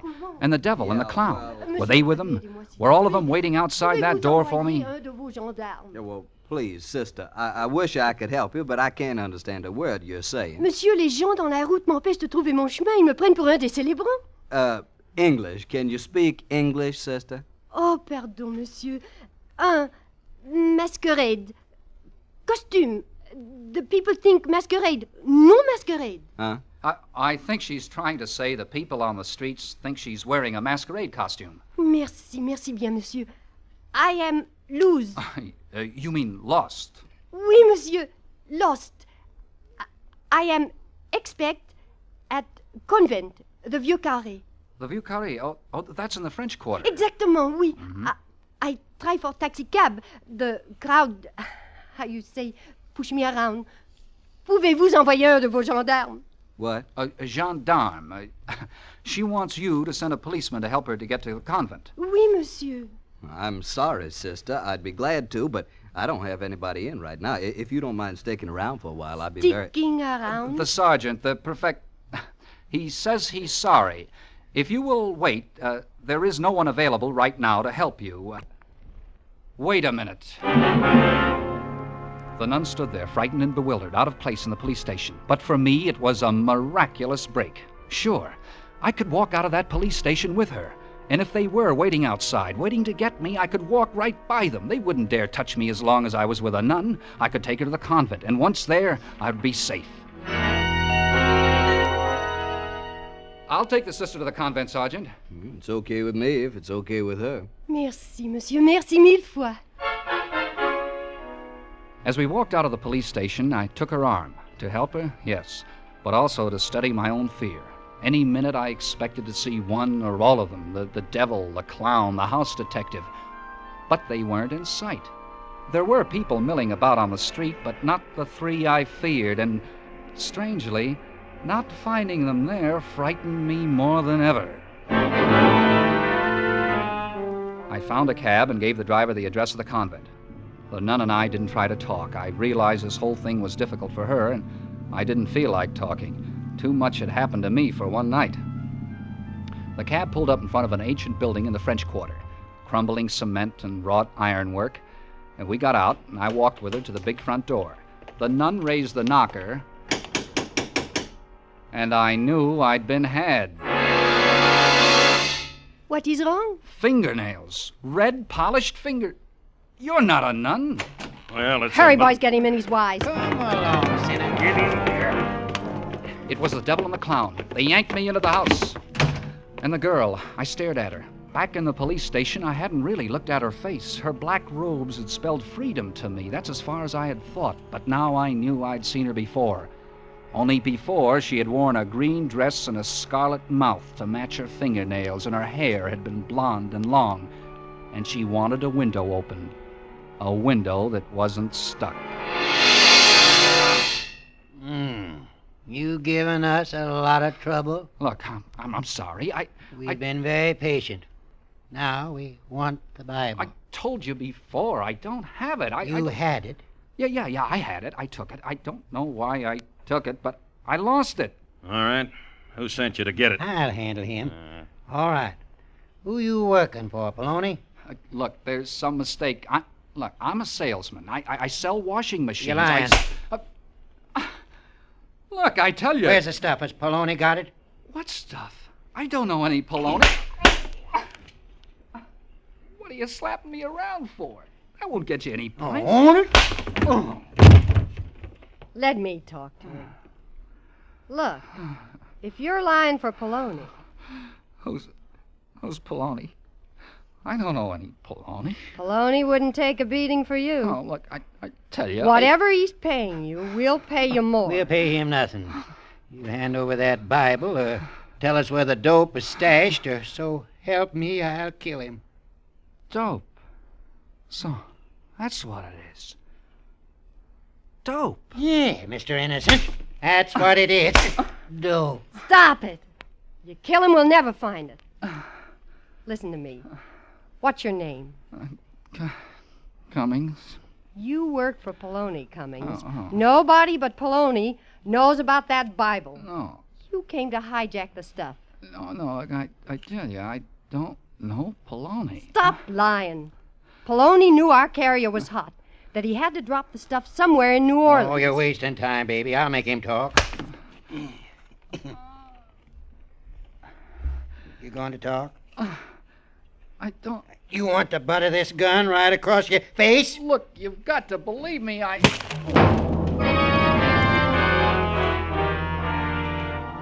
He hit me with the gun. I tried to keep my eyes open, to hang on to consciousness. Across the room, I saw the door open, and in it stood a man with another gun. A big man with black hair, the phony house detective. Was his name Poloni? That was the last thing I had as I passed out. I don't know how long I was out. When I came to, I was lying on a bed. My head was throbbing, my cheeks, my nose, every bone in my body seemed to ache. There was a cold cloth on my eyes. I tried to think, why did I hurt so? Oh, yeah, the Bible. All right, let's not waste any more time. What did you do with the Bible? Where are the others? They've been taken care of. Look, you took the Bible that belongs in this room. Now, what did you do with it? This room? Oh, yeah. Room 302. What am I doing back in the hotel? You had no right to touch that Bible. Now, think what you did with it. Where is it? Look, I told him. I must have lost it. I don't know. I'll get it. Yeah? You're the gentleman who left his suitcases with me, Mr. Cummings? Suitcases? Come in. Who are you? I run the cigar stand in the lobby. I saw you bring Mr. Cummings in, if you don't mind my saying so, quite tight. Yeah. I'm going off duty in a little while, and I thought he'd need his things. You see, he checked them with me. Thanks. Oh, I almost forgot it. Here's his book, Oh, no, too. don't leave the book. But you forgot it No, on the counter. I don't want the book. You can have it. I'll take the No, book. no, don't give it to him. Thanks for your trouble. Oh, don't mention it. Hope he feels better tomorrow. Well, at last, the Bible. You will die tonight. Look, Poloni, I didn't know. I swear, I Poloni? just took it. Look, I'm not Poloni. That's a pretty clever stunt, covering the Bible with a whodunit jacket. Well, I only took it because Let's see, third book, second chapter. What? Genesis, Exodus, Leviticus, chapter 1, 2. But... Yes, here's the address of the warehouse where the stuff is. I don't understand. If you're not Poloni, who are you? Hmm? Oh, John Stan, United States Treasury Department, Narcotics Division. T-Man? But I Look, thought you made my job very difficult tonight, Mr. Cummings. We traced a narcotics carrier all the way around the world to New Orleans, to room 302. But when we arrested him, he was clean. He didn't have the evidence. Room 302 was the link. That girl, Frenchie, was to take this room, and I would have followed her here to where the evidence was stashed. It was as simple as that, but you stepped in and threw us all off. Oh, why didn't you tell me you were a government man when you came in tonight to look for the pocketbook? How did I know that you weren't a new member of the gang? Look, take my advice, Mr. Cummings. Quit stealing things out of hotels. Oh, look, I never stole a thing in my life. This is the first time. You know, there's one thing that I can't figure out. Why did you steal a Bible? Well, you're not going to believe this, but honest, I just wanted to finish the story.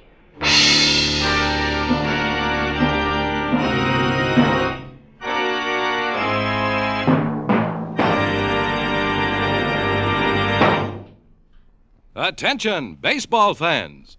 Here's a new book you won't want to miss.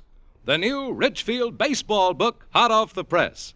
Its 32 pages are jam-packed with facts on America's favorite sport. You'll find Major League schedules, many minor league schedules, World Series box scores. You'll find a special baseball quiz you can try on your friends. You'll find seating diagrams of leading stadiums, plus dozens of other fascinating facts on the country's #1 sport. And this Richfield baseball book doesn't cost you a single red cent. It's free. Ask the Richfield gasoline dealer for your free baseball book tomorrow.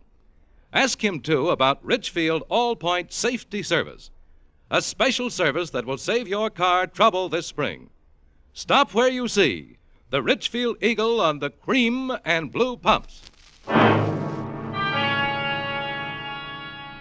Escape is produced and directed by William N. Robeson and has tonight presented The Man Who Stole the Bible by John and Gwen Bagney. Featured in the cast were Rick Vallon as Cummings, Nanette Boardman as the girl, Ben Wright as the house detective, Will Gere as the devil, Lou Merrill as the clown. Also heard were Mary Shipp, Harry Bartell, Peter Leeds, and Paul Frees. Special music was arranged and played by Ivan Ditmars. Next week. You are tearing across the Nevada desert in a 200-horsepower Bentley Maximus, pursued by the implacable avenger of the left arm. Beside you is the man they are seeking to destroy, your companion in an adventure from which there is no escape.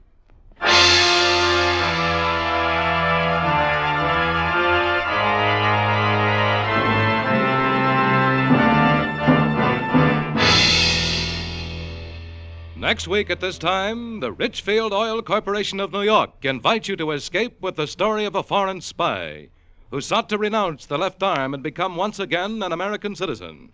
As Hildegard Tylett tells it in her exciting new novel, The Rim of Terror.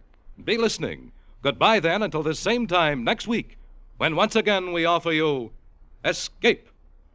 This is CBS, the Columbia Broadcasting System.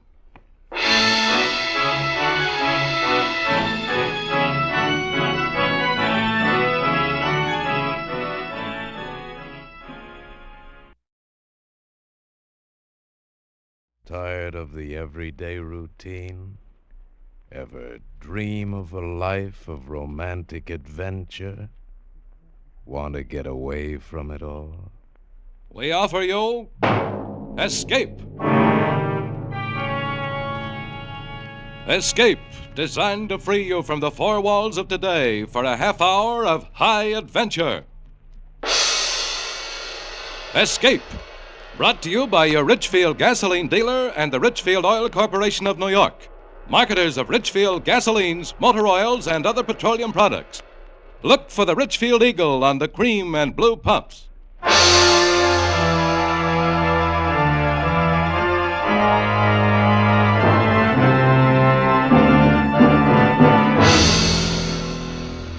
Tonight, we escape to Berlin and the story of an occupation GI trying desperately to break through a web of death that is being spun around him, as Morton Fine and David Friedkin tell it in their exciting story, Pass to Berlin.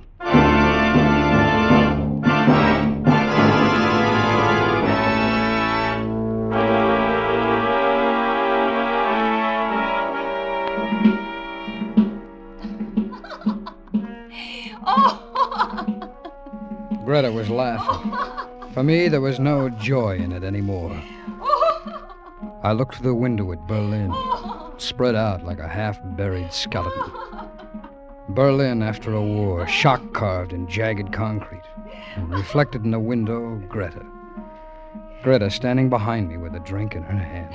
Oh, Schatz! Oh, Liebchen! Oh, drink your drink! Oh, drink with me, soldier boy. No, forget it, Greta. Oh, such a pretty name. Ed Sawyer.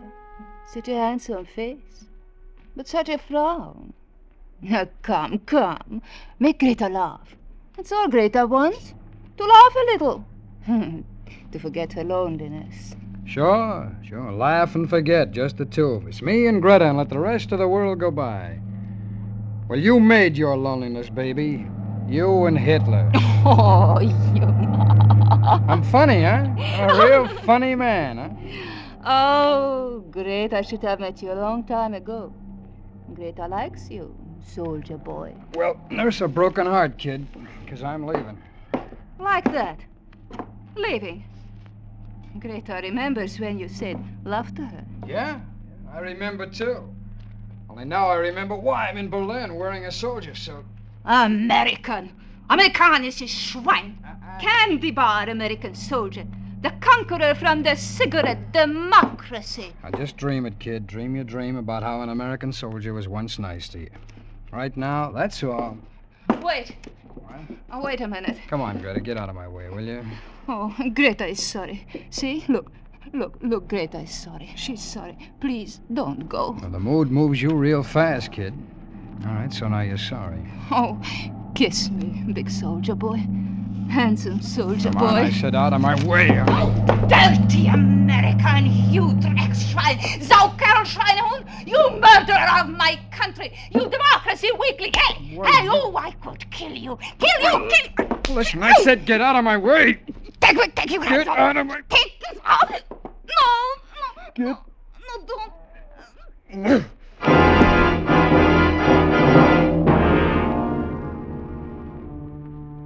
For a second, I stared where she'd fallen, motionless. Her head lay against the lead piping in the wash basin. I watched a small pearl of blood squeeze through her lips. Then it died, too. Then I remembered. Fingerprints. I'd handled two things in that room. Greta and the highball glass. I smashed it to the floor and ground it with my heel.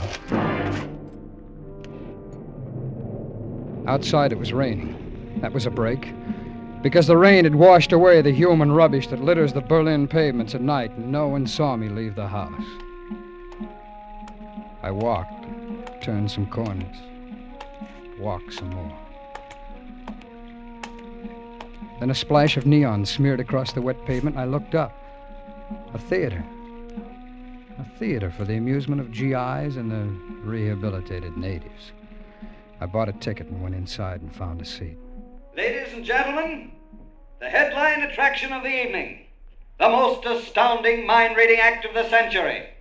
Direct from London, the great Stanley and his lovely assistant, Mona. Mona, who sees all, knows all, and tells all.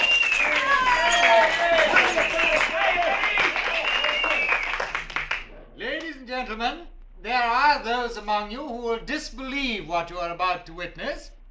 To these I say only wait.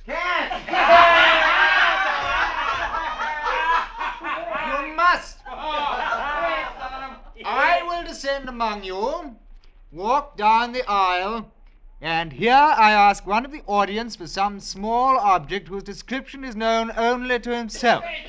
Do you have such an object, sir? Yeah, I got something. You call that something? Blow out your barracks bag, you guys. Yeah, here, give me a reading. Thank you. Mona? I listen, Stanley. What is it that I hold in my hand? It is something that has come from far away. An envelope, postmarked Vincennes, Indiana. Yes, correct. An envelope postmarked Vincennes, Indiana. Mona? I listen, Stanley. What precious thing do I hold in my hand now, Mona? Stanley. Reach into the spaces beyond space and tell me, what do I hold in my hand? A locket. Ja, das ist right, ein Locket. A golden locket, and inside there is a strand of golden hair. A child. Ja, das ist das Haar von meinem Kind. Na, also sowas! Oh, they were good, the great Stanley and Mona. Slick, poised, and professional. Two glittering phonies who knew the score, and they kept it up. Mona! I listen. Do not lose your concentration. Now, identify this object. Stanley. You must, Mona. You must. There's darkness here. Only darkness. Come on, what's the matter? Something stands in the way. There's a murderer here. A murderer.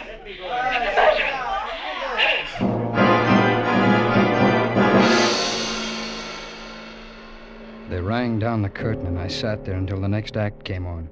Sat there and knew there was no way anyone could have guessed about Greta. No way. It was just a cheap, rotten, dramatic trick to suck the audience in, and it had worked.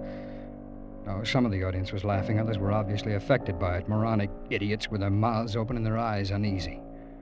And me? Well, maybe I was being naive, ridiculous, but I had to find out. I waited until the audience began to give attention to a tired blonde singer.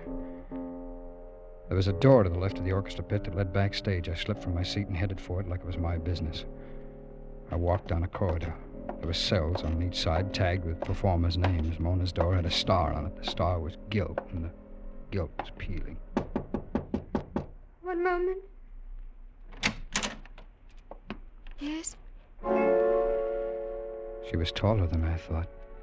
Her face was delicate with an almost wistful expression, but it was her eyes. Gray and soft, as if the color had been strained through gauze. Yes? What is it? I came back to congratulate you on your performance, Mona. That's quite an act. That's real big time. Thank you. Only you're phony. You are, huh?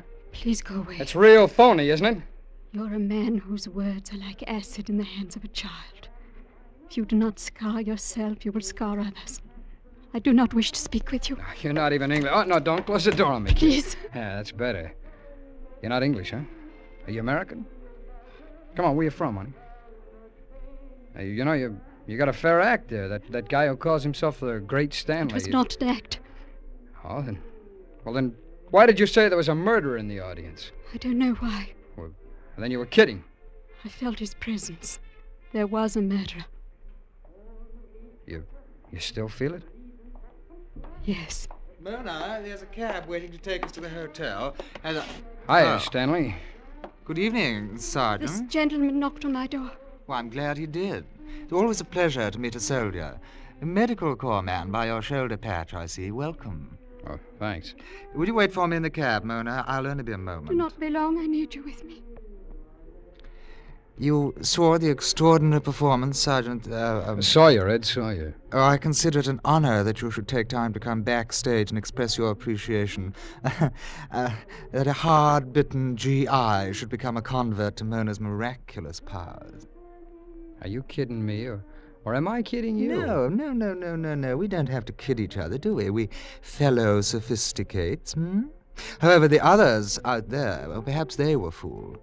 It's amusing to kid them, and also one lives this way. Well, you and Mona should check on each other. She tried to make me believe your act was on the level. Well, Mona is my wife, and she's loyal to the illusions that I create about her. Ah. Well, then that murderer bit was phony. Oh, naturally, but effective, don't you think? Yeah. How did you think of it? Oh, an inspiration, Sergeant... Sawyer. Sawyer.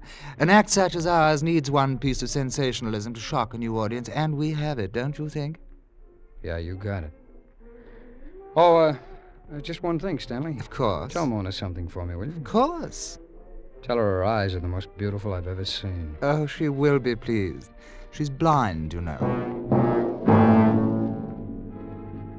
His smile held, and the smile was phony like their act was phony. I knew now I had nothing to worry about, so I left.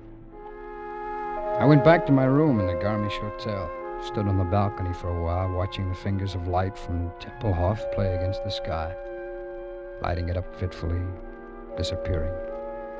And far away, silhouetted, the hulk of some broken buildings, caught now in the beacon and then lost. I watched it, stared, and then I saw it. The outlines of some structures blasted by bombs, but it's like a scaffold, a gallows. Precisely that. And something else, a figure detached itself from the shadows, a figure of a man scavenging among the rubble of the torn buildings, and he stopped, and over his head, the gallows. The man and the gallows caught against the night. I went to bed, closed my mind to all of it. Toward morning, I had a dream. I dreamt I was standing in a stone yard, and I was watching some men, some blind men, and they were building a scaffold. Then I was awake, and I jumped out of bed. I saw what the hammering had been. Nailed to my door was a shroud for a dead man, and pinned to it under a single white carnation, a small white envelope. Adlon Florist, it said, and on the other side some writing. In memory of Ed Sawyer, it said, "Thou art cursed because thou hast killed."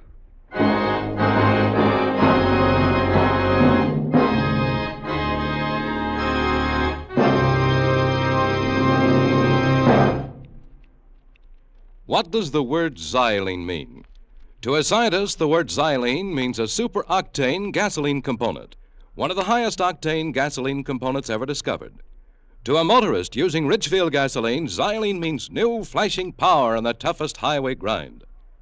Xylene means new high anti-knock that gives you a quiet running motor, and new lightning acceleration to snap you out ahead in busy traffic. Why?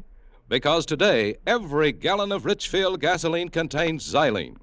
What's more, your Richfield dealer offers you a choice of two great Richfield gasolines with xylene. Select Richfield Ethyl for best results in highest compression motors, or Richfield High Octane at regular price for the average car. Each contains xylene. Each is a champion in its class. Stop where you see the Richfield Eagle on the cream and blue pumps. Get Richfield High Octane or Richfield Ethyl gasoline containing xylene, one of the highest octane components ever discovered. And now, we return you to Escape.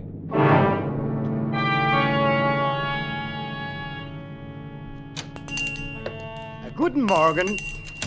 I may do something for you, Sergeant? Yes, you can. You're fortunate, Sergeant. Just arrived this morning, fresh-cut camellias, flown in from Italy. No flowers. A shroud. Talk to me about a shroud.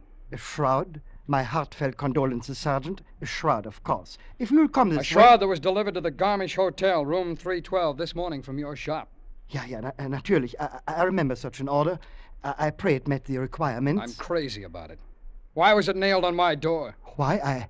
I do not understand. I didn't order it. Who did? Why, early this morning, Sergeant. Early this morning by special post. In order for a shroud and a wreath, with instructions for their disposition. Who wrote the order? Who gave these instructions? That I do not know, Sergeant. It was a typewritten, unsigned, and more than a sufficient amount of American money to take care of everything. I thought somebody who wished to remain anonymous. Well, here's some more American money. Now tell your boy to tear that thing off my door. Yeah, but Sergeant... Tell him, Florist!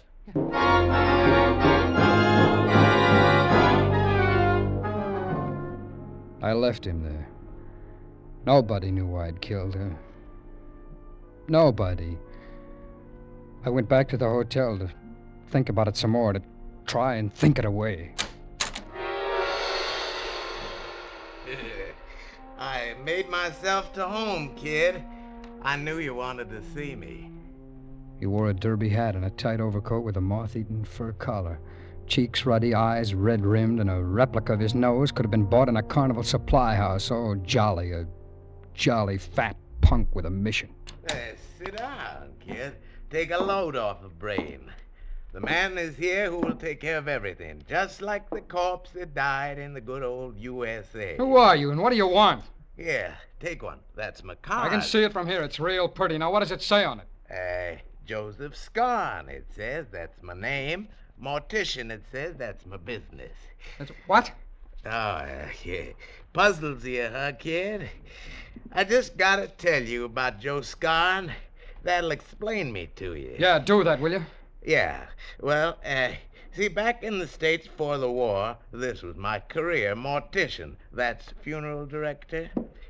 Then they demobilized me right here in Berlin. Now, this is the break I've been waiting for all my life. Where better to pursue the career mortician than right here in good old Berlin? Come on, get up. Come on, now, get out of here, will you? Don't Come on, rush get me, out. kid. I'm gonna make the final arrangements for the funeral. Funeral? What funeral? Nobody's dead. Nobody's even feeling bad. Well, this overjoys me tremendously, son, but look, about the casket. Look, this is a joke, isn't it?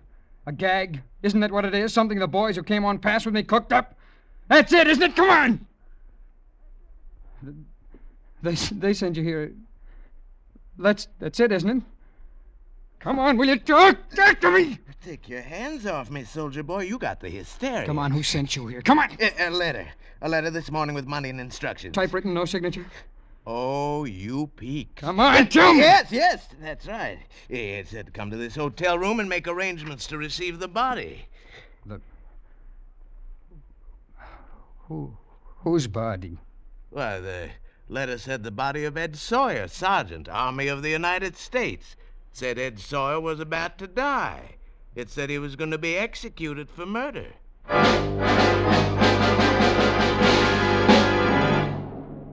All of a sudden, there were no more words. His jaws were moving, but there was no sound. Even when the folds of his fat face moved into a chuckle, I got nothing. He was out of focus, all blurry. I ran past him and out onto the street. It took me an hour to push my way through Berlin's derelict, scarred alleys to Greta's rooming house. If someone in that house recognized me as a murderer, I would know it. No matter how he tried to hide it, I would know it. Face him and take it from there. That was what I had to do. Bitte? Was wollen Sie? Have you ever seen me before? Bitte? Oh, don't kid me, all you krauts know English when you need it. Now, have you ever seen me before? Come on, talk, will you? Lassen Sie mich Answer me, los! lady. Come on. Heinrich! Kommen Sie schnell! Ja, was ist, Else? Was ist los? Was ist... Der Soldat will etwas wissen. Yeah. What you want, Sergeant? Well, that's better. Our papers are in order. Everything in our house is as you Americans have ordered. Wait, I will show No, you. don't fret yourself, Dad. It's just that I have a feeling I've been to this house before, and I've got to find out.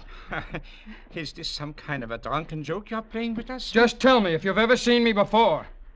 Ah, you're sick. Please go away from us. Yes, that's right. I'm sick. It happens like this lots of times. Amnesia, you know, it's the war, but...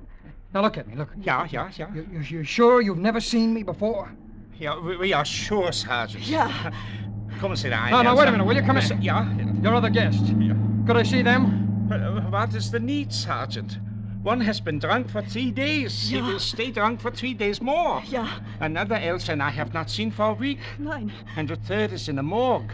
This morning she was taken there dead. Ja, tot. Ach, that Greta. Always she gave us trouble. Yeah, Elsie? Yeah? Police, doctors, questions.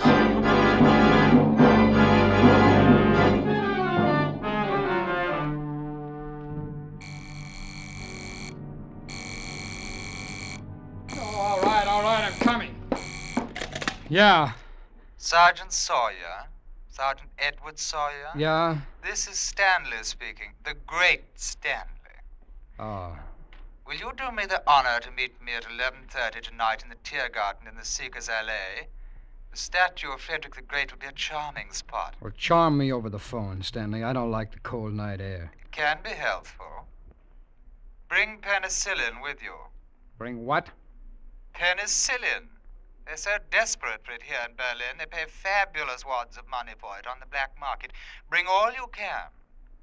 And later, as I ask you for it, you'll bring more. Now, look, For an American soldier in the medical corps, it's so easy. You gone crazy, Stanley? Oh, my dear Sergeant, a murderer. A murderer does not question another's sanity. To him, all other beings are insane. Haven't you found it so? How would I know about murderers? Ask Greta. Greta? How did you find out about her? You told me, my dear boy, when you were so curious about a murderer after the performance. You told me when you permitted the grisly humors of the shroud and casket to force you to revisit the scene of death. You followed me. Yes, of course I followed you. Each of your flights of terror was more and more promising, and when you went to the rooming house, I made inquiries. They told me of the lonely girl who'd been murdered, and they were very accommodating. You're still there, Sergeant. Yes, I'm still here. But then I can expect you then at 11:30. It'll give me time to change after the performance. Sure, 11:30. I'll be glad to do you the honor, Stanley. Oh, he made it easy. For nothing, he'd let me know who it was I had to be afraid of. Stanley. The great Stanley. And Mona with the pale, lovely, blind eyes. Boy, what an act they had. I wondered how many times their sensational finish had paid off like this. How many murderers had handed themselves over to Stanley and Mona on a platter for nothing. But I could change all that. I could get off the hook real cheap. I could fix it so Mona and the great Stanley would let me rest in peace for nothing. No, not for nothing. Just the price of an admission ticket. There were about 30 people in the theater, most of them soldiers. The opening act was on when I got there and slid into a seat.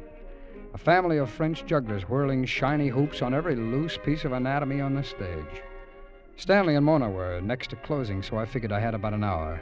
I waited until the French were balancing everything but the proscenium, and then when they had everything in the air, I used the same orchestra entrance to backstage. The door to Mona's dressing room was open. The room was dark. I eased inside just as the next act came hurrying down the corridor, still hooking up their costumes. I brushed against a moldy curtain that hung from wooden rings. I pulled it back, hid behind it, and waited. Still, I cannot understand why you must leave me tonight, Stanley. What is so important at 11:30? Through the dim light of the corridor, I saw Mona walk into the room and sit down at her dressing table. Stanley was right behind her. He was reaching for the light switch when my hands found his mouth and his throat, and I began to strangle him. My fingers dug into his flesh, and I crushed his breath back into him. He made no sound. There was only the soft laughter that seeped through the theater, and his soft throat in my hands. And then Mona's soft voice. Why do you not answer, Stanley? Is it a rendezvous? Stanley? Stanley, what is it? Why are you so silent? Stanley? Stanley! Suddenly her fingers were on my face, frightened and quick, like the wings of a wounded bird.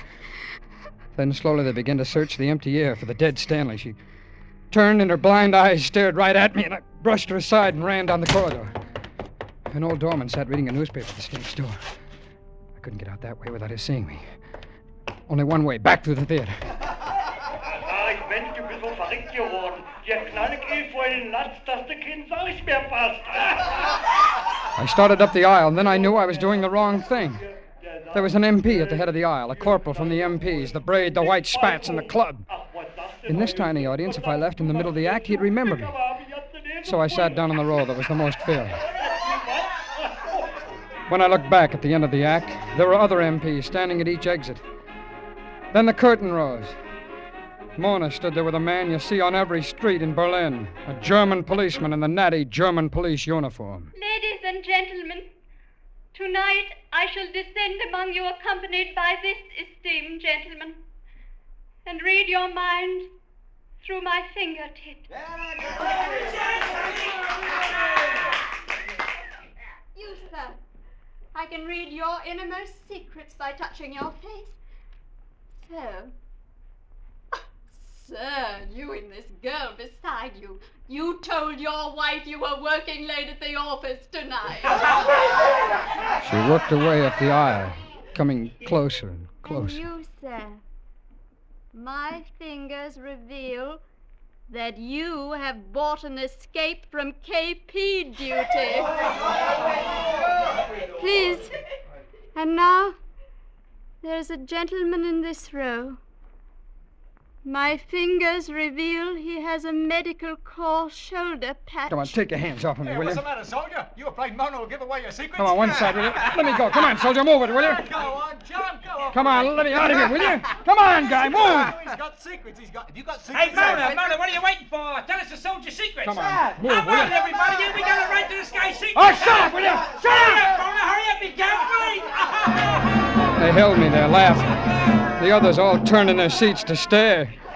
The German cop pinned me back in the seat. And then Mona's fingers reached out and trailed across my face.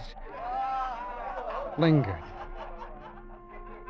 They were the fingers of death. They were cool and gentle. Almost a caress. This is the man.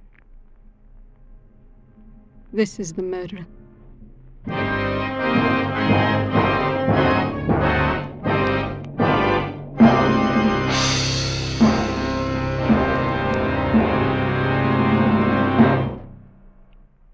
Spring weather is hard to figure. Cool one day, summer heat the next. Those quick temperature changes are tough on you, and they can be tough on your car, too, unless it is properly protected. Don't take chances. Get Richfield All-Point Safety Service now before damage is done. Get the protection that a careful All-Point lubrication job from chassis to motor can give your car. In addition, Richfield All-Point Service includes a safety check and proper care of all likely trouble spots, such as the battery, spark plugs, tires, and radiator. Drive into the Richfield gasoline dealer station tomorrow. Save yourself time and trouble by having all the necessary spring servicing done at the same time by a man who knows how to do it right. And while you're there, ask for Richfield's informative new 32-page baseball book. It's free. Ask for your copy while the supply lasts. Escape is produced and directed by William N. Robeson, and tonight has presented Passed to Berlin by Morton Fine and David Friedkin. Featured in the cast were Stacey Harris as Sergeant Sawyer, Peggy Weber as Mona, and Ben Wright as Stanley. Special music arranged and played by Ivan Ditmars. Next week. You are lying on a small knoll in the prairie west of the Platte River. In a few moments, dawn will herald the attack of the encircling Apaches. An attack of such fury that for you, there can be no escape.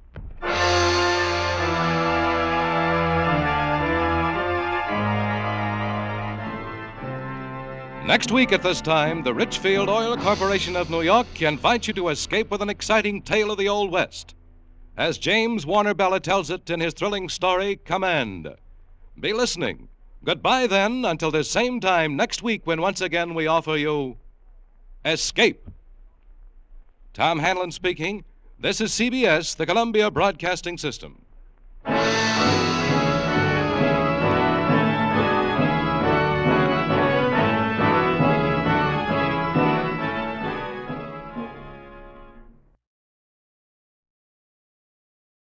Tired of the everyday routine? Ever dream of a life of romantic adventure? Want to get away from it all? We offer you Escape. Escape, designed to free you from the four walls of today for a half hour of high adventure. Escape, brought to you by your Richfield gasoline dealer and the Richfield Oil Corporation of New York. Marketers of Richfield gasolines with xylene, Rich Lube, all-weather motor oil, and other famous petroleum products. Look for the Richfield Eagle on the cream and blue pumps.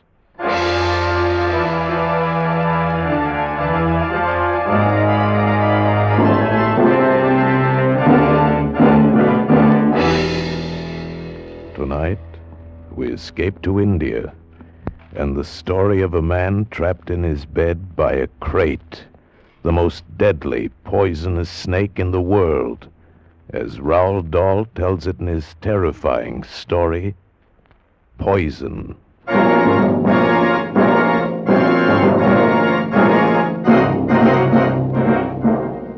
Listen, it's an awful good story, but to get the point, you gotta understand about two things. What kind of a guy Harry Pope was, and what kind of a snake a crate is. First, the crate. You spell it K-R-A-I-T. They're in India, the crates are. Little snakes, sometimes not more than 3 or 4 inches long. You have to look real careful if you're going to see one at all. Really almost like a worm. Except that it's the most poisonous snake in the world. It can bite faster than a bumblebee, and when it does, you go off like a firecracker, swell up like a hot water bottle, and in fly the angels. Crate. Tiny little snake. Now about Harry. Harry Pope. Funny guy. He had it in for anybody who wasn't American, who didn't speak his language. He called them foreigners, and he called them that army word, gook. Didn't matter if they were French, Italian, or Japanese. Gook. Foreigner, he'd say. It's kind of buggy on the subject. Funny guy. Well, Harry and me, we got sent out to Bombay on this construction job, and that's where the trouble started. You see, except for the 2 of us, the crew was made up of local boys, Hindus and Muslims, 40 of them. Harry was like a cat in a room full of dogs, had his back up every minute. After a month or so, it began to wear him out. Got so his appetite wasn't right. He was smoking 3 and 4 packs a day, and he wasn't getting his sleep. I used to try to straighten him out. Used to tell him he was wrong. No, Woody, there's no use talking to you. Listen, Harry, they're all good boys. Why don't you take it easy? Woody, you and I are good friends, but there are a lot of things you just don't understand. You ought to take it easy, Harry. They're all human beings, just like you and me. They're gooks, Woody. Foreigners. Look it. Think about it this way. How'd you like your sister to marry one of them? I haven't got a sister, and anyway, you've asked me that before. Yeah, you see? You won't even make the effort to understand.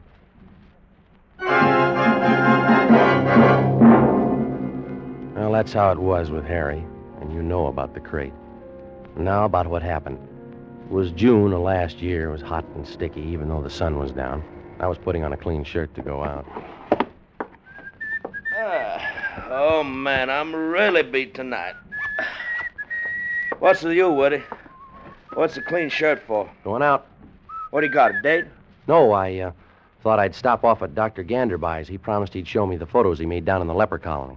Ganderby? Yeah. These photos are supposed to be pretty interesting stuff. Well, how about it, Harry? Would you like to come along? Ganderby? He's a Hindu. A gook. Foreigner. I don't want to spend no evening with a gook. Shoot, not old Harry. So I went off to the doctor's, and Harry went to bed with a detective story. I had a very interesting evening. Later, old Harry was plenty sorry that he stayed home. I didn't leave the doctor's until around midnight, and when I drove back through the sleeping city, it was very quiet and dark. I thought about the pictures of the lepers I'd seen. I remember thinking, I hope Harry's awake, because I'd like to tell him about those pictures. And when I got home, I was glad to see the light in his room was still burning. Harry, you up? I didn't get an answer. Probably fell asleep reading. Harry, you awake, Harry? Woody, stop yelling. Harry, boy, what's the matter, kid? Stop, Woody. Take off your shoes. I couldn't tell what was the matter, but I knew he was serious, whatever it was about, so I did what he wanted. He was in bed, under his netting, with a reading light on, his book on the floor. He lay quite still, and the sheet came halfway up his chest. He was wearing those corny pajamas of his with the big checks all over them. And the pajamas were soaked in the sweat that was rolling off his face. He lay like a corpse, flat on his back, with his hands lying dead on the bed. His hands, even the backs of them, were sweating. His eyes looked like he was watching somebody saw his leg off. Woody, what's the matter, boy? It's a crate. Crate? Where? For Mary's sake. Where? Where's the crate? In here. Under the netting? No. Under the sheet. Where'd it bite you? It hasn't. Yet. Where under the sheet? Right on my belly. Holy son of a... You're going to wake it up if you don't cut out that yelling. How'd it get in there? I don't know. Came up under the netting, I guess. Oh, it's been in the bed all day. Is it a big one? No. Crate don't have to be big. Looked about 3 or 4 inches. Come along my side. I didn't move. It went under the sheet. One of them folds. One of them wrinkles there over my belly. How long ago did it come? Hours. Hours and hours and days and weeks. Woody, I've been waiting a year for you to get home. It must be sleeping in there, huh? Yeah, I think it is. All right, now listen, Harry. Maybe it'll wake up and go away. Go home or something, huh? I can't wait, Woody. I've been lying here scared I'd move sudden and wake it up. Yeah, you're scared and it'll bite. I've been lying here scared to death I'd cough. All right, don't you worry about a thing, Harry. I know just what to do. Where you going, Woody? Don't leave me. The thing was to be ready to cauterize the bite right away. I'd heard about one method. I went out to the kitchen, and I got a whole fistful of those big kitchen matches, and I took them back to the bedroom, arranged them all with the heads together, held them like you'd hold a torch. What are you going to do? What are the matches for? Now listen, Harry, here's how it goes. These'll cauterize, see? So we count 3, flip back the sheet, and you jump out of bed. Now, you follow me? You're out of your mind. No, listen, Harry. If the crate bites you, I strike the bundle and press it against the spot, and it burns out the poison, see? While the match heads Get are away free- from me.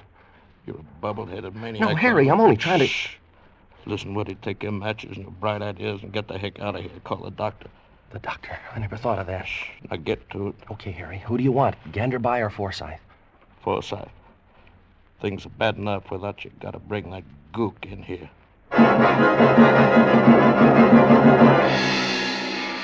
I dug through the telephone book and I found Dr. Matson B. Forsyth's number and I dialed it.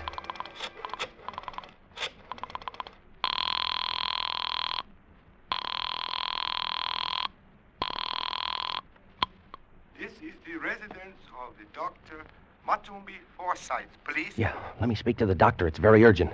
Who is calling, please? Arthur Woods. Who? Woods. Arthur Woods. Spell, please. Woods. W. W. O. O. O. You have already said O. I have already written O. Have the kindness to give me the next letter, please. O. It's O after O. Please? Look, my name is Woods. Spell, please. W. O. O. D. W. O. O. Aha! D. S. Woods. Woods. W. O. O. D. S. Mr. Woods. That's right. That's just right. Now, let me speak to the doctor, please. Sorry, doctor not in. Call tomorrow. Across the room, Harry lay very still, sweating, trying to keep every muscle relaxed. His face was beginning to twitch a little. I was scared. If that twitch should spread... I called the doctor's house again. Please, I do not understand. Look, I said if you don't tell me where the doctor is, I'm going to come over there and pull your arms off, and then I'm going to take you by the neck and... The doctor is at the club, please. What club? The country club. Ring 673. Harry lay very still, fighting the twitches, trying to keep from jumping out of his skin, while I waited for the bartender at the club to locate Dr. Forsyth. After about 5 minutes and nothing, I got this. Are you there? Listen, Doctor, you gotta get over here right away. This is Arthur Woods, and my partner. He's got a snake in the bed with him. Doctor? Would you mind repeating that, old boy? I said snake. He's got a snake in the bed with him. Snake? Oh, jolly, jolly. I say, who is this? Is this Captain Smythe speaking? Please, Doctor, you gotta get over here right away. It's urgent. Smythe, you can't. You don't fool me. Not for an instant, you don't. Please, Doctor. Snake in bed. Listen, is this Dr. Forsyth speaking? I say, of course not. It's Colonel Harcourt. Oh, well, let me speak to the doctor, please. Oh, but you can't, old fellow. Why not? Why, he's jolly well passed out, don't you know? Passed out. Like a mackerel. Snake in the... Listen, Harry, you gotta forget all this prejudice stuff. Ganderby's your only chance. No, he's a gook. He went to Oxford, Harry. He's a gook. It's him or the Undertaker. He's a gook. I'm gonna call him, Harry. All right. Go ahead, call him. But he's a gook. I called him. And when I mentioned crate, he was quiet for a good 10 seconds, and then he said he'd be right over. And he was within 5 minutes. He was wearing felt slippers, and he moved silently into the bedroom. He was carrying his black satchel, and when I saw the lamplight glinting softly in his steel-rimmed spectacles, saw his wise, gentle eyes, his bald brown head, I thought to myself, why, he looks just like Mahatma Gandhi. He looked silently at Harry and smiled encouragingly. Harry looked at him, looked at me, and looked away. Now, first we must very carefully remove the netting from about the bed. Mr. Pope, I want you to pay no attention to us.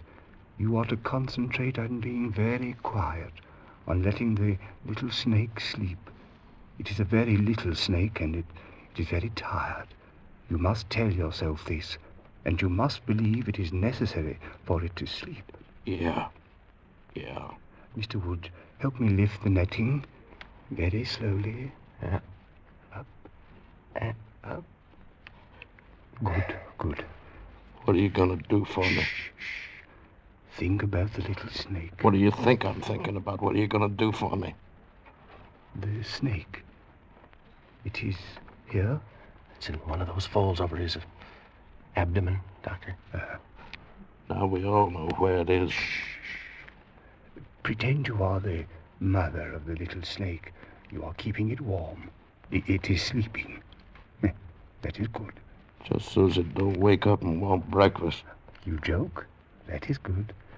I wish I was back home in the good old USA. Now then. What are you going to do, Doctor? I have a serum here. We will inject it into the blood of Mr. Pope. Then, as he puts it, the little snake may breakfast to his heart's content without harm to Mama. His hands were brown and slender and astonishingly deft. He poked the hypodermic into a capsule of thick yellowish stuff, the serum, and then with infinite care he drew the plunger slowly and steadily upward. The glistening chamber filled. He withdrew the needle, laid the hypodermic down, and then with all the gentleness in the world, he began to fold back Harry's sleeve. It was as though he were folding rare old lace. He inched the sleeve carefully, under and up Harry's arm until the vein came into view. I'm going to fasten a tourniquet on your arm now. It will be just above the elbow. Do not move your arm. Do not twitch your muscle. Gently he tightened the rubber tourniquet, and Harry's arm began to flush dark. The vein began to swell, blue and tight. Harry kept his eyes on the ceiling. Now I'm going to insert the needle in the vein. You must not react. By that I mean you must not tense your abdominal muscles. Believe me, Mr. Pope, this will not hurt. Very carefully he placed the syringe almost flat against the arm, slid the needle in sideways through the skin and into the blue vein, slid it slowly but so firmly that it went in smooth as a knife going into a cheese. Doc. Shh. You're good, aren't you, Doc? You must believe that. You aren't gonna let me die, are you, Doc? I'm your friend. You must believe that. Are you, Doc? You won't let me die? No, I will not let you die. Now, be still and think about that. With all the care in the world as he had pushed the needle into the vein, now he pressed the plunger down, pressed the serum through the needle and into Harry Pope's body. I watched Harry. His eyes were on the wise, gentle face of Dr. Ganderby. His eyes wanted desperately to believe what Ganderby had told him. Now the hypodermic was empty, and slowly it was withdrawn. And then slowly the deft, graceful little hands loosened the rubber tourniquet. And then Ganderby looked up, met Harry's eyes, and smiled. Harry tried to smile back, but the smile jumped and twitched and died. You're taking care of me, huh, Doc? Yes, my son. Now you must be still while the serum is pumped through your body. Be very still and be very assured. I'm your friend. Oh. The serum will save you. You will escape harm. He beckoned to me, and I followed him out of the room and out onto the dark porch. The air was heavy and hot. Ganderby stared out at the blackness, drummed his fingers softly on the railing. Your friend is in grave danger. Yeah, but the serum. You gave him the serum. I gave him the serum. It isn't any good.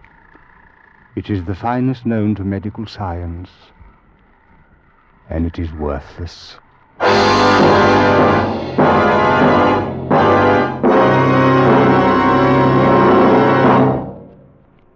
To most of us, science is something strange and mysterious. We think of magic medicines and supersonic planes. But here's a scientific achievement that's as real as your car and as near as your Richfield dealer.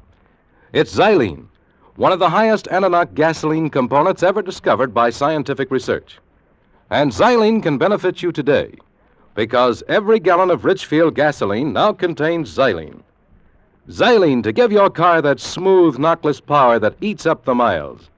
Xylene for that swift, eager response you need in traffic. Furthermore, there's a Richfield gasoline to fit your motor. Your Richfield dealer offers 2 great Richfield gasolines, both with xylene. Get Richfield High Octane at regular price for the average motor, or Richfield Ethyl. Ethyl at its best for top results in highest compression motors. Get Richfield gasoline tomorrow. Stop where you see the Richfield Eagle on the cream and blue pumps. And now we return you to Escape. So there it was.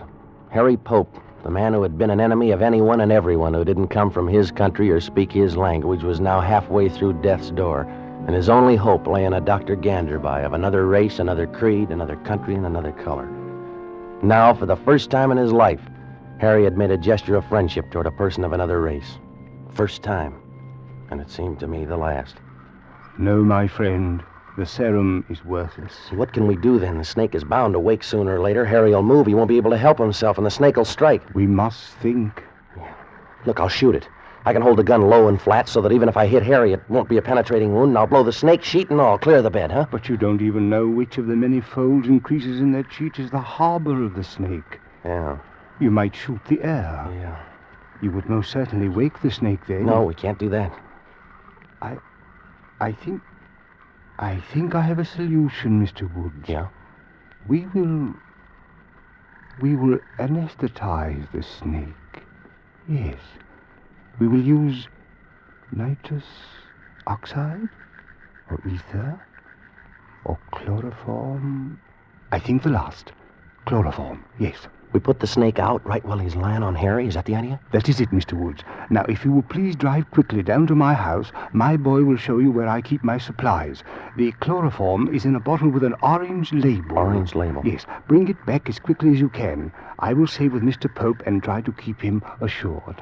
He seems to like you. We all like the doctor when we are sick. I drove it as fast as I could. The houseboy at the doctor's thought I was a madman at first, but then he decided in my favor, showed me where the stuff was. I found the bottle with the orange label, smelled it to make sure, and then took off back to the house. I eased the car up the driveway and tiptoed into the bedroom. You're my friend, Doctor? Huh? My pal? Yes, I am your friend, and I am not going to let any harm come to you. Here's Woody. He's my friend, too, Doc. Here's the stuff, Doctor. Woody, I've been an awful dope all my life. You know that, Woody? It's okay, Harry. You're going to be okay from now on. The doc here, my friend here, I didn't like him when he first come into the room. Why? Because he wasn't an American or even an Englishman. What do you know about that, huh? He's my friend. It's okay, Harry. You're going to be okay now, boy. I've been a prize dope. Mr. Woods, you'll have to help me. Right. He pulled a prescription pad out of his case, tore the cardboard backing off, and twisted it into a neat little funnel.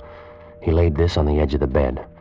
And then he took the piece of hollow rubber tubing which had been used as a tourniquet, and he began to slide it into the sheet. It went in where the sheet ended, across Harry's chest, and he slid it down. He slid it slowly, so slowly that although I was watching it, I didn't see it move. Hours seemed to crawl by. The tube inched invisibly on and down, down and down, past the unseen buttons of his jacket, past the unseen cord to his trousers, and then it stopped. Ganderby had sent it by a route which did not cross any of the creases in the sheet. He was being very careful not to prod the snake with it. He was sweating too now, sweating and biting his lip with his teeth. It's funny, I remember now, one was gold. I remember staring at it while he inched that tube. Now the funnel.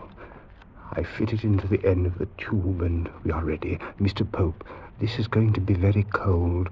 The evaporation of the chloroform will cause a sharp lowering of the temperature. You must be prepared for this. It will take rather a long time, another factor for which you must prepare yourself. The snake is a reptile, and reptiles do not react quickly to the anesthetics which are intended for the use of warm-blooded animals. But bear these things in mind. Are you ready? Sure. Friend. He opened the bottle and began to drip the stuff into the funnel. Slowly, very slowly, drop by drop, the clear liquid entered the tube and traveled the long, dark route to Harry Pope's stomach, where the crate lay sleeping. Drop by drop, a pale, swirling vapor hung over the funnel. Down there on the sheet, where the tube ended, a wet gray patch began to spread, the chloroform spreading and evaporating, spreading and evaporating. The room began to reek of it. And I remembered other places and other times. Hospitals, operations, the death of loved ones, smell of chloroform. Harry began to twitch now, his nose. He seemed to be in agony. Woody. Harry, what is it? I think I'm gonna sneeze. Don't do it, boy. Hang on, Harry. You gotta hang on. Don't. Ganderby looked at Harry's face. He reached up, pressed his knuckle against some nerve on Harry's upper lip, and the agonized look vanished. The relentless dripping of the chloroform continued. Harry was getting cold. I could see goose flesh along his arms, across the top of his chest where the jacket was opened. Ganderby looked at this and stopped pouring. That is enough. I think our little friend should be thoroughly unconscious now. Mr. Pope, you must remain very still. We are going to remove the sheet now. Anything you say, Doctor. Mr. Woods, you take the other side. We will have to do this ever so carefully. We each took a side of the hem. I watched Ganderby and did everything that he did. Harry's arms were still flat on the bed, pointing toward his feet. We inched the sheet under and free of these. It was rough, because we had to do it without disturbing the main area of the sheet. When it was free of his arms, we began to raise it slowly, gathering the material in our hands as we progressed ever so slowly down Harry's chest. We reached the end of his jacket. No sign of the snake. My hands were beginning to shake. Ganderby paused while I turned my head away for air. The odor of chloroform was stifling. And then we went on, slowly, thread by thread, raising the sheet and easing it away, down past the cord of his pajamas, and down, and still no sign of the snake. I'd stopped looking for it by now. I was concentrating on keeping my arms from shaking. And then, quite suddenly, we were done. Ganderby dropped the sheet on the floor. Harry lay on his back, not moving, but watching us with wide, terrorized eyes. Ganderby squinted at both sides of Harry, at his legs. Where is it? It is not as you suppose on the outside of your pajama pants. It must be up one of the legs.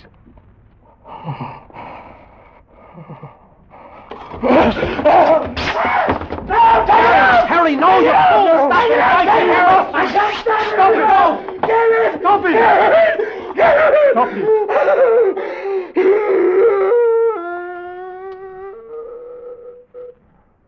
I don't see it. Kick those tatters of cloth, the remains of his pants. Yeah. No, nothing. The bed. Under the bed. Yeah. Move your feet, Harry. Harry, move your feet. No, there's nothing.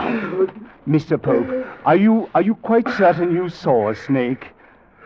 Sometimes when we are very tired, we find our autosuggestive faculties run a bit out of hand. Are you calling me a liar? Why, no. I merely say that the autosuggestive Are you? Are you telling me I'm a liar? Harry. Why, you lousy little quack. Call me a liar. You stinking little Hindu witch doctor with your fancy pants on. Harry! Come in here sticking me full of your cheap, no-good medicine. Harry, don't! Pour that freezing cold up all over Harry, me. take it easy. Harry's your friend. My friend? That little hunk of foreign trash, my friend? Why, where I come from, where you guys live like him for busboys. You make a mistake. You are wrong. Yeah, for busboys, for waiters, for nothing. You're a foreigner. You're a gook. You're a nothing. Why, I ought to beat you to a bloody pulp. You and your chloroform, you and your stuff about friendship and Mama Snake. And I must make out like I like you. I ought to split your head wide open, you gook! You gook! You gook! You gook! Please, Doctor, forgive him. He's been under a great strain. He doesn't mean it. A great strain, yes. He needs a good holiday. Good night, Mr. Woods.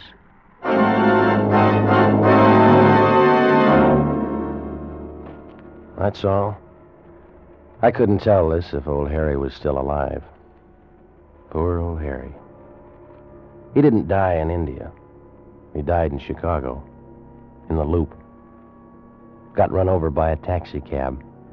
The driver was third-generation Irish, a real 100% white American. Maybe that means something, I don't know. Poor old Harry.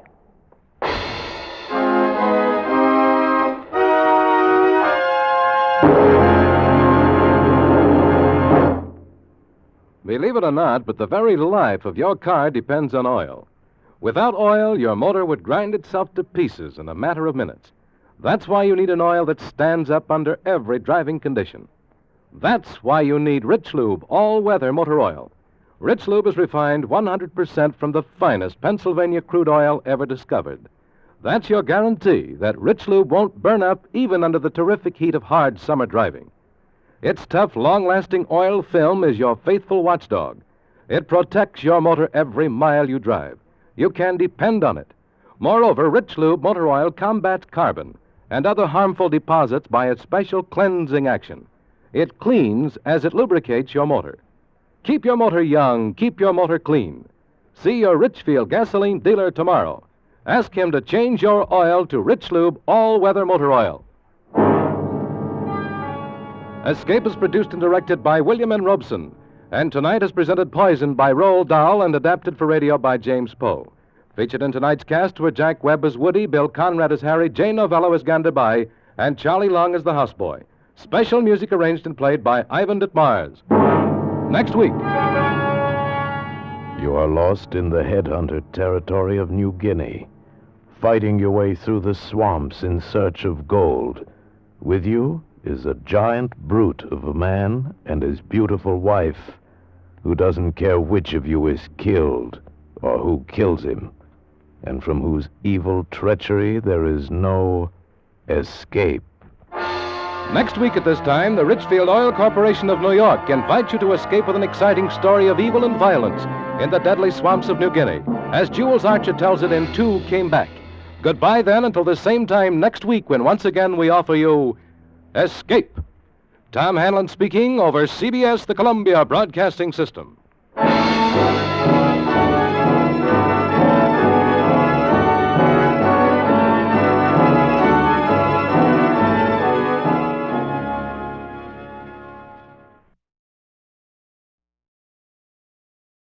Tired of the everyday routine? Ever dream of a life of romantic adventure? Want to get away from it all? We offer you Escape. Escape, designed to free you from the four walls of today for a half hour of high adventure. It's time to escape with an exciting story of men and women whose dramatic lives will carry you beyond the horizons of the ordinary scene to a fascinating world of secret enterprise, strange experience, unforgettable adventure.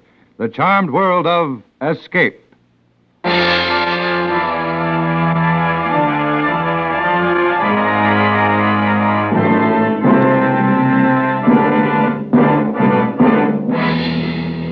Tonight, we escape with the most unusual story of suspense and terror in occupied Paris, as Marcel Aimé tells it in his unforgettable tale, Crossing Paris.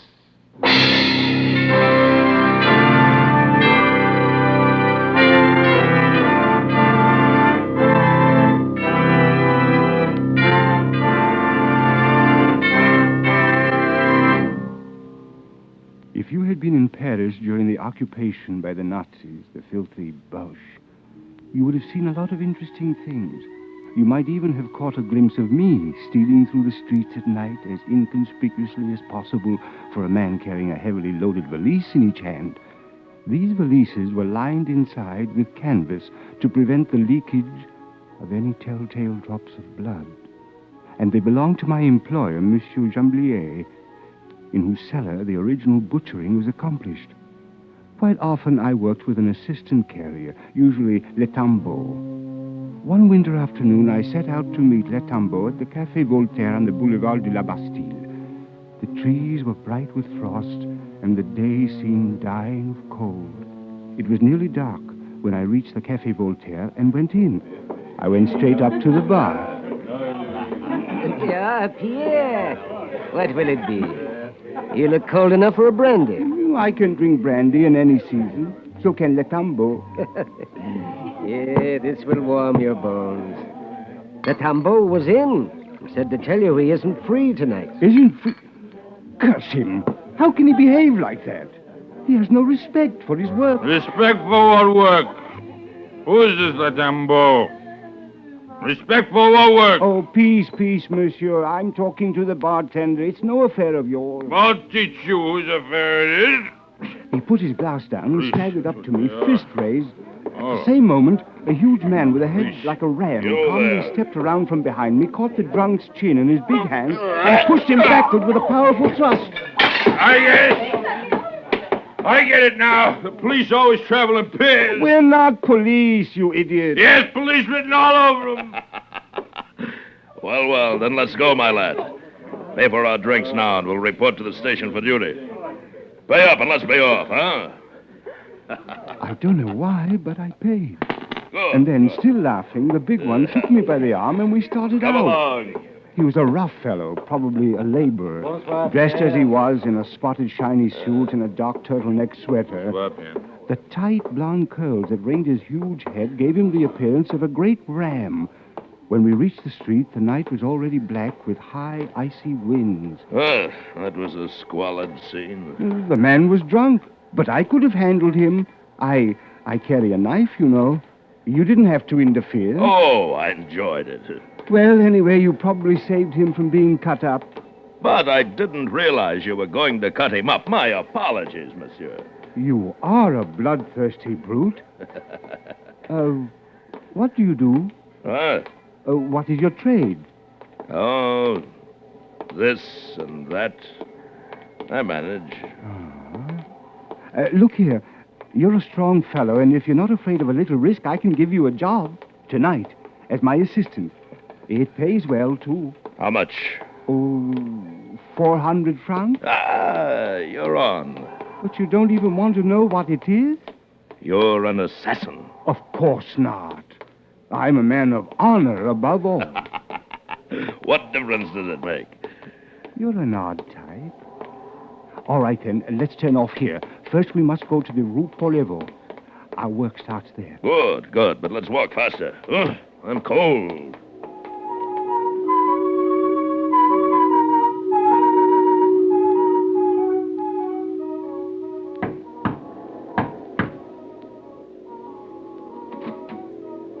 Who is it? It's me, Pierre. Who's the other one? Le Tambeau ducked out on me tonight, so I've asked my friend Grand Gilles here to take his place. He's all right. Hurry then. You're late. We followed Monsieur Jamblier across the cellar to a thick table where stained white cloths cover a shapeless form. He proudly removed the shroud, revealing a whole hog which had been cut neatly into a dozen portions. Then he stood back and allowed us to feast our eyes. He's a beauty. No? How much does he weigh? 200 pounds. But divided into 4 valises, you'll manage him all right. It's easy to see you've never carried 100 pounds of black market pig about Paris. You're wasting time. Hand me a valise under the table there. Where does it go tonight? To Montmartre, butcher shop, in the Rue Goulancourt, number 43. And one thing now. To arrange his deliveries, He must have the meat there by 2 a.m. 2 a... If you are late, he will not accept it. But, Mama... It's no distance for a young man like you, but... How much are you giving us? Now, Pierre, a bargain is a bargain. But, Montmartre, that's a different matter. You know perfectly well I can't risk keeping the pig here, and it's too late to get anybody else to carry Carrying 200 pounds of black market meat all the way across Paris in the dead of night with the police lying there in wait for us at every turn along the way. All right. You get 50 francs more. I want respectable pay for my work. No, not just a tip. 500 then. But not a sou more. It is hard work, and it involves great risk. 600 francs. Monsieur Jamblier, tell me, is this really number 45? Why do you ask that? For no reason at all, because I know the answer. Monsieur Jamblier, 45 Rue Paul-Levaux. Who is this man, Pierre? Grangil, you will do me the courtesy of keeping your mouth shut. I do the talking here. Now, you agree then to 600 francs? Monsieur Jamblier, 45 Rue Paul-Levaux, my share will be 1,000 francs. Are you mad? Don't pay any attention to him. He's my assistant, so you just give me 2 times 600 francs, and I'll settle with him later. All right, then here, take it. I can't have you here all night. Jamblier, 45 Rue Paul-Levaux, now my share will be 1,500 francs. Jamblier stood as if frozen, his jaws clenched. The ram was not even looking at him, but instead he walked nonchalantly around the cellar, examining the foodstuffs stored there. He spied a string of sausage hanging on the wall, jerked it off, stuffed it into the pocket of his jacket. Then he found a large paper sack and burst it with the end of his index finger. A stream of lentils ran out through the hole and onto the floor. Monsieur Jamblier, 45 Rue Paul-Levaux, give me 2,000 francs. Or shall I wreck this place? Jamblier looked at him fearfully for a moment. Then he pulled a fat billfold from his pocket and handed 2 notes of 1,000 francs each to the ram, who pocketed them calmly and caught a third one on the fly. I started toward Grangil to make him return the money. Leave him alone. I can't afford a row here. I don't want a row, but after all, he's my assistant. And this is my cellar. I paid out enough money to have peace here at least. You can settle it with him later. Right now, we've got to finish packing the valises. It's late. All right. You're the boss. Come on, let's get it done. I'd postpone this whole thing if I could. We went back to the table and finished wrapping and fitting the sections of pork into the valises. Grangil sat across the cellar on a wine barrel, eating a thick slice of ham he'd found. When we were packed, he got up, came over to pick up his 2 valises. This apparent willingness seemed to impress Jamblier, and when we reached the door, he stuck a pack of cigarettes into the ram's pocket. That's for the 2 of you. For the trip. Cigarettes at night, a fine way to get ourselves picked up. Oh, come now, Pierre. Don't worry so. I have to have 2,000 francs more. Not a sou. Not a single Give me 2,000 francs, for heaven's sake, Jamblier! Jamblier, 2,000 francs, Jamblier! Stop it. You'll have the police on us. You blackmailer. Here, take them and go. But shut up in the name of Mary. Shut up. Here, you devil. Open the door. Let's get out of here. I'll settle with you later, my fine friend. Jamblier! Jamblier, I now have to have another 2,000. Quiet. I tell you, stop it. Now, don't you dare pull anything like that again. What's the matter with you, anyway?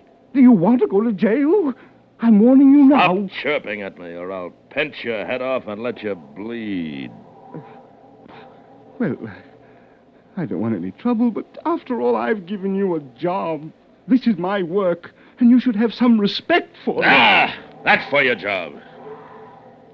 I've got it. Yes. Come on, little one. Let's get it over with, huh? Come on. Come on, I said.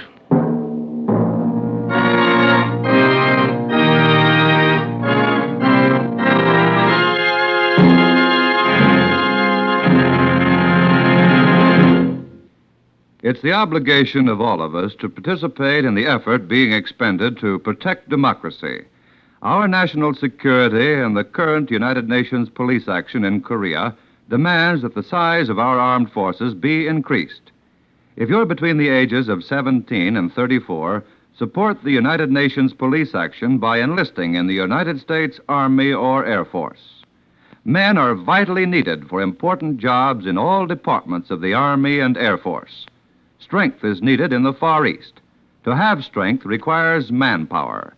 Young men who are eligible for selective service have the vigor and imagination that are necessary for an effective Army and Air Force. Volunteer to serve your nation. Be a part of the Army and Air Force and take part on your own team of young men. See your local recruiting sergeant and volunteer to enlist today. Do it now. Yes, if you're between 13 to 34, enlist in the Army or Air Force now.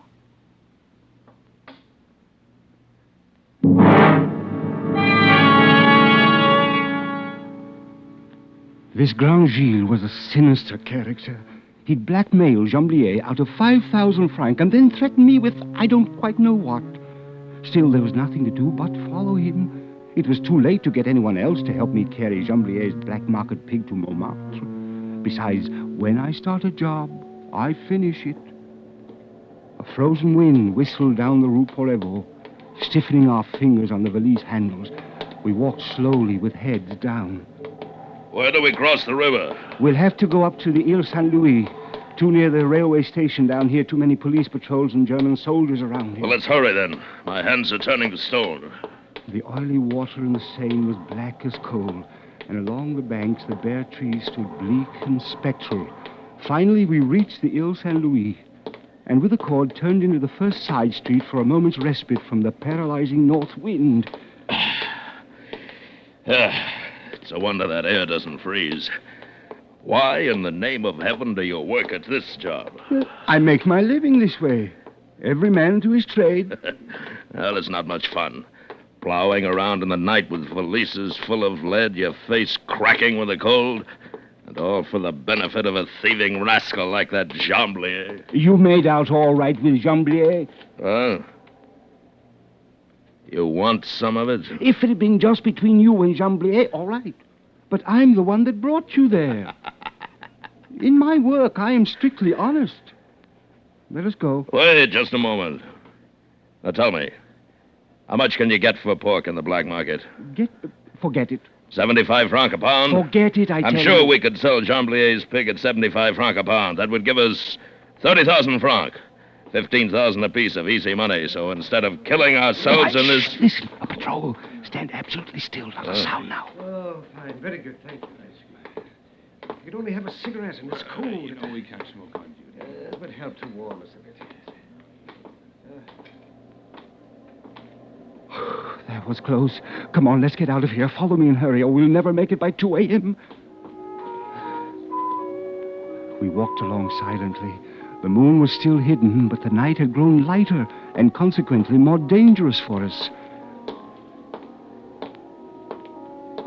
After a block or two, I suddenly sensed that Grand Gilles was no longer behind me, and turning, I saw him halfway across the street, headed toward a line of blue light that framed the doorway of a cafe. I'm going to get a shot of liquor! Come back here, you fool! You can't carry that stuff in there! I won't be long! He was already opening the door. Curse him! No telling what he was up to now. But in any event, I couldn't leave him there with Jamblier's pork. So I crossed over and followed him inside.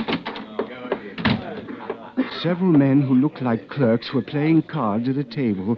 The proprietor's wife sat knitting a sock behind the cash register and looking suspiciously at Grand Gilles, who was already standing at the bar, one foot resting on his valises. Proprietor, give us some mulled wine. This is my closing time. Give us some mulled wine. You're not running into my place with the police at your heels, are you? Give us some mulled wine. Now, don't cause a row. With me, the... Mulled wine, proprietor, mulled wine. Shut up, Grand Gilles, shut up, I tell you.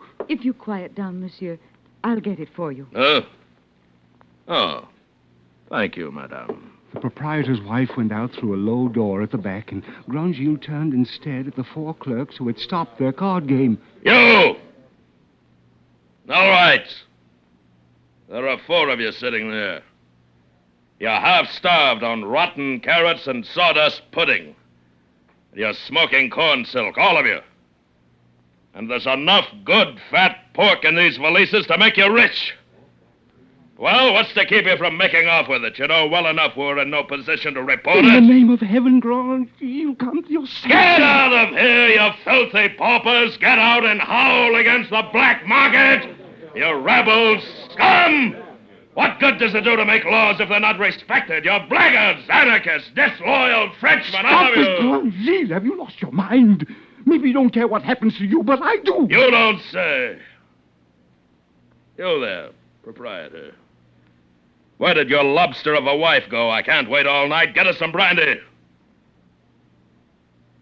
Get us some brandy, I said. One, then. One, but please, no more. It's past closing time already.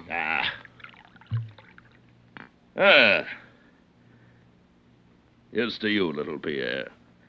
You who are as timid as a girl, but whose charm I cannot resist. Your valises full of pork that these cowards refuse to take, I will carry as far as Le Havre on foot, on my knees, for you. Here is your mulled wine, monsieur. Oh, but you have... Give it to me, madame. Give me your pitcher of mulled wine, huh? She approached him with hesitation and placed the pitcher on the bar. Thank you. The ram reached out, seized it with both hands, and heaved it with all his strength against the wall shelf, where it was shattered on the belly of a full bar. The unhappy couple dared not even turn their heads to ascertain the damage. Excellent, excellent. Yes. And now my valises. Come, little Pierre. I wish never to see these wretched people again. Baboons, I ignore you. I erase you from my memory forever.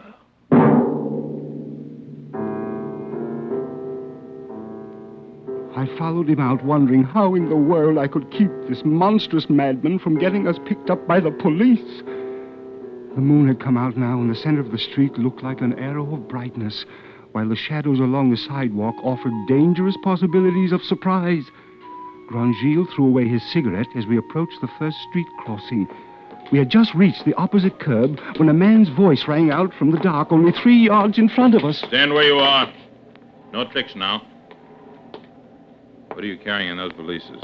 Oh, before taking that tone, you'd do well to identify yourself. It's the police. You saw me well enough. The police? Well, I'm certainly glad we ran into you. I've been looking for somebody to show us how to get to the Rue Sévigné. You're going away from it, and I think... You don't tell me. Did you hear that? The Rue Sévigné is behind us. Well, then we'll just have to turn back. Later, perhaps. Right now, you're going with me to the station. Oh, maybe rest a moment first. We've walked a long way looking for the Rue Sévigné. Perhaps I can explain. No need for that. Come along now. I put my valises down anyway, thinking it would give me a chance to talk him out of this. And the ram, bending his knees slightly, put his down also, and then suddenly straightened up, smashing the gendarme on the jaw with his huge fist. The poor man doubled to his knees and fell flat. Grangil bent over him for a moment, then grabbed his hat and threw it into the middle of the street. The visor shone there in the moonlight.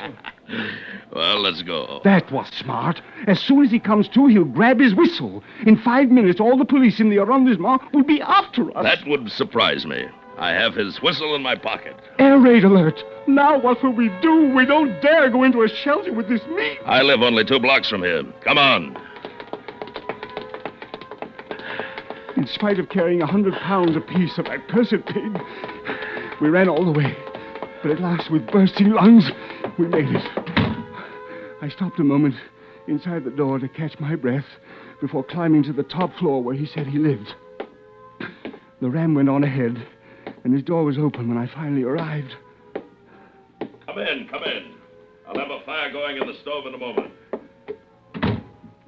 It was a large, comfortable studio. I set my valises down near the door and stood there until Grangil drew a blackout curtain over the window and turned on the light. There were several easels in the room, and on a table near the window were spread out a number of drawings and paintings. Surprised? You're a painter? Yes, I'm a painter. You did all those? I sell most of them around Montmartre. But since the German occupation, amusingly enough, not always for money, I barter. Only last week, for example, I sold a woman wearing nothing but high-heeled shoes and an opera hat And do you know what I got? A ham.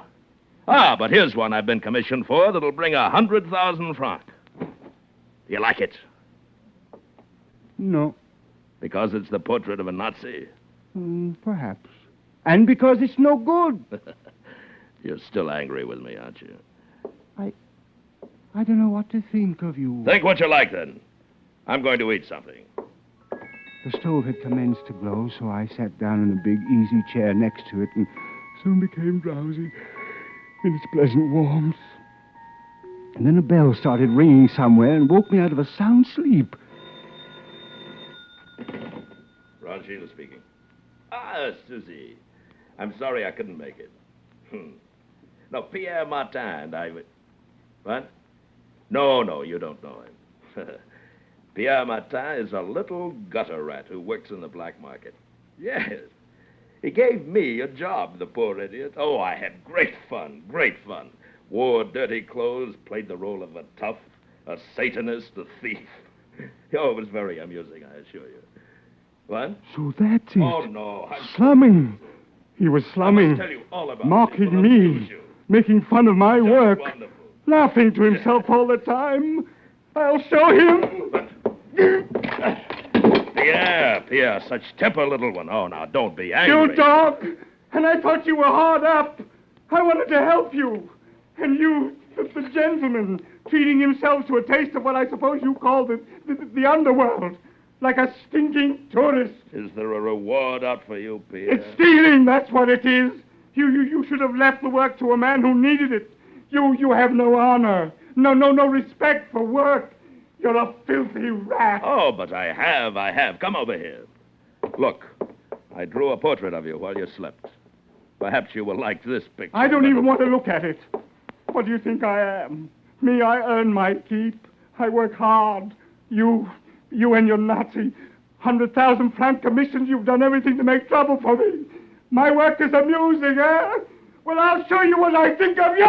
Here, what are you up to? I ran across the room to the easel that held the portrait of the Nazi, plunged my knife into it as a top, and ripped down. No! I was about to slash it across the middle when Grangeville's huge body smashed into me, and we fell heavily to the floor. He had me by the throat. I was slowly choking my life out with his thick fingers. I began to beat the floor in agony with my open hand, when suddenly I struck the knife with one hand and seized it. My eyes were turning back in my head as I slashed out at his wrists. He let out a howl and sat back watching the blood drip from one hand. I was too weak to move, so I lay there holding my knife over my chest, pointing it at him. Suddenly his eyes went white with insane rage, and before I could move, he threw himself on top of me again. And then rolled over with a faint moan. My knife had been driven straight into his heart. His legs twitched a little, and then he lay still. I looked at him unbelievingly. I had never killed. I never wanted to kill any man. And then I covered my face with my hands. Oh!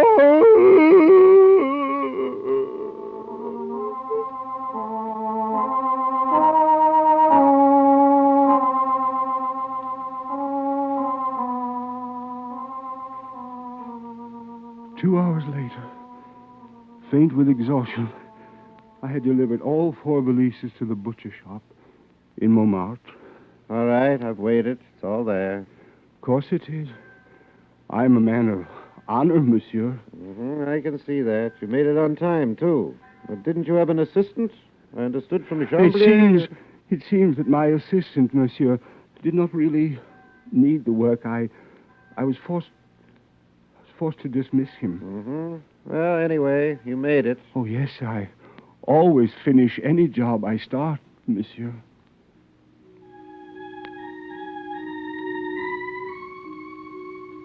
It was only then that I remembered that Grangeville had said my name to his girl over the phone, and that my portrait sat waiting for the police in his studio. I put the 5,000 francs which I had taken from his body into an envelope and addressed it to Jamblier. I dropped it in the mailbox and walked slowly down to the big market of Les Halles. It was almost dawn when I reached it, and the heavily loaded pushcarts were stacked up in the side streets, smelling of green vegetables and berries. The gutters were slippery with garbage, and a lonely woman in pink satin pumps was staggering wearily through the filth at the end of an all-night souse. I sat down on a curb and watched her and said to myself, we none of us do what we wish to do. Believe me.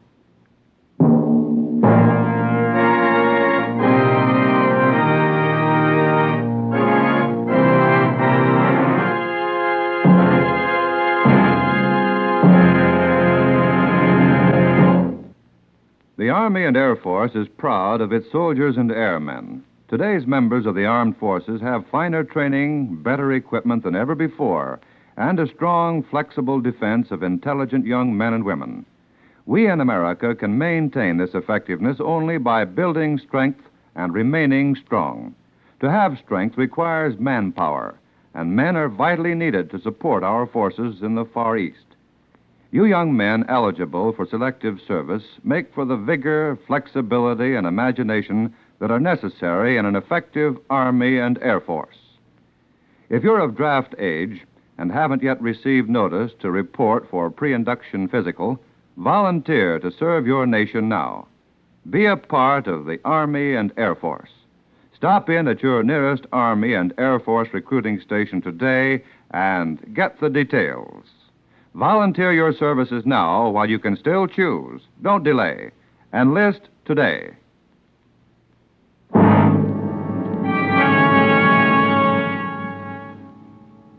Escape is produced and directed by Norman MacDonald, and tonight has presented Crossing Paris by Marcel Aimé. Adapted for radio by John Meston and starring Jay Novella with Bill Conrad. Featured in tonight's cast were Howard McNear, Barney Phillips, Edgar Barrier, Vivi Janis, and Paul Frees. Special music was arranged and played by Ivan Ditmars.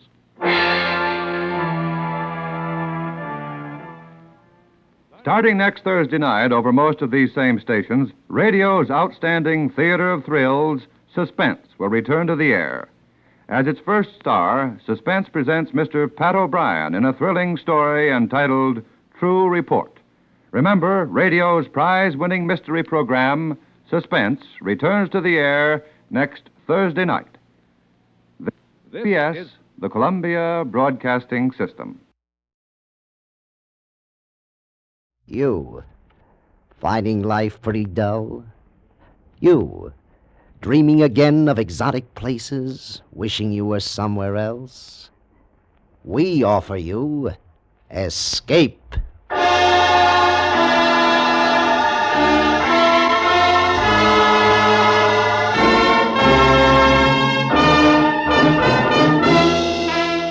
Escape, designed to free you from the four walls of today for a half hour of high adventure.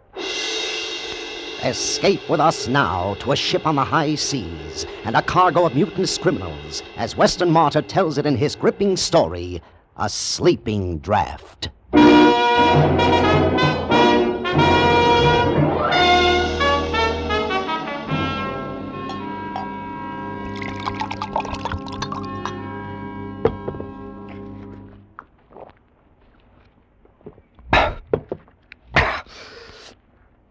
That helps.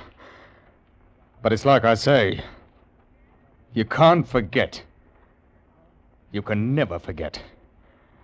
It's at night that you think about it, with the water outside rushing past the hull. That's when you think. Then it can never be the same.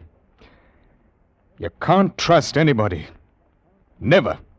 Not a soul. I can tell you, you just can't trust them. Not even yourself.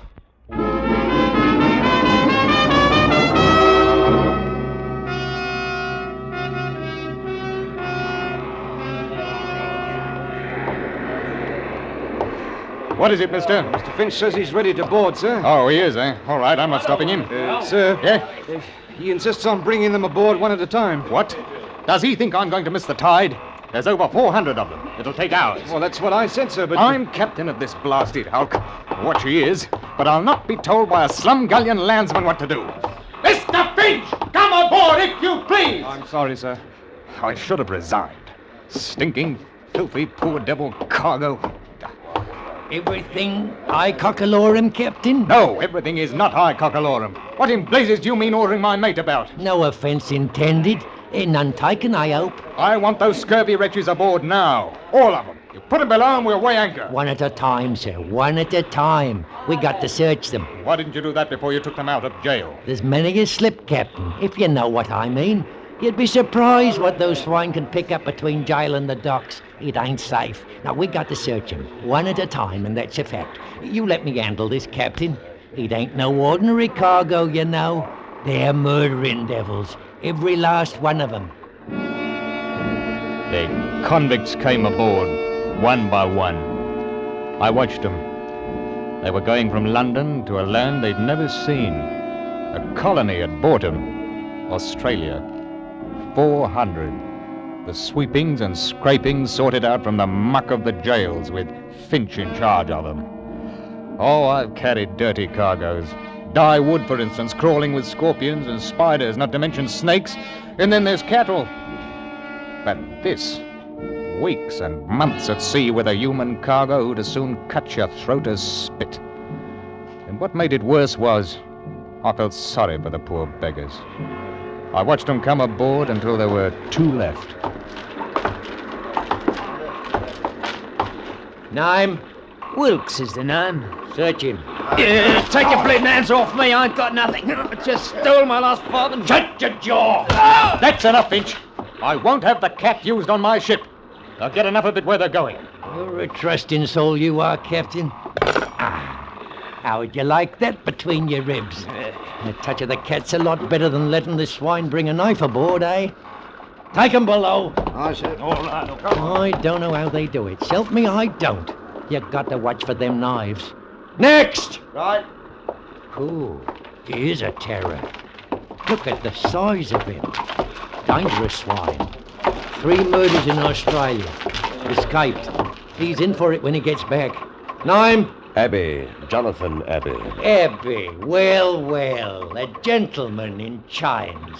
I'm sorry, your worship. Forgive us for daring to lay hands on your highness.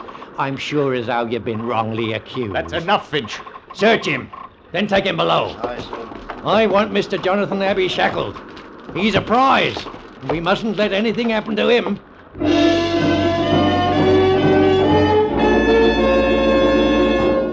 From the day we left London docks, I'd taken a violent dislike to Finch. He seemed to be happiest when he was laying about with his cat on the convicts herded like sheep below decks. He kept them quiet enough, but one night I decided to have it out with him in my cabin. Oh, I made it strong, I can tell you, so that even he could understand what I meant. You all finished, Captain? All right. Now, you hear me out. They're a bad lot. 400 of them. All bound for Australia, and they don't want to go. You follow me? There's that bloke Abbey. Soon as we touch Sydney, the game's up for him. They'll hang him, sure. That doesn't mean that you have the right to make life even worse for them here. Oh, no? If I don't, where do you think we'll be? You, me, your mates.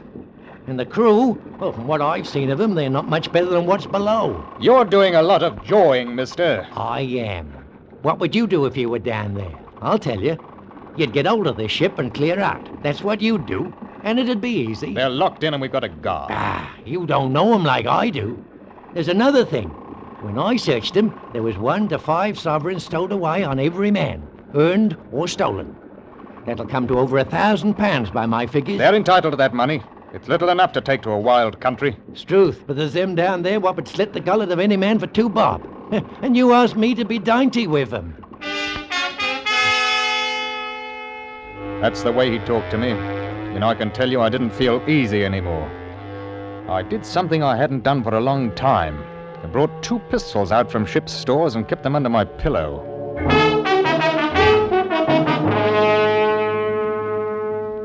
It was when we got round the Horn that the first convict died. From scurvy. We had to put him over the side, of course, and there was a lot of grousing. I went down to the hold with Finch. It was hot and stinking. Now, you let me talk to them, Captain. I'll put it to rights. You tell them it couldn't be helped. Now, don't you mind. I'll tell them. Blimey, here comes old bloody Paul. Oi, Finch!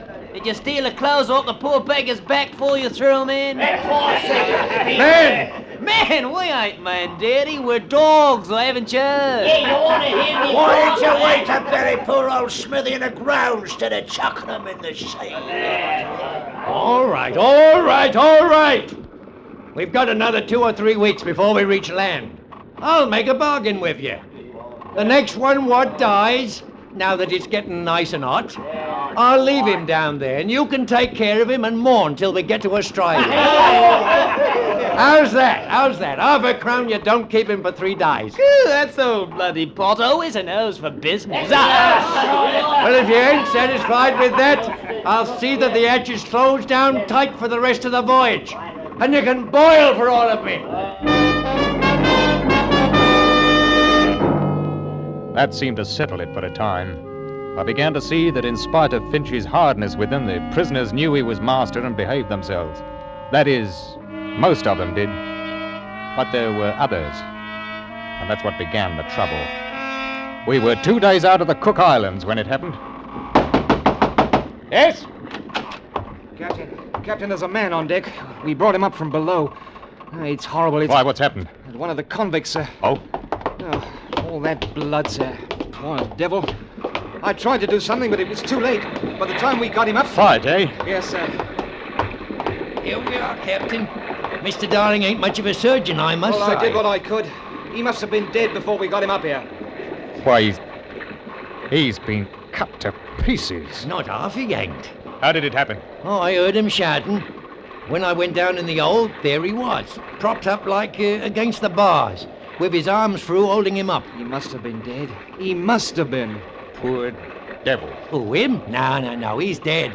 There's others in for it, though. What do you mean? Well, how'd you think he got cut up like that? Knives, Captain. Knives. But you searched them before they boarded. I did, and Struth, I don't know how they come to do it.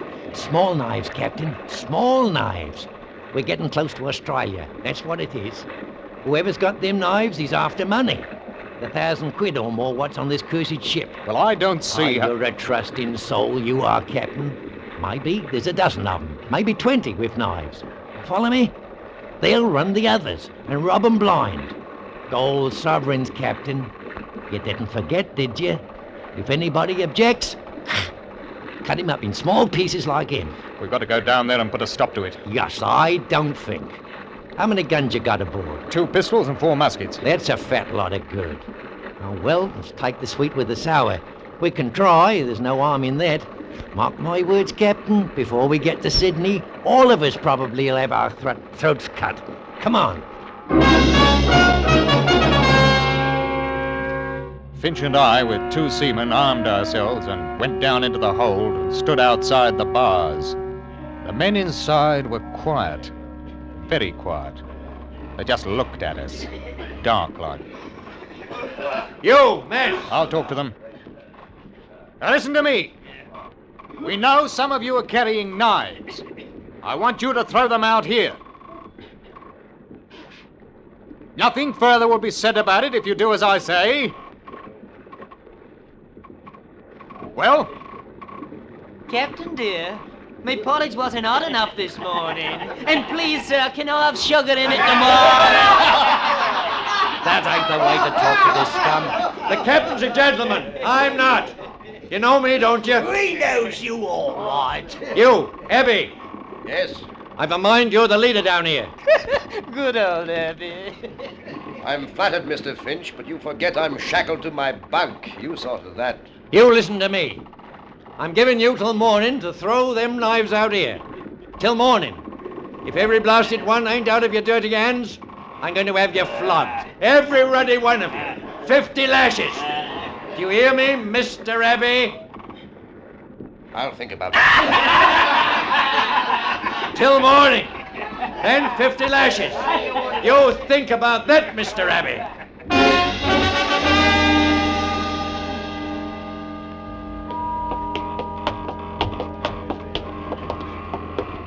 I didn't think they'd give 'em to us that easy, Captain. There's going to be trouble, though, with this flogging. There'll be more if we don't get the knives away.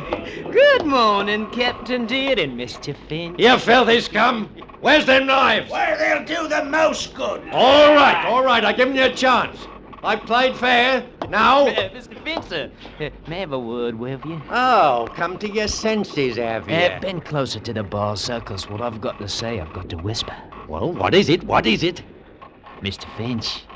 Well, that's 100 lashes.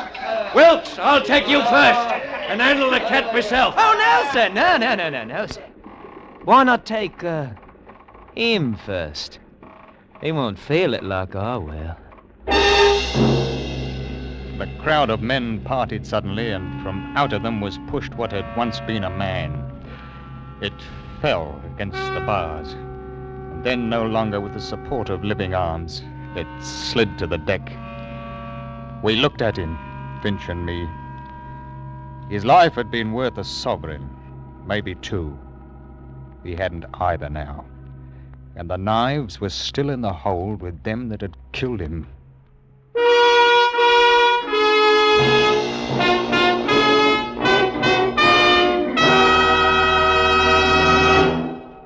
Tonight, some more of radio's greatest stars check in at CBS, the Star's address.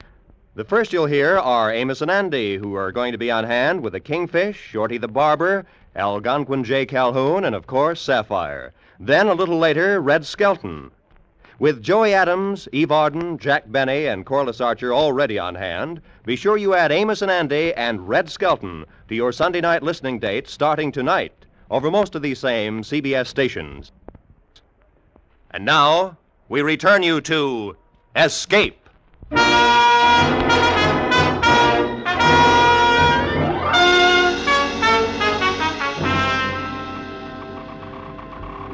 Now, as I sees it, we've got to have a council of war, in a manner of speaking. I'll tell you one thing, Mr. Finch. There'll be no flogging. I can see you're a sharper, you are. No, that's right. Too dangerous. We ain't armed for it, and they're in a nasty mood. Now, we've got to be crafty, same as them. I wish we could spill the whole lot of them overside. Lose your contract for carrying them? Not bloody likely. Now, listen here. I'll get them knives. How? It's Abbey behind this. He tells them what's what. Get him out, and the others will come around. Mark my words. Are you going into the hole to get him? No, not yet. It wouldn't be safe now, not for nobody to go in there. But in 4 or 5 days, after we cut off their water and food, seal the hatch, you see what happens. They die. They'll die from the knives then. Which do you want? They'll be begging you to take the ruddy knives in 3 days. And if they don't? We tell them to hand over Abbey to us. But he's the one to blame for their misfortune. They'll do it. All right. If it's the only way, I'll give the order. But not just yet, Captain. We'll let them sit down there and wonder. Wonder what we're going to do about them. Some of them may get nervous. We'll let them wonder a bit. I didn't see Finch the rest of the day. The barometer had fallen suddenly, and with it came a storm. I can tell you I had my hands full for the next 24 hours. There was no time to worry about what was going on in the hold of the ship, but I didn't think they'd have much stomach for knifing each other and killing. I was wrong. The next morning at breakfast, Finch didn't turn up. He didn't turn up at all. We searched the whole ship. And then I went down into the hold, and that's where he was. And he hadn't died quickly. Someone had held him against the bars, and the others had... He hadn't died quickly. Good morning, Captain. Present for you. Who did this? Who did it? I wouldn't waste sleep mourning him, Captain. He was a bully, and no better than us, except that he was outside. Abbey, I thought you were shackled. I was, but Mr. Finch kindly supplied the key to unfasten me. You're going to pay for this. All of you. Now, where are the knives? They're in here, Captain. How'd you like to come in and get them? You'll pay for this! You're repeating yourself, Captain. Good morning.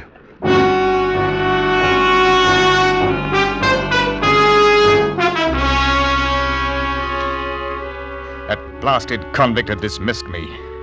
Like I was a clerk in an office. And there wasn't anything I could do about it.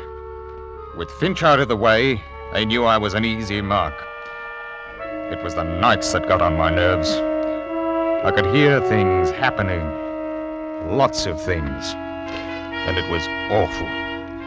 Those devils with the knives. And each morning we'd have to pull out 6 or a dozen, all cut about and bleeding. And most of them died. Those with the knives were getting money. Money they sold from the victims. I began to be afraid of my crewmen. One would take a bribe and let that murdering crowd out. I walked around with 2 pistols in my jacket all the time. And then, late one afternoon, something very bad happened. I was standing by the wheel. Kevin! Yeah, here, bosun. He got out, sir. Got out? Who? The big one, Abby. 2 of us were standing guard. We heard a scream. It was Abby. Said he'd been stabbed. Benson here opened the grill to get him in. Abby bashed him on the head and bolted. What about the others? I got the grill closed in time. They're safe enough. He must be somewhere on the ship, sir. Unless he went overboard. No, not that one. He's up to mischief. You take one of my pistols, mister. Aye, sir. You, bosun, pass out the muskets. I want every inch of this ship searched. If he puts up a fight, shoot him. Do you hear me? Shoot him!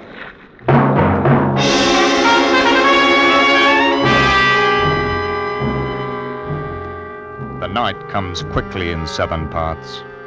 Did you ever try to search a ship at night with lanterns? It's not easy. Too many shadows, too many sounds which could be rats or a murderer who's bigger than what you are and could choke your life out in half a minute. We couldn't find him, but he was somewhere aboard, waiting his time. Because we were short-handed, what with the crew searching, I stood a watch. And I thought about that man who Finch said had committed 3 murders in Australia. Don't turn around, Captain. It's only a little knife. Don't move. What do you want? A talk. I've nothing to say to the likes of you. That may be, but I've an offer to make you. An offer? It's not safe here. One of your men will be along. Can we go to your cabin? Do you think I'd trust a man like you? Alone? You make it difficult for me. If someone comes, I may have to cut your throat. I'd as soon have it cut on deck. Now, what do you want? All right. You know what I'm in for when we reach Sydney. Finch told me I've no pity for you. I'm not asking for pity. I have an offer to make. Then I can do no more than listen. The men below are planning to take the ship. I don't think they've got a chance, but they'll be killing. Those that have got the knives have got all the money, too. It's £1,200. I'm aware of that, mister. I can get the knives for you. Huh? All I want is the chance to get away before the ship docks. How do you know? How do I know it's not a trick? Turn around, Captain. Huh? Here, my knife. Will that convince you? I'm unarmed. You must have a pistol. You can shoot me if you want. What makes you think that you can get the knives away from them? I can. That's all you need to know, but... But? Will you help me? How can I trust you? I don't know, Captain. Except that I think you do. I couldn't help you openly, you know that. You were put aboard as a murderer. You're in my charge, and it's my job to turn you over to the police as soon as we arrive. Then, But, well, if you could get the knives, though, I might be able to give you a chance to clear out. That's all I want, the chance. All right. I must have a pistol. What? A pistol. You take me for a fool. No, it was the only way to get the knives. I give you this pistol and you shoot me down? Not likely. Captain, if I'd wanted to do that, I'd have cut your throat 2 minutes ago. You're a murderer. I know. You can't have it. It's either them or your ship, and probably your life. Well? You talk like a gentleman, but Suppose you want my pistol so that you can free them. You just have to trust me as I'd trust you to give me a chance to get away. Take it. Here. What about the guards below? They'll shoot. I'll take you down. Say I caught you. How do I get out again when I've got the knives? Send word that you want to see me. All right. Captain, I'm trusting you now. I want that chance to get away.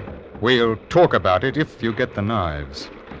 I'll take you below now and come back tomorrow.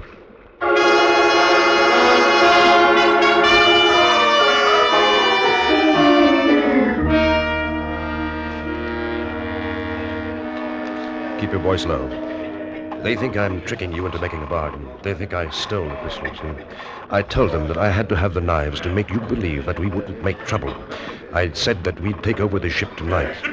What do you want me to do? Leave me the key to the grill. I'll slip out tonight and bring you the knives. They'll want you to let them out, too. I won't. I'll lock it. How do I know you will? You don't. You'll have to trust me. Do they know about this plan? All except for the fact that I'm going to lock them in once I'm out. Give me the knives now. No. They'd know something was wrong. I'd never get out alive. Give me the key. All right. Here. Tonight.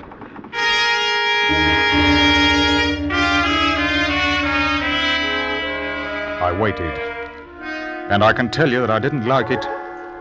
The wind came up a bit, and I knew that before sunrise we would be in Sydney. That is, if I should trust a murderer. At 10 o'clock that night, there was a tap on my cabin door. One of your crew nearly caught me coming down here. Well, I've kept my side of the bargain. Yeah. Oh, they're all there. You needn't worry. Here's your pistol. You may need it. Thanks. Now, how do I get away? We'll be in port in about 6 hours if the wind holds. You stay aft in the longboat. When you hear the anchor go, drop over the side and swim for it. I'll try to anchor as close to land as possible before I take her in. If I can land without being seen, I've got some friends who will hide me. I don't want to know about it. Just remember, when the anchors lets go, that's your signal. Thank you, Captain. I trust you. And, I'd like to shake hands with you.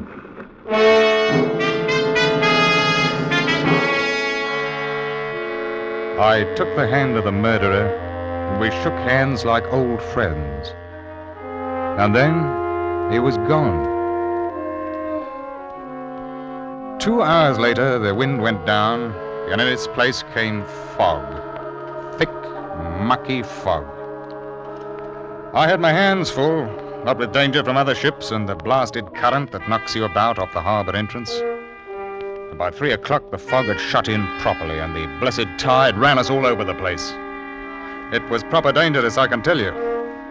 We were about 15 miles offshore, and I didn't like the looks of things. There's shoals thereabout, and I sent the mate forward to heave the lead.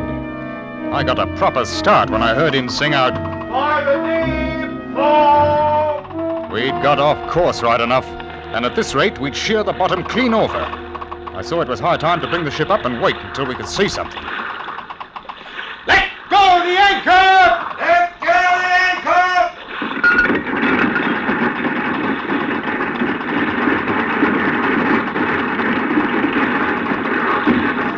Give her 35 fathoms to the water's edge, bosun! Hard shot! None too soon, sir. She was shoaling fast. Blasted current must be making 5 knots out to sea. Listen to her. She's holding, sir! The anchor! The anchor! Abby!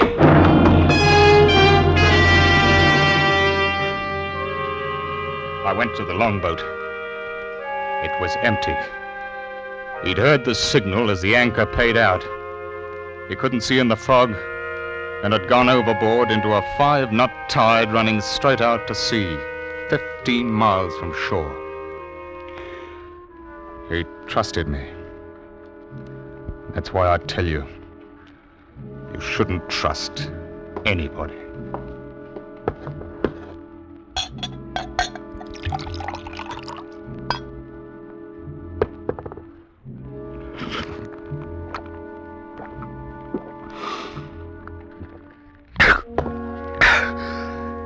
Sometimes it's hard sleeping at night. When you hear the water outside and you think, that's when it's hard to sleep.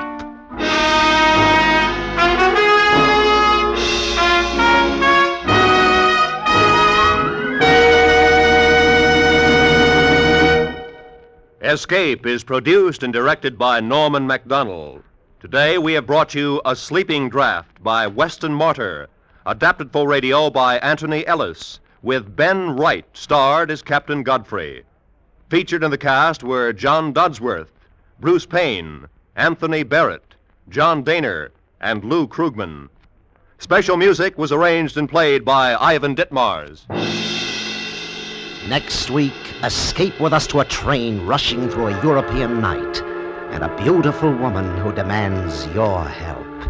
As Anthony Ellis tells it in his exciting story, Roulette.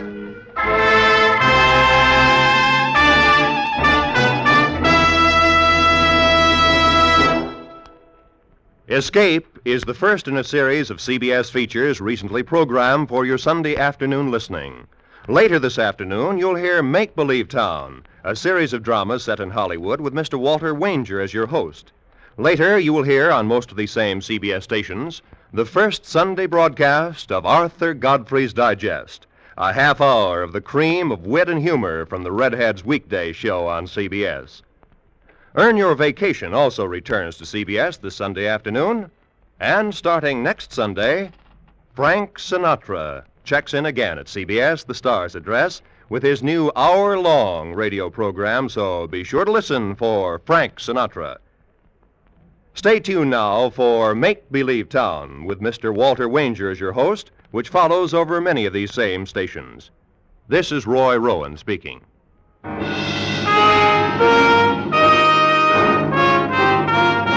This is CBS, where you enjoy the Contented Hour every Sunday night, the Columbia Broadcasting System.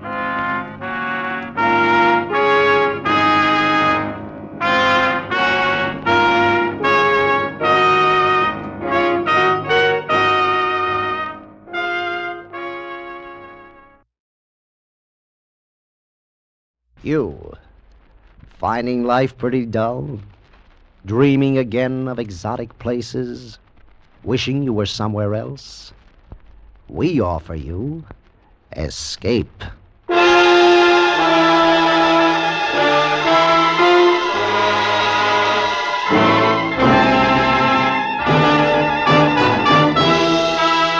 Escape, designed to free you from the four walls of today for a half hour of high adventure.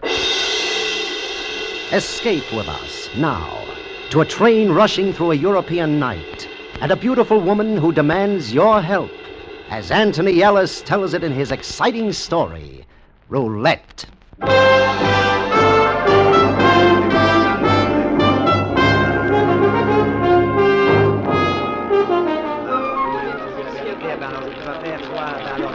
Le numéro 12, au noir! Ah, ben alors, c'est bien ça, je vous dis franchement, Well, I'm afraid I'm done in, Mr. McLennan. Nay, laddie, let me. Oh, thanks awfully, sir, but no. Ashana, it's against the laws of nature that the good Scot should gamble in the first place, so a few francs lent will only increase the McLennan clan's aggravation. You'll oblige me? Very decent of you, Mr. McLennan, but I really couldn't. Will you be leaving Monte Carlo? Yes, Paris for 2 or 3 days, then the holiday's over. Oh, you have the fare? Oh, yes, thanks. Good, good.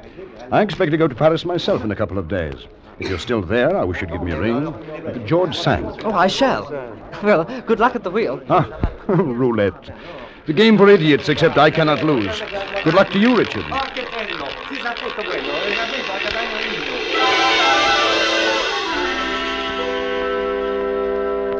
I'd been spending the summer holidays on a cycling tour of France. Father had insisted. Said it was part of my education. After 3 weeks, I'd seen half the cathedrals in the country and had developed a healthy loathing for bicycles as well. So, when I reached Avignon, I sold mine to a chap who was obliging enough to pay me far more than the blasted thing was worth. I knew the family at home would be terribly upset. But after all, I was 20, and I thought it was about time that they realized it. Trinity College was then 2 weeks away, and I decided, with the bicycle money, to have a lark in Monte Carlo. That's where I met Mr. McLennan. He was awfully decent, showed me about the place and chucked money about marvelously. I thought he was probably in some sort of black market business because he seemed quite hush-hush about everything. I had smashing luck the first 2 or 3 days at the casino, and then, well, as Father always said, gambling weakens the mind as well as the purse. When I left the roulette wheel that evening, I had just enough money for fare to Paris and home. There was a breeze blowing from the Mediterranean as I walked to my hotel. Oh, it was lovely, and I didn't have a care in the world. Monsieur, please. What? Please, may I speak to you for a moment? Oh, I say. Me? Oh, I say. I must talk to you. Really? I was watching you tonight at the casino. You lost your money, didn't you?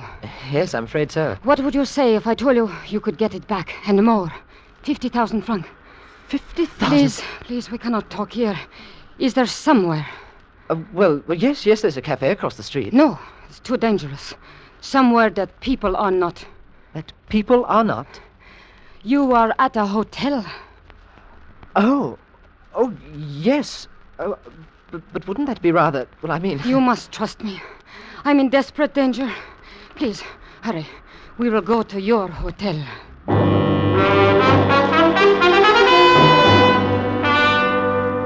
It was a devilish awkward situation. I mean, taking a girl to one's hotel room, it simply isn't done. And I hated to think what Father would say. On the other hand, one couldn't let a lady down. Especially her. Oh, she was beautiful. She was the most beautiful woman I'd ever seen. And she was very frightened. I will have a drop of brandy, if you don't mind. Oh, no, not at all. Would you like to take your coat off? In a little while. I'm cold. Well, you'll feel better in no time. Here we are. Thank you. I say, that's quite good. It always chokes me to do that. You're being very kind, Mr. Oh, I'm frightfully sorry. My name is Richard Ferris. I am Tina Vallon. What a charming name.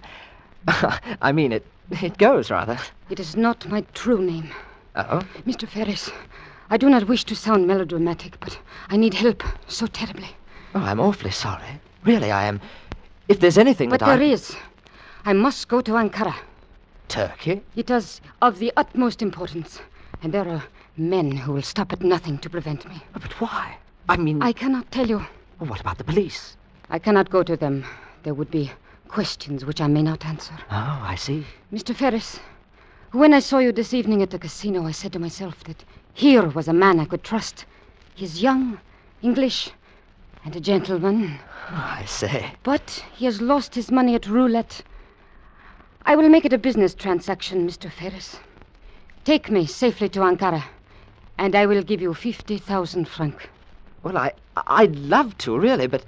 Well, you see, next week I have to be in school. Well, that is college. Trinity. Cambridge, you know. Here, Mr. Ferris. Richard. 10,000 francs. The rest at Ankara. Please.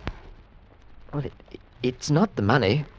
Really. Don't you see? They might not dare if someone like you were protecting me. Well... Take the money. It is a business transaction. Take it. I beg you to do this for me. Well, I feel like a cad. Taking money from... Well, I mean... She was very close to me. And I saw that she was quite a bit older than I was. 26, possibly 8. Oh, but very beautiful.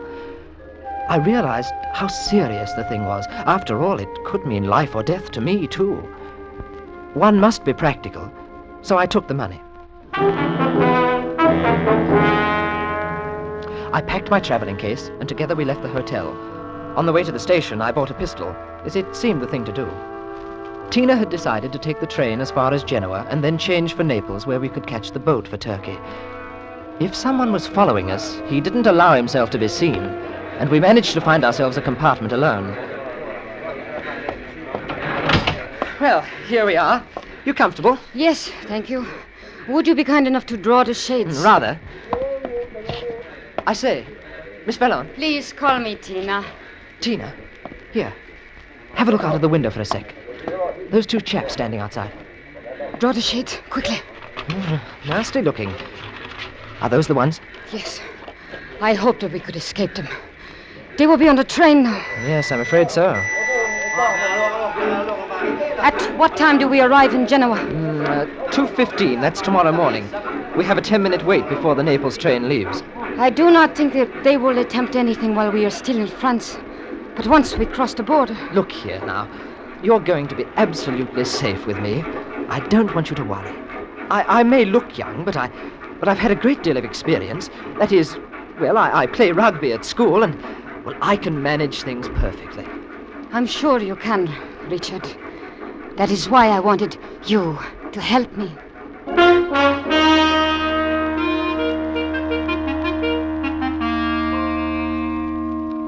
We settled down for the run to Genoa, and Tina dozed off.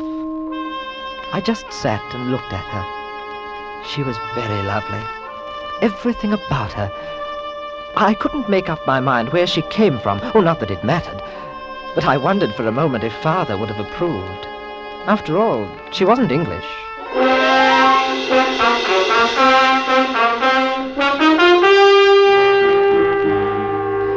We'd been traveling for about 2 hours and a half when the trouble began.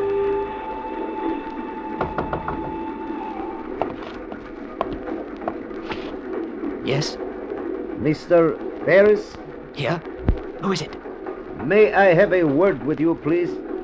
I should say not. It would be advisable. Now hop it, or I'll ring for the conductor. Richard. Shh. This is not your concern, Mr. Ferris. We have no desire to harm you. Oh, I'll bet you haven't. Just tell the lady that it is a long way to Ankara.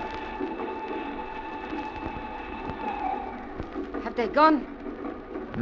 Yes, I think so. They will try again. Look, it really isn't any of my business, I suppose, but, well, what is it you've done? Why should they want to kill you? Let us say that I know something that is very important. But you're so... Well, I mean... Well, how did you ever get into a muddle like this? For love, Richard. Oh. Of my country. I think that a man would be very fortunate if you ever loved him enough to have a look like that in your eyes. Perhaps someday I shall look at a man like that. You're sweet, Richard. Now I want you to have some rest. If anything happens, I'll wake you. Oh, I say I couldn't. Why, they may try. I don't think so. But if they do, I have this. I say, you're not afraid of anything, are you? Well, night-night. Wake me up when we get to Genoa.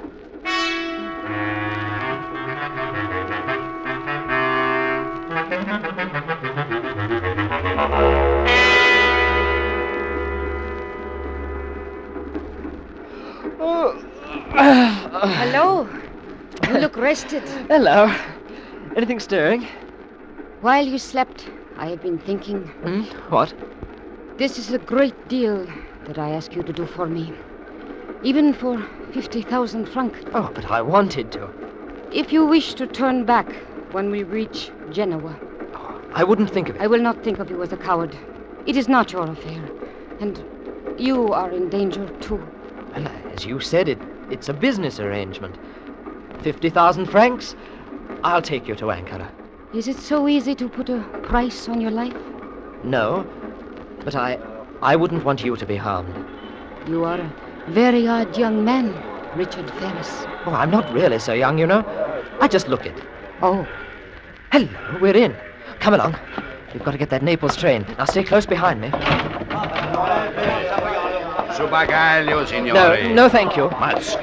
Can you see them? No. Well, we'll follow the crowd. I don't think they'll try to stop us as long as we're with people. It happened very quickly. We were crossing the station to the platform where the Naples train was standing. Suddenly, from somewhere out of the crowd, a man lurched toward us. He took me unaware, and before I knew it, he was jostling me to the side. So sorry. How clumsy of me. Allow me to pick up your portmanteau. As he bent down, the blighter hooked an arm around my leg, and I was down. Mind your business, you fool. I will. And you, sir, mind yours. It was a frightfully stupid thing for me to do, and obviously what they'd hoped for. In half a tick, a Gilbert and Sullivan constable appeared. But there was nothing comic opera about the way he took me in charge. I was manacled and on my way to jail. And in 7 minutes, the Naples train was to leave. I looked about wildly for Tina, but she was gone. And so was the man I had knocked down.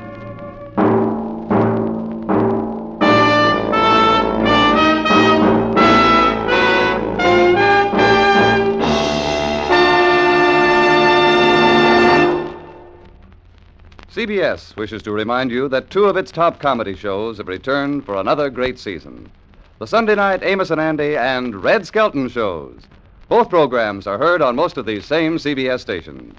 Be listening tonight and every Sunday night this season for Red Skelton and Amos and Andy at CBS, the Star's Address. And now we return you to Escape.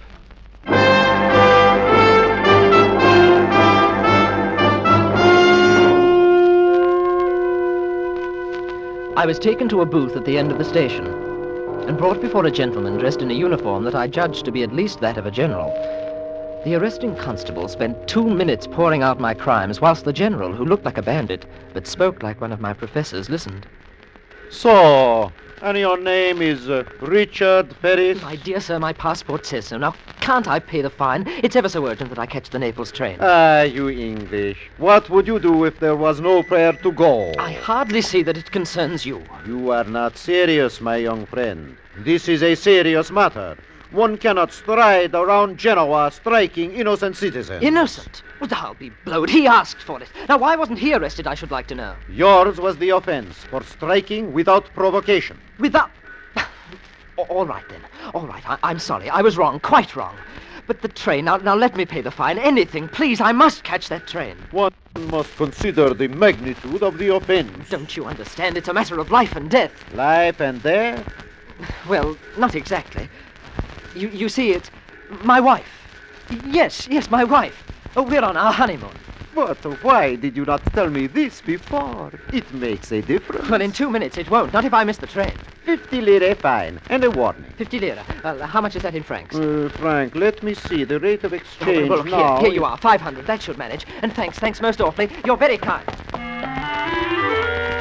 It must have been enough, because they didn't shoot at me as I ran back down the station and to the Naples train platform. I looked at the station clock. 1 minute. I didn't want to take a chance of getting aboard, and yet Tina might have.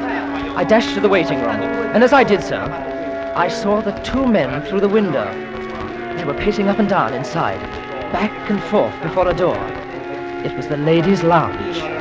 Devilish clever girl. I should have known she would manage alone. And at that moment, as the whistle blew, she ran out.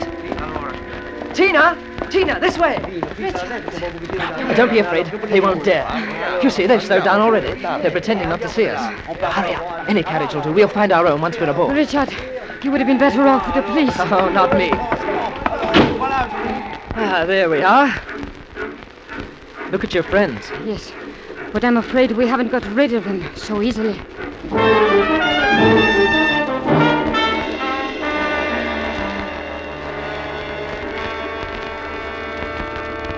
Then, how did you manage to get away from the police? Oh, it was simple. I said we were on our honeymoon. Oh.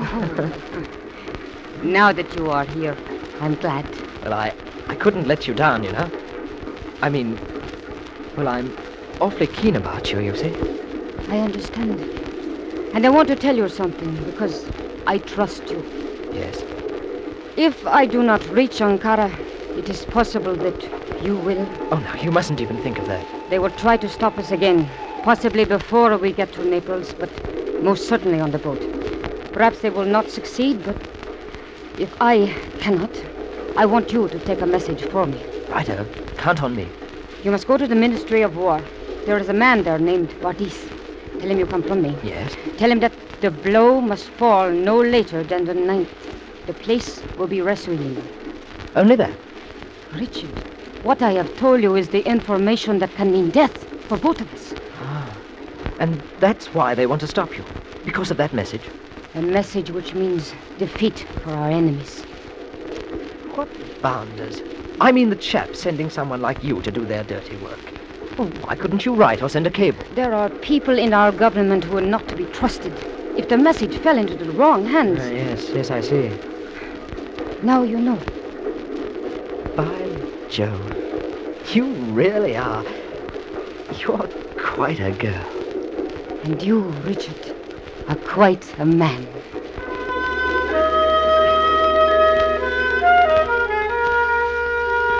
It was somewhere between Campiglia and Grosseto that the emergency cord was pulled and the train came to a stop. I looked through a crack in the drawn shade. It was dark outside, but 100 yards away, I could see the headlights of a car, and moving toward the train, 3 or 4 bouncing dots of torch beams. What is it? Can you see anything? I'm afraid so. We're in for it. What do you think we ought to... Wait. Signor, this is the conductor. Open, please. We'll have to use the window. Come on. Signor! I'll go first, then you jump. I'll catch you. Righto, jump! They see us. The car over there. There's a searchlight. Duck down. Now, those bushes, down the lines. Try not to make any noise. Oh, that's torn it. Come on, run!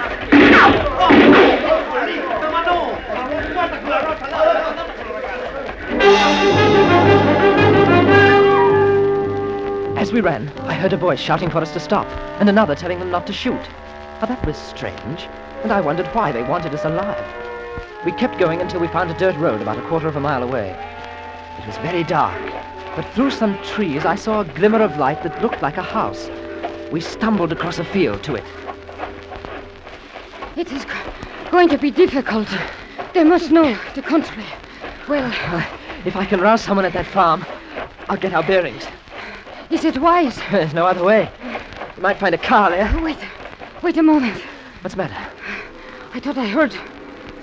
There, you see, coming up the road. Like hounds and hares, eh? Well, they can't drive across the fields. Come on. Would it be wiser if we parted? One of us would have a chance to get through. Not yet. Oh, blast. They must have seen us. Are you all right? Yes. Oh, if we could just get a car. Look. Behind us, torches. 3, 4, 5. Possibly one stay behind in the car. Your friends have got quite an army.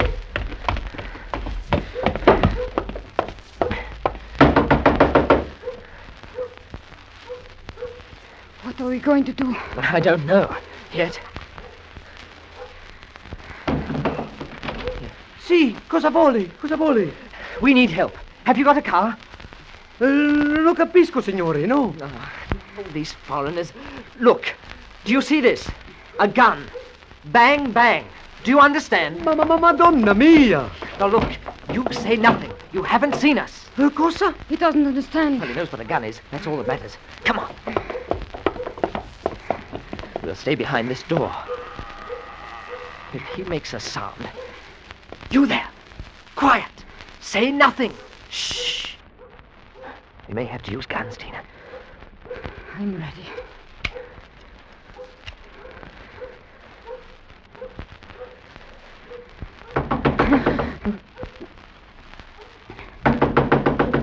Oh, the idiot. Why doesn't he open it? Open! Open! Yes, that's right.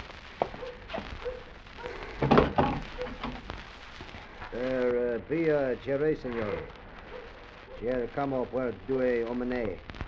Ha visto qualche persona? 2 persone? No, non se ne stanno qui, no.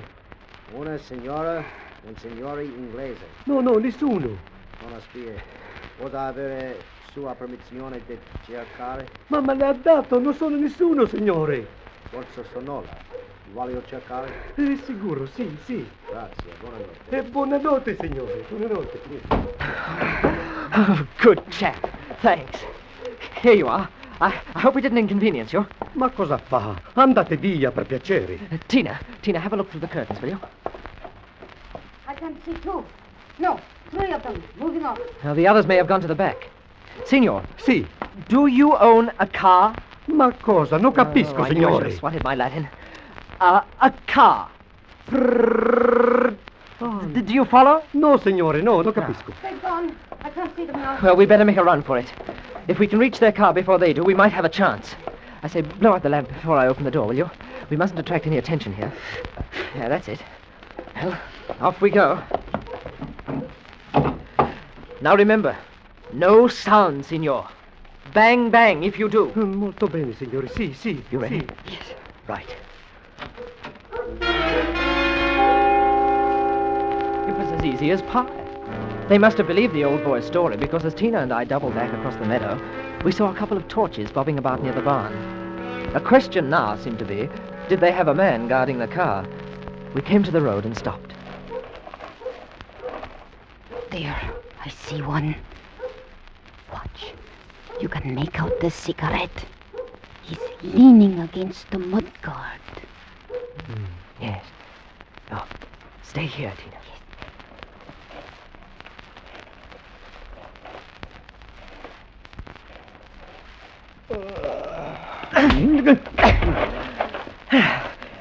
It's all right, Tina.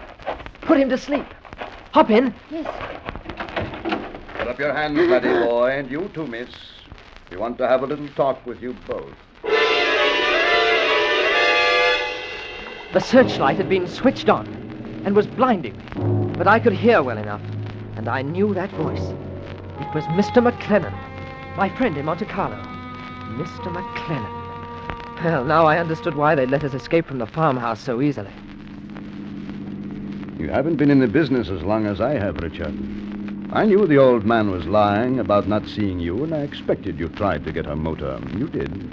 Well, what do you intend to do? Ask the young lady. She knows. Oh, it's going to be that, eh? You should have known better. But I'm sorry you got yourself concerned in the matter. I rather liked you. Look here. I've got some money. Why not let her go? You can hold me. Oh, you are a very young man, aren't you? We're not interested in you, Richard. It's the girl we're after. I suppose she's told you, though. Told me? Of course she has. Oh, what a scoundrel you are. A renegade Englishman. What difference does it make to you whose side you're on? You're being paid. Well, we'll pay you too. Man, you don't understand. It matters a great deal whose side I'm on. She told you to take a message to the man in the Ministry of War if she didn't get through. No. What's his name? This is absolute Tommy Rot. Oh, what a porridge head. Ask your friend where she comes from. It doesn't make the slightest difference. Oh, then let me tell you. She's Romanian, Maria Olescu. We've been after her for 3 years. You're the one who's working for the wrong side. Poor chap you bashed on the head is a Turkish military agent. So are the men on the train. You expect me to believe that? I don't care whether you do or not. But here, have a look at my card if you like. Alistair McLennan, military intelligence, British ward. Well? It's a fraud. Why do you think we didn't have the police stop you both in Genoa? We couldn't, because this thing you've got by the tail is too big. It mustn't get out. You know what war is, Richard. Do you expect me to answer that? If your message gets through, we may have one.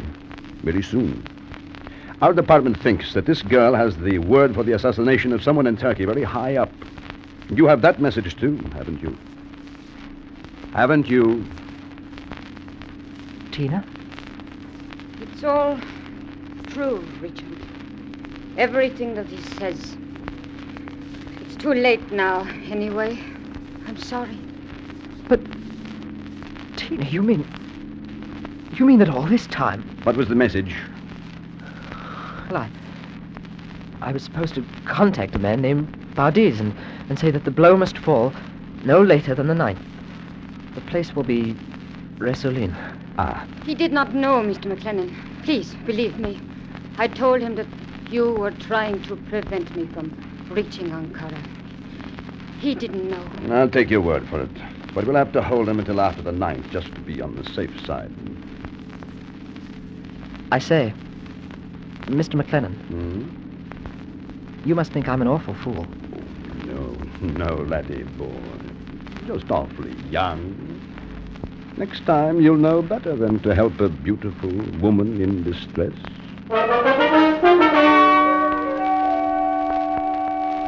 They took us back to Paris. And during the whole journey, Tina didn't speak a word, just looked out of the window. I thought of my family, of Trinity College and England. But none of them seemed particularly important now. Only she seemed important, and I wondered what would become of her. And then, as they took Tina away, she turned to me and smiled.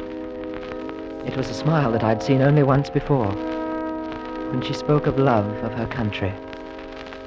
But this time, she was looking at me.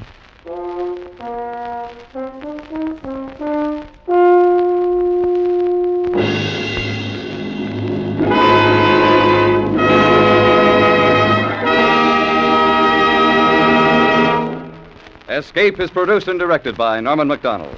Today we have brought you Roulette by Anthony Ellis, with Terry Kilburn starred as Richard. Featured in the cast were John Daner, Alberto Morin, Georgia Ellis, Lou Krugman, and Edgar Barrier. Special music was arranged and played by Ivan Ditmar. Next week, escape with us to a puppet kingdom in the heart of the Belgian Congo, and a man who challenged that kingdom because of a dream.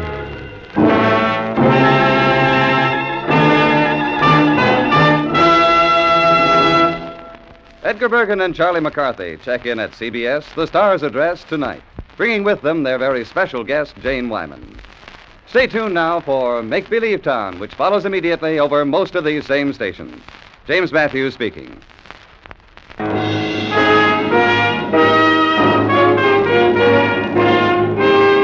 This is CBS, the Columbia Broadcasting System.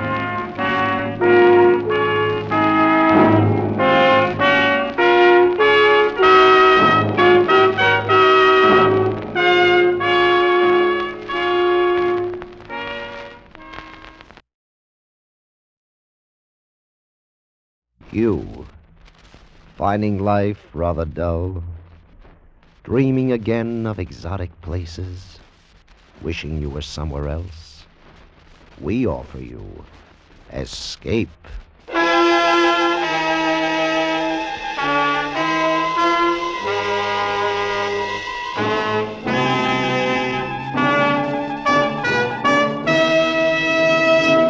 Escape with us now to the barren wastes of northern Mexico and the story of a fortune in cash to be had for the asking, as Anthony Ellis tells it in his exciting story, This Side of Nowhere.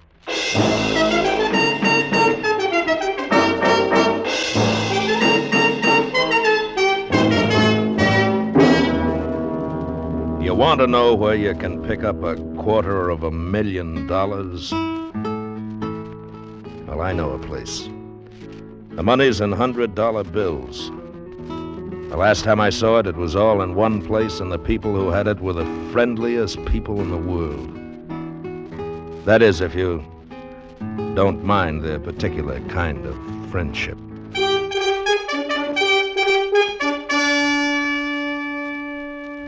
There hadn't been much business in Missouri. Too much competition, and the yokels were spoiled taking rides in the new stuff flying around. My old Stinson didn't look like much, and I couldn't risk doing tricks in her. With me, when the customer paid $3 for a ride, that's what he got. A ride. So there wasn't much business in Missouri. I've been luckier in Kansas, though. Hit a couple of towns where a plane is still a fancy contraption. As I headed west, I was a couple of bucks ahead. About 50 miles east of Wichita, I put down in a grass field outside Willing. And I figured a day or so here would get me enough to buy a new tire for the right wheel.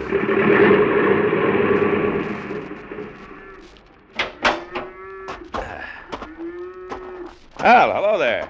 Is this your field? Say, that was pretty. Coming down out of the sky like that, I seen you from a long way. You like planes, huh? Sure. Is this your field? Yep. Down Spurs Bogan Stream. Well, look, I'd like to make a deal with you. That so? I'll be here for a couple of days. Let me keep the plane here, and I'll give you $5. 5?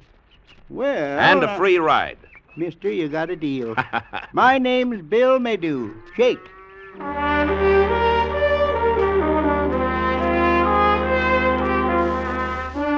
I put up my posters in town and waited, and by 6 o'clock that night, I made $36. It looked as if the town of Willing would keep me around for maybe 3 or 4 days. I put the Stinson to bed in Bill Maydew's barn and then started out to find a place for myself. The old man walked along with me. Say, have you got any suggestions where I can put up while I'm here? See that flying red horse sign up there? Yeah? Well, right across the street is Maydew's Willing Hotel. Nice and quiet. $2 a night. Breakfast 50 cents. Oh, yours, huh? Yeah, it ain't fancy, but it's restful. Got a city woman staying there, down from Kansas City. No? Taking a rest. Oh, that sounds fine. Hey, we're having steak for dinner. I'll get the wife to put on an extra one for you. With the steak inside, I felt pretty good. And about an hour after dinner, I got a look at the hotel's other guest. She was tall, with a big city, rye-crisped figure, and special-looking, too. She didn't seem to notice me as she went over to the desk and started to write a letter. It got quiet, and along about 9 o'clock, I was ready to hit the hay.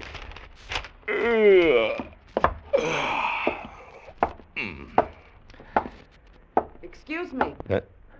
Yeah? You're the man with the plane, aren't you? Yes, that's right. Name's Gannett. Mr. Maydew told me about you. Oh? I'm Phyllis Naylor. Well, it's nice to meet you. I wonder if you'd do me a favor. Why, sure. I wanted to go to Wichita tomorrow, but the bus service is so bad I'd have to wait until afternoon. Oh, you want me to fly you? Yes. Well, that's about 50 miles. I'd lose business here. I'll pay you $50. 50? Well, I wouldn't lose that much. Let's make it 25. If that's what you want. Can we leave early? Anytime. 7 okay? I'll meet you down here at 7. All right. So long.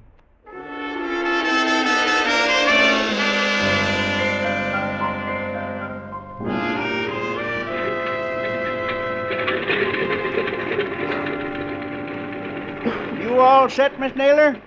Shall I put your suitcase on the plane? Oh, no thanks, Mr. Maydew. I can manage. We'll miss you. Come and visit us again sometime. Yes, I will. Well, let's go. I can come along and keep you company, Mr. Gannett. Okay, it's all right with me. No, I'd rather he didn't. Well, it's your ticket. Anything you say. I'll take you up when I come back, Bill. A couple of hours, huh? I'll wait for you. Hustle me up some business, huh? So long.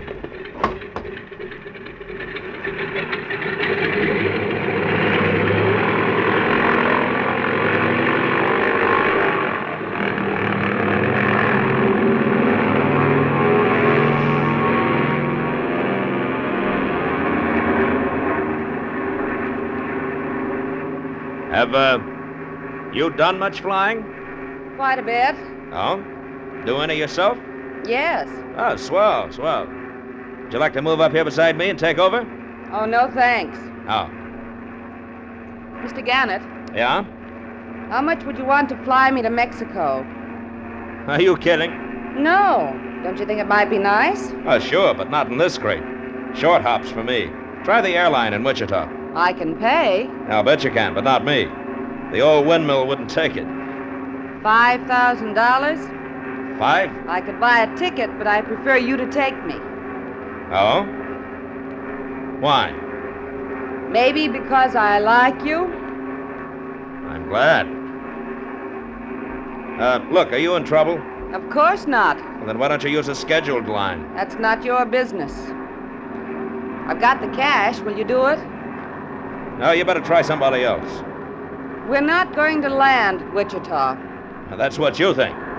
I've got a gun, Mr. Gannett. Don't turn around. Here.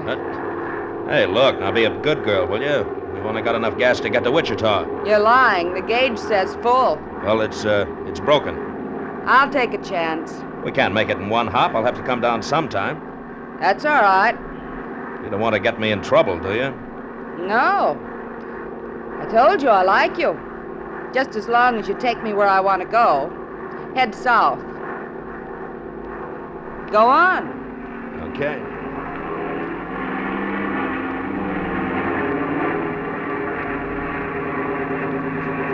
Where do you want to go? Torreon. Well, that's over 1,000 miles. We'll never make that. I think we can.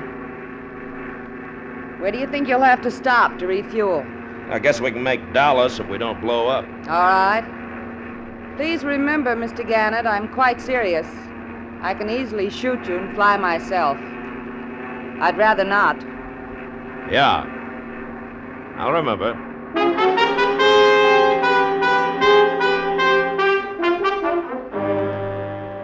An hour later, we were flying over Tulsa, Oklahoma, and I turned around just once to look at her. She hadn't been bluffing. The gun lay in her hand, steady and pointed at me. I began to think about Dallas. We'd have to come down there. It wouldn't be hard to get the gun away from her then, but there was something else. $5,000. I thought of what I could do with it, and the more I thought, the more I wondered if I was a sucker. Why fly with a gun in your back when you can make a deal just for the asking? If she was in trouble, that was her business. I didn't know anything about it, and I didn't want to. I reached for the map. What are you doing? Don't get nervous, honey. I just want to take a look at the map. Oh. Torreon, huh? Yeah. Oh, yeah.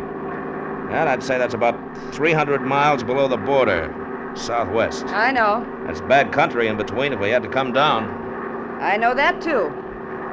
Were you kidding about that $5,000? No. All right. Put away your gun. What happens when we land at Dallas? Gas up, check the motor, and go on. If you try any tricks Why on... should I? Good looker like you, $5,000. Can I sit next to you? Yeah, sure. Come on. There we go. Your first name's Deke, isn't it? You've been reading hotel registers. Yes. You won't be sorry about this. I'll bet I won't.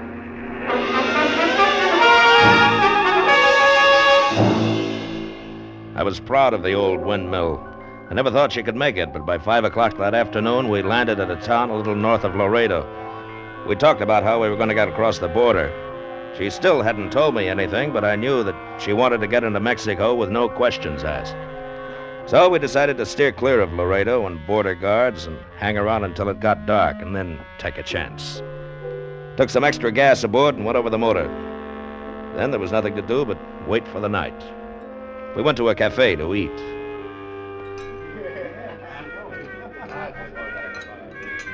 Ooh, it's hot. That's the American idea of Mexican food. Unless it burns your tongue off, it's not the real thing. You done much night flying? Oh, plenty. Used to be with a commercial outfit. No. They fired me for fighting with a passenger. That was before the war. Flew B-24s out of England, then came back. Now I'm too old for jets and too independent for commercial jobs, so I'm just a sky bum. What's so funny? Oh, you. You sound so tough. I wonder. What? About you. I think you'd make love like a high school boy. You want to find out? No. How soon do you think we can take off for Torreon? Oh, about an hour or so. What about our lights when we cross the border? We won't have any. Good. Anyone ever tell you that you're good to look at? Yes, but you can tell me again. I like your eyes. They're soft sometimes. Hi, Mac. Hi. Sometimes mean. Going to the party? It's exciting, though. No. Got patrol. Hey, you're not listening to me. Well, that's the first time I've seen that. What? You looked scared when the cop came in. Come on, it's time to go.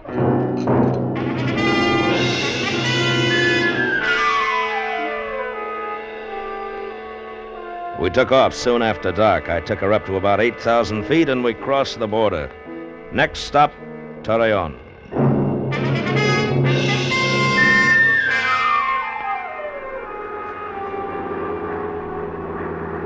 Laredo was nearly 200 miles behind us when the Stinson died. Just quit, cold. We went down nice and easy.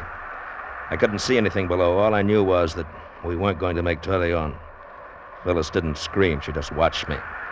Then before we hit, grabbed a suitcase up and held it in her lap. I remember thinking then it was a funny thing to do. And that was all for a while.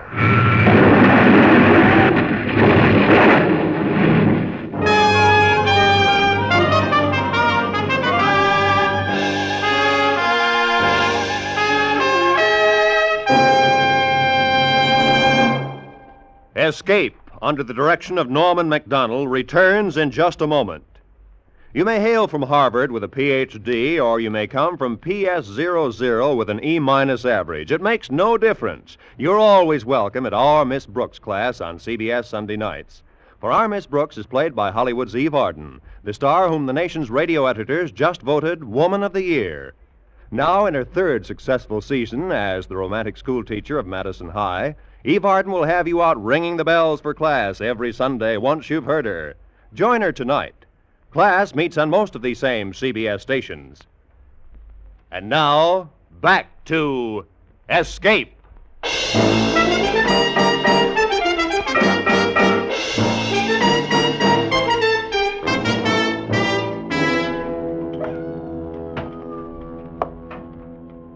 I woke up.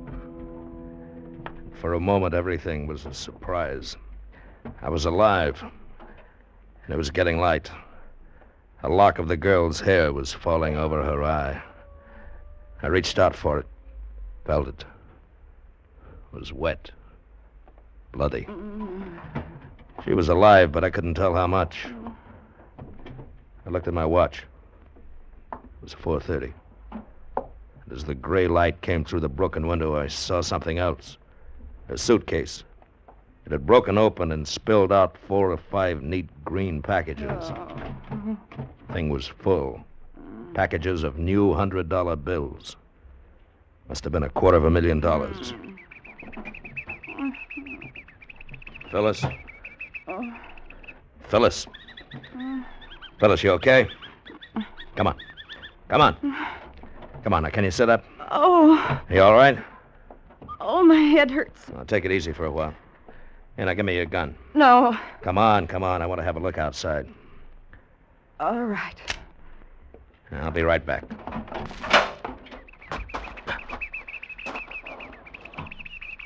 We'd come down in a kind of basin, and all around were ridges and low peaks. It was rough country, all right. From what I could see, mean. I had an idea water was going to be a problem. As far as you could see, there was nothing but cactus and yucca trees. I started back for the plane, and that's when I saw him, sitting under a bush, his hat on his knees. Good morning, senor. He was round, and his face was the color of sand. In his smile were lots of flashing white and gold teeth. I guess he was mostly Indian. He had the happiest voice I'd ever heard. You've had a terrible accident, senor. I'm so glad you're alive. How long have you been here? Since earlier. How much earlier? Oh, much earlier, senor. Well, why didn't you try and get us out? If you were dead, one must await a reasonable time to allow the spirit to depart. Oh. Well, I'm glad to see you. My name's Gannett. Gannett? Mm-hmm. You're American? Yeah. Oh, good. I love the Americans. They're so rich. I am Esteban. I will help you. There is another in the machine with you? Yeah, a girl. She's hurt. We take her to my village. There she will be taken care of. I'm so happy that you are alive, senor. Where are we? A little from my village. No, I mean, how far from Torreon? Torreon? It is many days from here. Oh. What's the name of your village? El Cielo. It means heaven, senor. You will like it. My people will be so happy to see you. Come, we must help your friend.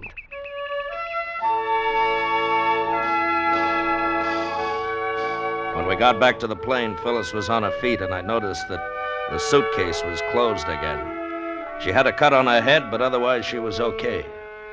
She let me carry the case, and we followed Esteban for about a mile to a little canyon. And there we saw El Cielo. A dozen adobe huts sprawled over the canyon floor. Let me take your suitcase, senor. I will put it where it will be safe. No, thanks. I'll take care of it. As you wish. Won't you step in here? I will bring you food and water. Thank you. Oh, it is a pleasure. I love Americans. You are our guest. We are happy to see you. How do you feel? Oh, much better, thank you. I'm not so sure about that guy. I've heard about these Indians. They're not usually very fond of Americans, or any strangers for that matter. Do you think he'll help us get to Torreon? I don't know. From the way he talks, it must be about 100 miles from here. Oh. Listen, honey, it's none of my business, but that suitcase of yours. What about it? Now, there's no sense kidding. I know what's in it. Oh. It's a good idea not to let these people know. They steal, not the way we do, but because they feel it's right. Americans are rich, and anything they've got must be valuable. They see nothing wrong in it. We've got a gun. They'll soon not have to use it. You want to tell me about the suitcase? No. Okay. We let it go at that. Esteban brought us food, and afterwards we met the rest of the village. They were very polite. Too polite. I couldn't figure it out. Maybe I don't trust people, but nobody can be that happy to see a stranger. Yeah, they gave us a hut for the night, and after the dogs had quieted down, it got very quiet. You asleep? No. How's the head? It's fine, thanks. I'm sorry about this. It's all right. We're going to have to get out as soon as we can. These people You are... think they'll make trouble? I don't know. They're just too happy. There's something wrong, the way our fat friend looks at you. Maybe he thinks I'm pretty. Yeah, maybe. What are you going to do about it? Look, in the morning we're going back to the plane. There's a chance I can do something to fix it up. Just a chance. Oh? Yeah. Well... You were telling me something back at the cafe in Laredo. About me? Yeah, I was, wasn't I? I guess you're not very scared about all this, are you? I don't want to think about it. You ought to be thinking about it. Deke. Look, we're in a tight spot. I don't care. But I do. Maybe if we ever got out of here, that... All right, high school boy. Good night.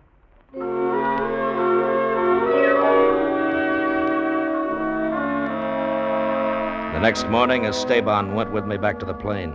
It was still there. That is, most of it. Of course, they'd taken everything movable from inside, stripped the rubber tires off, stolen the prop. Now I know why I hadn't trusted them. What about it, Esteban? It, senor? Nice hospitality. I wanted to patch her up.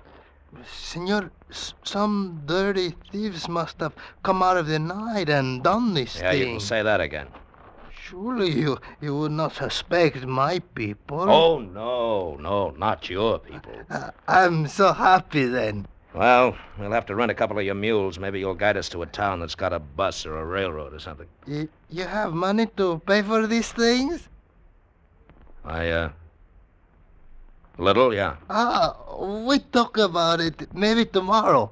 Now we go back to the village. We didn't talk about it tomorrow or the next day or the next. Esteban always made some excuse. We weren't prisoners, but wherever we went, there was always one of them watching.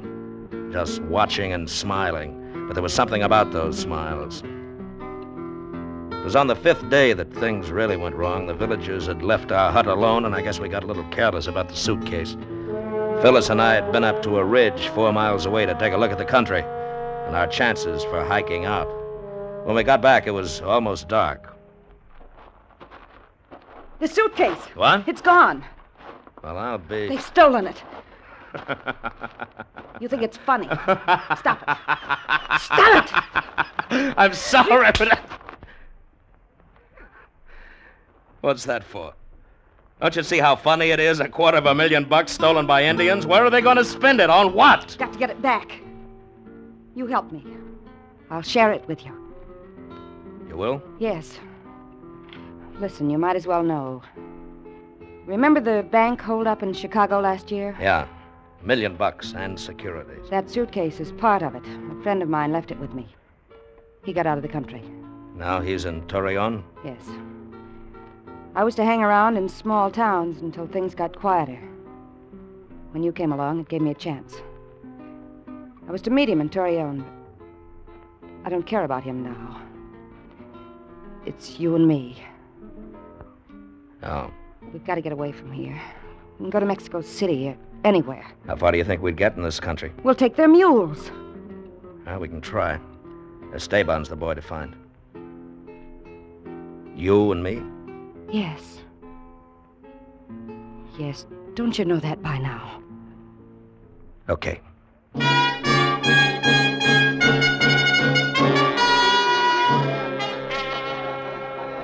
Senor, what can I say? No one has been in your house. It is unthinkable. Look, do you know what this is? It is a gun, senor. Yeah. Only the rich can afford such things. I'm telling you to round up that suitcase or else. Now tell your friends. I mean it. Now go ahead. El americano dice que tenemos que devolver la maleta. Si no, se va a enojar mucho y nos fusilará a todos, incluyendo a los niños. Tenemos muchas. Well? They say they are very much afraid. Get me the suitcase. We brought you here when you might have died in the desert. Surely you would not harm us. That's a lot of double talk. You brought us here to steal us blind. Senor, you have made a terrible accusation. We're very unhappy. Perhaps you would care to search the village. You get that suit. Now, what's the use? And there wasn't any use. I couldn't shoot them down in cold blood. I knew I'd never find the suitcase. I also knew that we had to get out of there. We'd lost the money, but at least for the moment we still had our lives. I asked Esteban for mules. Senor, a terrible thing has happened. Last night the mules strayed away. We have none left. It is a great loss. So I could call him a liar. He was, too, but I couldn't find the mules. That decided it. I'm afraid of them. Yeah, I don't like the way Esteban's been looking at that ring of yours. We're going to have to make it out on foot. Well, anything's better than staying Oh, here. if I only had that map. Oh, well, I don't think they'll try to stop us. We'll start tonight when it gets cool. Now, you better get some sleep.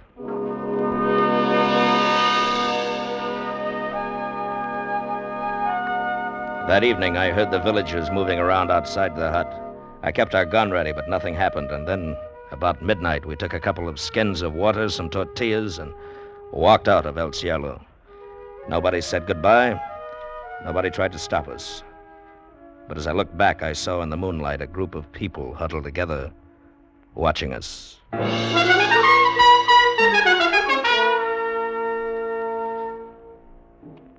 We walked for 3 days. Desert, heat, night, and cold. Then the water was gone. How you doing? Oh, all right. I'm thirsty. But try not to think about it. Can we rest a minute? Hey, better not. Not yet.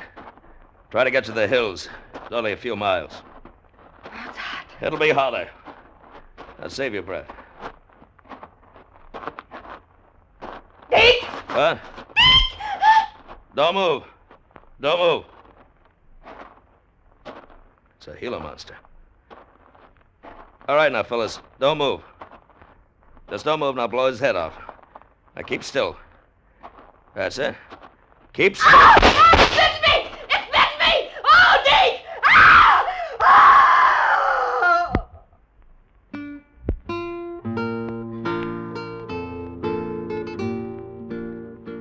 She lived on for about 2 hours, and then died raving, cursing me, the money, and herself. A week later, I was picked up. That was 6 months ago. The Mexican police tried to find my plane, but I couldn't tell them where it was. They'd never even heard of El Cielo. So, somewhere in Coahuila, Mexico, there's a village. Maybe if you go down there, you'll find a suitcase with $250,000. Or maybe you'll just find kids cutting paper dolls out of $100 bills. Just crash your plane this side of Torreon, and then look for a round, smiling Indian and his happy friends.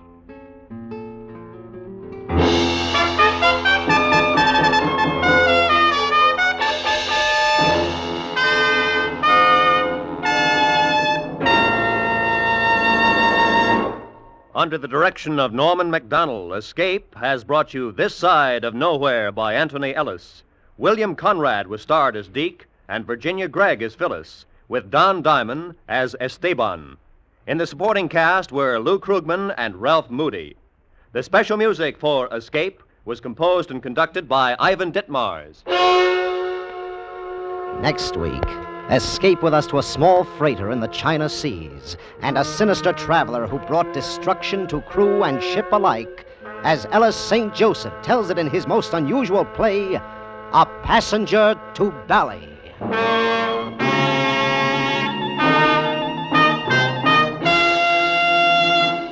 Later this afternoon, Georgia Gibbs and Nancy Reed will join Frank Sinatra on his hour-long CBS program. You'll also meet Arthur Godfrey with the latest edition of his Sunday Afternoon Digest, and J.C. Flippin with another entertaining session of Earn Your Vacation.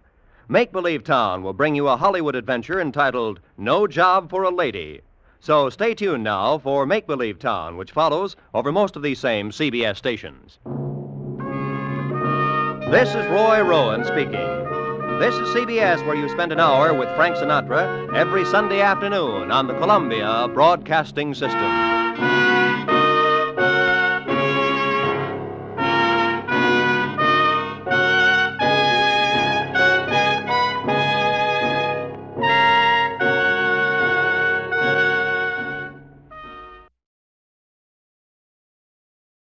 You, finding life rather dull? Dreaming again of exotic places? Wishing you were somewhere else? We offer you Escape.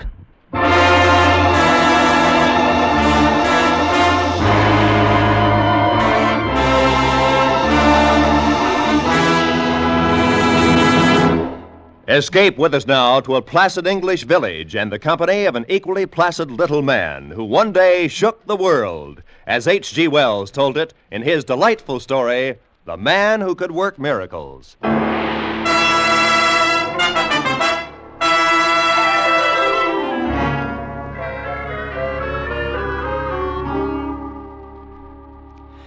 Now, I might say right in the beginning that I ain't the kind of chap who has a naturally argumentative disposition.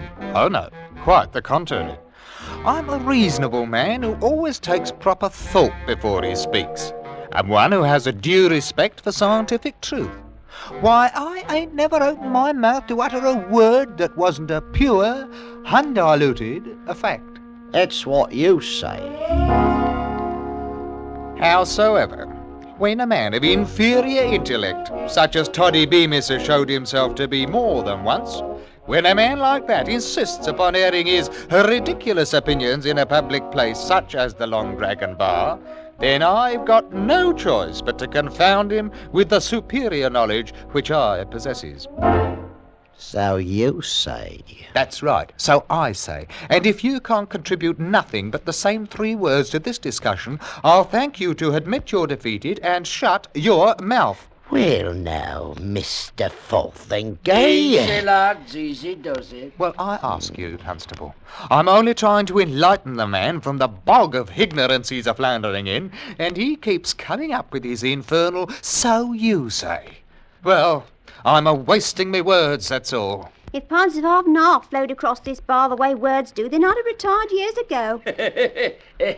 Speaking of half and half, I'll have another of the same if you don't mind, Miss Bridges. Right you are, Constable By Winch. all rights, Toddy Beamish, I shouldn't be wasting my time on you. But out of the goodness of my heart, I'll do it anyhow. Suit yourself. Now, let's take, for example, that pint of ale that you're holding in your hand. It's pretty nigh empty. Well, now, supposing, for instance, if that ale was to turn into wine. I never cared much for wine. Always like ale better. Now, if that ale was to turn into wine, then you'd have a miracle. So you say. So anybody says. Or take that master padlock on Miss Bridges' cash box. Now, if anyone could open that without a proper key, that'd be a ruddy miracle. You leave the Long Dragon out of this. Or perhaps you ain't even aware of the proper definition of what a miracle is, Mr. Beamish. Well, some is one kind and some is another, in a manner of speaking. If anybody left so much as tuppence on the bar as a tip, that'd be a miracle, all right. Well, be that as it may. But a miracle ain't of one kind or another, oh no. A true miracle is something contrariwise to the course of nature, done by the power of will.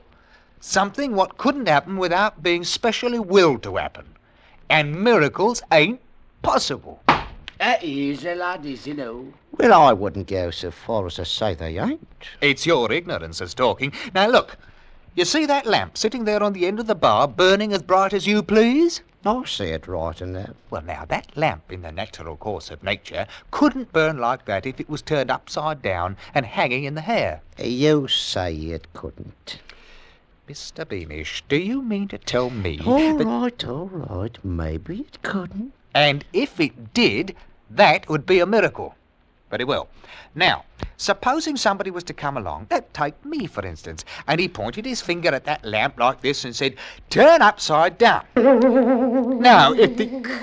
Burning and hanging there without no visible means of support. Well, I can't keep it up there much longer. Remarkable, it's highly remarkable. Stop it now, Mr. Fotheringay. Stop it immediately. That's my official order. Well, look out, Constable. Look out. There it goes. Now see what you done, Mr. Fotheringay. My best lamp chimney, clean no more than an hour ago, smashed to smithereens. But I didn't try to do it. For all you know, you might have caught the place afire. Most irregular. And illegal besides, like as not.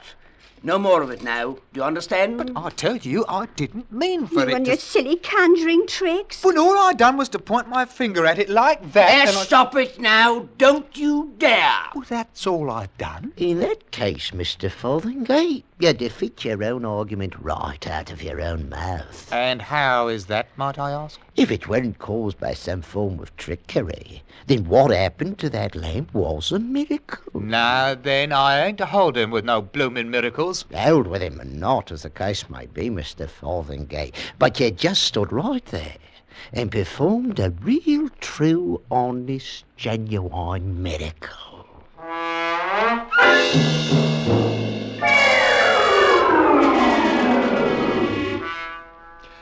It weren't a matter of being asked to leave the Long Dragon, you understand. I'd already had me mind set on going anyhow. A place what's full of ignorant superstition ain't the kind of place for a man of rational intellect to be doing his thinking in. And thinking was just what was called for. On the one hand, I wasn't ready to swallow no miracle theory, but on the other hand, I wasn't able to recollect no scientific principle that might account for that which had occurred. As you might say, the question had dissolved itself into a dilemma. Well, me landlady, Mrs. Tetherington, was sitting up in the parlour when I come in, Good evening, Mr. Fotheringay. but I can't recall saying anything to her. Very well, Mr. Fotheringay. I went straight to my own room, closed me door and lit the candle. Then I sat on the edge of my bed, grappling with the problem in a heroic fashion and trying to puzzle out the ultimate solution. Well, now, that wasn't no easy thing to do. It couldn't have happened, but it had happened.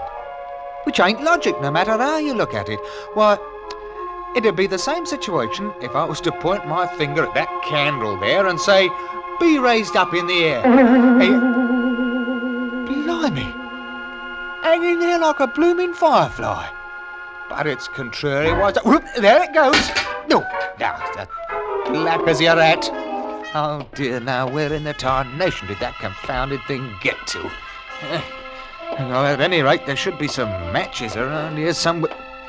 Oh, here. Maybe I could... Yes. Let there be a match in me hand. Well, now. Just like that. Oh, a safety match. Not a blooming good that's going... Oh dear, half a moaner. Maybe I don't need a match. Maybe I could... Yeah. Candle, wherever you are, be lighted. Here now, not in the middle of my bed. None of that now. Well, open it up. It isn't locked.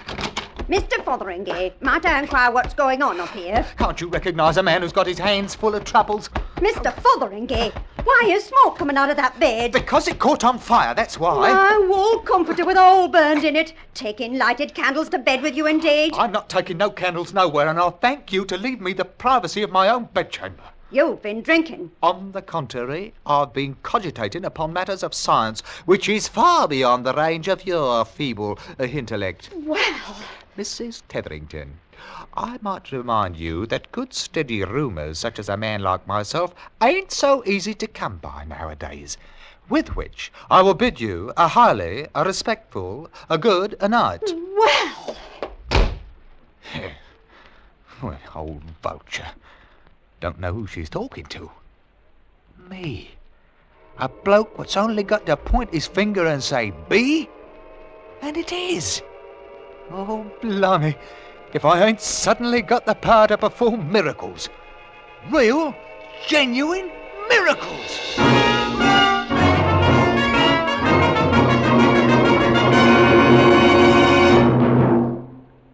Escape, under the direction of Norman MacDonald, returns in just a moment.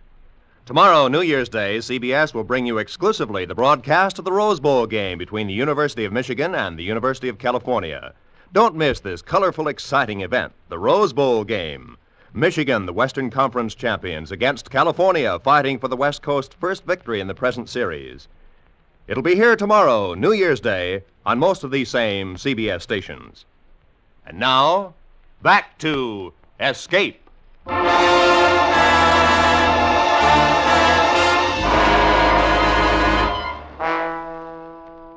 Well, next evening after work, I went walking down the lane that leads around Millsdale's Pond, attempting to put me mental processes into order, as you might say.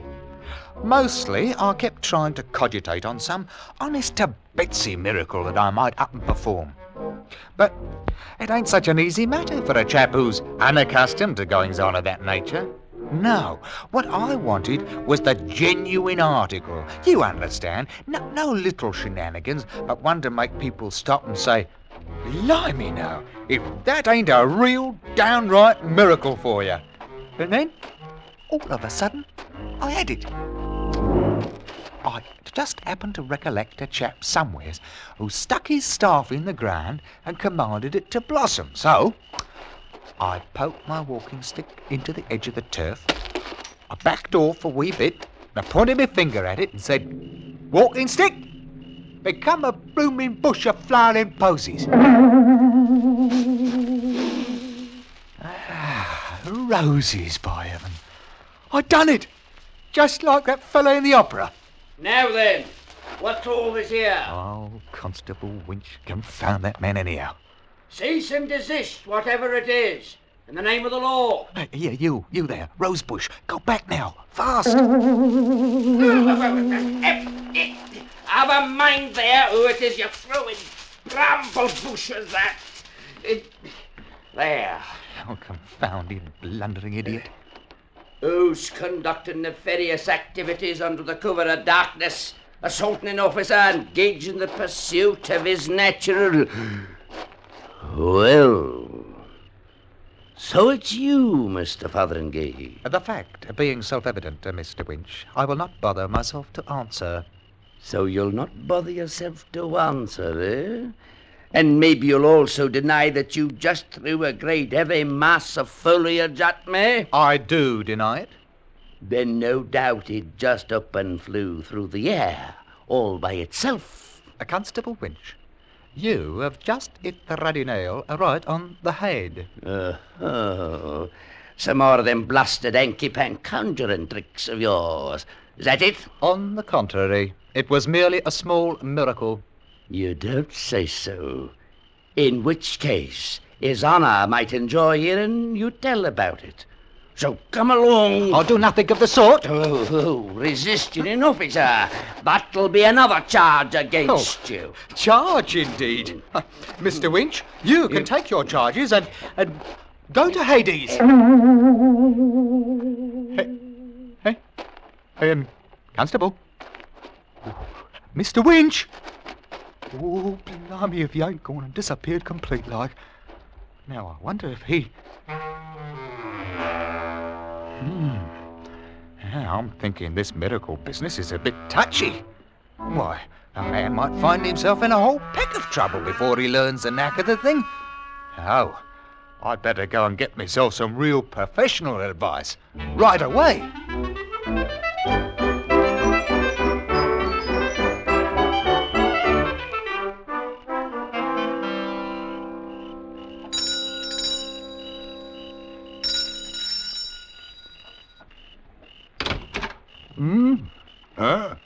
Oh, good evening to you, friend. A very pleasant evening to you. And the same to you as many of them, Mr. Maydig. That is, your reverendship. Oh, no formality now. None at all. You just call me Mr. Maydig. Oh, well, now, thank you kindly, your Maydigship. Won't you step inside? I'm much obliged to you, Mr. Reverendship. This way, Mr. I can't say that I caught the name. Fotheringay. George W. Fotheringay. Yes. Not from my parish. Well, yes, I attended services last Christmas. Indeed. So many people did last Christmas. Well, here we are, Mr. Fotheringay. Take a chair. It's a Fotheringay. Oh, no, not that one. I mean, it's we. I've often thought of doing something about it. Sometime. Yes, that one's fine. Well, would you remind me before I leave, Mr. Mayship, and I'll put that little piece of furniture to rights for you. Oh, then you're a carpenter. Well, only in a manner of speaking, as you might say. Well, now, Mr. Fotheringay, feel entirely free to lay your burdens upon my shoulders. Well, the fact is, the matter which I come here to talk about might be considered of a somewhat a delicate nature. Oh, think nothing of it. Please feel free to speak, freely. My housekeeper retires very early. Oh, no, your reverendship. Nothing like that. Well, then, like what? Well, the subject about which I'm inquiring is miracles. Miracles, yes, indeed. Miracles? Any special kind of miracles? Oh, yes.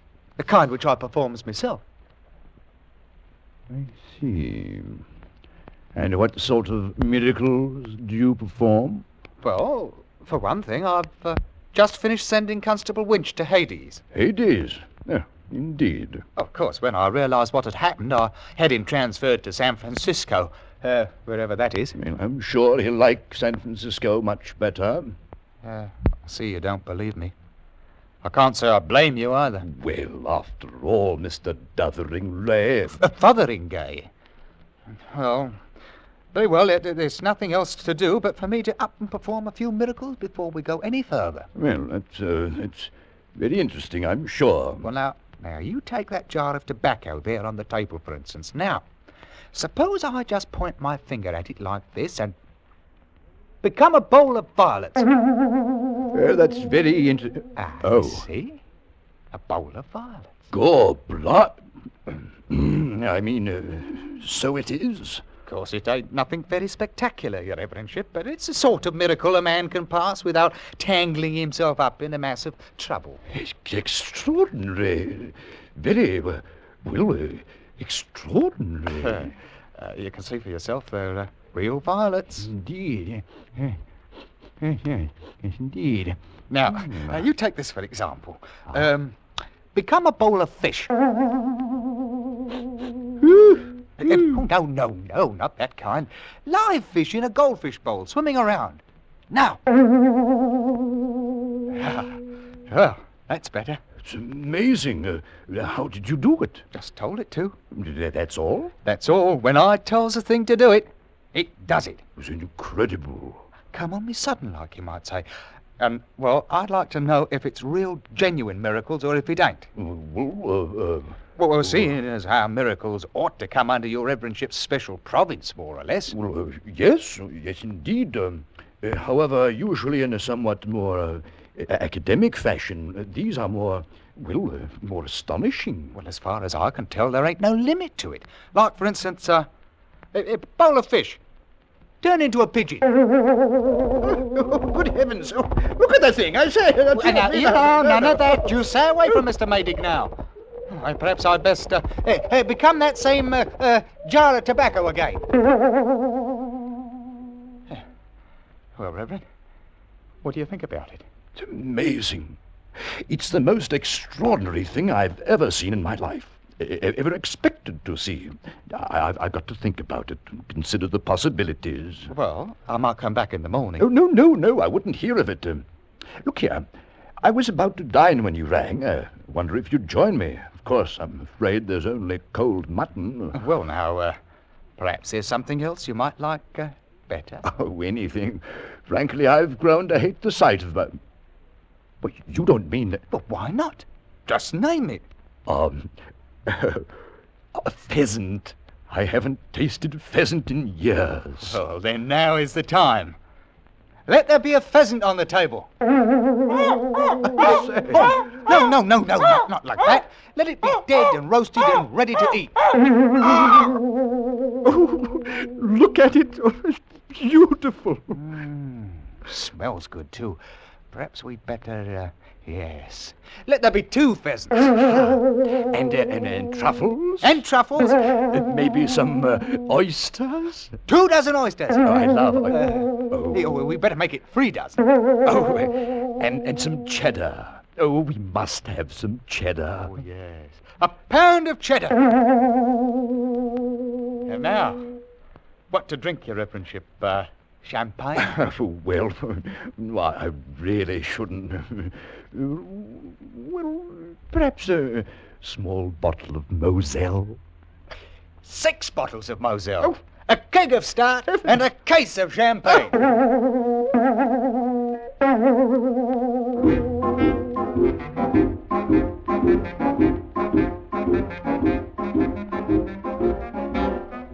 Well, there wasn't no mistake about it. I'd come to the right place for certain.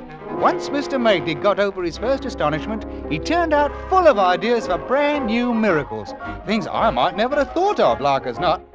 Well, we polished off that meal in no time at all.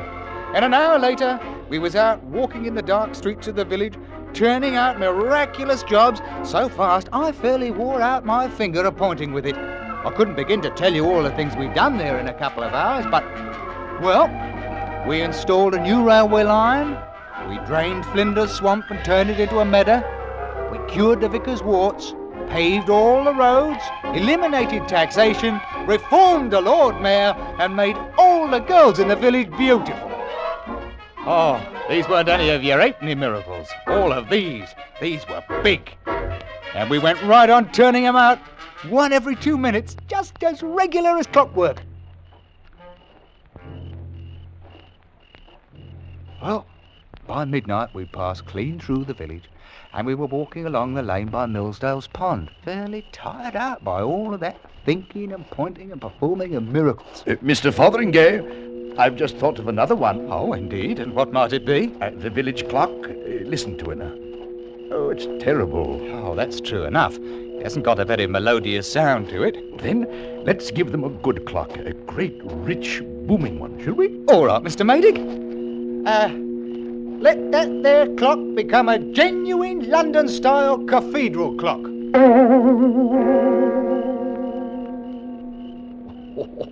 Oh, that's much better. Much better. Oh, the people of this village are going to have a big surprise when they wake up in the morning. After all we've done for them tonight. Well, I might say there's 1 or 2 things that we've done that I ain't so sure about, like turning every drop of alcoholic beverage into plain water, for instance. Oh, there's nothing to worry about, Mr. Fotheringay. You can always turn out a miraculous pint or 2 for your own purposes, and it will reform all the drunkards in the village. Well, perhaps so. At any rate, we might as well wait and see what comes of it. Well, what do we perform next? Well, I really don't know. I can't think of another single miracle that we haven't already. Half a mo, Mr. Maydig. Yes? I just thought of one of my own I'd better take care of. Oh? Yeah. Let Constable Winch be right back in San Francisco again. See, he might be catching a boat or a train or something, you understand? I mean, I thought the best idea is just to keep sending him back there every once in a while. Oh, I doubt that you have anything to worry about. San Francisco is some distance away, you know. I keep trying to think of one more miracle. A big one. Something worthy of ending the night with, but Oh. Well, now. I say. There is one, you know. Well, such as? You see that moon, Mr. Fotheringay? Well, naturally. Nigh on to full by the looks of it. Remember Joshua? Joshua? Joshua? Oh, now, come off it now. It would be a wondrous thing to see. Well, now, that's a pretty tall order, making the moon stand still. Well, actually, it only appears to stand still. What really happens is that the Earth stops rotating. Well, I think we'd better not go monkeying around with the universe. Well, you probably don't have the power to do it anyway. It's really a superior class of miracle, you know. Oh, I've got the power, all right, but I'm not so sure it's a good idea. I could do it if I wanted to. Oh, yes. Yes, of course you could. Well, perhaps we'd better get along home. Well, half a mo now. I might just leave it stopped for a little while. If you could stop it at all. Oh, well, now, if that's the way you feel, you just take a look at this. Earth, the whole blinking world, stop rotating. Here now, what's all this? I didn't order no wind. Fotheringay, what have you done? I don't rightly know. Look out, things are starting to blow loose. Oh, you confounded, blundering idiot. Duck your head. Here comes the Lord Mayor's sheep. Well, duck yourself. Here comes the Lord Mayor. Oh, you better lie down in the ditch before we get blown away. Oh, it's getting worse all the time. I can't seem to pull my wits together. Fotheringay. Oh, I got it. When the Earth stopped rotating, everything on the surface kept right on moving. 500-600 miles an hour. Houses, cows, the wind, everything. It's a scientific principle. And a lot of good that does. Now, stop it, man. Do something. Mr. Maydig! Wow, Mr. Maydig! Oh, blimey if he ain't blown clean away. Gone. Oh, now I got myself into a fine kettle of fish for certain. If only there weren't so much confusion, perhaps I could... Oh, now, that's it. It's the only answer. All right now. Let nothing happen until I say the word go. And when I do, let everything go back exactly like it was just before I turned that blooming lamp upside down to the Long Dragon bar. And at the same time, let me lose this here miraculous power complete like. Just forget all about it. You got it now? Everything just as it were. No more miracles. Just let me forget the whole thing. All right, then. You ready? Go!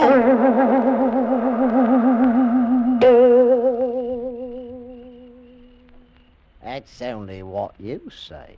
And the same as anybody else might say who's got the least bit of scientific knowledge inside of their thicker heads. Aren't I right, Constable Winch? Couldn't rightly say, Mr. Fotheringay. The subject ain't exactly in my province, you know. Neither are the same, Miss Bridges. Right you are, Constable Winch. Irregardless, Mr. Beamish, miracles ain't possible. So you say. Perhaps you don't even know what a miracle is. Perhaps if I was to point my finger at that lamp there on the bar and tell it to turn upside down, I suppose you think it might do it. Well, I wouldn't say it wouldn't. You wouldn't say it wouldn't. Mr. Toddy Beamish, you haven't got a brain in your head. And I'm only wasting my time trying to enlighten you. There you are, Miss Bridges. Thank you kindly, Mr. Fotheringay. I'll be dropping in again when the place ain't quite so crowded. And so I bid you all a respectful good night. Well, Toddy, I'd say you got the best of the argument tonight. Glory be, will you take a look at this? What's up, Miss Bridges? Sixpence. He left me sixpence right here on the bar, big as anything. And so he did. The like of it ain't never happened before. Saints preserve us if it ain't a downright bloomin' miracle. That's what it is, a downright bloomin' miracle.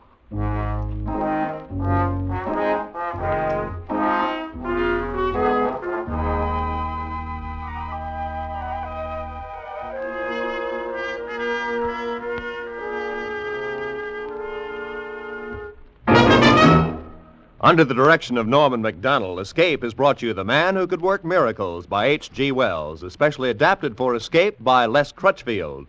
Ben Wright was starred as George Fotheringay. Featured in the cast were John Daner, Lou Krugman, Eileen Erskine, and Wilms Herbert. The special music for Escape was composed and adapted by Del Castillo.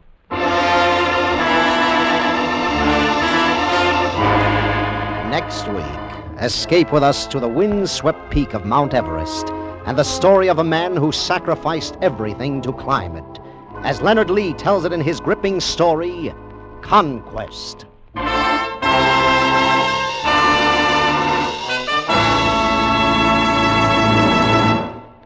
This afternoon, CBS presents a 1-hour-long program for all who are wondering where the world is heading. It's called Challenge of the 50s, Years of Crises, and it will feature Edward R. Murrow and 10 outstanding CBS correspondents. It follows immediately on most of these same CBS stations. This is Roy Rowan speaking.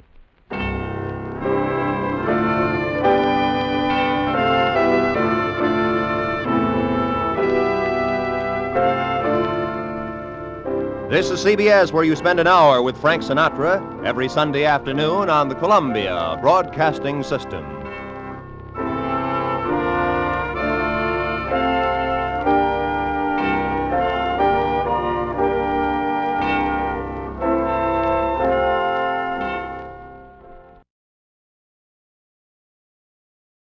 You, finding life rather dull? Dreaming again of exotic places? Wishing you were somewhere else? We offer you Escape.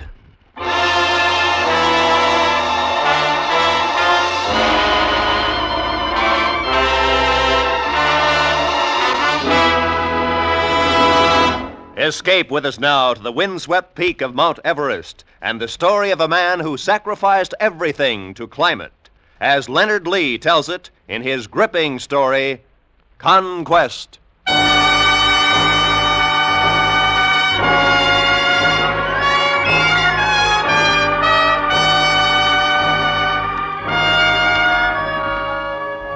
You want to know what it's like up there?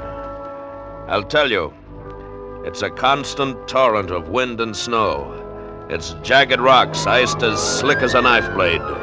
No man has ever set foot on the place. It's as bleak and barren and lonely as the moon.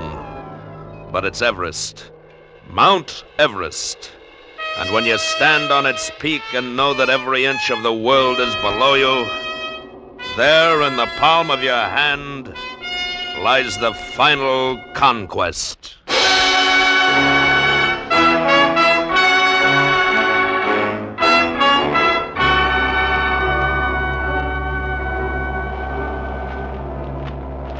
We're not going to make the mistakes Norton and Somerville made. We'll spend the first night at Camp 5 and the second night at Camp 6. That brings us to 26,800 feet. Are you going to make the north face to the Kulwar, Mallory? No, that's what they did. We're going to make a frontal attack, direct. We'll follow the crest of the northeast ridge to the peak. Yeah, that's tougher climbing. The only chance, Hamilton. And we'll take oxygen on the last dash. Well, best of luck, Mallory. Thanks.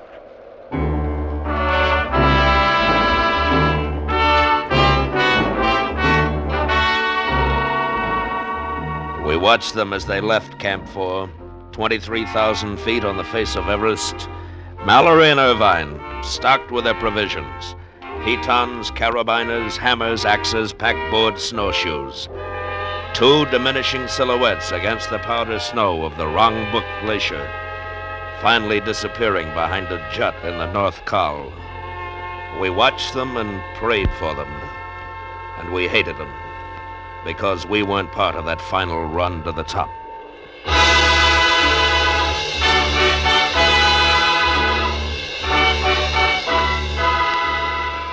2 days later, June 10th, 1924, a man crawled toward us in the snow. We ran out of the tent to get him. It was Odell, our geologist from Camp 6. He could hardly speak. Challoner, brandy. Yes, here, Odell, drink this. Thanks. What happened? I saw them. I saw the top. Did they make it? I don't know. They were about 800 feet from the peak. Mallory and Irvine. At the last step. Then the mist closed in. It's only a matter of time. They'll make it. Hamilton. No man can live up there. There's nothing to breathe. And that was the last word. Somewhere in that jungle of ice, their frozen bodies lay. The peak was still unscaled. We looked out at the expanse of desolation stretched out before us. We looked out and up. The calm arrogance of the summit was wrapped in mist. From that moment on, there was only one purpose to my life: to climb that mountain.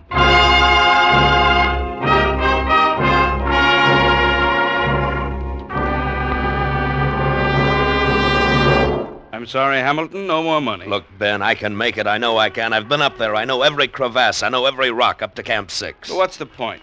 So you reached the peak, so what? The bear went over the mountain. What did he see but the other side? All right. I don't expect you to understand why people climb mountains. It's a kind of insanity. Let's let it go at that. But from your viewpoint, look at the publicity. Grisham sports equipment used on the first ascent of Mount Everest, the highest mountain in the world. It'll be worth $1 million to you. You have a point there. The initial expense, including everything, will be about $25,000. $25,000? It's out of the question. The best I could do would be 15. I knew you'd say that. What? 15,000 is plenty.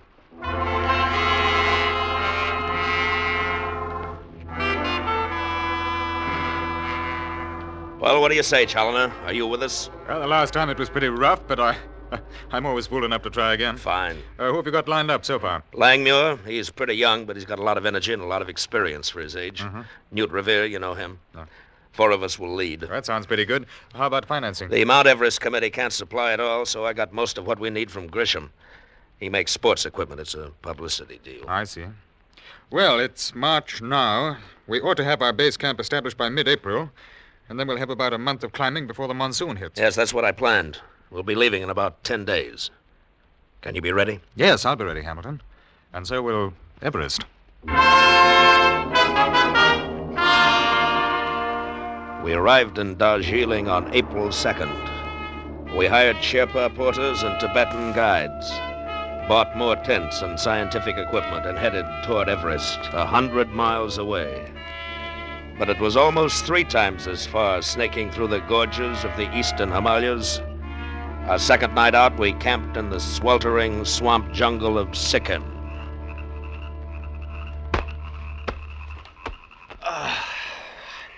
I can't sleep. Try a wet towel on your head. I've tried everything. Hamilton? Yes? Can you sleep?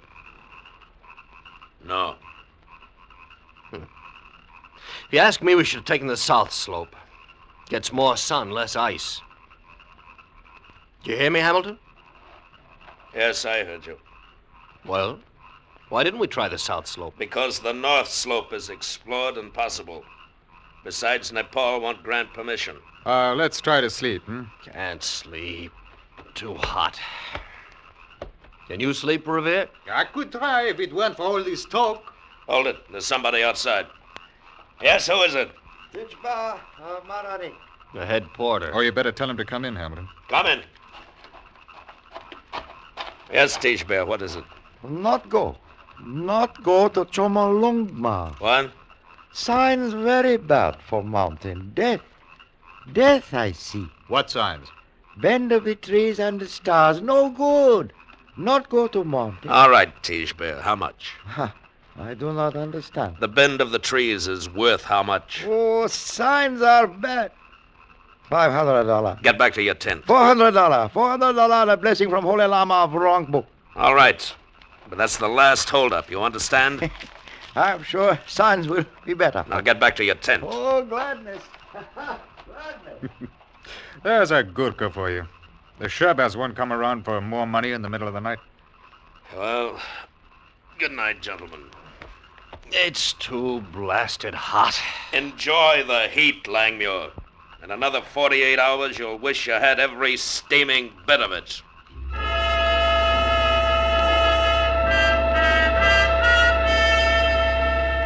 We pushed on through the Sikkim to the Tibetan Plateau. The mercury plunged to 0. The wind and snow lashed at us. We'd begun to climb. We stopped at the monastery on the Rongbuk for the Lama's blessing to satisfy the porters, and moved on up the glacier. 12 below now. And then, in the momentary clearing of clouds, I saw it once again. Everest, and the white plume flowing from its peak. We were at 16,000 feet. It was at this point we established our base camp.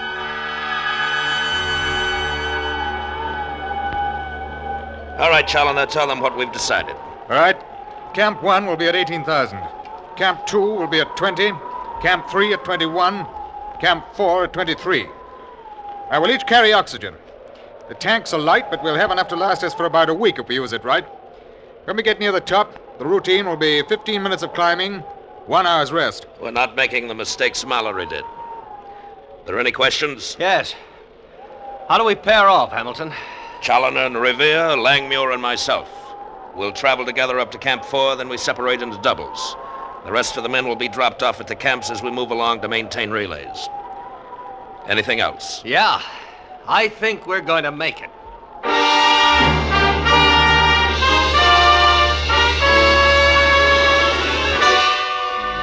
We climbed over the icy slopes, establishing camps as we went. Finally, after days of driving forward inch by inch, we reached the North Col, just 7,000 feet from the summit of the mountain. The wind hurtled down in the slopes, and a sweeping gale, hard and cold as rock. Mallory had camped here, just days from his death. Night closed in. The lack of oxygen had numbed the mind and fired the temper. Our civility was suffocated. We were savages, nothing more. We sat around an alcohol flame, the four of us, breathing hard, staring at each other's bearded faces, while outside the wind beat at the tent flaps. Gotta have oxygen. You've had plenty. Can't breathe. You can breathe. Just take it easy. Any more oxygen, your body will stop regulating to the altitude. Then you won't be able to do without the stuff. My heart's going like a trip hammer. It'll get worse. I gotta have some, I tell you. Sit down. Stay away from that tank. I can't breathe. Hamilton, I can't breathe. I said stay away. All right, come on, now get up. Oxygen. Please. Sit up and behave yourself. I'm the leader of this expedition, and you'll do as you're told. Here, Langmuir. Give me a hand. No. Let him lie there, Challoner. He'll be all right in the morning.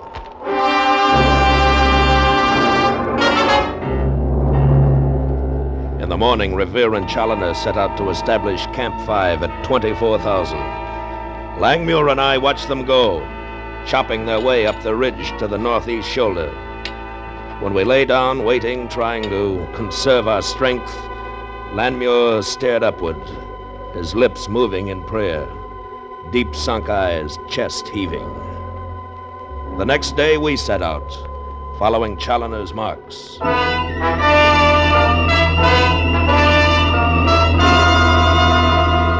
Langmuir! Body belay! Right! Easy now! I can't! 100 feet, Langmuir, then we can rest. Now, come on. No. Take a little more oxygen, then. There. You feel better? More. No more. Now, come on. Quarter shell to the camp. Quarter shell. He stood on my shoulders, and I boosted him to the narrow ledge. He grasped for the edge, his fingers clawing at the smooth rock. I felt his foot slip from my shoulder. I grabbed for his leg and missed. Black space sank below us, and he fell.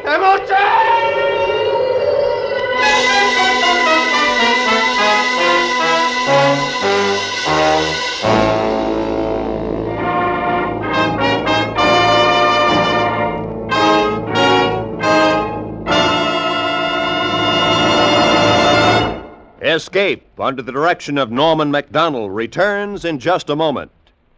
CBS wishes to call your attention to the debut of 3 programs today.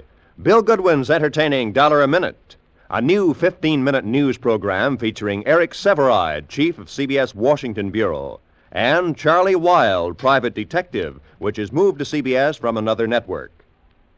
And now, back to Escape.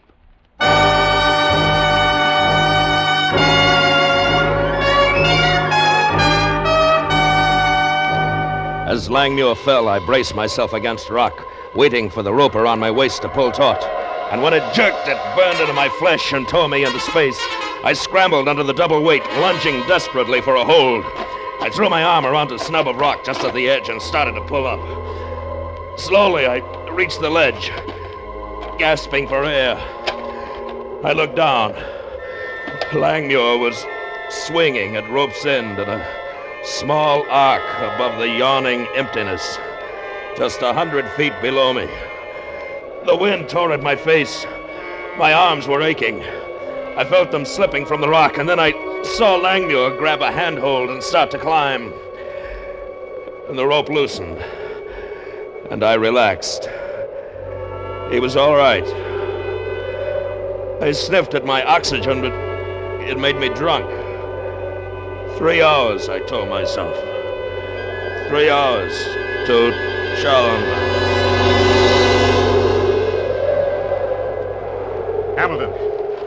Hamilton, you all right? It's Challoner. Are you all right?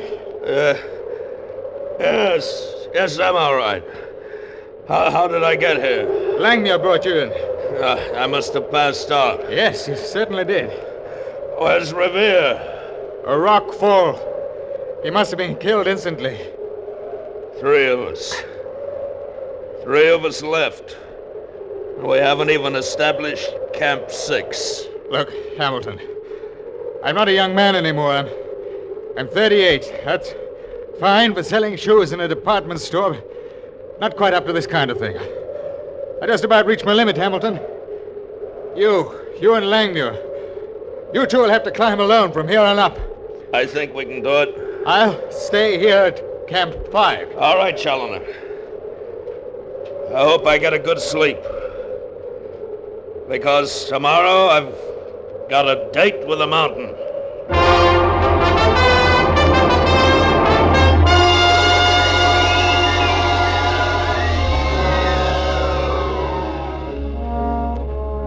It's quiet outside. It's a wonderful day. It's the best we've had yet. What do you think of cutting the north face across the couloir and making the final ascent directly up the western part of the north side? No, we'll take Norton's route as we planned. What about Camp 6? Well, if we can establish it at 27,000, the final dash will be short. That'll double our chances. Well, Langmuir, what do you say? You want to go on? Look up there. What? The mist is beginning to clear. There it is, Hamilton. The summit. The top of the world.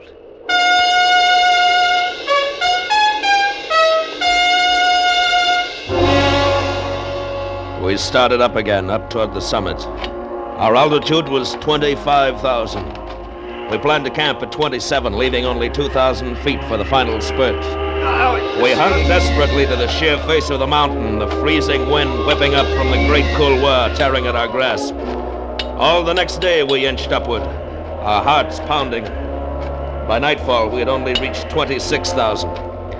We had to camp or die. I found a small recess. We pitched our tent over it, fastening the stays with pitons. We huddled together in the cold darkness. Langmuir was exhausted. I heard him gasping the weak air.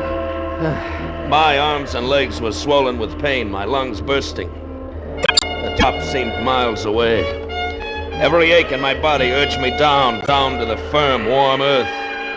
But the peak, only 3,000 feet, the White Plume Peak. 26,000. Only 26,000. We'll never make it, Hamilton. You can see it in the daylight, the peak, Langmuir. We'll go like Mallory went up there.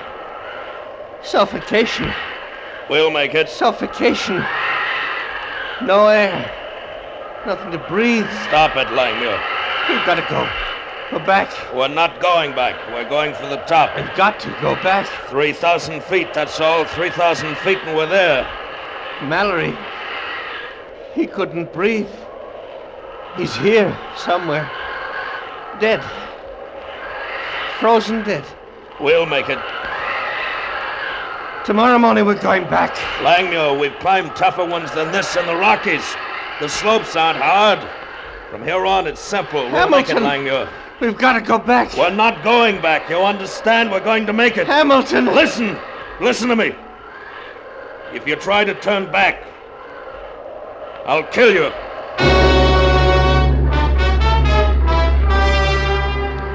The mountain wasn't ice and rock to us anymore. It was a human force, an arrogant, wild challenge. Defiant, fighting conquest with choking cold and the constant earth pull downward. Death didn't matter. My life a Langmuir. That was the top, and we were going to reach it. In the morning, we started up again. We moved like automatons, not daring to think or feel. Moved up by instinct. And then it happened. Langmuir slipped again, and I plunged my pickaxe into a crack and waited for a sharp tug on the waist rope. It came. I pressed myself against the rock, waiting for the slack that told me that he'd regained his foothold. And suddenly, above the high wind, I heard a massive rumble. I felt the earth shaking itself to pieces. Avalanche!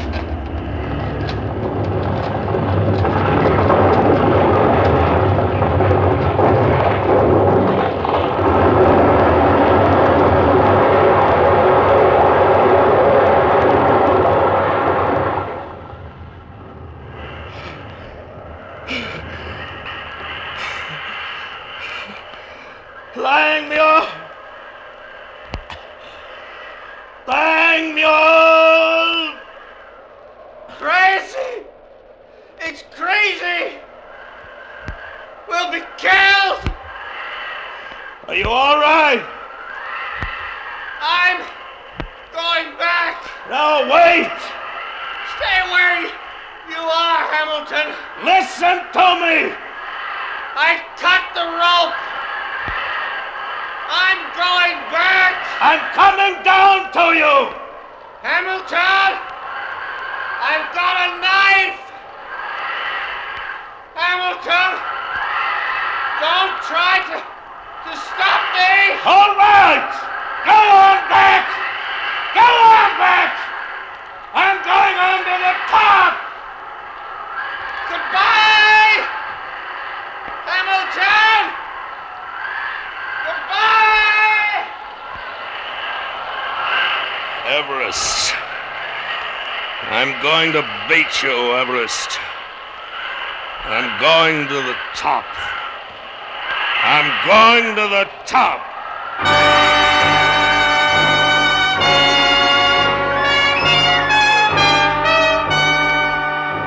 There was no time. There was no space. There was only the mountain and me.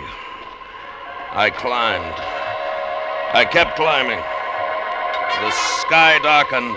The wind rose. The air was like a blade in my throat, but I kept going. And when it was too dark to climb, I dug myself into a hollow place. And I lay there, thinking of home, of the sanity of the open fire, of the comfort I'd left behind. Night on Everest. Night on Everest and the terrible wind.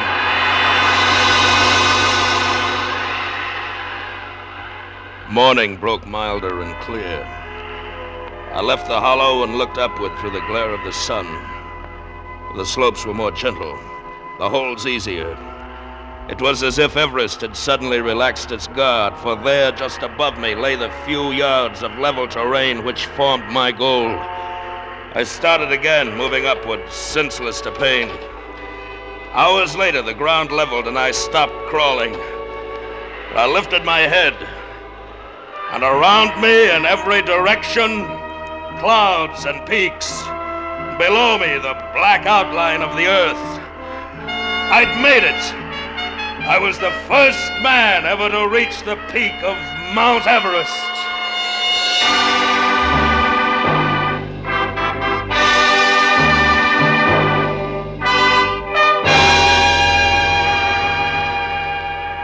I forced myself to my feet, weaving dizzily. All the pain, all the intense agony of the altitude and the climb was forgotten now. I looked down at the magnificent peaks of the surrounding Himalayas. I couldn't believe that I'd done the impossible. There was a small camera in my knapsack. I took pictures of every horizon. I walked around the summit, my summit, drunk with the knowledge of what I'd done. And then, suddenly I stopped. For there, wedged into a crack of rock, something bright and gold shone up at me. I bent down and pulled it out. It was a cigarette case. It bore the initials GLM. George Lee Mallory.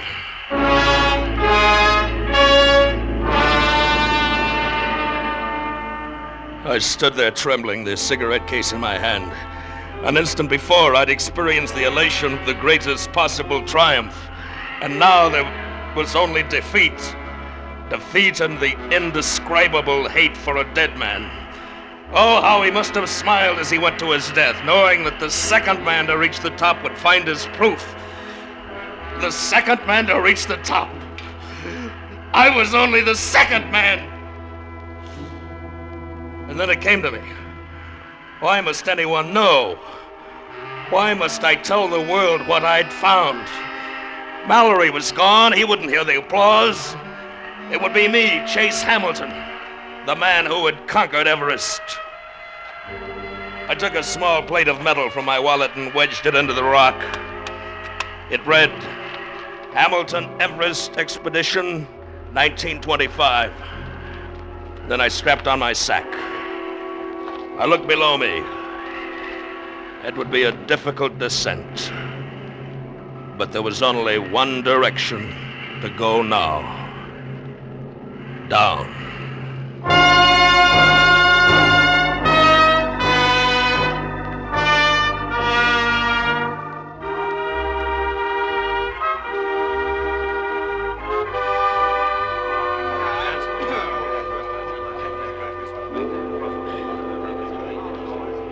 Found you at about 1,000 feet from the peak. Is that right, Mr. Hamilton? Yes, that's right. Challoner found me. He brought me back to Camp 6. How come Langmuir didn't go to the top with you? He died, gentlemen. The rope broke and he fell. Langmuir deserved a lot of credit, though. Without him, I never could have gotten near the summit. Well, how does it feel, Mr. Hamilton? How does it feel to be acclaimed as the first man to climb the highest mountain in the world? Well, gentlemen, I feel as if... If you could just give our papers a statement of some kind, how does it feel to be the very first? Yes, that's what we want to hear, sir. You don't climb a mountain just for fame and glory, gentlemen. You climb it for something more personal than that. And you can't lie to yourself. I'm afraid I don't understand. You were the first. No, gentlemen. Not quite the first. George Lee Mallory reached the top last year. I found his cigarette case wedged in a rock on the summit. This cigarette case. Smoke, gentlemen.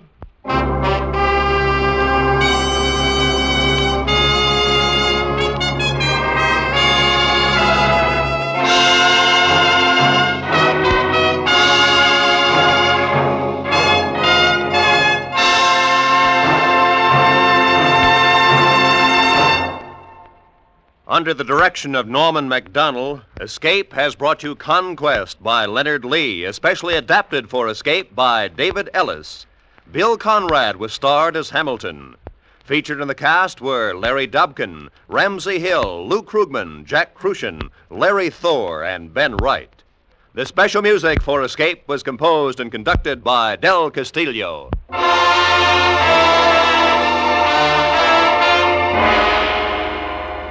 Next week, escape with us to Western Europe and the story of a futile attempt to save a beautiful girl from the clutches of the most cold-blooded political organization on earth, as Anthony Ellis tells it in his exciting story, A bullet for Mr. Smith.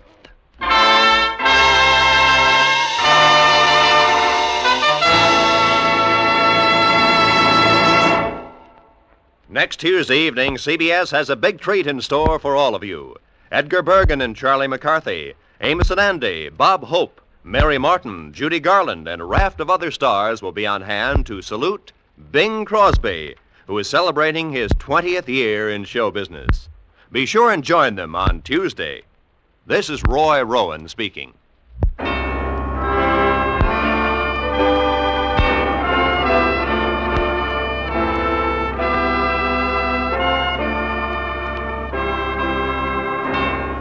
This is CBS, the Columbia Broadcasting System.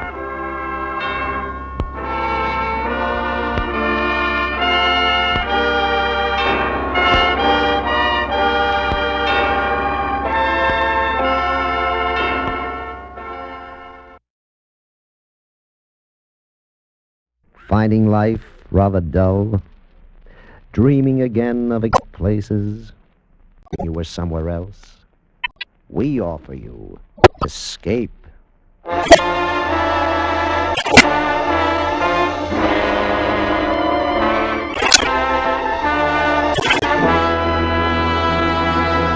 Escape with us now to Western Europe and an story about the most murderous group of men on Earth, as Ellis tells it in A Bullet for Mr. Smith.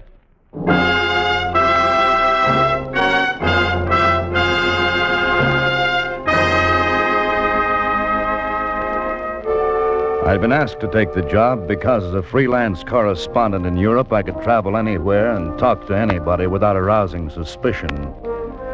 I would be working for the French intelligence office.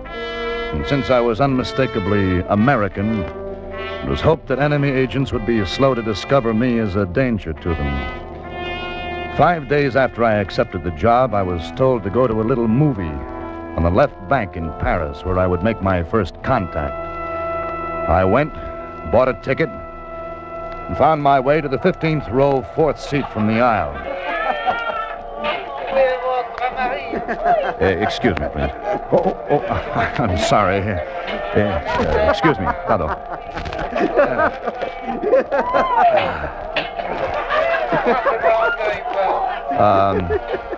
Excuse me. Yes? Could you tell me the time? The time? Please. 9 o'clock, monsieur. 9. Exactly? 9 exactly. The man we're looking for calls himself Smith. He may be English, but we don't think so. Where do I find him? We don't know. He was in Paris 2 days ago, but we have an idea he's headed for Switzerland. Any description? Very meager. About 6 foot, 180 pounds. Dark, small triangular scar on upper lip. Okay. There is a tobacco shop in a village called Devon. It's on the Swiss border. Owner's name is Mont, one of our men. Better go there. Get Smith. Kill him if you have to. Right.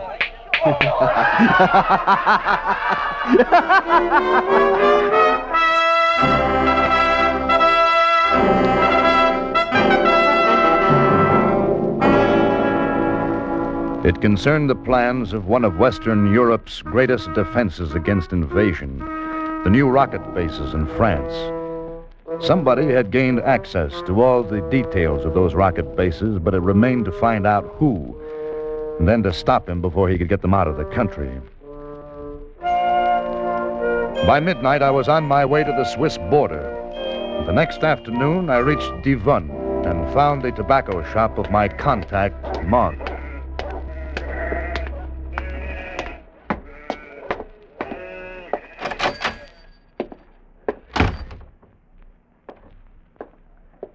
Good afternoon, monsieur. I'd like some tobacco, something different. Of course. I make a blend. Perhaps you will be good enough to judge it. Blend de Mont. You are Monsieur Mont? I am, monsieur. You've been highly recommended in Paris. I'm buying the tobacco for a friend of mine, Mr. Smith. Mr. Smith. One moment, please.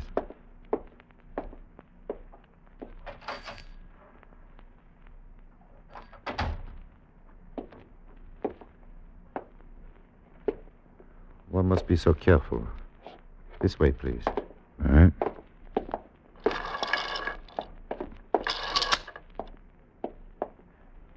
You have credentials? Yeah. Right here in my wallet. Mm-hmm. You are Mr. Hickok? What? No. No, that's the man who made the wallet. Oh. I'm Alan Rogers. Of course. Thank you. Now we talk business. Sit down, please. Thanks. First, who is Mr. Smith? I don't know. That's a help. Let me explain. We know there is a Mr. Smith, but as to his true identity... Okay, we'll get to that later. You think he's got the information? No, not yet. Otherwise, he would not still be here. Where is he now? Across the border at Nyon. He appears to be a very rich Englishman, spending his time at Lake Geneva. He was in Paris a couple of days ago. Perhaps he was. What do you mean? Perhaps he was. I am not trying to be mysterious, Mr. Rogers. I said perhaps he was because Mr. Smith may be a number of people. Or a number of people may be Mr. Smith. Oh, wait a minute. Let me get this straight. Are we looking for a gang who call themselves Smith or one man? I don't know. All I can tell you is that he, or they, are very clever and very dangerous. We had one operative working in Nyon. He became friendly with a Mr. Smith. They went boating on the lake. Our man did not return. An accident, said Mr. Smith. Ah. Wait, stay here, please. Yeah, sure.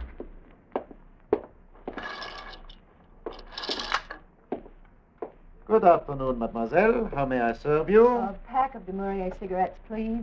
Du Maurier? I'm afraid, mademoiselle, that I do not stock the brand. They seem awfully hard to get here. All right, players, please. Certainly. Any luck, my dear? I'm afraid not. Only players. I just remembered. Du Maurier, was it not? There may be some in the back room.